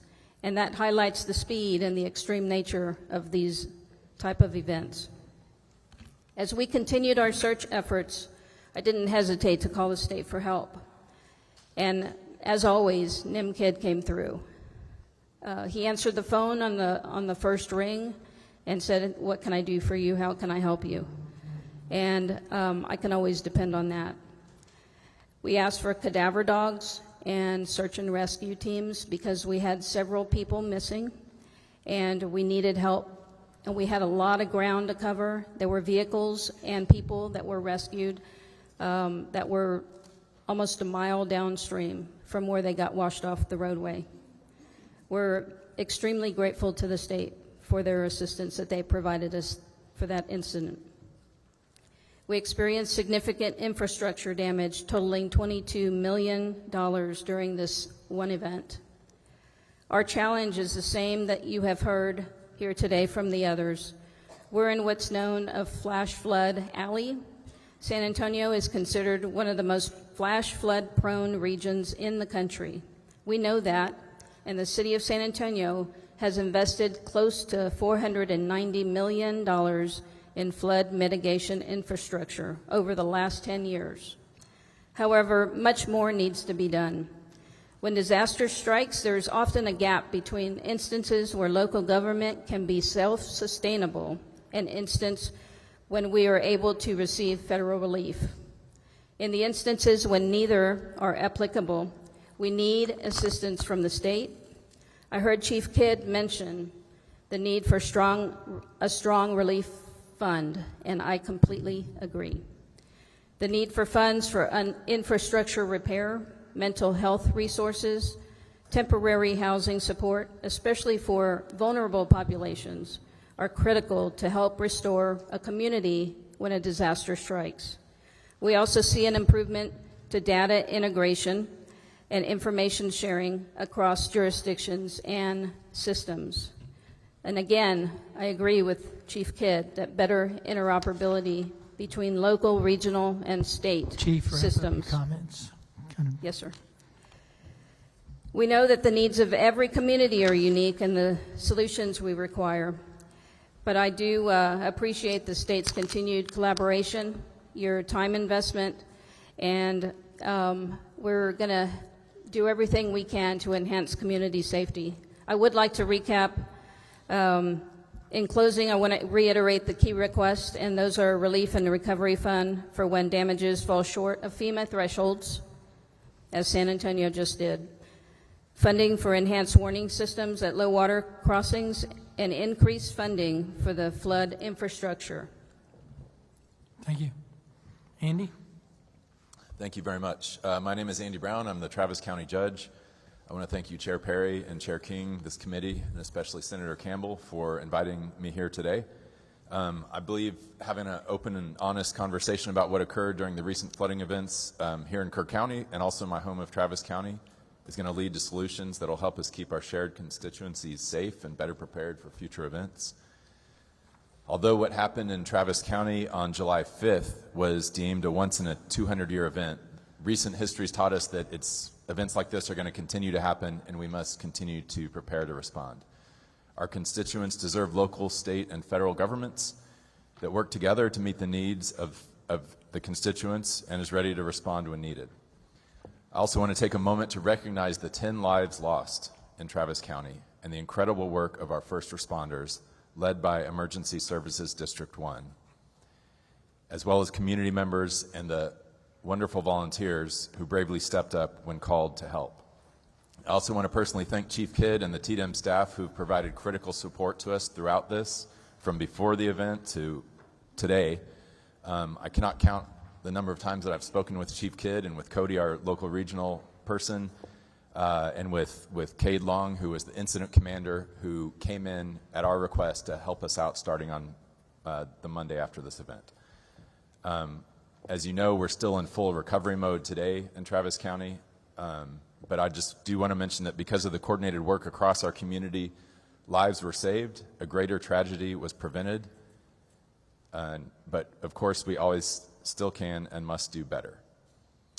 ESD1, they were the incident commander at first in Travis County. Coincidentally, they are actually here today, and there's an ambulance of theirs behind those doors staffing this event here in Kerrville. I had a chance to visit with the lieutenant who I last saw Sunday morning, July 6th at 8 a.m. at the ESD1 briefing that morning. He relayed to me the fact that while we did have 10 folks that did not make it in this event, He saved a family with 6 parents and 5 children, or 6 adults and 5 children, at about 4 a.m. On this map that I gave you, it's about halfway down Sandy Creek, which is kind of the fatter of the 2 lines. He still has a cut on his elbow from where he broke the glass to get into the home to help save those people's lives. And I just want to thank him for his work and all of the first responders that were up all night on the 5th.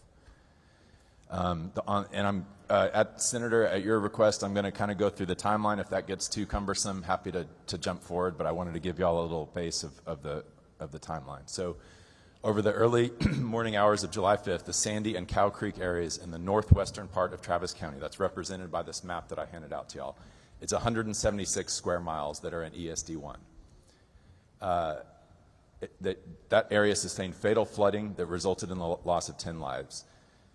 Neither of these areas had been identified in early warnings from the National Weather Service that folks should be on alert for a substantial flood risk that day. So at Friday, July 4th, 4:48 a.m., a Starflight. So we're lucky to have 3 Starflight helicopters in Travis County. We actually sent one to Kerr County because that's where the emergency was, obviously, at that time. When weather permitted, Starflight 2 responded to Hunt at the request of Texas Task Force 1 and was one of the first aircraft to make it into the area. The crew was the first to land at Camp Mystic and ensured that no one there was injured that needed transport at the time. They provided information to the Coast Guard and Texas Military Department Blackhawks that were tasked with evacuating campers. They performed hoist rescues of 2 adults needing medical attention from the River Inn, where the water rushed through the first floor and the inn was now isolated because of high water. These 2 hoists were out of 5 total completed during the day 1 of that response. So they evacuated 3 injured victims to a hospital in Kerrville, 6 victims to the casualty collection point, and then responded to numerous reports of potential victims. It stayed overnight in Gillespie County, eventually returning here to Travis County. At 11:53 on Friday, Starflight, our EOC staff, and I checked in about activities in Kerrville. We looked at forecasts for Travis County. Nothing seemed significant for the Sandy Creek area. On 4:13 p.m. on Friday, no issues for the county, no flooding expected. Light rain this evening and overnight was the forecast. 9:34 p.m. on Friday, the Starflight aircraft and crew returned to Austin from Hunt. And we had an extra aircraft on hand at the Blanco base overnight just in case. 9:43 p.m. TDEM reached out to me personally and asked if we had any needs relating to the water in the Colorado around Marble Falls. There were chances of opening some floodgates.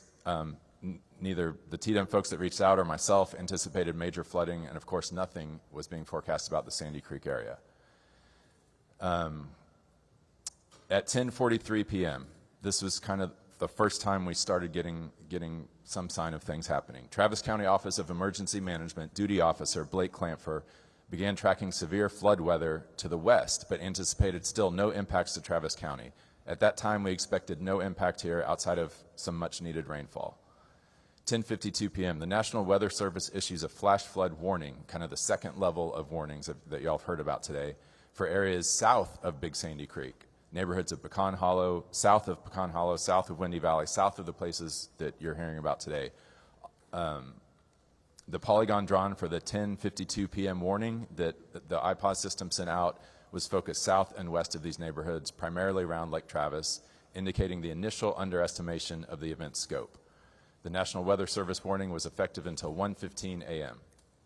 11:55 p.m., our Office of Emergency Management Duty Officer Blake contacted a sheriff's deputy to check on reports of flash flooding or high water in the area of Big Sandy and Cow Creek.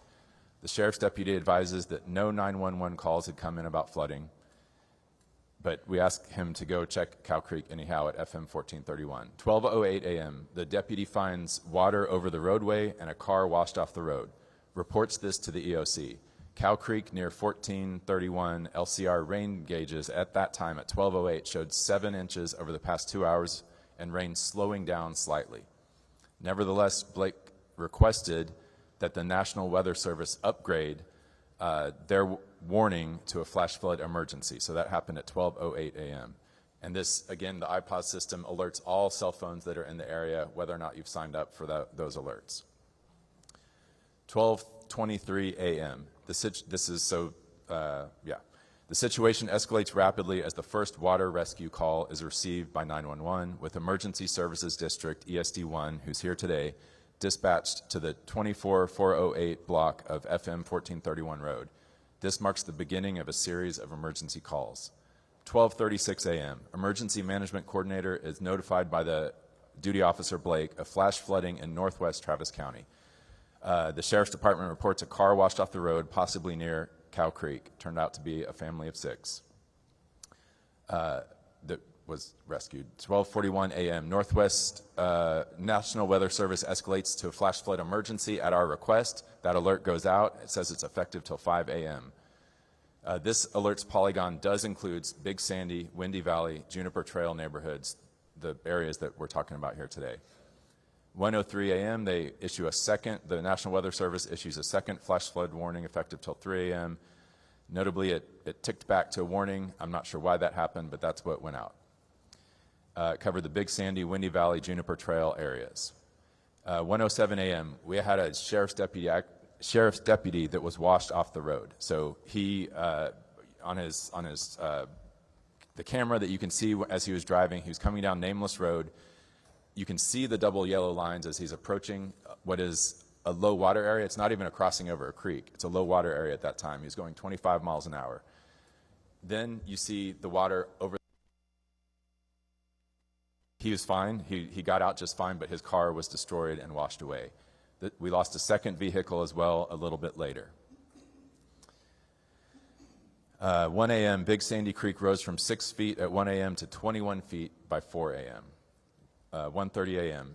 Our ESD liaison, so we have a person who is hired by all the emergency services districts in Travis County. We've got several of them. That's the fire and emergency service outside of the city limits of Austin. They've hired someone named Gus, who is their liaison to the EOC. So he started at 1:30 a.m. In addition to the computer-aided dispatch that was calling and dispatching ESDs and Austin Fire from across the county out to Sandy Creek, he picked up the phone and started calling to make sure that all the chiefs were aware of what was going on and get them to send their folks out there. By 3:30 a.m., all ESD chiefs were aware and had been sending assets. The command post was in Lago Vista at ESD1 at an administration building next to their ISD. That was the first incident command post that we had. And that remained the incident command post until TDM, at my request, took over. I'll get to that in a minute, but we requested their help on Monday, and they took over. 1:58 a.m. to 6:50 a.m. We had 36 water rescue calls to 911 dispatch, with ESD responding to addresses across Nameless Road, Cottonwood Drive, Long Hollow Loop, Windy Valley Road, Yopon Trail, Big Sandy Drive, Sandy Meadow Circle, and other locations in the impacted area. The rapid succession of calls underscores the severity of the flooding, with homes and roads being inundated. 2 a.m., Starflight efforts. Starflight aircraft attempted to respond to the initial request for help along the Big Sandy Creek and Nameless Road starting at 2 a.m. Despite multiple efforts, the crew was unable to get to that area due to the lack of visibility and the torrential rain. So our 3 Starflight helicopters, which are some of the best in the world, were unable to fly in that torrential rain that night. They hopscotched around a little bit, but they could not get there.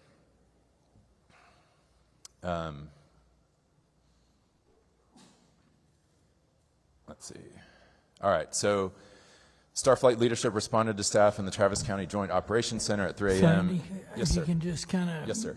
I know we go Okay. by minute increments and they're important. So effectively, you were in control of it till Monday morning when Yes, sir. TDM took over. You contacted TDM. Yes, sir. Prior to that, you had sheriffs dispatched.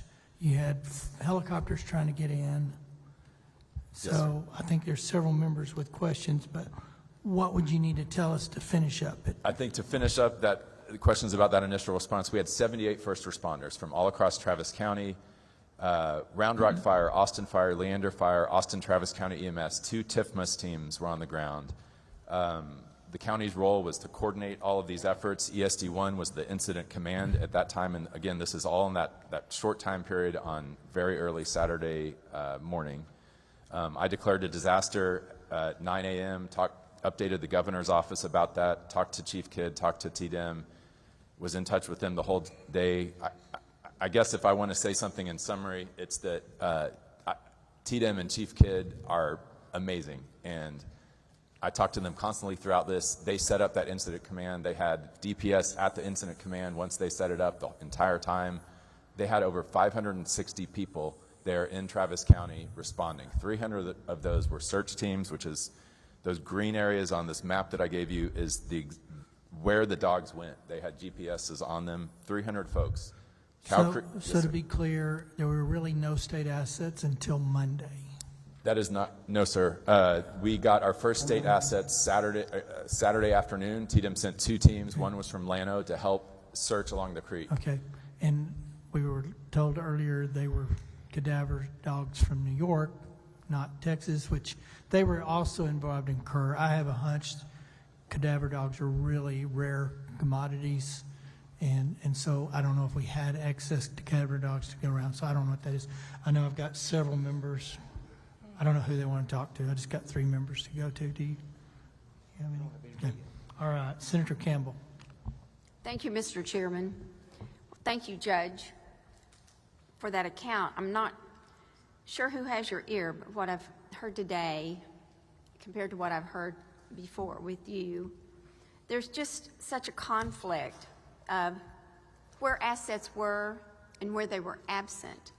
And it seems like Sandy Creek, Windy Valley, Long Hollow, Cow Creek area, wherever those assets were situated, and you did say, you know, there's a lot of square miles covered, but the emergency response team, people that gave witness today, testimony, they just didn't see them at all. And even today stay in crisis. And the folks initially, the heroic efforts were by the volunteers. I mean, we have Auburn, Gallagher, and Melanie Strong, who brings in her own backhoe or some large piece of equipment. Yeah. Or an excavator, who knows, she's able to drive it. And then Ashley Willis, and then Timothy Mabry, who's from Canyon Lake, comes in to organize things. So the volunteers that actually, except for Mabry, live in the area, well, and Melanie, I'm not sure how she was ranged in, but she knew the people in the area, and so she was helped. But that's who was on the ground. They just didn't find other resources. And you talked how we had all these, and I can't tell. I mean, there's no words to explain just how excellent TDEM is, our DPS, Texas Parks and Wildlife. There's just no words to say how excellent they demonstrate. But calling them, and you first asked them to come in, when did you say? 5:30 in the morning, or when did you say you asked TDEM to step in? On Monday. Monday. They helped us before that, but to become the incident command structure. So Cade Long, who has worked in Asheville in their recovery, he works for TDEM full-time. I asked Chief Kidd to send someone to run the incident command, and he came, and yes, that was on Monday. But then the flood was really on the 5th, the morning of the 5th.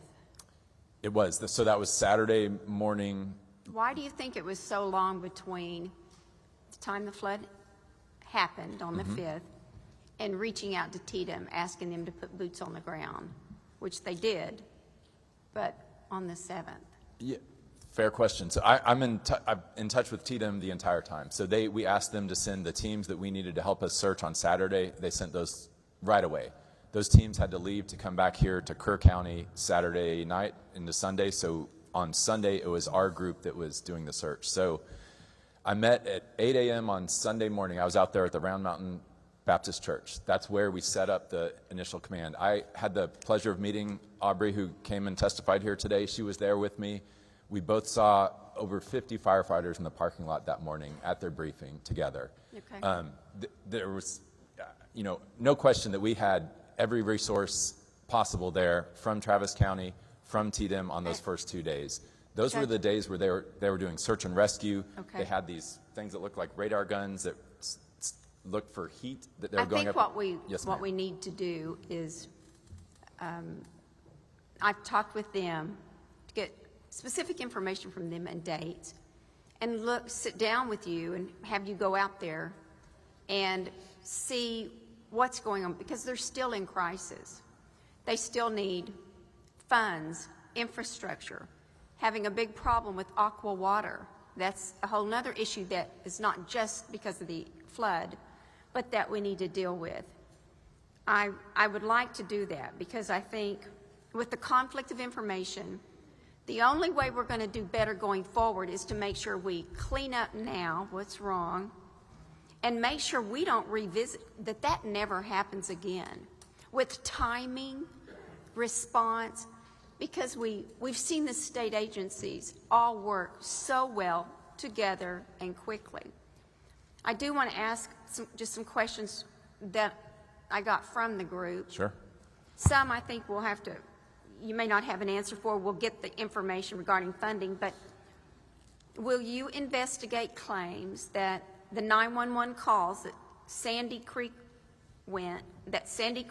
sent out after the flood were unanswered? Will you look into that, please? Yes, ma'am. That's a concern. If any time anyone has a 911 call that goes unanswered, please. So if you'd investigate that, and Yes, we'll write that down. And did you notice that, or did you receive notice that troopers, and we can write it down for you too, but you can make those notes. I appreciate that. Did you receive notice that troopers from other regions were available? And if so, why didn't we access those troopers? I can answer that one right now. We Go had ahead, a please. DPS trooper, a lieutenant in the headquarters the entire time. Oh, just at the headquarters. At the incident command headquarters And- with Cade Long the entire and- time. He was aware of everything that we were doing. Okay, and again, the incident command headquarters was stationed. It hopped around at first. It was at the ESD 1 at first, and then it went to the church, the Round Mountain Baptist South, Church, right, the and then Baptist it got a church. more permanent location thanks to Leander ISD at Heisel school? Middle School. Yes, ma'am. Okay. The next three are related to funding that will, and they're just questions I can't answer, but my office will get with you.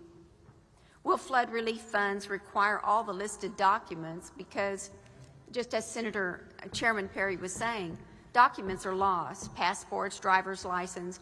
How do you even prove up that you have an electric bill when you can't find anything? And thankfully, we have DPS out there this week printing new driver's licenses for people if they need them. We had on Sunday. And where is that? Where do people go to get that? To the Round Mountain Baptist Church, the sort of resources of, we have Are showers. they going to be there? That's the place you've got Yes. the laundromat, showers. Is that right? Yes, laundromat, laundry, showers, cooling tent, resources. HEB has been amazing And throughout that's this. on somebody paved a parking lot to put these on? Yes. Or, Yep, I okay. believe it was Pflugerville Road and Bridge that came and paved that parking lot Okay. early on. And will assistant amounts be based on losses or incomes, and how do they prove that last tax? So we, return? along with, it was this judge's idea from Williamson County, but the Central Texas Community Foundation, they set up a fund with them. We followed suit and did the same thing. All of the money that we raise, I think that they raise, is going to go, it will go directly to residents only. And none of it is coming to us. So how do they, how do they access that, or what is either a site? Where do they go to look into receiving funding? So that it does go pass Yes, ma'am. through and not taken up as administrative fees by other organizations. Where do they go? So we're still in the fundraising part. So if anyone's listening today and wants to donate to Travis or Williamson County, it's the Central Texas Community Foundation. But they are administering it. They have experience doing this. Any money they give out is considered disaster relief, so it's not taxable. And where can they find the site, either the physical location or the email? Where do they find where they either need to show up or where they need to email? So where can they get that info? So right now, if they need resources, FEMA and Travis County Health and Human Services is set up at the Round Mountain Baptist Church. That is the epicenter of all assistance. We will have the same, once these funds become available, once an application process is developed by the Community Foundation, they will be at that same place. When it's developed. So the application, it's not developed yet? I think they probably have it already. We just haven't said go because, frankly, we're still trying to raise money into Well, it. still trying to raise money, but they're needing funds now, so if we can get that Yes, ma'am. going, that We'll would get be. that going. I think we have about 300,000 is my understanding. We're Well, trying to get to there's 2 million. A lot Yeah. that can, they need that. There are multiple dams, homemade, I didn't know this, homemade dams, because the area is fed by springs. So homemade dams, which are not earthen dams, they're not cement structures produced from the Corps of Engineers, they broke. And Yes. that added to the flooding. I don't know, what are the ordinances or what does the county say regarding homemade dams? And are we going to prohibit that? So we put a stop work order on the dam you're referring to. It was sort of a two-part dam. There was a lower part, an upper part. The lower part was destroyed at some point in the flooding. My understanding is they were rebuilding it. We put a stop work order on that. So that's on personal property, Yes, private ma'am. property. Yes, But it still affects people downhill. it could. 4 of them, just how many? But the point is, Travis County's going to look into every one of those homemade dams to stop because they can't just. Yes, ma'am. And I'm in touch with Melanie on this. We texted earlier today Melanie. about that. So, yes, Okay, yes. that Yeah. Melanie, okay. And trying to have a better flood detection system. I think we've heard that out of that's a main theme going on through. Yes, ma'am.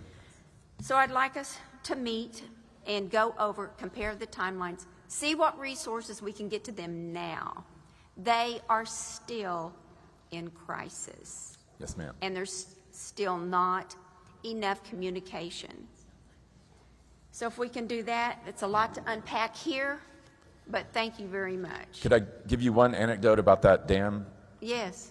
Is that all right, Mr. No, Chair? it's fine. Okay, so this is, I think, a bright spot in disaster recovery and TDEM. So on Monday at about, 1 or 2 o'clock, we got word from a TCEQ engineer that the dam you're referring to, the upper one that had not burst during the flood, might burst. And it was upriver from about 380 people in the part of Sandy Creek that were trapped by that bridge going out that I'm sure you've heard about.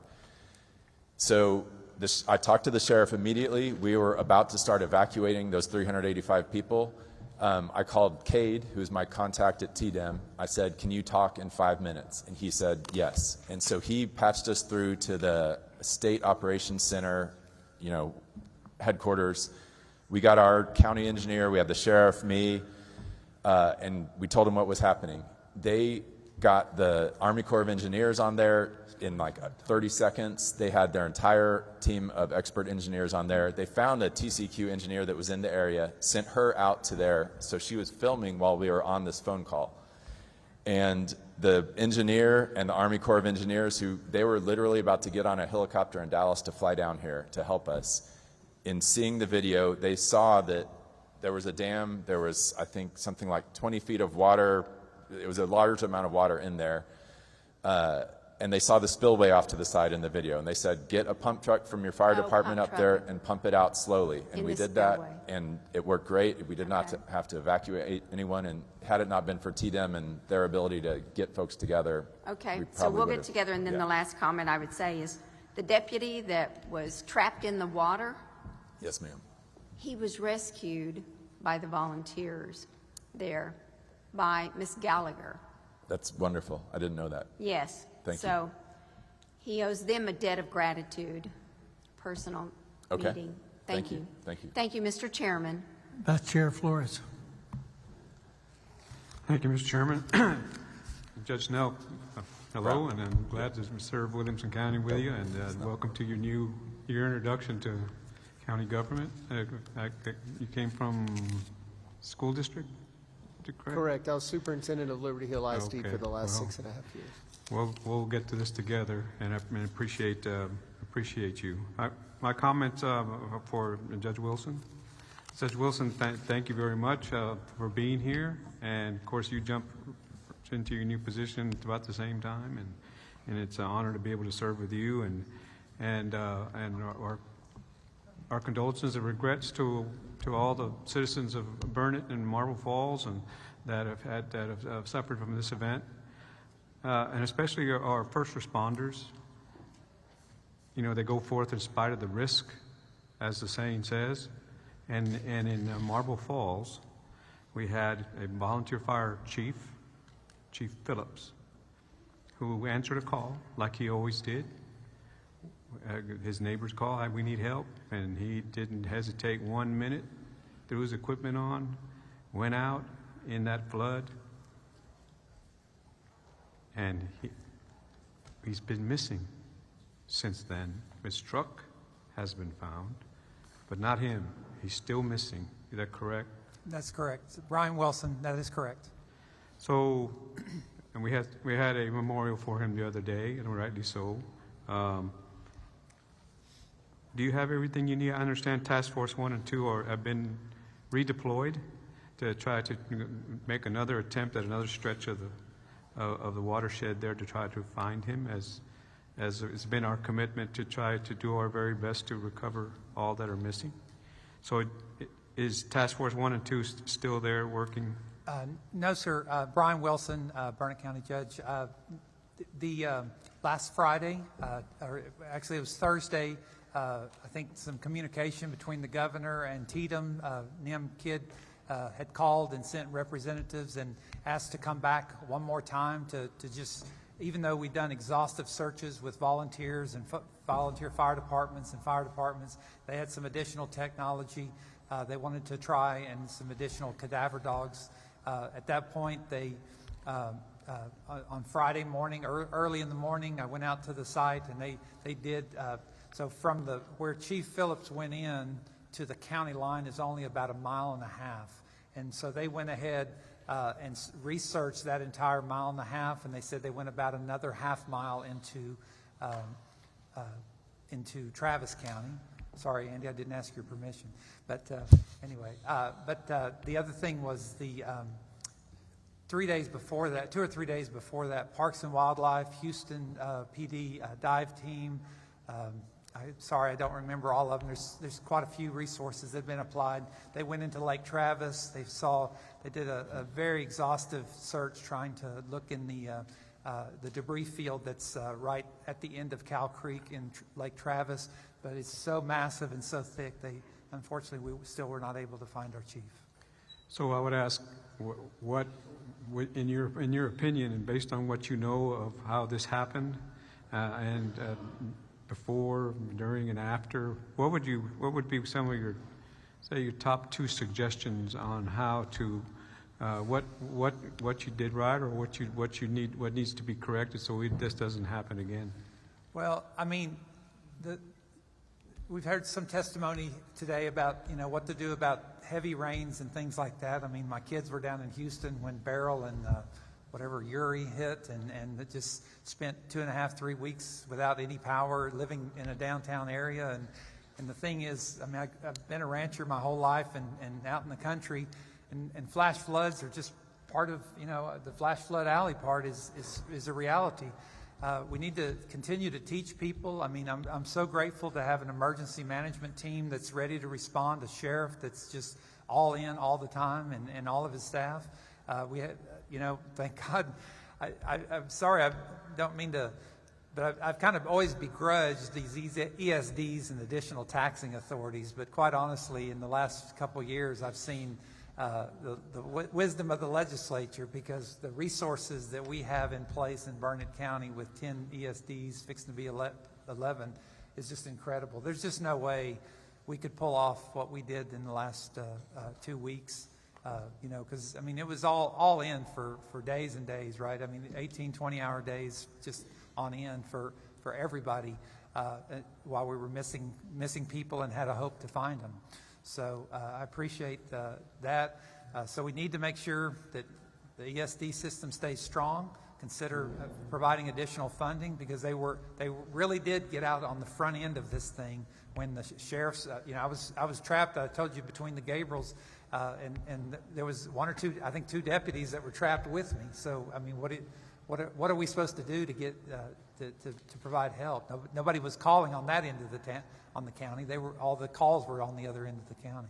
So anyway, and then this continue your legislation and work on the interoperability radio system so that we could communicate. We had a few hiccups on communication, but we're very grateful to all the help, and M-Kid called me numerous times, and I appreciate that.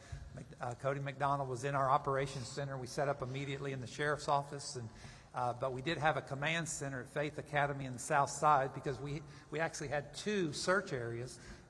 First there in the city of Burnett where we lost several lives, and then also down in far south, right on the Travis County, close to the Travis County where the bridge washed out. So anyway, that's all I have to say. Thank you, Judge. Yes, I understood. There was that, again, that recurring theme that we have of communications was a big issue, and we all coordinated communications to come in from Fort Worth, I believe, is where they brought it from. Yeah, they brought in the mobile service on wheels because in Cow Creek on the border between Travis County, some of those peaks and ravines were just impossible to get cell signal into, especially along Cow Creek. It's just a deep ravine cutting through the 2 counties. So, thank you. So I want to switch to San Antonio. If I may, and Senator Menendez, if you don't mind, and Senator Campbell. But I brought it up in the last hearing since we're talking about flooding and responses and how to be more effective or to prevent. On about June the 10th, there at Vital Creek on 410, I think it was the access road. There was about 3 inches of rain. But San Antonio is notorious for flooding. I've served in Kerr County, so I know how that is. But 13 people, while they were commuting right there at Vital Creek, were all swept into the creek and lost their lives. And then, we heard about it for about a couple of weeks, and then we heard nothing more. And then, of course, now we have this. But it's still the same thing. It's a flash flood. What steps is San Antonio taking that you know of as an emergency management responder on that event and other events just like it in that urban area, but especially that 13 people lost their lives there. There's other similar events in low water crossings in not only the urban areas but everywhere else. That's another topic as we do our response. But can you tell us what after action that you did or that you know of that would prevent people from on their morning commute with a 3-inch rain getting killed on 410 at Vital Creek and other places similarly situated? Yes, sir. Valerie Frosto, San Antonio. We have taken measures since then and had an after-action report or after-action meeting, and there were issues that were identified, but we are finalizing that report, so I have not had the opportunity to see those items. I do know that we have hired a third party to review or to assess the infrastructure damage, and because the area that the vehicles were washed off of, it was a frontage road of 410, that is not one of the areas known to flood. We did not consider that flood-prone area because historically that creek has risen, but not to that level. And I believe that it was because of the 6+ inches of rain in a very, very concentrated area that actual incident occurred. But until we get the final report from the third party, for now we're just holding off and letting them assess the damage and also provide us with their findings as well. Because it's been said that in structures like that, and not just Vital Creek, but other areas, especially urban or suburban, that the concreting of the creek beds, instead of being grass, plain, open, that absorbs, is exacerbating that situation. Would you say that's correct? Yes, sir, I do believe so. Thank you. That's all the questions I have. Senator Betancourt. Thank you, Chairman. I guess 2 things, Judge. I think by now you know that Senator Campbell is one of our solidly most tenacious senators in the Texas Senate because representing her area and her constituents is number one. There's a lot of parallels between what happened here and a little bit of what happened at Sandy Creek. You've got a late night storm. You've got late advisories. The other, were you actually present there too, or did you Were you in the county during that night? Not that night. First time I was on site was 8 a.m. on Sunday morning. So ours was kind of a day behind what happened here, basically. Now, so first off, because we asked the judge here in that day that you weren't there, you were represented by who and what decisions were being made? Yeah, so our structure, I have the person that I appoint to be the emergency manager is Eric Carter. His deputy is Blake Clampfer. So Blake is the person I referenced that was on duty all night long. He knows that he is empowered to call the National Weather Service like he did when he sees something that is not being met. So he called them, asked them to up the alert and send another one, and they did. And he was also the one directing the Sheriff's Department to go look at the roads. I agree it's a bit of an oddity for you to get upgraded to an emergency and then the next advisory to go backwards. Yes, sir. And so that's something that if we get to the National Weather Service testimony, we'll talk about that. I think it's an important point because the judge from Williamson County, when he's running into major debris fields problems, he's not shy about asking for money and help, okay? Now, this brings me to the questions. I have never been at a hearing where we walk in thinking that we're talking about one disaster and the first three witnesses are about another. And there were two more witnesses during the day, I counted 5 of them, who are vociferously unhappy with the Travis County response because their eyewitness testimony of what they saw is completely different than what you laid out. And I think I'm really concerned by what Melanie was saying about debris fields that have a large amount of human remains in it that are still in existence. So have you been reaching out to try to get help on that at this point? Yes, sir. So the map that I gave y'all is so this is the TDM search, and I can answer the chair's question also. So the Texas team of dog teams, so we had 14 teams. The Texas teams took Cow Creek, so they went up and down there. This green area is where the dogs searched. They did 3 searches. So they did an initial very fast search, and then they did 2 very methodical searches. Each of these numbers on here is a zone. So this also caused a lot of frustration, I think, among the residents, understandably so. It's a slow process. The dogs can do what the dogs can do. We had 14 teams to do it. Ideally, we don't want debris removed until the dogs have completed these 3 searches. But if you have private property and you see a bunch of debris and you want to remove it, that's your right. So to answer your question, they have searched those 3 times in the best way that TDM knows how to. TDM, they gave me a report that I'll send to you, sir, about what the searches encompassed, everywhere that they went, all their findings. And I'm more than happy to send, the Sheriff's Department can send, if there are individual instances of suspicion of human remains somewhere, our Sheriff's Department can do that. Happy to call TDM if we need to get a team back out here, but I would like to send you the report, sir, so you could read it more in depth first. And Judge, I think, look, this is, you're ably represented in the Senate by Senator Campbell. And, but you have an opportunity, because there's a whole group of people behind you, that I hope you take the opportunity to turn around and look at this point besides Melanie, okay? And Senator Campbell is here as well.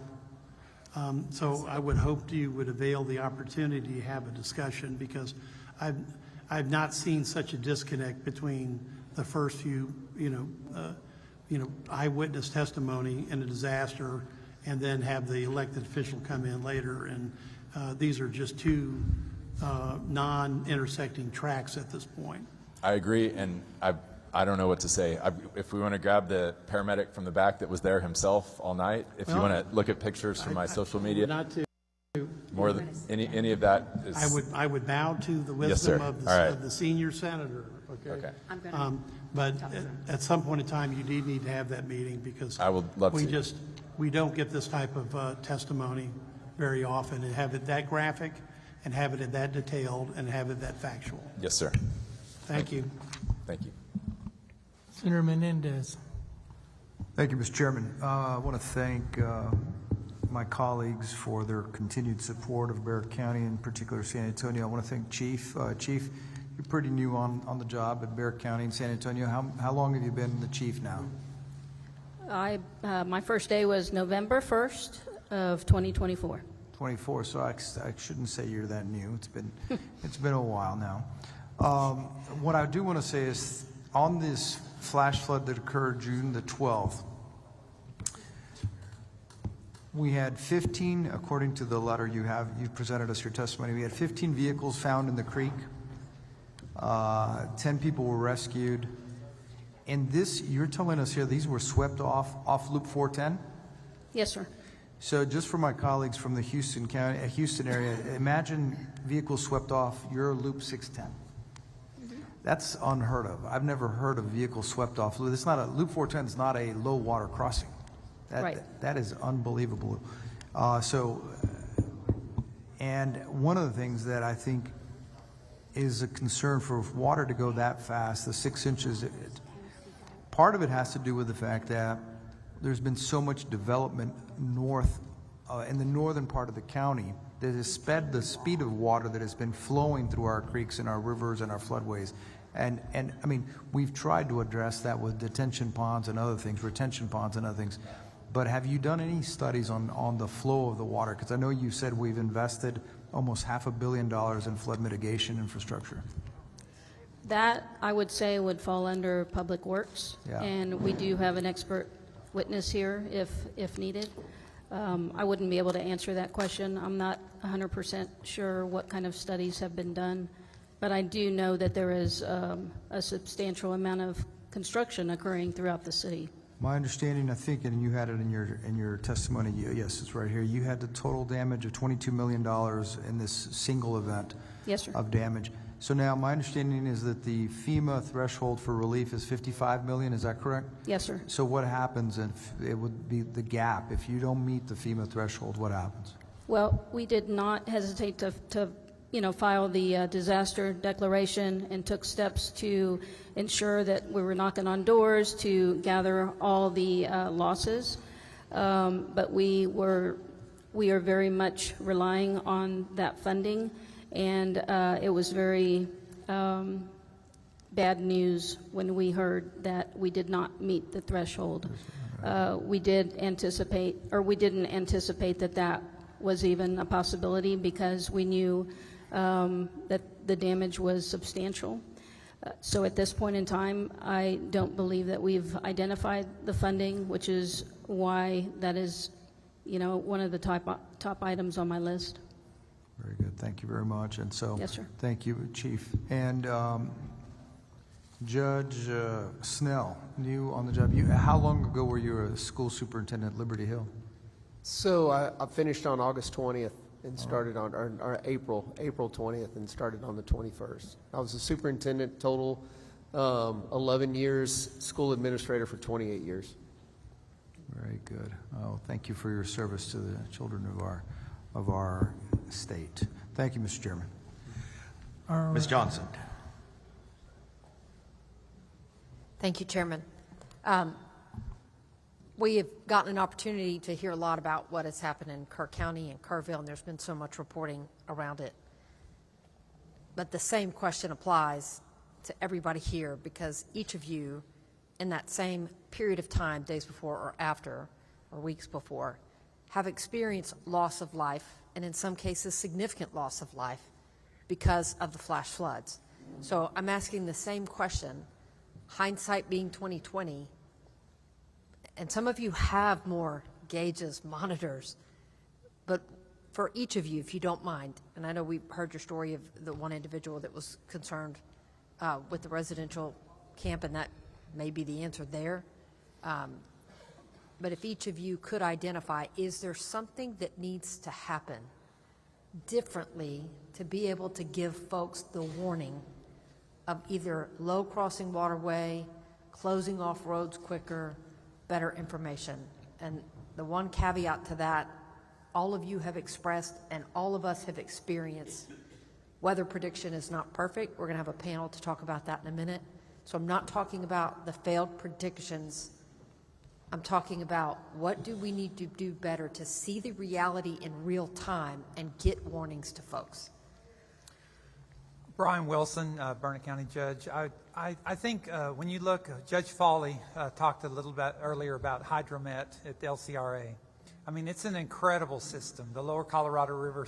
So I happen to live in the San Gabriel River Valley now, but most of my life I've been in Bastrop and except when I was at Tech in Level Land, the few years I lived out there, where we had 19 inches of rain in one day when I was running an apple orchard out there, and I mean, just 3 feet of water stood up on its rear, and then had nowhere to go for about a day and a half. I lost the entire crop that year. And so the thing is, it's going to flood wherever you are. Whoever would have thought that 19 inches of rain would hit Level Land, Texas, of all places.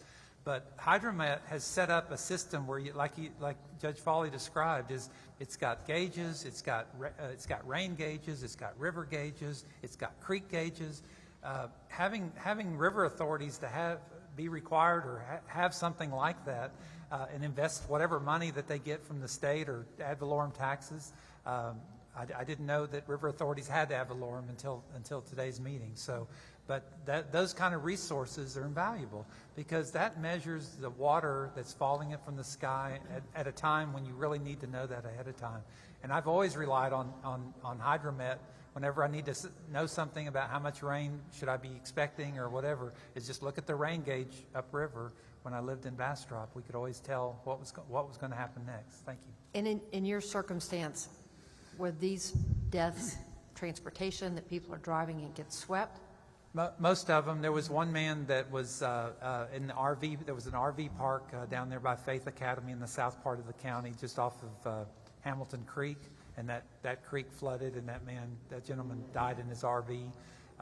Most of the other ones were related to low water crossings. And one of the things that we talked about last couple weeks ago or a week ago in Austin was the responsibility for folks that need to block off roadways when appropriate.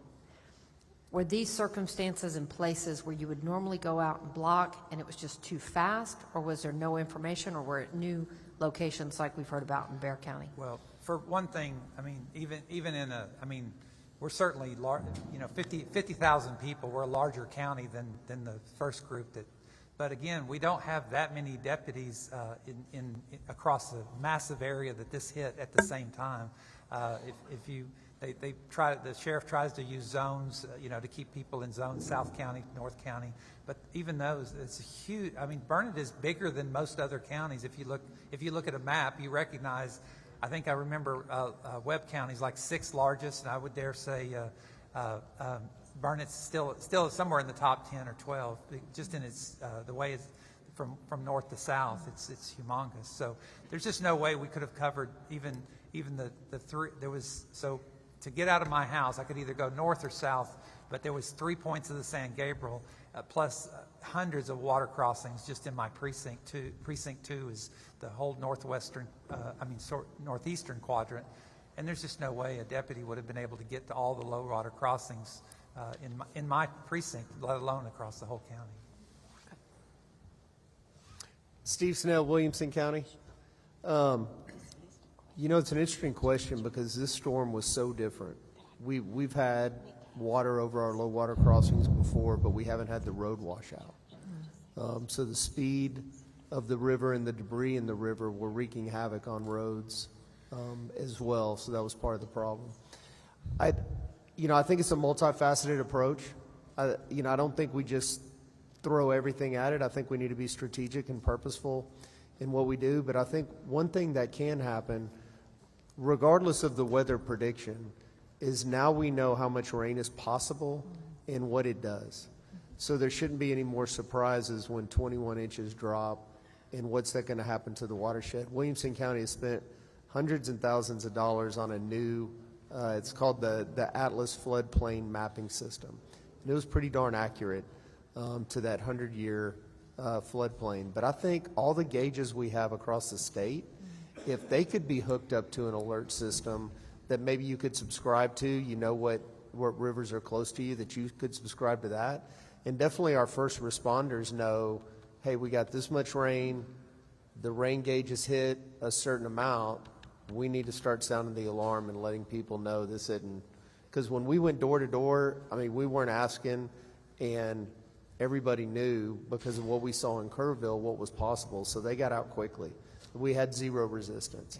And I've been in Houston where there's hurricanes and, went through Katrina, went through Ike, went through some tropical storms, and it gets to the point where no one wants to leave because they haven't seen it.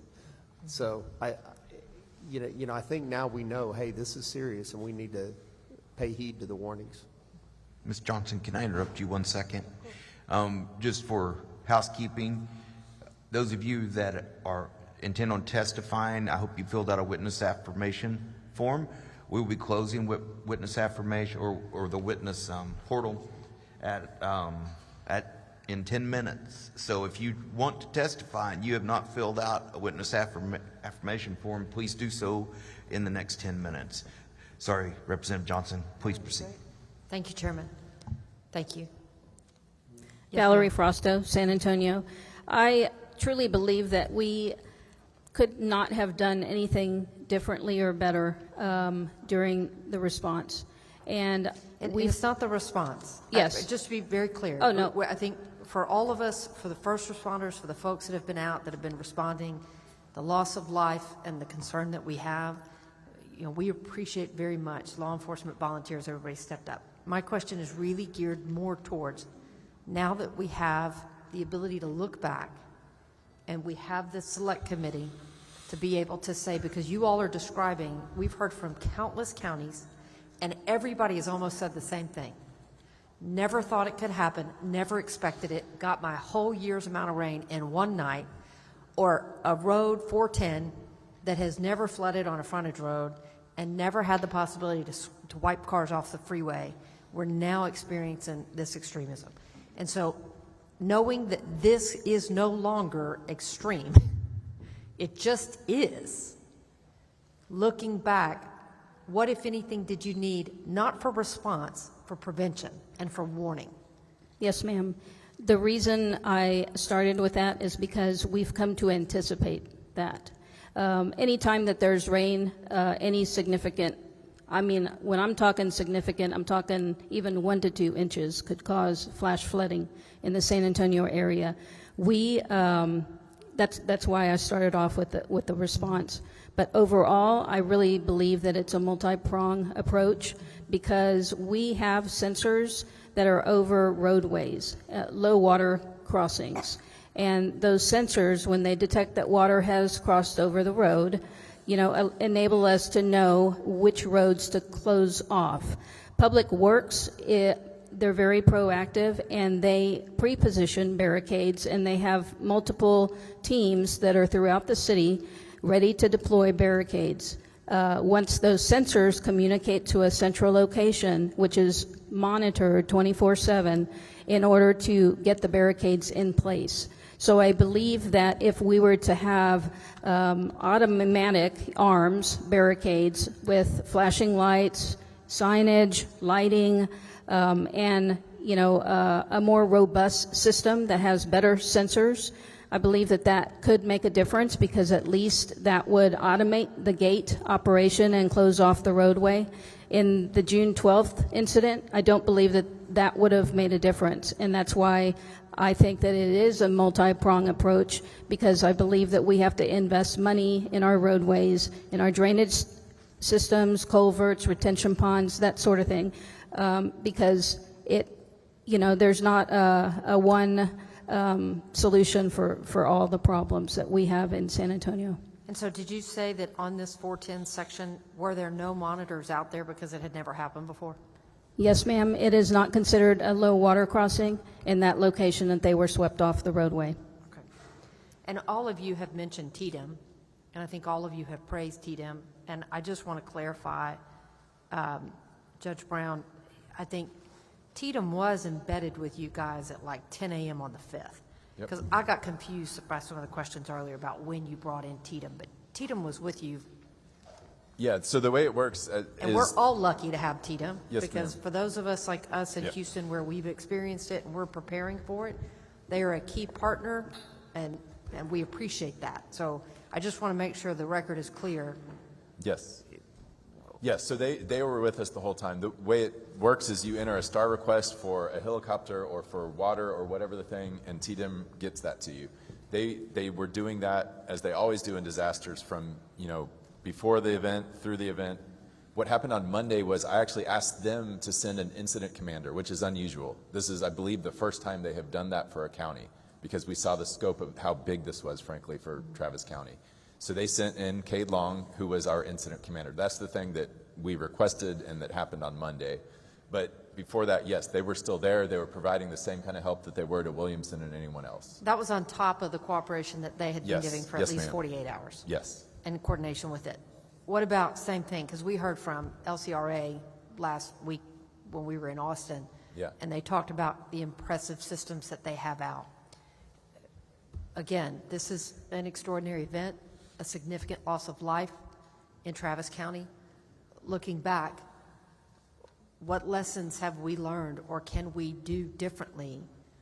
What needs to be put in place as coordination between all of our state, local, federal, anything? What have we learned? Great question. So I think there's a few things. One is there was a guy named Paul Ura who worked for the National Weather Service until about, 3 or 4 months ago. He was the liaison between the National Weather Service and San Antonio, or Bexar County and Travis County. He left. He took, early retirement, something with, all that was going on in D.C. They did not replace him. But he was the person who would say, hey, Travis County, I know you get, flash flood alerts, thunderstorm alerts all the time, but this is a big one. You need to pay attention to it. He was the human being in there that is no longer there. So I would say the number one would be to replace Paul Ura.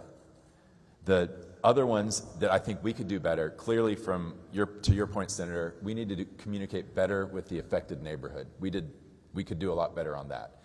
It is a big area, 176 square miles. There was hundreds, 500 first responders and Texas military and others out there doing all sorts of things. But what they said is true for them. They did not see enough of it. They did not see those folks. They did not hear from me saying, hey, this is what we're doing. So we need to do a better job communicating with folks what the plan is and as it gets executed. Once I got contact with Melanie, I think things improved a lot. There was a debris pile that she heard of that some folks that were having a memorial service needed removed. Before we had that line of communication, it wasn't going anywhere, but we addressed it and were able to go on private property because she secured a release to private property and got it removed. So I think better communication with the affected residents would be a big improvement.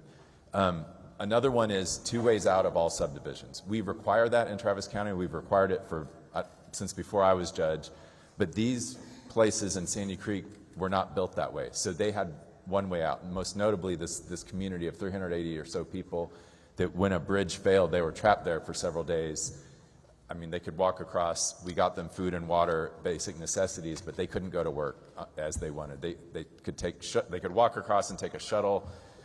It was not a good situation. If there had been a second entrance in that subdivision back whenever they built it, that would have helped. So I would think having that as building code across the state is something, I don't know if it is or not, but that would be great. Those are the top things that come to mind right now. Thank you. Thank you, Chairman. Thank you. Thank you, Mr. Chairman. Just the last thing, Judge Brown. Search and recovery, is that still going on in the Sandy Creek area? The whole area there, Windy Valley, and I know they found a leg just not very long ago. They're wondering where the other parts are. Do you know, is search and recovery still going on? So TDEM sent 14 teams of search teams that had a dog and the humans attached to it. Half of them are from Texas, half were from, I went along with some teams from Alabama and Florida. I went with the Houston police divers in the lake. Have we called it off, or we're still? They have called it off, yes ma'am. They sent a final report and they called it off. They told me if we come across additional things like you're talking about, that it is a call to 911, that is the response, and the Sheriff's Department will respond to that. Okay. Well, I don't know when the right time is to call off search and recovery. So thank you for that information. We'll find out. It's a tough call. And I talked to the Burnett County judge here about, because obviously we were all searching for the fire chief and it was a tough discussion of when to call it off in that situation, but I believe he talked to the family, and I think Cade Long talked to the family, and it was a mutual decision on that. Yes, Can sir. I clarify that? Yes, sir. This is Brian Wilson. It's a tough thing to ask a county judge or a group of volunteers or the fire department to call off a search, and we're not going to do that. I mean, the governor has said we're going to keep searching till we find. Right. It doesn't mean that we're going to search every day. What we did last Friday was to try another avenue, to look under additional debris piles, to use other technology. We've used LIDAR. We've used gas ray detection equipment. But to ask us to say that we're not going to hope to find Michael Phillips someday is just too much. I can't bring myself to do that. But we're stopping for now, and if we have other opportunities or other things that come to light, that we'll continue that at that time, and we may ask, as I said in my release to Texas Task Force 2, that if we find any additional information or opportunities, we'll call you back. And they said that was fine. So, Who said that was fine? the Texas Tatum. Tatum? Okay. So. Thank you, Mr. Chairman. Representative Wilson.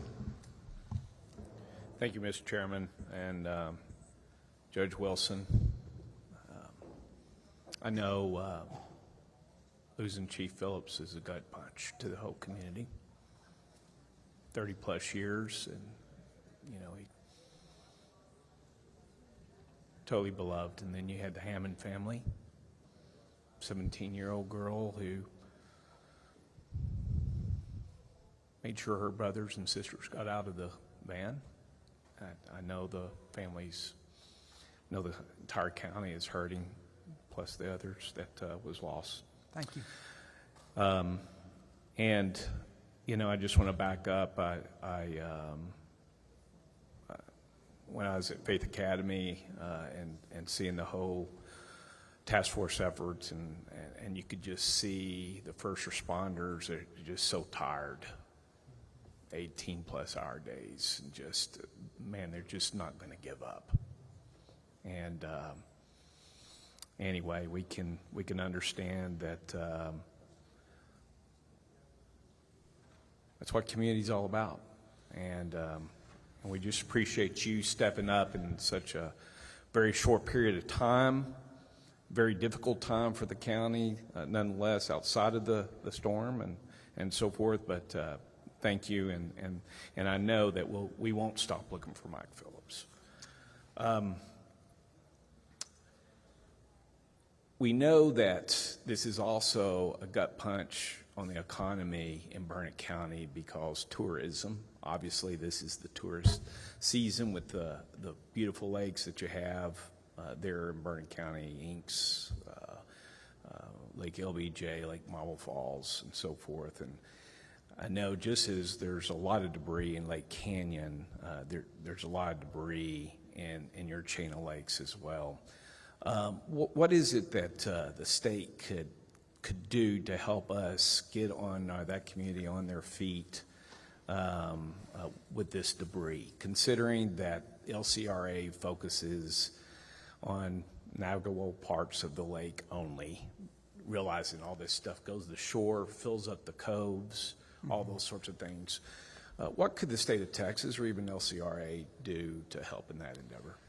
Well, today I got some good news while I was listening to testimony that Tatum had stepped in for a lot of our debris management. So, like I said, we lost 40 homes totally destroyed, 100 homes that were significantly damaged, and then another couple hundred that were seriously damaged. So people have been mucking out, and we set up a debris field, a site through the assistance of the Tatum has taken that over to start removing that and taking care of it. And so we appreciate the assistance to help. I wasn't expecting that. We were in the middle of making contracts, but for the same purpose. A lot of that debris that's collected into the lakes, that would be another good part, because of course, as you most people probably know better than I do. I don't spend a lot of time on the lakes, but a lot of those lots are owned back, by private properties down into the lake.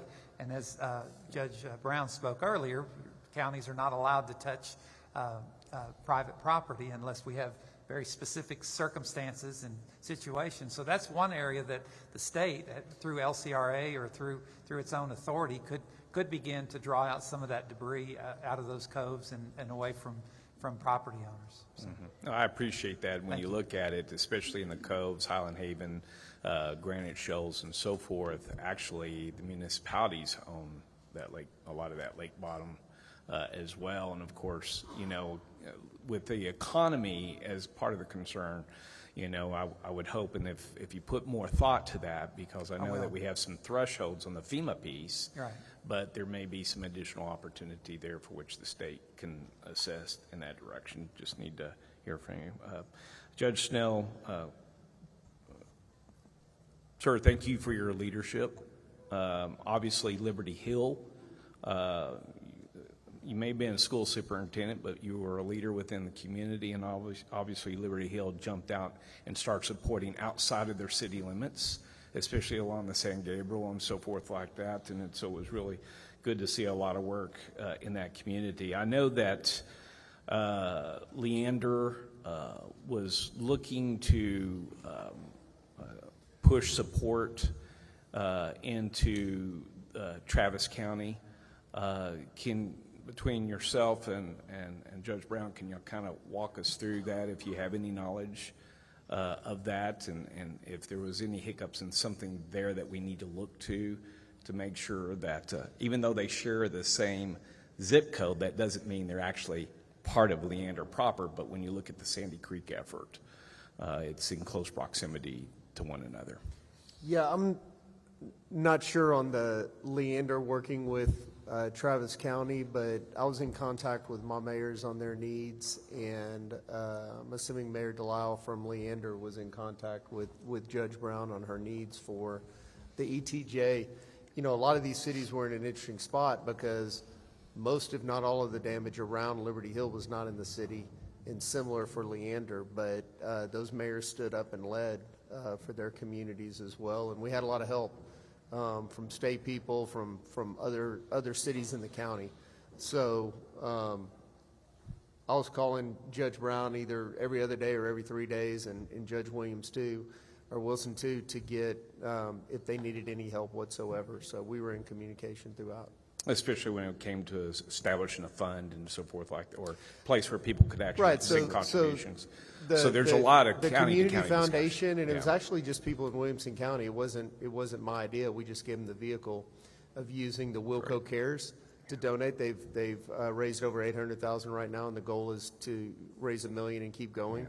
And Travis County started about a week later, so we got Travis County Cares, and we've got Burnett County as part of it too. So it's a great organization, looking out for the whole community, not just for this disaster, but for every aspect. No, appreciate it. Would you like to comment on the Leander? Because eventually what happened in terms of the Sandy Creek support, the basically started to become headquartered out of Leander, did it? Absolutely. Leander ISD was where the incident command was, where the initial, where the volunteer center was, and where the resource center was initially. They've been wonderful partners with us. Judge Snell and I have talked several times, as he said. And our radios, I know there's been some discussion about this, but as of something like 2008 or something, our radios are all interoperable. So our first responders from Travis County and Williamson County can talk easily. I double checked that with ESD1. They've got the Wilco frequency on their radios down here today. So yes, great partnership here between Williamson and Travis County. That's good. So when, and thank you, Judge Snells, thank you, Judge Brown, on that question. It handed us this, and it shows us basically the terrain. And oh, by the way, when you're talking edge of balcons, in the balcons, and you're talking about, especially in the Crow Creek area, in the area of the Sandy Creek, extremely difficult terrain. And so you mentioned that TDM was co-located. Was that at the EOC or at the Incident Command? When it was the incident command, so they, we asked them on Monday. I think on Tuesday they were there setting that up, and it ended up being at the Leander ISD Middle School. Okay, and that was ESD 1 initially, was Yes, the sir. incident command before Yes, you sir. requested TDM, just to make sure I got that straight. Yes, sir. How many ESDs does Travis County have? Man, you were going to ask that. 13 or so. Okay, well, no, I Yeah. appreciate it. It's large. Yeah. And out of how many ESDs was basically directed to go and support the ESD? Because it was ESD 1 that was impacted, correct? Yes, sir. It was every single one of them, is my understanding, that they came. So They had a part and piece because they also have to make sure that they protect against fires and so forth like that, or other emergencies across the county. yes, sir. And I But think every that's, one of them was engaged. it's a big reason why we asked TDM to come in Monday, because that exact reason, that these firefighters obviously dropped everything, came to the aid in Northwest Travis County that night and into that morning, but they have to answer 911 calls for the rest of the community, and so that's a big reason why we're so And it was thankful. pretty overwhelming, and that's why we got TDM in Yes, there. sir. And TDM basically took over the 7th or 8th of July. So 5th, 6th, 7th. We asked them the 7th. They took over the They 8th. took over on the Yes, 8th sir. of July. So, you know, and I can only imagine that the terrain that you're describing here, with this number of search teams and so forth going, a lot of cadaver dogs. Yes, sir. Plus, you have the issues going on in Kerr County as well as the other counties for which was impacted that testified earlier today.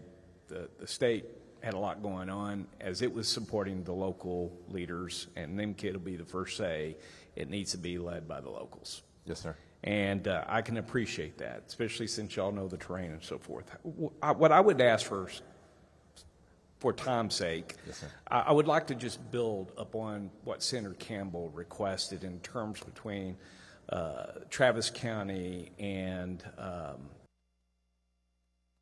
rebuild that timeline. Okay. And also share that after action review once, because I'm sure y'all are going to do one. When do you think y'all will execute the after action review? So we're still in the, it's not after the action yet. As you have heard today, there's Sure. still a lot of work to do there. So you wait till the total piece. You Yes, don't sir. do it by phase or anything else like that. You Yes, sir. Wait till the, okay. Yes, I sir. got it. So we'll wait to hear to see when you think you may be able to make that. But when you go to build that timeline, because I'm pretty sure when you're talking about this amount of terrain, Yes, sir. that you were focused on recovery, first to save lives and recovery. Yes, sir. And that goes for several days. And so I imagine, you know, obviously when you look at this complexity of terrain, you may not see a lot out there. Yes, sir. In your local place, because your incident command was how far from Sandy Creek? 20 minutes away. 20 minutes Yes, sir. away. Okay. So if you could, please, could you also articulate in that timeline when other management pieces come aboard? Like, for example, the management system that y'all or processes you put in for volunteers, where they would report to. How would they report? How did they know? If you could just kind of give us a total picture so that we can understand and we can learn as well. Because the one thing that is obvious is that the people do need to see us, and they need to see us out there working hard and helping to organize.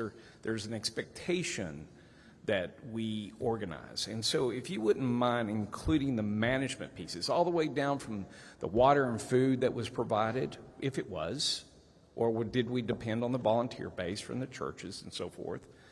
But also, if you could put inside that timeline how the low water crossing was discussed and determined, and what resources we were looking towards, because that community really didn't have that low water crossing in place for, 8 days, 10 days? Yeah, I've got that in the timeline. But yes, it took a while. Yes, we first got, I think, TxDOT engineers out there, then Travis County. Do you want me to go into the timeline? No. now? Okay. I just want you to build it into that timeline, Sure. if you would, Happy that to. Senator Yes, sir. Campbell was talking about. And I greatly appreciate y'all being here today. Thank you, Mayor. Thank you, sir. Chief. Yes, sir.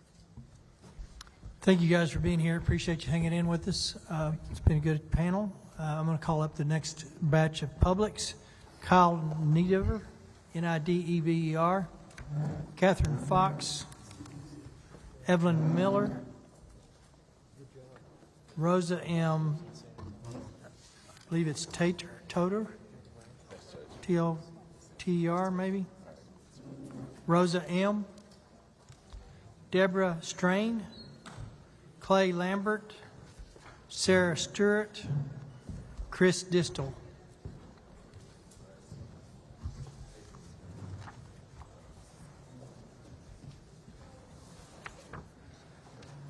Kylie DeDever, Catherine Fox.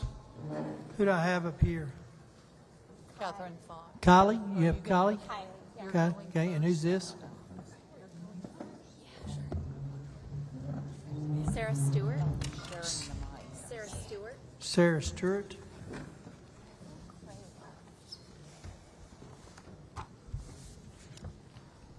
Catherine Fox, okay. Kylie. Evelyn Miller. Is that you? I'm Deborah Strain. You're Deborah. Clay Lambert. Clay Lambert. Chris Distel. Chris Distel. Rosa.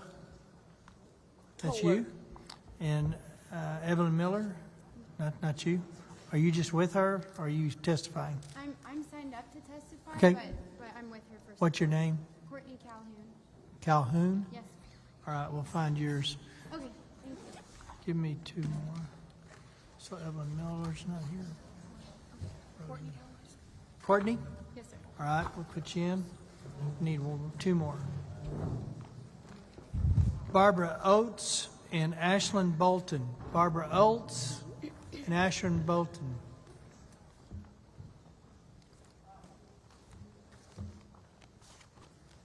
Lawrence Walker, Rebecca Fowler.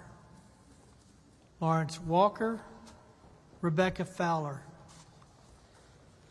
Wait a minute. Are you Rebecca? Okay.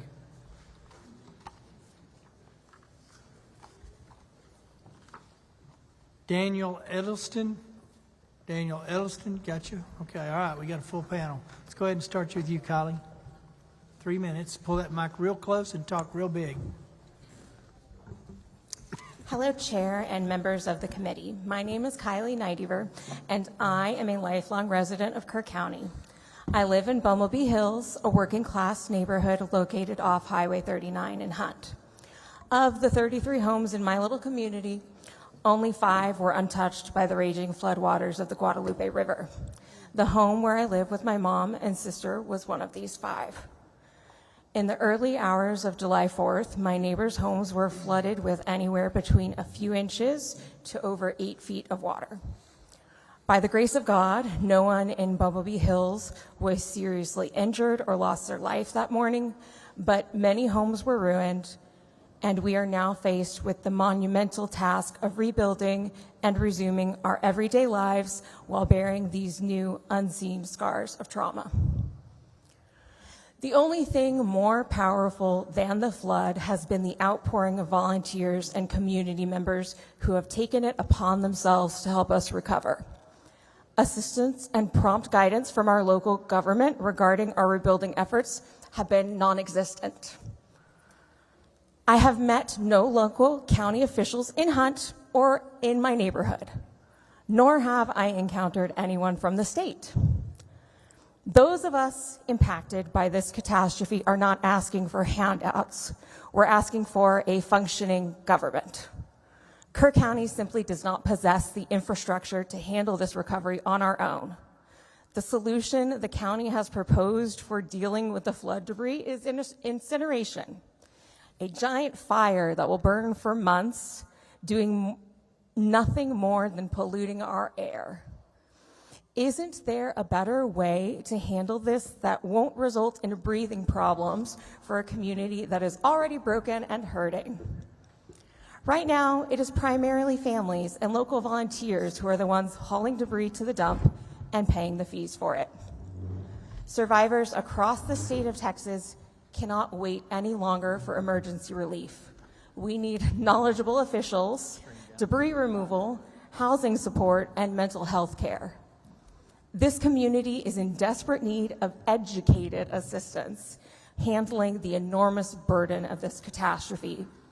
The individuals who experienced the flood, who are not full-time Kerr County residents, need help too. When my neighbor's home was flooded, she and her husband were in shock. My mom and I stepped in to help them begin the cleaning and recovery process in their home because that's what friends and neighbors do. We were all traumatized, but we did it anyway. Texans are showing up for each other every single day. Now it's time for our elected leaders to do the same. Please use the authority you already have to release emergency funds and make this session about flood recovery and nothing else. We can't do this alone. Thank you, ma'am. Thank you. All right. State your name. Catherine Fox. Pull that over there real close. Catherine Fox, born and raised in Kerr County, resident of Hunt. I'm not sure it's on. They're working on it there real quick. Lights on. Try it now. Catherine Fox. There you go. I hear you. Born and raised in Kerr County, resident of Hunt. In my 67 years, I've been through about 25 floods in Kerr County.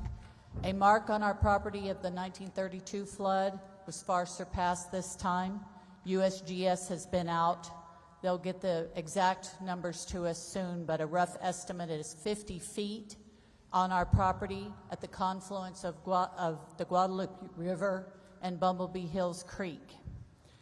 As we've seen prior in testimony, things just, our confidence has been shaken by the lack of coordination, chain of command glitches, and time taken to issue a code red, as well as the lack of the warning system and on that was discussed earlier.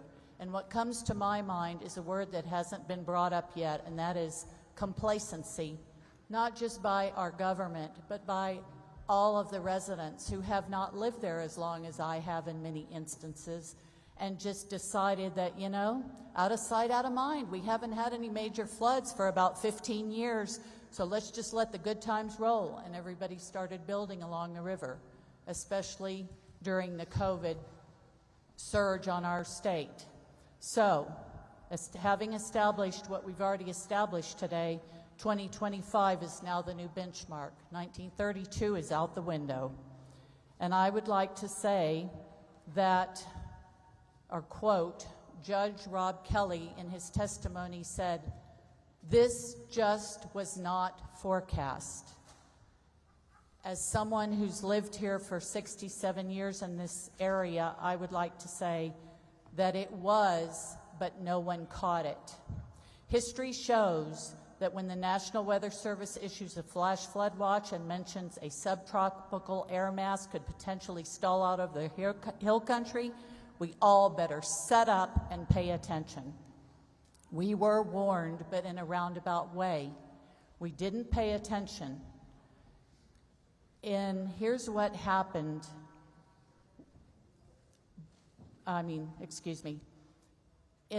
Here's what we should be doing. Bring whatever you can to higher ground, including vehicles and boats, just like preparing for a hurricane. Stay vigilant. When it starts raining buckets and it doesn't stop for many hours, you form your own family watch, especially at night. Change your plans if you know that this is coming and you're not from the area, especially if you have extremely small children and elderly family members. Have an escape plan. Practice it. Yes, it's inconvenient, and yes, often nothing happens. Yet when I was a little girl, that is exactly what the community of Hunt did every time. Not just the camps, but everyone who lived along the river or a creek. We didn't have today's technology. And as it has been alluded to earlier, and even one person on your committee stated, no warning system is fail-proof. We braced for impact without technology just in case, and we managed many times to save lives and property. Finally, stricter building code and enforcement.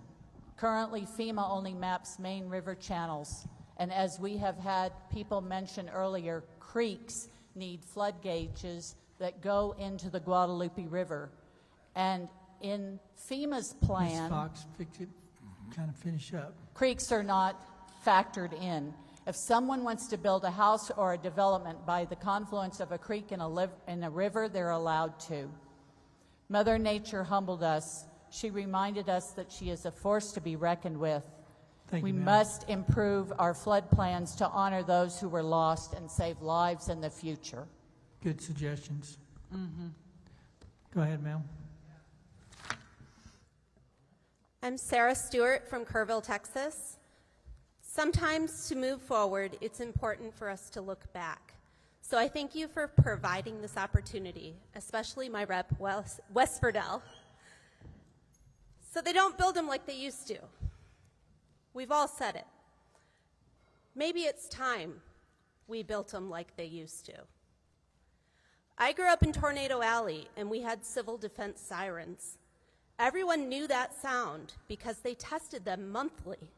They drilled once a year, all the way back to my great-grandparents' day. It was ingrained in us, and there was no cell phone required. If we want to prepare for a 500 years flood, then we need solutions that are going to be around for our children's children. Another old idea that didn't get much attention today is a water reservoir. State support from you guys for a water reservoir here would be priceless. It would provide flood safety, provide a water supply, and even possibly hydropower. That is a triple blessing for our county that would last for generations to come. These are tried and true solutions that will be here for our children's children. Let's work together and build them like we used to. Thank you. Go ahead, ma'am. Thank you, Chair and members. Is this on? No? Okay, well, yes. Thank you for the opportunity to speak today. My name is Rebecca Fowler, and I'm here on behalf of Mental Health America of Greater Houston, as well as the Texas Coalition for Healthy Minds, a network of over 35 organizations focused on mental health and substance use recovery across Texas. Personally, I am here in person because I've lived in Houston for the past 15 years, and we are no stranger to disasters and trauma and recovery in that process. So I really wanted to share with you all what we have learned. My written testimony is quite extensive, and I encourage you all to reach out to me and our other organizations to really learn what are these best practices and what are organizations that are in place. We are already working with folks on the ground here in Kerrville to kind of help implement that practice, but I also wanted to share with you today that flooding is not just a physical disaster, it's also a psychological one, as we've already heard today. Kids, families, neighborhoods, this entire community has been impacted, and this will be a years-long recovery. We need to start thinking about how do we give supports now for kids who are afraid of the rain or water, who don't want to be separated from their families, and there are real ways that we can do that.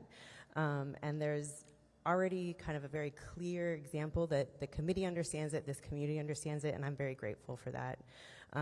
One thing that we did want to point out is that, unfortunately, disasters sharply increase suicidal ideation and substance use, and specifically here in Kerr County, the suicide rate was already nearly twice as high as the state average, and we already have very limited access for mental health services for youth. So we want to get in here and really amp up the supports that we can provide now that we know that they are needed more than ever. Schools have kind of formally been that front line for recovery in the past, and we would like to go in and support them as much as we can now.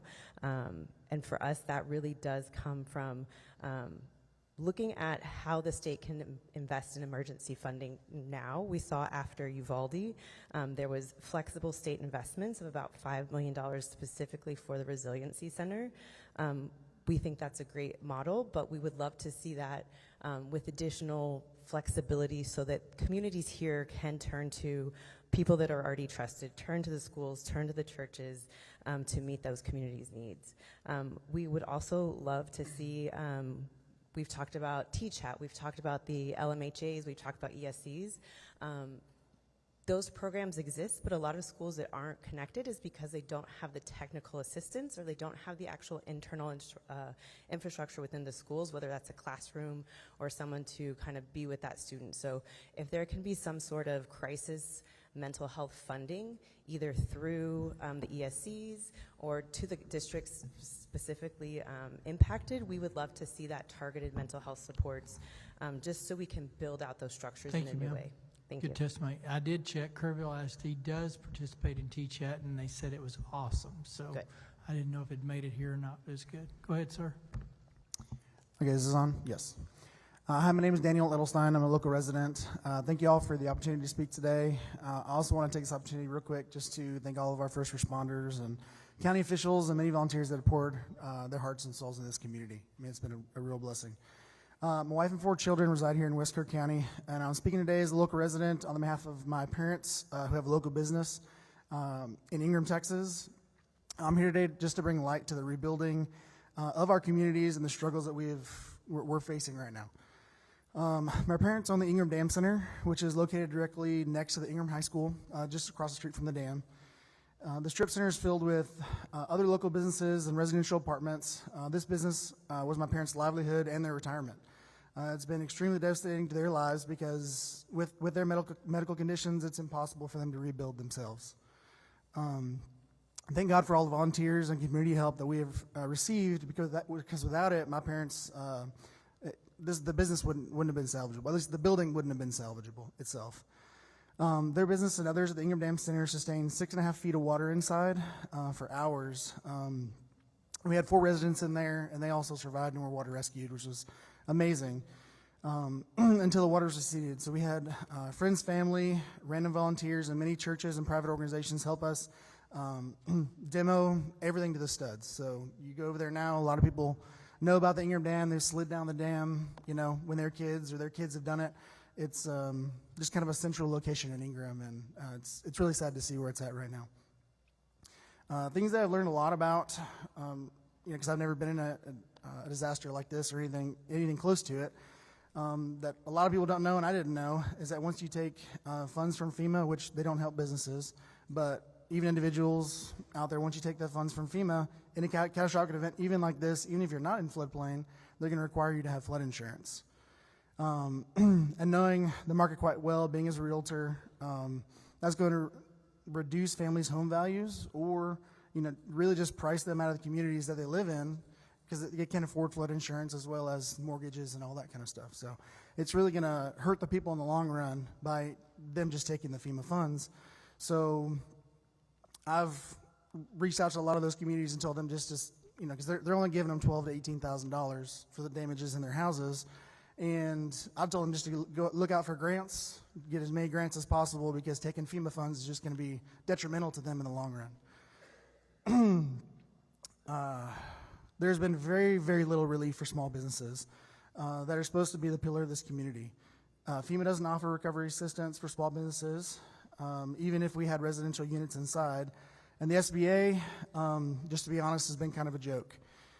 They told my parents that they give them an 8% loan, and they'd have to, the only way they'd give them a 4% loan is if they either had bad credit or couldn't get approved somewhere else. So it's really detrimental to them, because that's their livelihood, and that's the way You're they. going to have to kind of wrap Yep, it. I'll end it right now. So I just want to switch gears real quick. I'll end it right now. As a preventative, I really think the debris inside that wall of water that was coming through really had an effect, and it'd be great if we could figure out what effect that had and put a plan together in place in order to maybe clean out the rivers and things like that before these happen and all that debris comes down. Okay. So. Thank you, sir. Appreciate it. My name is Debbie Strain. I am from San Antonio and was involved in the Sandy Creek relief efforts from pretty close to the beginning. I just wanted to say thank you for the opportunity to speak before all of you today. I come before you not only as a Texan and constituent of Senator Menendez, but as someone who witnessed firsthand the heartbreaking failures in Sandy Creek after the July 5th flood. I'm a volunteer, and like many others, friends, neighbors, and strangers from across the state, we showed up because help was needed. By the time government entities were seen on the scene, we had already recovered bodies, coordinated supply chains, brought in heavy equipment, served hot meals, provided medical care, and tried, often unsuccessfully, to get help across a broken bridge. Volunteers were threatened with arrest for attempting to deliver supplies to areas that needed them. On July 14th, TDEM and others opened a volunteer resource center, which I know was discussed at the previous hearing. But by then, much of the critical early response had already been led by the everyday people on the ground. Communication from TDEM and Travis County OEM was inconsistent, unclear, and often contradictory. Policies changed multiple times a day. Volunteers didn't know if they could take their tools from the VRC on the bus to the sites. It changed 4 times in one day, the policy on that. The confusion delayed help and discouraged volunteers from coming out to provide the assistance that was so desperately needed in the area. TDEM arrived in the Sandy Creek area on July 10th, was the first time I can recall hearing that they were there. They left by July 25th. Is that enough time to manage a disaster? Is it even enough to start? Through it all, help did not come from official channels. It came from volunteers, contractors, nurses, teachers, business owners, off-duty responders, parents. Regular working class Texans and grassroots organizations stepped in when the system failed. Research consistently shows that the disaster response efforts are often hindered by fears of disorder or lack of control. However, it is frequently the unaffiliated volunteers, those who are undeterred by obstacles and driven purely by the urgency of need, who deliver the most timely and effective aid on the ground. Sandy Creek deserved better. They still do. And we're asking you to ensure that no other community is left to navigate a disaster alone. We need action. Specifically, mandate minimum staffing and rapid activation timelines for county emergency operations centers during declared disasters, so that no gaps like the ones we saw from July 5th to July 10th happen again. Codify communication protocols that require clear, centralized, and accessible public updates during disaster response, especially because so many of these areas do not have good cell phone coverage. Thank you very much for your testimony. Please proceed. Just state your name, please. Do you want me to go first? Oh, We're swapping spots. okay. I am speaking on behalf of a couple of Ma'am. Sorry, yes? Okay, under House rules, you Oh. can only testify on behalf of what you put on your witness affirmation form, and we have you as testifying just on behalf of yourself. Okay. Is that okay? Mm-hmm. Please proceed. Just state your name, and you got 3 minutes. Yes, sir. Okay. Or 2 minutes. My name is Courtney Kate Calhoun. I was born and raised in Hunt, Texas. I was born at the Sid Peterson Hospital in Kerrville, Texas, and I simultaneously grew up in Hunt and Kerrville. Weeks prior to the flood, I was privately living with my God family in Bumblebee Hills. I did not announce this to the public. I came back kind of in private. They lost mostly everything in their home, and I lost most of my personal items that were there. On 8 p.m. of the 3rd, I decided to leave town to go to Travis County for the 4th of July. I awoke late in the morning to the news of what had happened to my hometown, immediately took action, started purchasing materials, loaded up a truck, drove down with the anticipation to drive down to Kerrville. The second I stepped foot in my truck, I received flood flash warnings for Travis County.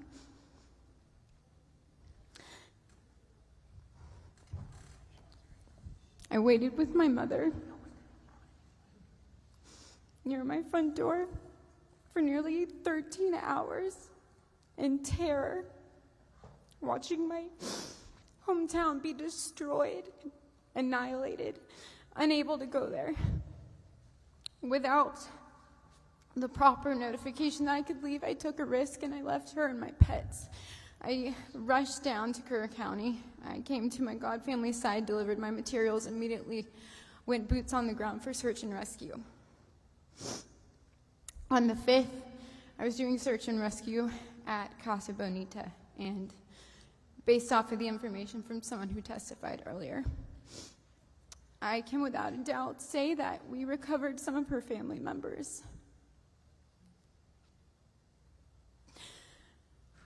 We were amongst the first to come by. After the wave came from help looking for survivors, we were amongst the first to come by to start looking for recovery that those were not alive anymore. We did this for several days. On the 7th, I decided to make a mass resource list for Hunt to Kerr County, and upon this, the chief of the Hunt Volunteer Fire Department gave me a badge and a vest and asked me to also help with the first victim needs intake list and volunteer sheet. Then I went back to search and rescue. Every day I did search and rescue. Over the next few days, Governor Abbott came through Hunt. I just happened to be there at that time where I met Mr. Verdell and a couple other people, and I spoke on behalf of my county, speaking about the lack of communication and leadership and volunteer turnaway that was happening if you weren't there for search and rescue. My godmother was amongst, and so were these kind people amongst the others that were in Bumblebee Hills that did not receive aid for a couple of days because they were not involved in the missing. They were forced to sit there and watch mold go up their walls. After this, I was removed from Hunt, Texas by the Chief Volunteer Fire Department, being told that I was taking sight away from the mass disruption of what was going on in my town and that I was there for other reasons. I asked for a clear explanation as why I was being escorted out of my town, and I was never given one. I went into hiding, but I came out to Kerrville, and I decided to continue my search and rescue. Thank you for your testimony. Mr. Verdell. Thank you. Two things. One is... Oh, hang on 1 second, Mr. Verdell. Rosa? Yes, sir. Are you going to are you testifying now? Okay, you just wanted her to go first. Yes, sir. That's why I skipped over you. I thought you had decided not to. No, sir. Please state your name for the record, and you have 3 minutes. Yes, sir. My name is Rosa Toller. I live in Bumblebee Hills. This is our neighborhood. I've been here 26 years. I've never seen anything like this in my life. In Bumblebee Hills, we all survived. There's always sunshine after the rain. Sitting alone from Michigan, you're not alone. But we were. But we weren't, because we are Hill Country strong, and we're the heart of the Texas Hill Country. And we had our neighbors, all of us, together. At 2 a.m., I've heard the first transformer go out. Poof. I told my husband, "Did you hear that?" He said, "Yes, our power's still on. K-Pub will come. Our lights are on." 3:15. Our warning was screaming down the road. That was our warning, our screaming neighbors, yelling for help. So I ran up and got out of bed and went to the door and started out the door with a flashlight. It was dark and pouring. My husband opened the door and the river raged and ran through the front and the back door and took all of our belongings with it. I lost my son 10 years ago, so I have complex trauma PTSD already. And now it's a million trifle, along with all my other neighbors, and now we all have it. We are now facing monumental of rebuilding Bumblebee Hills, and now we have been told this afternoon, while I'm still working logistics as being here, I was able to. I am representing us alive. We're alive, the survivors. Where's our help? Where's our excavators as I stood on the highway for 5 hours to track down our semi to come through the gates just to let them know that I had 17 skid steers lined up in the front waiting to unload the debris. I have the black mold disease bacteria and infection of follicular in my body. I am the only one. How is that possible that I am the only one? I was in the hospital at 11:24 p.m. on July 4th, that same day, for injuries that I sustained. The next morning, when the final light shone what had come through to our neighborhood, this is what's coming now, today. Bumblebee Hills, FEMA Home Foundations are now saying that they have to raise our foundations higher. FEMA trash cleanup is coming when? When are we going to see this FEMA help come in to remove the debris? I've got logistics on the ground. The toss-up dumpsters are there and waiting for the skid steers and the excavators that FEMA has parked in Ingram. These are the taxpayers' dollars, and we need help. Thank you for your testimony. Before we get to questions, as a matter of housekeeping, just for the way the house rules work, Sarah Stewart, are you Sarah? On your form, I have to have an occupation, even if you just say you're self-employed or home or Self-employed. self-employed. Do I have your permission to change that? Yes, sir. Thank you. Thank you, ma'am. Questions for the witnesses? Mr. Verdale. All right, thank you, Chairman King. So a couple things here. One, Bumblebee Hills has been mentioned. Thank you for mentioning that, and you too. So my team has sent an email on the 21st asking questions, trying to find out what is needed to get y'all help over there. And they also sent an email out yesterday, again, asking that same question. So we're trying to find answers for y'all, just so y'all know, because it looks like Bumblebee Hills has I don't want to say forgotten, I don't mean it that way, but has been left out of where a lot of work is being done right now. So we're trying to find answers for that. And then Ms. Calhoun, I know you ran out of time. If maybe for 30 seconds, if you can finish your statement, I'd appreciate it. Thank you. So. Thank you so much. Let me get my date right really fast, if you'll let me find where it was. On July 22nd, I started going back into Hunt, and I was servicing Heart of the Hills. I brought them a 3,000-pound water trough and a power washer. For the next 4 days, I continued to go there and continue to help. And on the 26th, I got word while I was down on the ground searching with one of the uncles of the remaining missing children that I was off of my medication, which I don't take anything but an inhaler. And someone was going around showing a video of me where I spoke out against that. I believe that there are more missing persons. And I was escorted by 12 state troopers off of that road, away from the side of this uncle looking for his daughter, as I was the only person there with him besides the Navy SEALs and some task force. Then I was met by 20 state troopers, a sheriff, and deputies telling me if I went back into Hunt, Texas, where I am living, I would be arrested. I was staying at a cabin deep in Hunt, and I was told that I was not given access to go back to this cabin. To this moment, I do not have my inhaler. I do not have my allergy medications.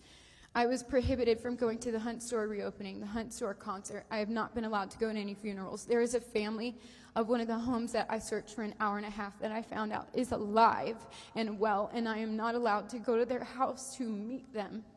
I am trying to say all this, that I do not believe there is a proper structure of who is in charge, and there is no clear indication of what power can be executed by whom. We are all exhausted by trying to figure out who's in charge, and we are all exhausted by the abuse of power. And we are trying to get back to our homes. We are trying to regrow and live, and I am being prohibited from my home. But I also want to speak in regards to those that are missing. Yes, a lot of people were found, and I firsthand have been on the ground to find a lot of them. I am a 28-year-old that was born and raised here. I just happen to have the opportunity to come back.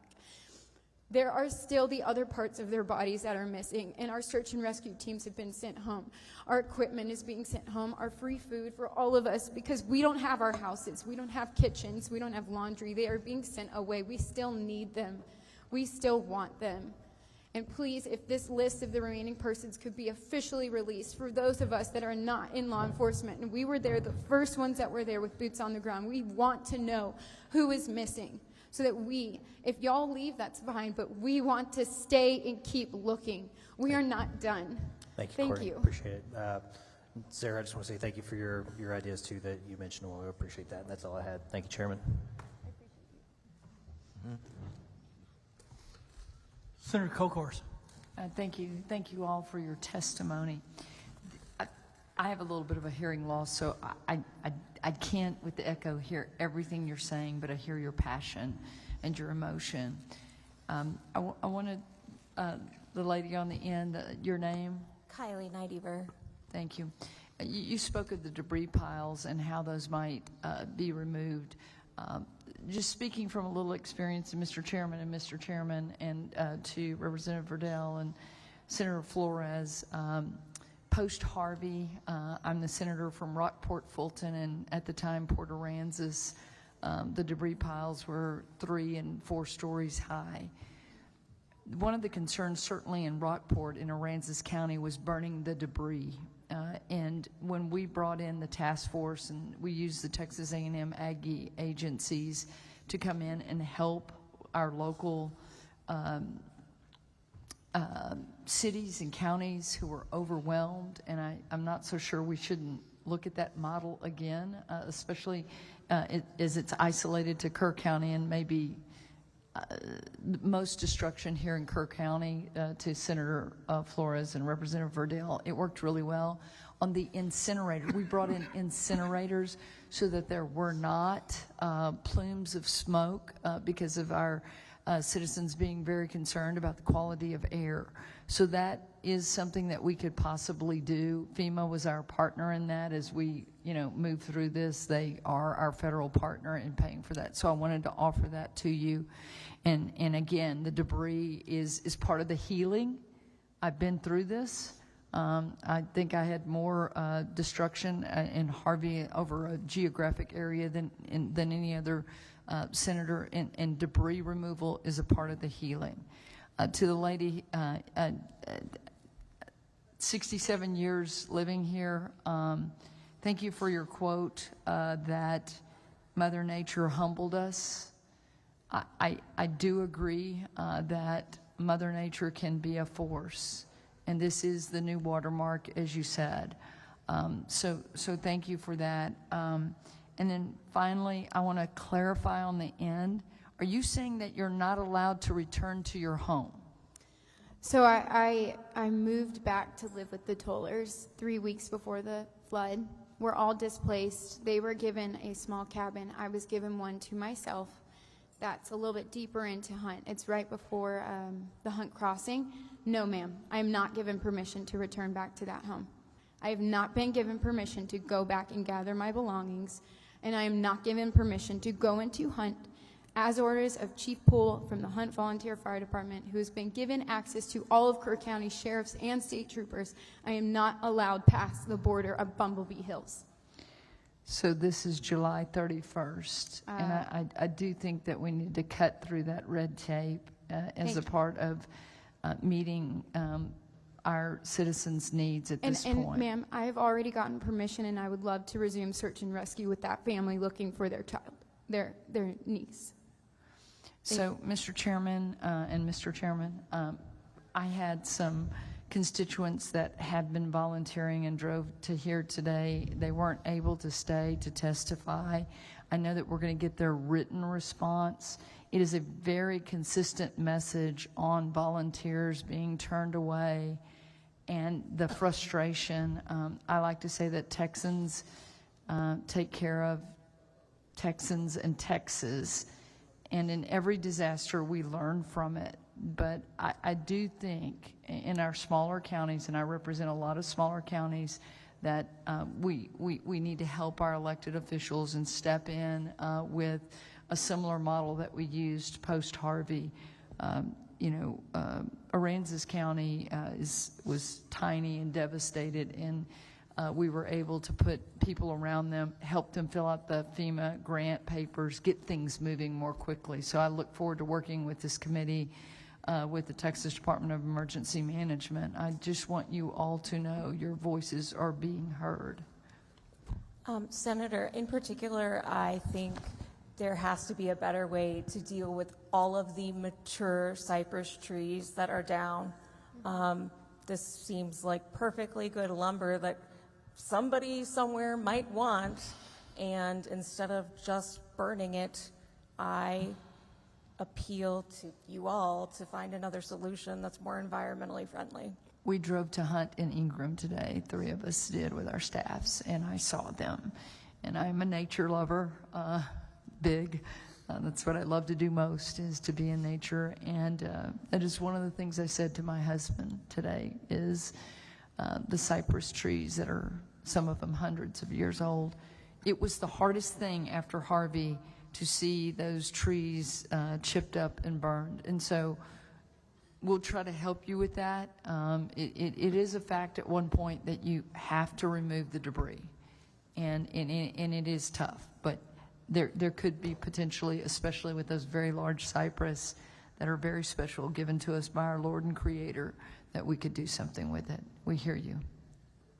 I also have concerns about the riparian barrier and, can these cypress trees be used to help us prevent worse flooding in the future?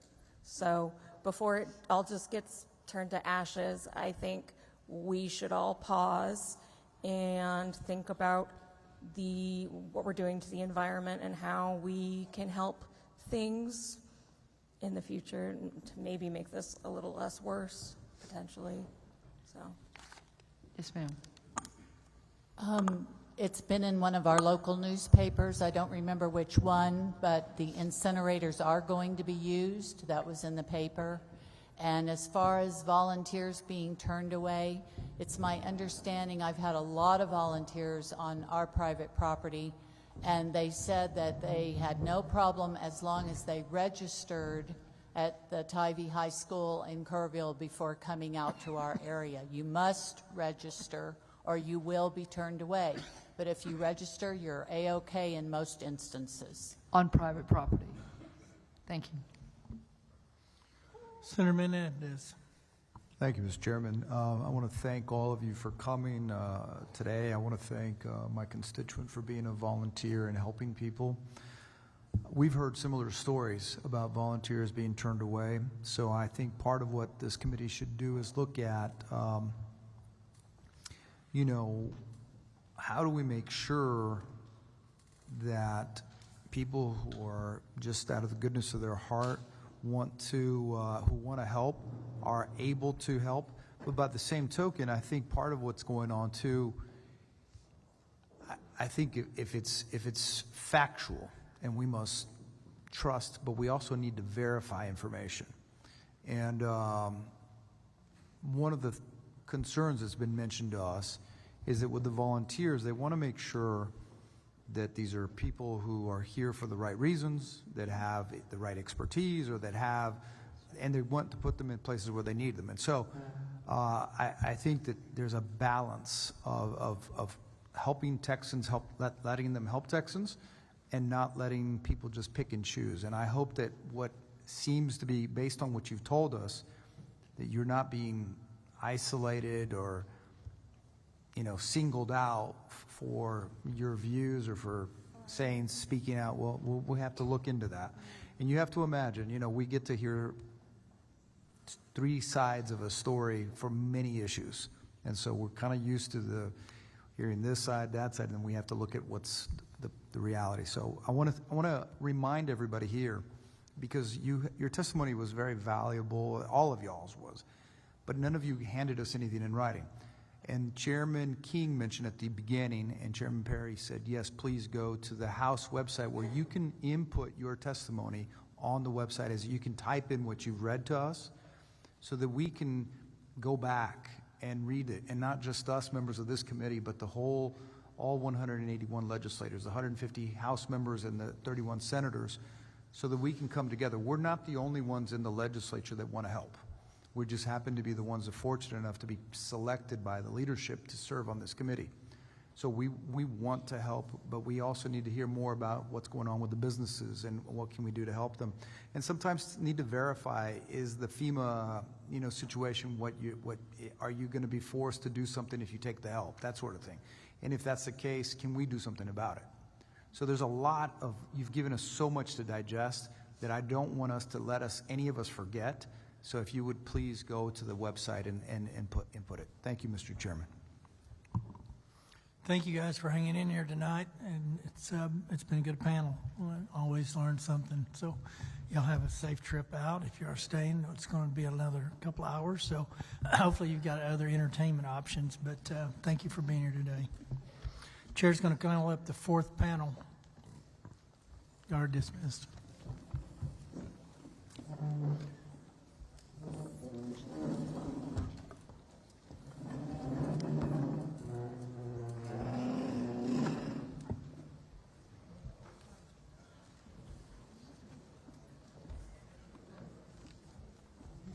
John Honore, Carla Guthrie, John Nielsen Gammon, John Schrader, Phil Bedient, Nick Fang, David Maidment.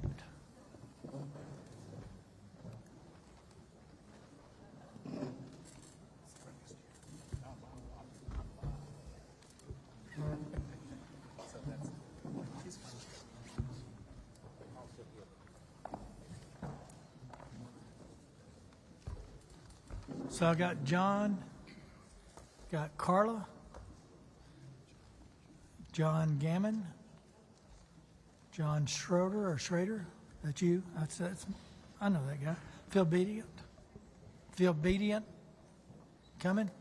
All right, there you go. All right, let's go ahead and start. John. Good evening, everyone. My name is John. Pull that real close and speak loud. Good evening, everyone. My name is John Honore. I'm a section chief with the Texas Division of Emergency Management, and I am the agency's chief meteorologist. I've been an operational meteorologist for 31 years, an overwhelming majority of that in various regions of Texas. And I've been with TDEM for a little over 8 years. I've been asked to speak on a couple of topics today, so I'll speak about those now. One of the things I was asked to talk about is how meteorological data is collected, analyzed, and used for disaster planning by TDEM and our partners. Most of that data is collected by the National Weather Service, as well as the Weather Service's parent agency, NOAA. That includes satellite data, radar data, weather balloon data, surface observations, and other types of remote sensing. That data is then taken and put into different computer models that are generated by not only NOAA, but private companies, foreign weather services, and other entities. I take those forecast models, and my team analyzes that scientifically, as well as analyzes it based off of our experience to help inform the agency's operational posture. As far as how that is used, I'd like to refer you to Chief Kidd's testimony last week and how he uses that information for his decision making. But the big picture is this. We didn't have any access to any exclusive information. My team we're there to inform TDEM's operational decisions based on public information provided by the Weather Service, as well as that weather information that comes in from the Weather Service. Our team's extensive experience and understanding of Texas weather and the history of Texas weather is what leads us to make some of those operational recommendations to TDEM leadership on pre-deployment timelines to best support our locals ahead of potential storm impacts. While our field teams are often and regularly communicate these forward-leaning operations and work with our local partners to ensure proper coordination, we also provide updates on these tactical decisions on a 10 a.m. statewide weather call, which is hosted by TDEM, featuring a National Weather Service briefing, updates from the Texas Emergency Management Council members, and other partners. With regard to conditions leading up to the 4th of July, for several weeks this summer, we had a persistent onshore flow at all levels of the atmosphere, from across the Atlantic Ocean, through the Caribbean, into the Gulf, and into Texas. It was pointed right at us. It made for, even by Texas standards, unusually humid conditions. So we had a moisture-rich environment. Then the weekend before, leading up, or actually 3 weeks before, pardon me, that's been mentioned before, we had a serious flash flood event in the San Antonio metro area. Parts of Medina, Bexar, Comal counties had areas of 5 to 9 inches of rain. We saw that, given a lot of the weather data, the potential for that type of flooding. There was no way to pinpoint exactly where that flooding would be. The atmosphere was very, very wishy-washy. It's very difficult for the computer modeling to get a handle on exactly where that heavy rain is going to set up. But the conditions were out there for something like that to happen. And sure enough, we had a serious flash flood event in San Antonio, and that put us on even more vigilant stance going into the upcoming weeks. So the weekend before the 4th of July, we had Tropical Storm Barry make its way on shore into Mexico, traveled through northern Mexico, kind of dissipated, but its remnants moved through West Texas and eventually started to work its way into central Texas. At that point, some of the computer modeling started to pick up on the heavy rain threat. That in and of itself, just the fact that we've got a weak disturbance floating around slowly in a very humid environment is going to set off red flags. It's even been mentioned here on this panel. Also mentioned was Harvey, Imelda, Allison, all slow-moving storms. The difference with this, though, is that it wasn't a named, organized storm with a well-defined center that the computer models could really latch onto and understand where it was going to go and how much rain it was going to drop in specific locations. We didn't. This system was much more analogous to the flood of 2002, where you had just a very weak disturbance floating around the hill country, tapping into a very humid atmosphere and dumping a tremendous amount of rain. The problem is we've seen that before, after 2002, didn't generate this type of rain. So going into the 4th, in the days coming into the 4th, there was computer modeling showing extremely heavy amounts of rain, but it was not consistent as to how much or where it was going to fall. But given our experience and our knowledge of Texas history, it gave us cause for concern to inform our leadership and our partners that there was concern that there was a serious flash flood risk going into the 4th of July weekend.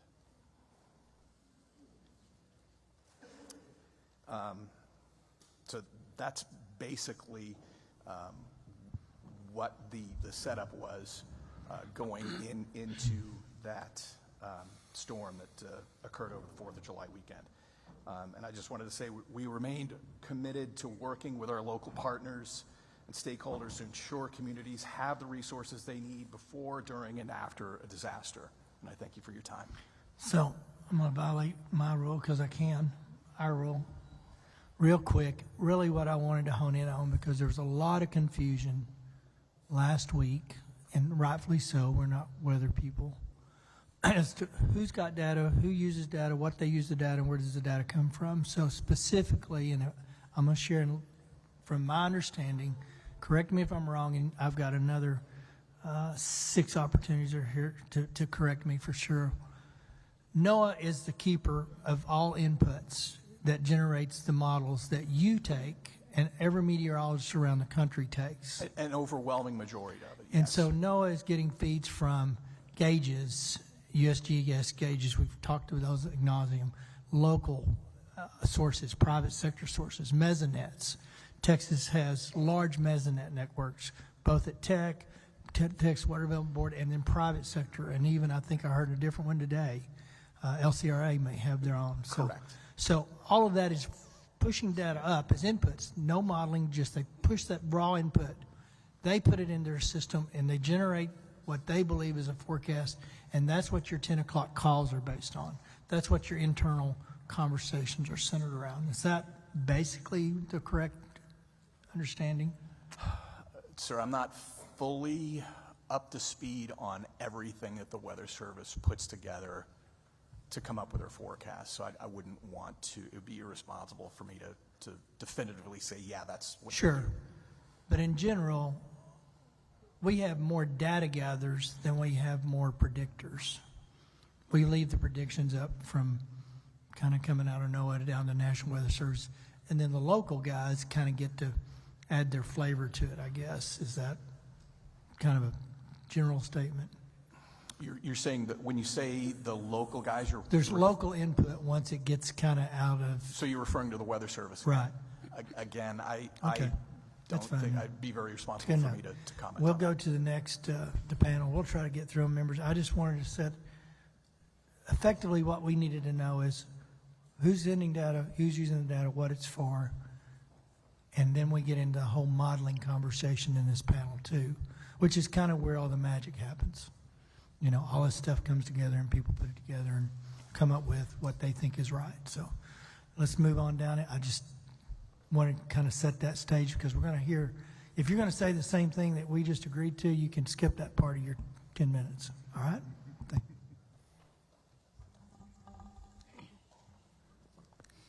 Good evening, Chairman Perry, Chairman King, Vice Chairs and members of both the Senate and House Select Committees.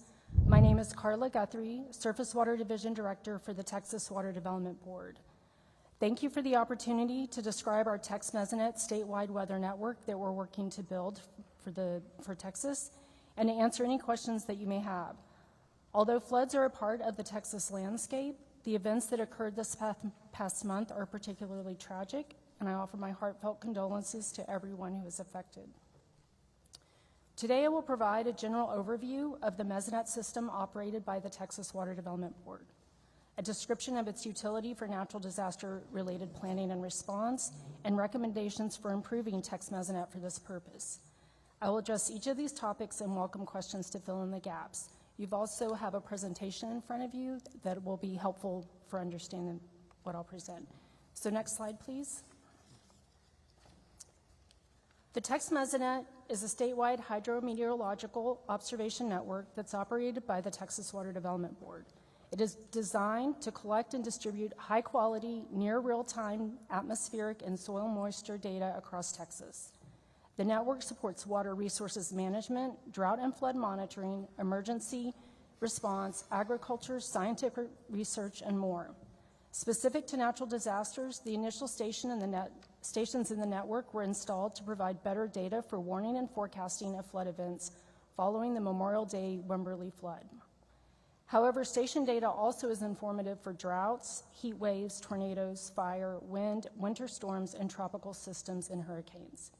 In 2023, the 88th Texas Legislature authorized the TWDB to serve as the statewide resource for hydrometeorological data as described in Texas Water Code 16.026. However, the first Tex Mesonet stations began reporting in 2016.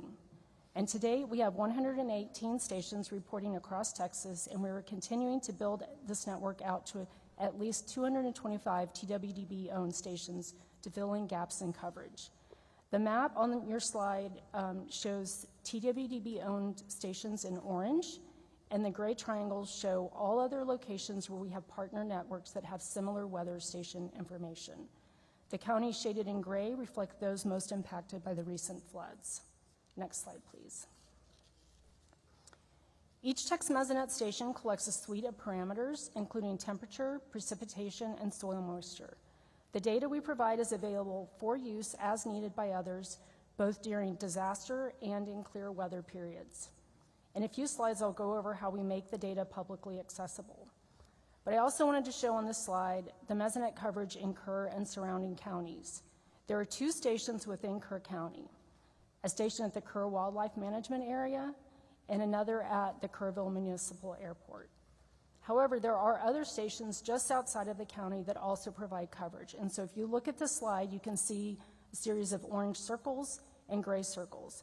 Those circles represent the coverage around a station. And so we are we're building out the network so that there is at least a 20-mile buffer or between stations. So around each station, there's a 10-mile radius. So when you look at that, you can see that there's fairly good coverage for Mesonet stations in Kerr County. This also is not showing the GBRA rain gauge stations, which also provide coverage. So while there are gaps, there is a reasonable amount of coverage, and I wanted to point that out to you today. Next slide, please. Much like the National Mesonet Program, of which Texas Mesonet is a member, we have designed our program to operate as a network of networks. We rely heavily on partnerships as well as our own stations.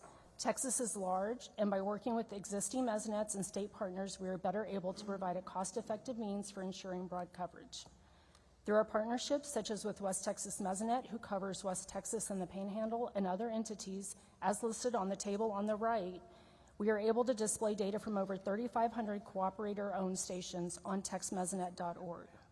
With respect to the collaborative nature of our program, we rely on the Tex Mesonet Advisory Committee to guide our program on data collection and dissemination methods and on product development. We have two of our committee members here on the panel today. Dr. John Nielsen Gammons serves as our chair, and Dr. John Schrader is representing West Texas Mesonet. We also have representatives from the National Weather Service, Regional Weather Networks, Oklahoma Mesonet Program, state agencies, and members with expertise in a variety of subjects. Tex Mesonet also contracts with several universities to improve data products, data quality, station coverage, education, and outreach. However, one important point that I want to make today is that Tex Mesonet relies on landowners to provide space to host stations. We have agreements with Texas Parks and Wildlife Department, other state and local entities, as well as with private landowners. And this is one of our greatest limitations to expanding the number of stations in areas that lack coverage. We need to find landowner hosts who are willing to provide the space and access for a station, and we welcome those who have the space and are willing to partner with us to help us continue to expand the network. Next slide, please. TWDB stations collect and report out all measurements every 5 minutes. However, many stations in our partner network collect and report at different frequencies. There's not a standard across all networks, and remember that each network is designed for a different purpose, and not all need to report at a 5-minute rate all of the time for all parameters. The pie chart that is shown on the left slide shows the proportion of stations in Texas that are collecting data at various frequencies. From our assessment, a majority of stations, the color shown in blue, so 39%, collect data between 5 and 15 minutes. But only 23% of stations are collecting data at a frequency of 5 minutes or less. And so in terms of the frequency of reporting data, most networks are not reporting at a fast rate. The American Association of State Climatologists recommends a 5-minute collection and reporting rate, and this is the rate at which our stations adhere to. And there are only 2 networks in Texas, Tex Mesonet and West Texas Mesonet, that meet this 5-minute data collection and reporting requirement for stations. And these locations are shown on the map that's on your right. And so you can see much of the state lacks stations that are reporting at a high enough frequency to be informative during intense rain events. Next slide, please.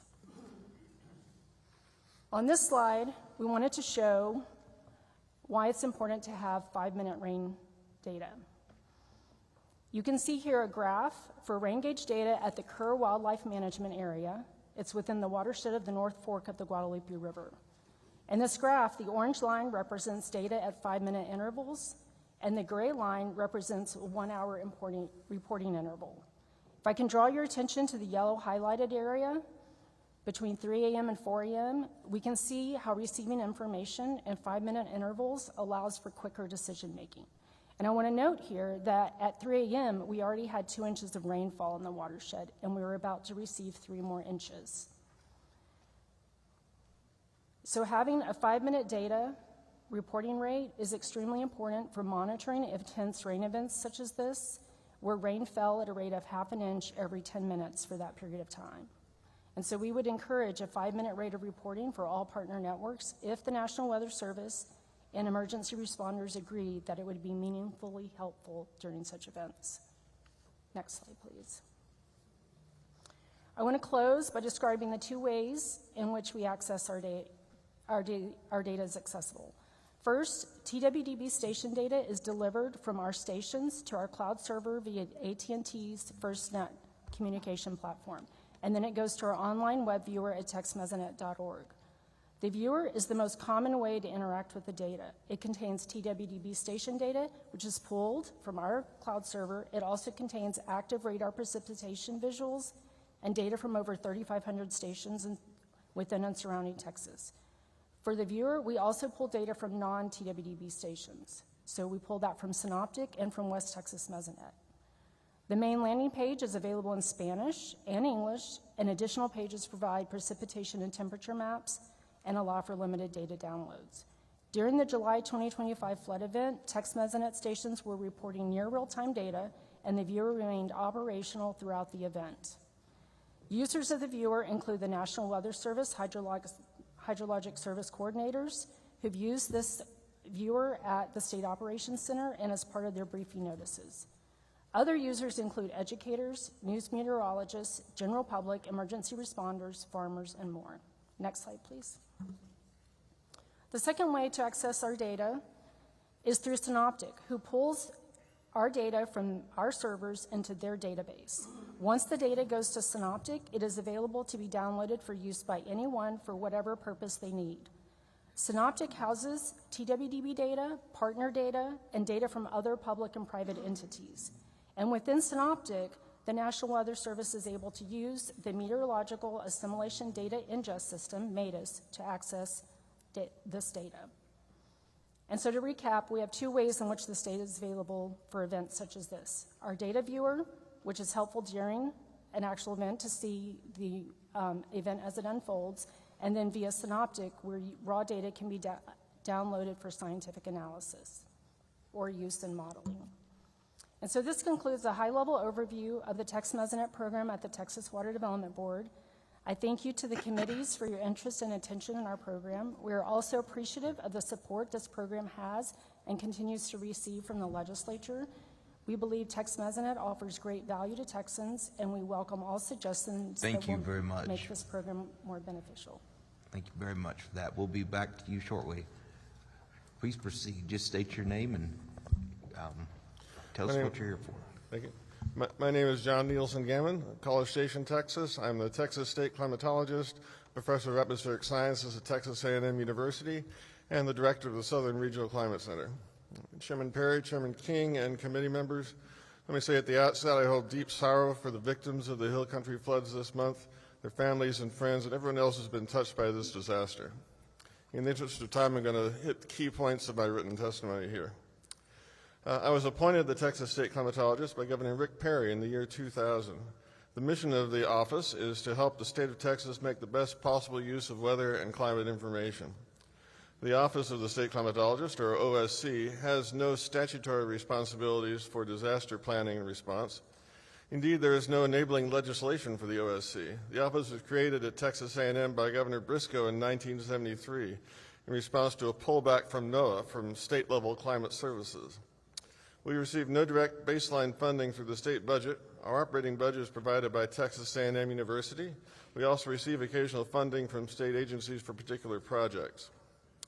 Given my own scientific background and experiences, I've made the focus of the office extreme weather in Texas, particularly droughts and floods.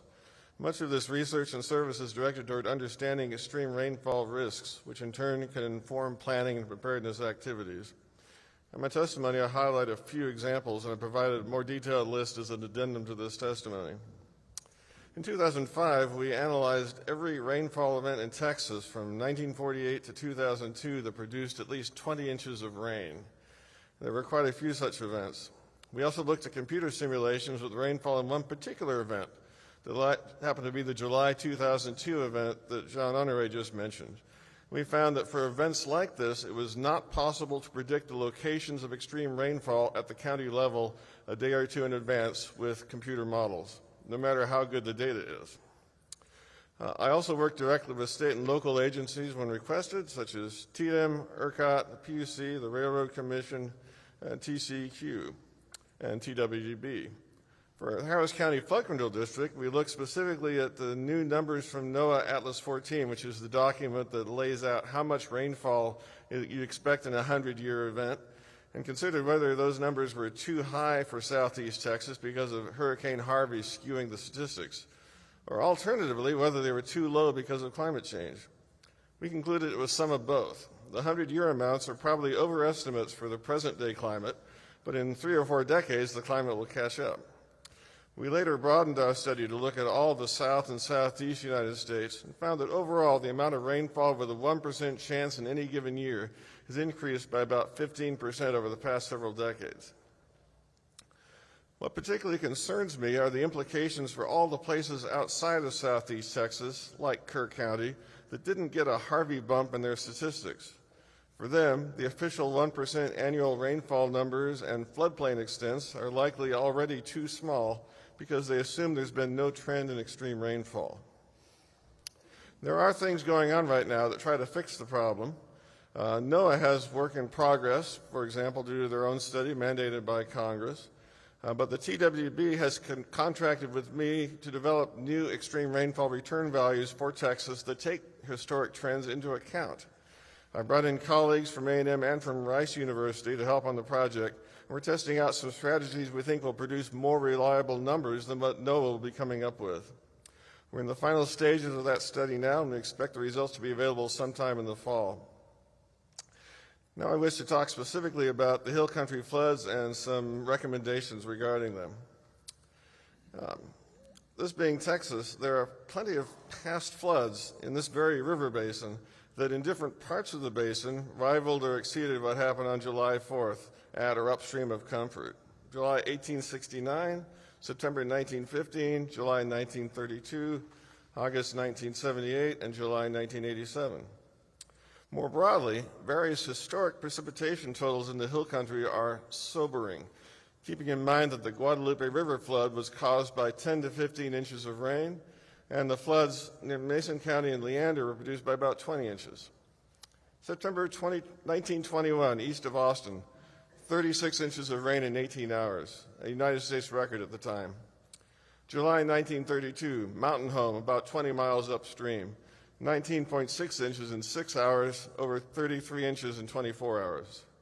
May 1935, north of Dehanis, 21.8 inches in less than 3 hours.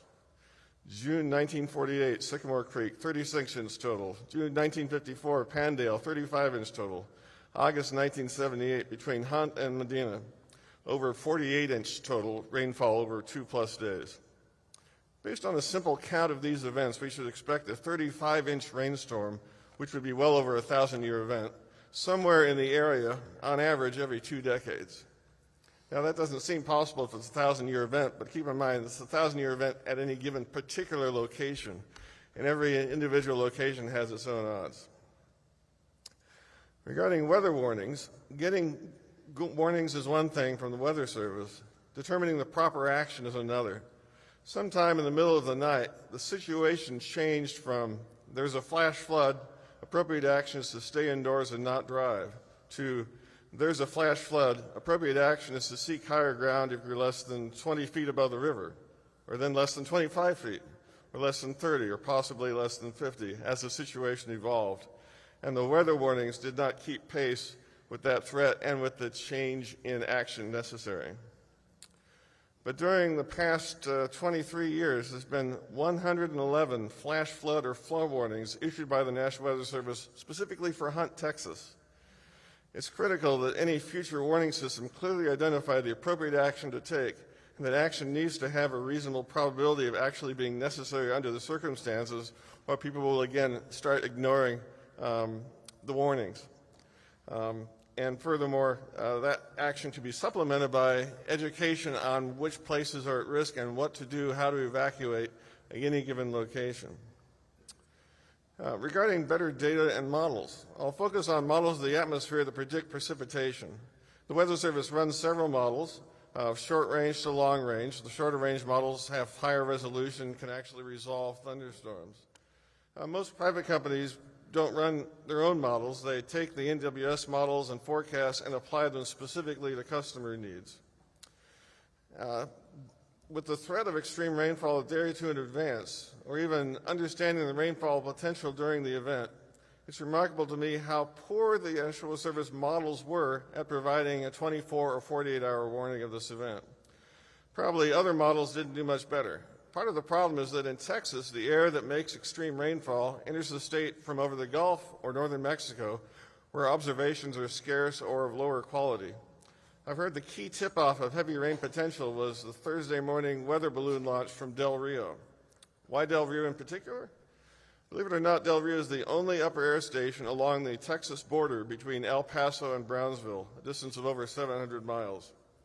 It's worth considering whether additional observations along our border, what's coming into the state above ground level, would improve short-term forecasts of extreme rainfall and severe thunderstorms and tornadoes. I believe that they would. It's possible to do experiments with computer models to test the impact of different observing systems on the forecast and then put in the systems that make the most sense. Among the technological options are profilers from the ground that measure moisture, temperature, and wind aloft, and having additional information from 3 or 4 sites may well have narrowed the area of flood risk considerably. Looking even more broadly, the Department of Atmospheric Sciences, my department, has been developing an idea to host a Texas Hazard Weather Interagency Coordination Center, which would help coordinate meteorologists in various agencies, including TDM and TWB, and other agencies on a longer time scale than the primary concern of TDM, which would be looking from 2 to 14 days and up to seasonal outlooks. We would look closely with TDM, and TDM would take over once emergencies was impending. So thank you for your attention. I'll be looking forward to answering your questions. Thank you. Go ahead, sir. Thank you for the opportunity to speak today. My name is John Schrader. I'm a professor of atmospheric science at Texas Tech University. I'm also the senior director of the National Wind Institute. My career has almost exclusively been focused on making measurements from the atmosphere using radars, lidars, tower-based measurements, and other devices. I'll be offering insights today on our West Texas Mesonet, as well as some forecasting insights and making some recommendations on how we might improve our monitoring systems for this particular type of event. Next slide, please. A good project within my institute that has a first-order impact on situational awareness of weather is the West Texas Mesonet. It's a network of 168 high-quality weather stations that are distributed over the western part of the state. It was initiated over 25 years ago and has slowly grown over the years outward from Lubbock in just about every direction. It's truly been woven into the fabric of West Texas. Our team handles almost every aspect of the related workflow. We deploy and maintain the stations. We create, manage the IT systems. We generate custom products. We disseminate the data. We integrate outputs onto our website, cell phone application, and data feeds. Next slide, please. The user community is really diverse. Agriculture, energy, transportation, but we have maintained a strong focus on weather. And one of our major partners is the National Weather Service. Our measurements directly feed into the NOAA via the National Mesonet program, but they also directly feed into the regional offices of the National Weather Service through our partnership in the local Weather Service office in Lubbock. Our measurements end up in the AWIP system, which is the National Weather Service's own system in their office. As mentioned previously, we've also sent data to other partners, such as the Texas Water Development Board, and take part in their network of network approach that was promoted earlier. Now, thinking about forecasting for an event, forecasting in the 1 to 2 day ahead of time perspective really is handled by using 2 different types of information. One is the measurements themselves. That gives you situational awareness of what's going on in the atmosphere and the atmospheric conditions. The other is using the numerical models that will assist you in making future predictions of what maybe the atmosphere might do in a few days. The same measurements that provide you situational awareness also are inputted into the model as it help provide the initial state for that model that gets marched forward in time. As an event gets closer to happening, or maybe is starting to happen, the measurements become exceedingly critical. In most cases, the warnings or the emergency communications that go out are going to be based on real-time understanding of the measurements, what's happening on the ground, what's the facts that are coming back that are available to the forecaster. Now, you might think that once we get to that point that modeling really doesn't play a role, but that's not really the case. Even in that case, the storm has already formed. Some of the best tools that have been produced by NOAA in the recent years is the Warn on Forecast system. That system may actually produce better information once the storm is already produced. It has an advanced assimilation technique where it takes even things like radar data and ports it into the model. And then there's a high-resolution ensemble-based system that actually produces probabilistic output based on things like, what's that storm going to do in the next 6 hours? Is it going to die? Is it going to stall somewhere? Is it going to move off to the east, to the north? These sorts of things can yield probabilistic output that has real value, sort of like, hey, there's a 50% chance that the western part of this county is going to get 7 inches of rain in the next 6 hours. That's very actionable intel for a forecaster. It's exceedingly valuable. So even at that late time frame, numerical models can provide input. So in looking towards making recommendations, a sort of a comprehensive recommendation is probably what we would lean on. Let's go to slide 5. Yeah, thank you. So one of the things we've heard over and over again today is this idea of adding stations, adding ground truth, okay?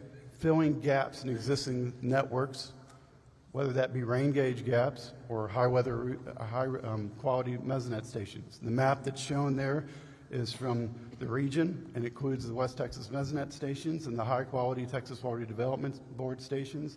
And there are still gaps, even in the hill country, that could be filled.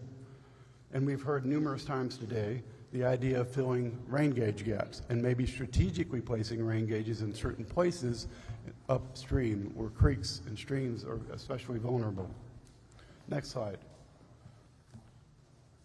But we would also recommend that you consider adding additional technology. Radar can be added to help map the rainfall. In particular, adding high-resolution radar at locations closer to the headwaters region and using low-level scanning techniques can really enhance our ability to pinpoint rainfall and occurrence, not only the location and intensity. Radar provides a spatially continuous coverage.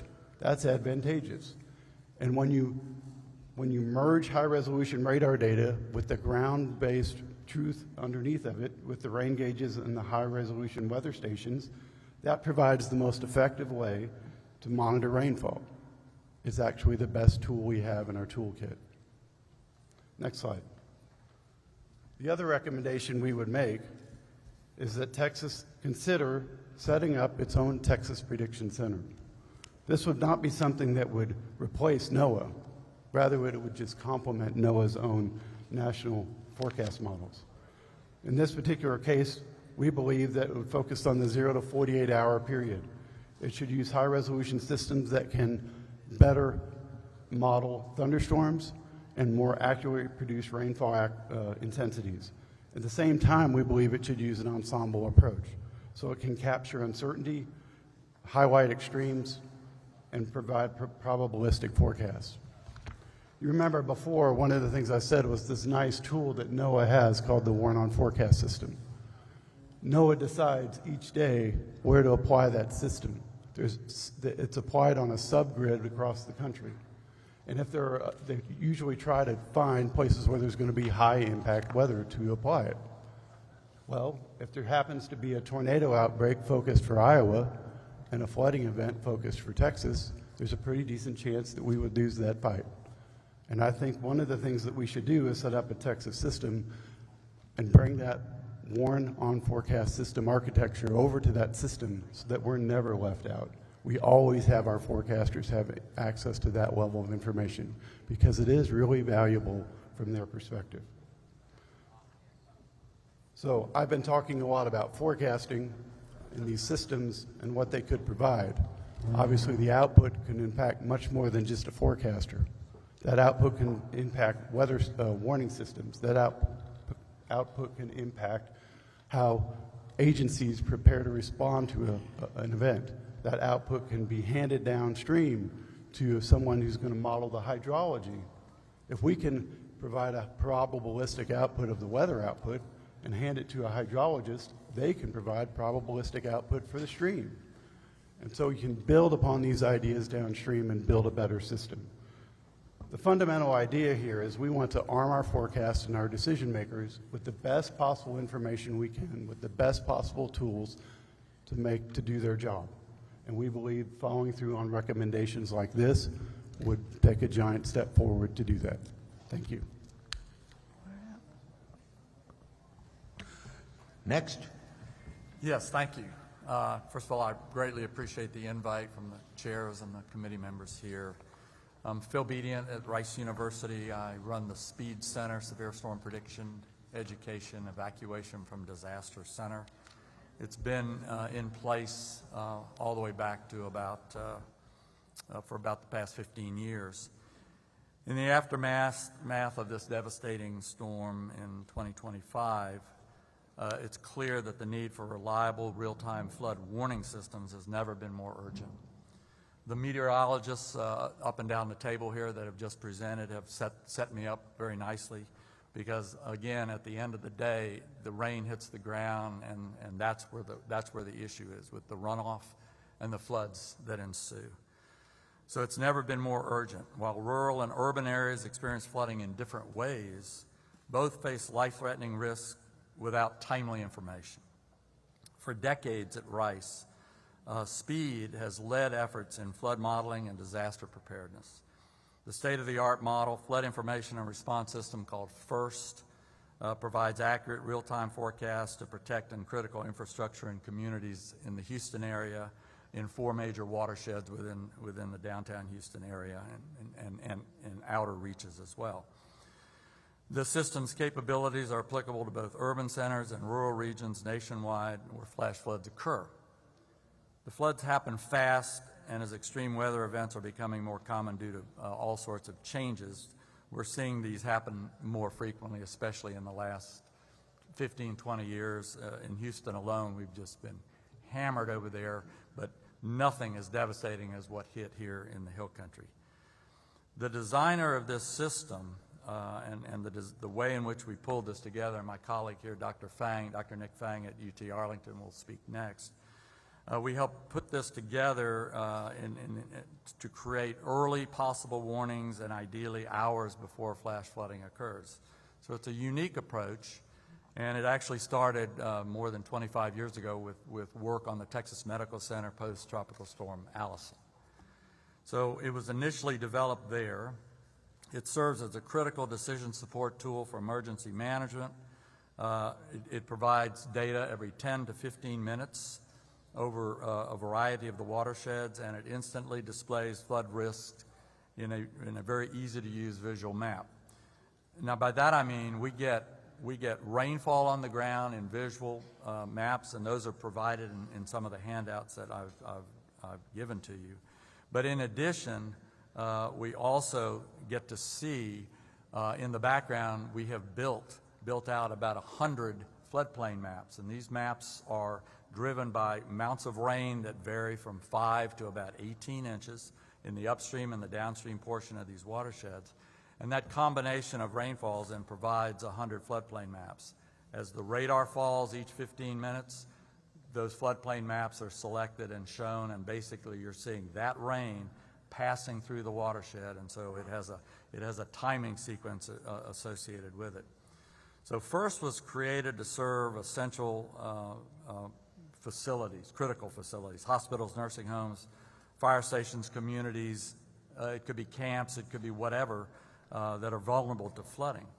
During major storm events, every minute counts. Our system helps city and county officials and emergency responders in Houston determine where and when to issue warnings, close roads, or evacuate neighborhoods. If any region records in Houston for over about 5 inches of rain, the system pulls from an extensive floodplain map library, which was invented by Dr. Fang back for his PhD work years ago, to simulate and display expected inundation zones. And this system has been built and tested for a number of years, and it's worked extremely well for us. These maps allow precision flood forecasts based on both upstream and downstream rainfall levels. We're not just looking at rainfall, we're looking at how the rain moves through the watershed. And of course, we're using very accurate radar-based rainfall that's been adjusted by actual rain gauges. And this occurs every 10 to 15 minutes throughout the watershed. It interacts with infrastructure and how it puts people at risk. And that's what makes FIRST so powerful. It combines real-time radar with detailed flood modeling to tell us what's happening and what's likely to happen next. The July 2025 Hill Country flood is a sobering reminder of what's at stake. We took a careful look at the radar data for that, and Dr. Fang will report on that. We got about 10 inches of rain across the upper Guadalupe River Basin within just a few hours. The landscape, known for its steep hills and of course rocky terrain, transformed into a powerful raging torrent with the river surging over 30 feet. This is one of the worst floods we've ever seen in this area, and it moved at staggering velocities with a staggering and devastating loss of life. It's heartbreaking to see that. Events like this reinforce why real-time flood warning systems based upon radar and advanced technology are not just in big cities and rural areas, but they need to be provided. The tools exist, we just need to put them into place. I've also got some handouts that I've provided to you that clearly show some of these maps and what they look like through time. And with that, I will close, and I'll defer to my colleague, Dr. Fang. Go ahead, Dr. Fang. All right, thank you. Thank you, Phil, and thank you all, Chairman Perry and Chairman King and all the committee members, and be very honored to share my knowledge here today. I want to really today, I think all the scientists, researchers, professors here, already shared many good, stuff here Dr. too. Fang, if you'll pull that real close and talk real big. Trying to eat it. So what I'm trying to say here is a couple points. Any flood warning system is not about the system itself.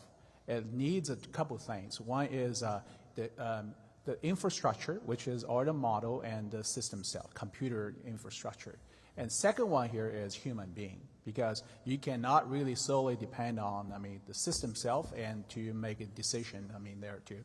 So that really leaves in a couple, really the questions right here is the system not only need upfront funding, but also we need to have a recurring funding to support the system and even putting the operation maintenance costs there as well. And plus additional funding for future research and development there. So those are the things I think over the years I really realized to have a successful system is not only about building system itself. Obviously, we're researchers and we're also educators as well. So many different things when we're doing it, we wanted to provide a very solid public education. Flood science is a very complex topic these days. And Texas is big, and we have very sophisticated terrain in Texas and different climatic zones. And so we cannot really develop one single flood warning system for whole Texas these days. We have to tailor the system itself for different zones because terrain is very different. Climate is very different. So universities here, we are actually helping, it's the state agencies. And we like to kind of work with the state agency, provide what we learn, not only the past knowledge, but also the new knowledge, AI, machine learning. We've been very fortunately working with the Water Development Board over the years and to assist them to develop a flood warning system guideline and also the rainfall enhancement there as well. So really the point right here, I want to urge the state to really consider about the flood warning system is not one-time investment. It's a recurring investment and continues. And second one here is a flood is very infrequent natural phenomenon. It's very easy to lose people's focus if the weather getting dry. And we still need to continue invest this area as well. So I'm just going to, for the interest of time, stop right here.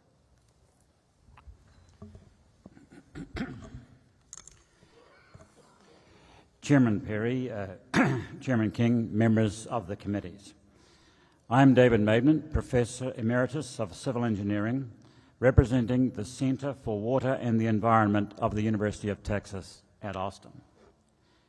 Like my fellow Texans, I have been shocked and devastated by the awful flood disaster that occurred on the Guadalupe River and elsewhere on Independence Day. The loss of 137 lives, many of them children, marks a heartbreaking chapter in our state's history. For me, this is especially poignant because for the past 10 years, I have been at the Center for Water and Environment. Our team is working with the state agencies, the National Weather Service, and the U.S. Geological Survey to enhance real-time flood information. We focus on assessing what happens to the water once it hits the ground, flows through the rivers and streams, and creates flood impacts. We do not work on weather or precipitation forecasting. During these years, we have worked closely with Chief Kidd and TDAM. I served in the State Operations Center throughout Hurricane Harvey, helping to provide improved flood information. Since 2017, our research has been sponsored by TxDOT. This is the largest single research project in the history of that agency. We wish to thank the TxDOT Research and Technology Implementation Program for their strong and sustained support of our research effort. Over the past 10 years, steady progress has been made in the following areas. National Water Model. In 2015, the National Weather Service established a new National Water Center in Tuscaloosa, Alabama, to improve national flood forecasting. We led the engagement of the academic community with the National Weather Service to create the National Water Model. A prototype of this model was developed in Austin at the Texas Advanced Computing Center, or TAC, in 2015. And the model was made operational by the National Weather Service in 2016. The National Water Model continually forecasts flow throughout the stream network of the United States, including 200,000 miles of streams and rivers in Texas. Water has become like weather, forecast everywhere, all the time. Statewide flood inundation mapping. With the support of TDAM, we created in 2016 the first version of large-scale real-time flood inundation mapping. This methodology was adopted by the National Weather Service and is now being deployed in an improved form across the country. Real-time flood inundation mapping covers now half of Texas, and the rest of our state is expected shortly. Publicly accessible flood map services from the National Weather Service depict current flood inundation and worst-case future flood inundation. Flood decision support gauges. Since 2017, with TxDOT support via research funding, we have initiated a consistent program that deploys novel radar stream gauges on TxDOT bridges. These gauges measure both water level and velocity rather than water level alone. TxDOT later expanded this program to 80 gauges which are installed and operated by the U.S. Geological Survey.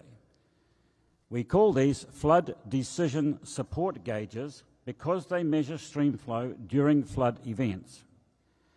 These gauges are particularly applicable for flash flooding because they can potentially detect the velocity spike that often precedes the rise in water level during rapidly rising flood flow. The nearest TxDOT flood decision support gauge is on the Guadalupe River at Comfort, just downstream of Kerrville.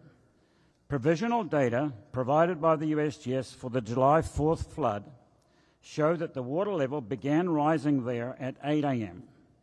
The velocity spike happened at 8:10 a.m. and the water level peaked at 9:45 a.m. 1 hour and 35 minutes later. Now, I want to stop here. This is a really critical piece of data. What happened at 8:10 a.m. is that the velocity of water in the Guadalupe River increased from 2 feet per second to 14 feet per second in 5 minutes. It just went straight up. And then the water stage height gradually increased over the next 1.5 hours to 35 feet. But before that, there was a signal. So, Vice Chair Flores, you spoke about the monster. The monster was sending a signal. There was a signal coming ahead of that. And that's well understood in fluid mechanics. When you quickly increase the slope of the water, there's a velocity wave that gets sent out of the head of that, and that velocity wave is detectable. And our gauge at Comfort detected it in this July 4th flood. Now imagine if that gauge, or gauge like that, had been at the Mystic camp. The flash flood occurs upstream, the velocity wave propagates downstream, the velocity spikes detected at the camp, the siren goes off. I mean, it doesn't take much to connect the dots here. So there are solutions that can emerge out of this. There is new kind of gauging that can occur. Although not suitable for all gauge sites, radar stream gauges have the potential to be less expensive than the full-range gold standard USGS gauges, and they collect water level and velocity as compared to local flood alert gauges, which collect only water level. The TxDOT network is the largest deployment of radar stream gauges in the United States. While significant progress has been made, our work with TxDOT is still in the research phase and is not fully ready for operational use today. Integrating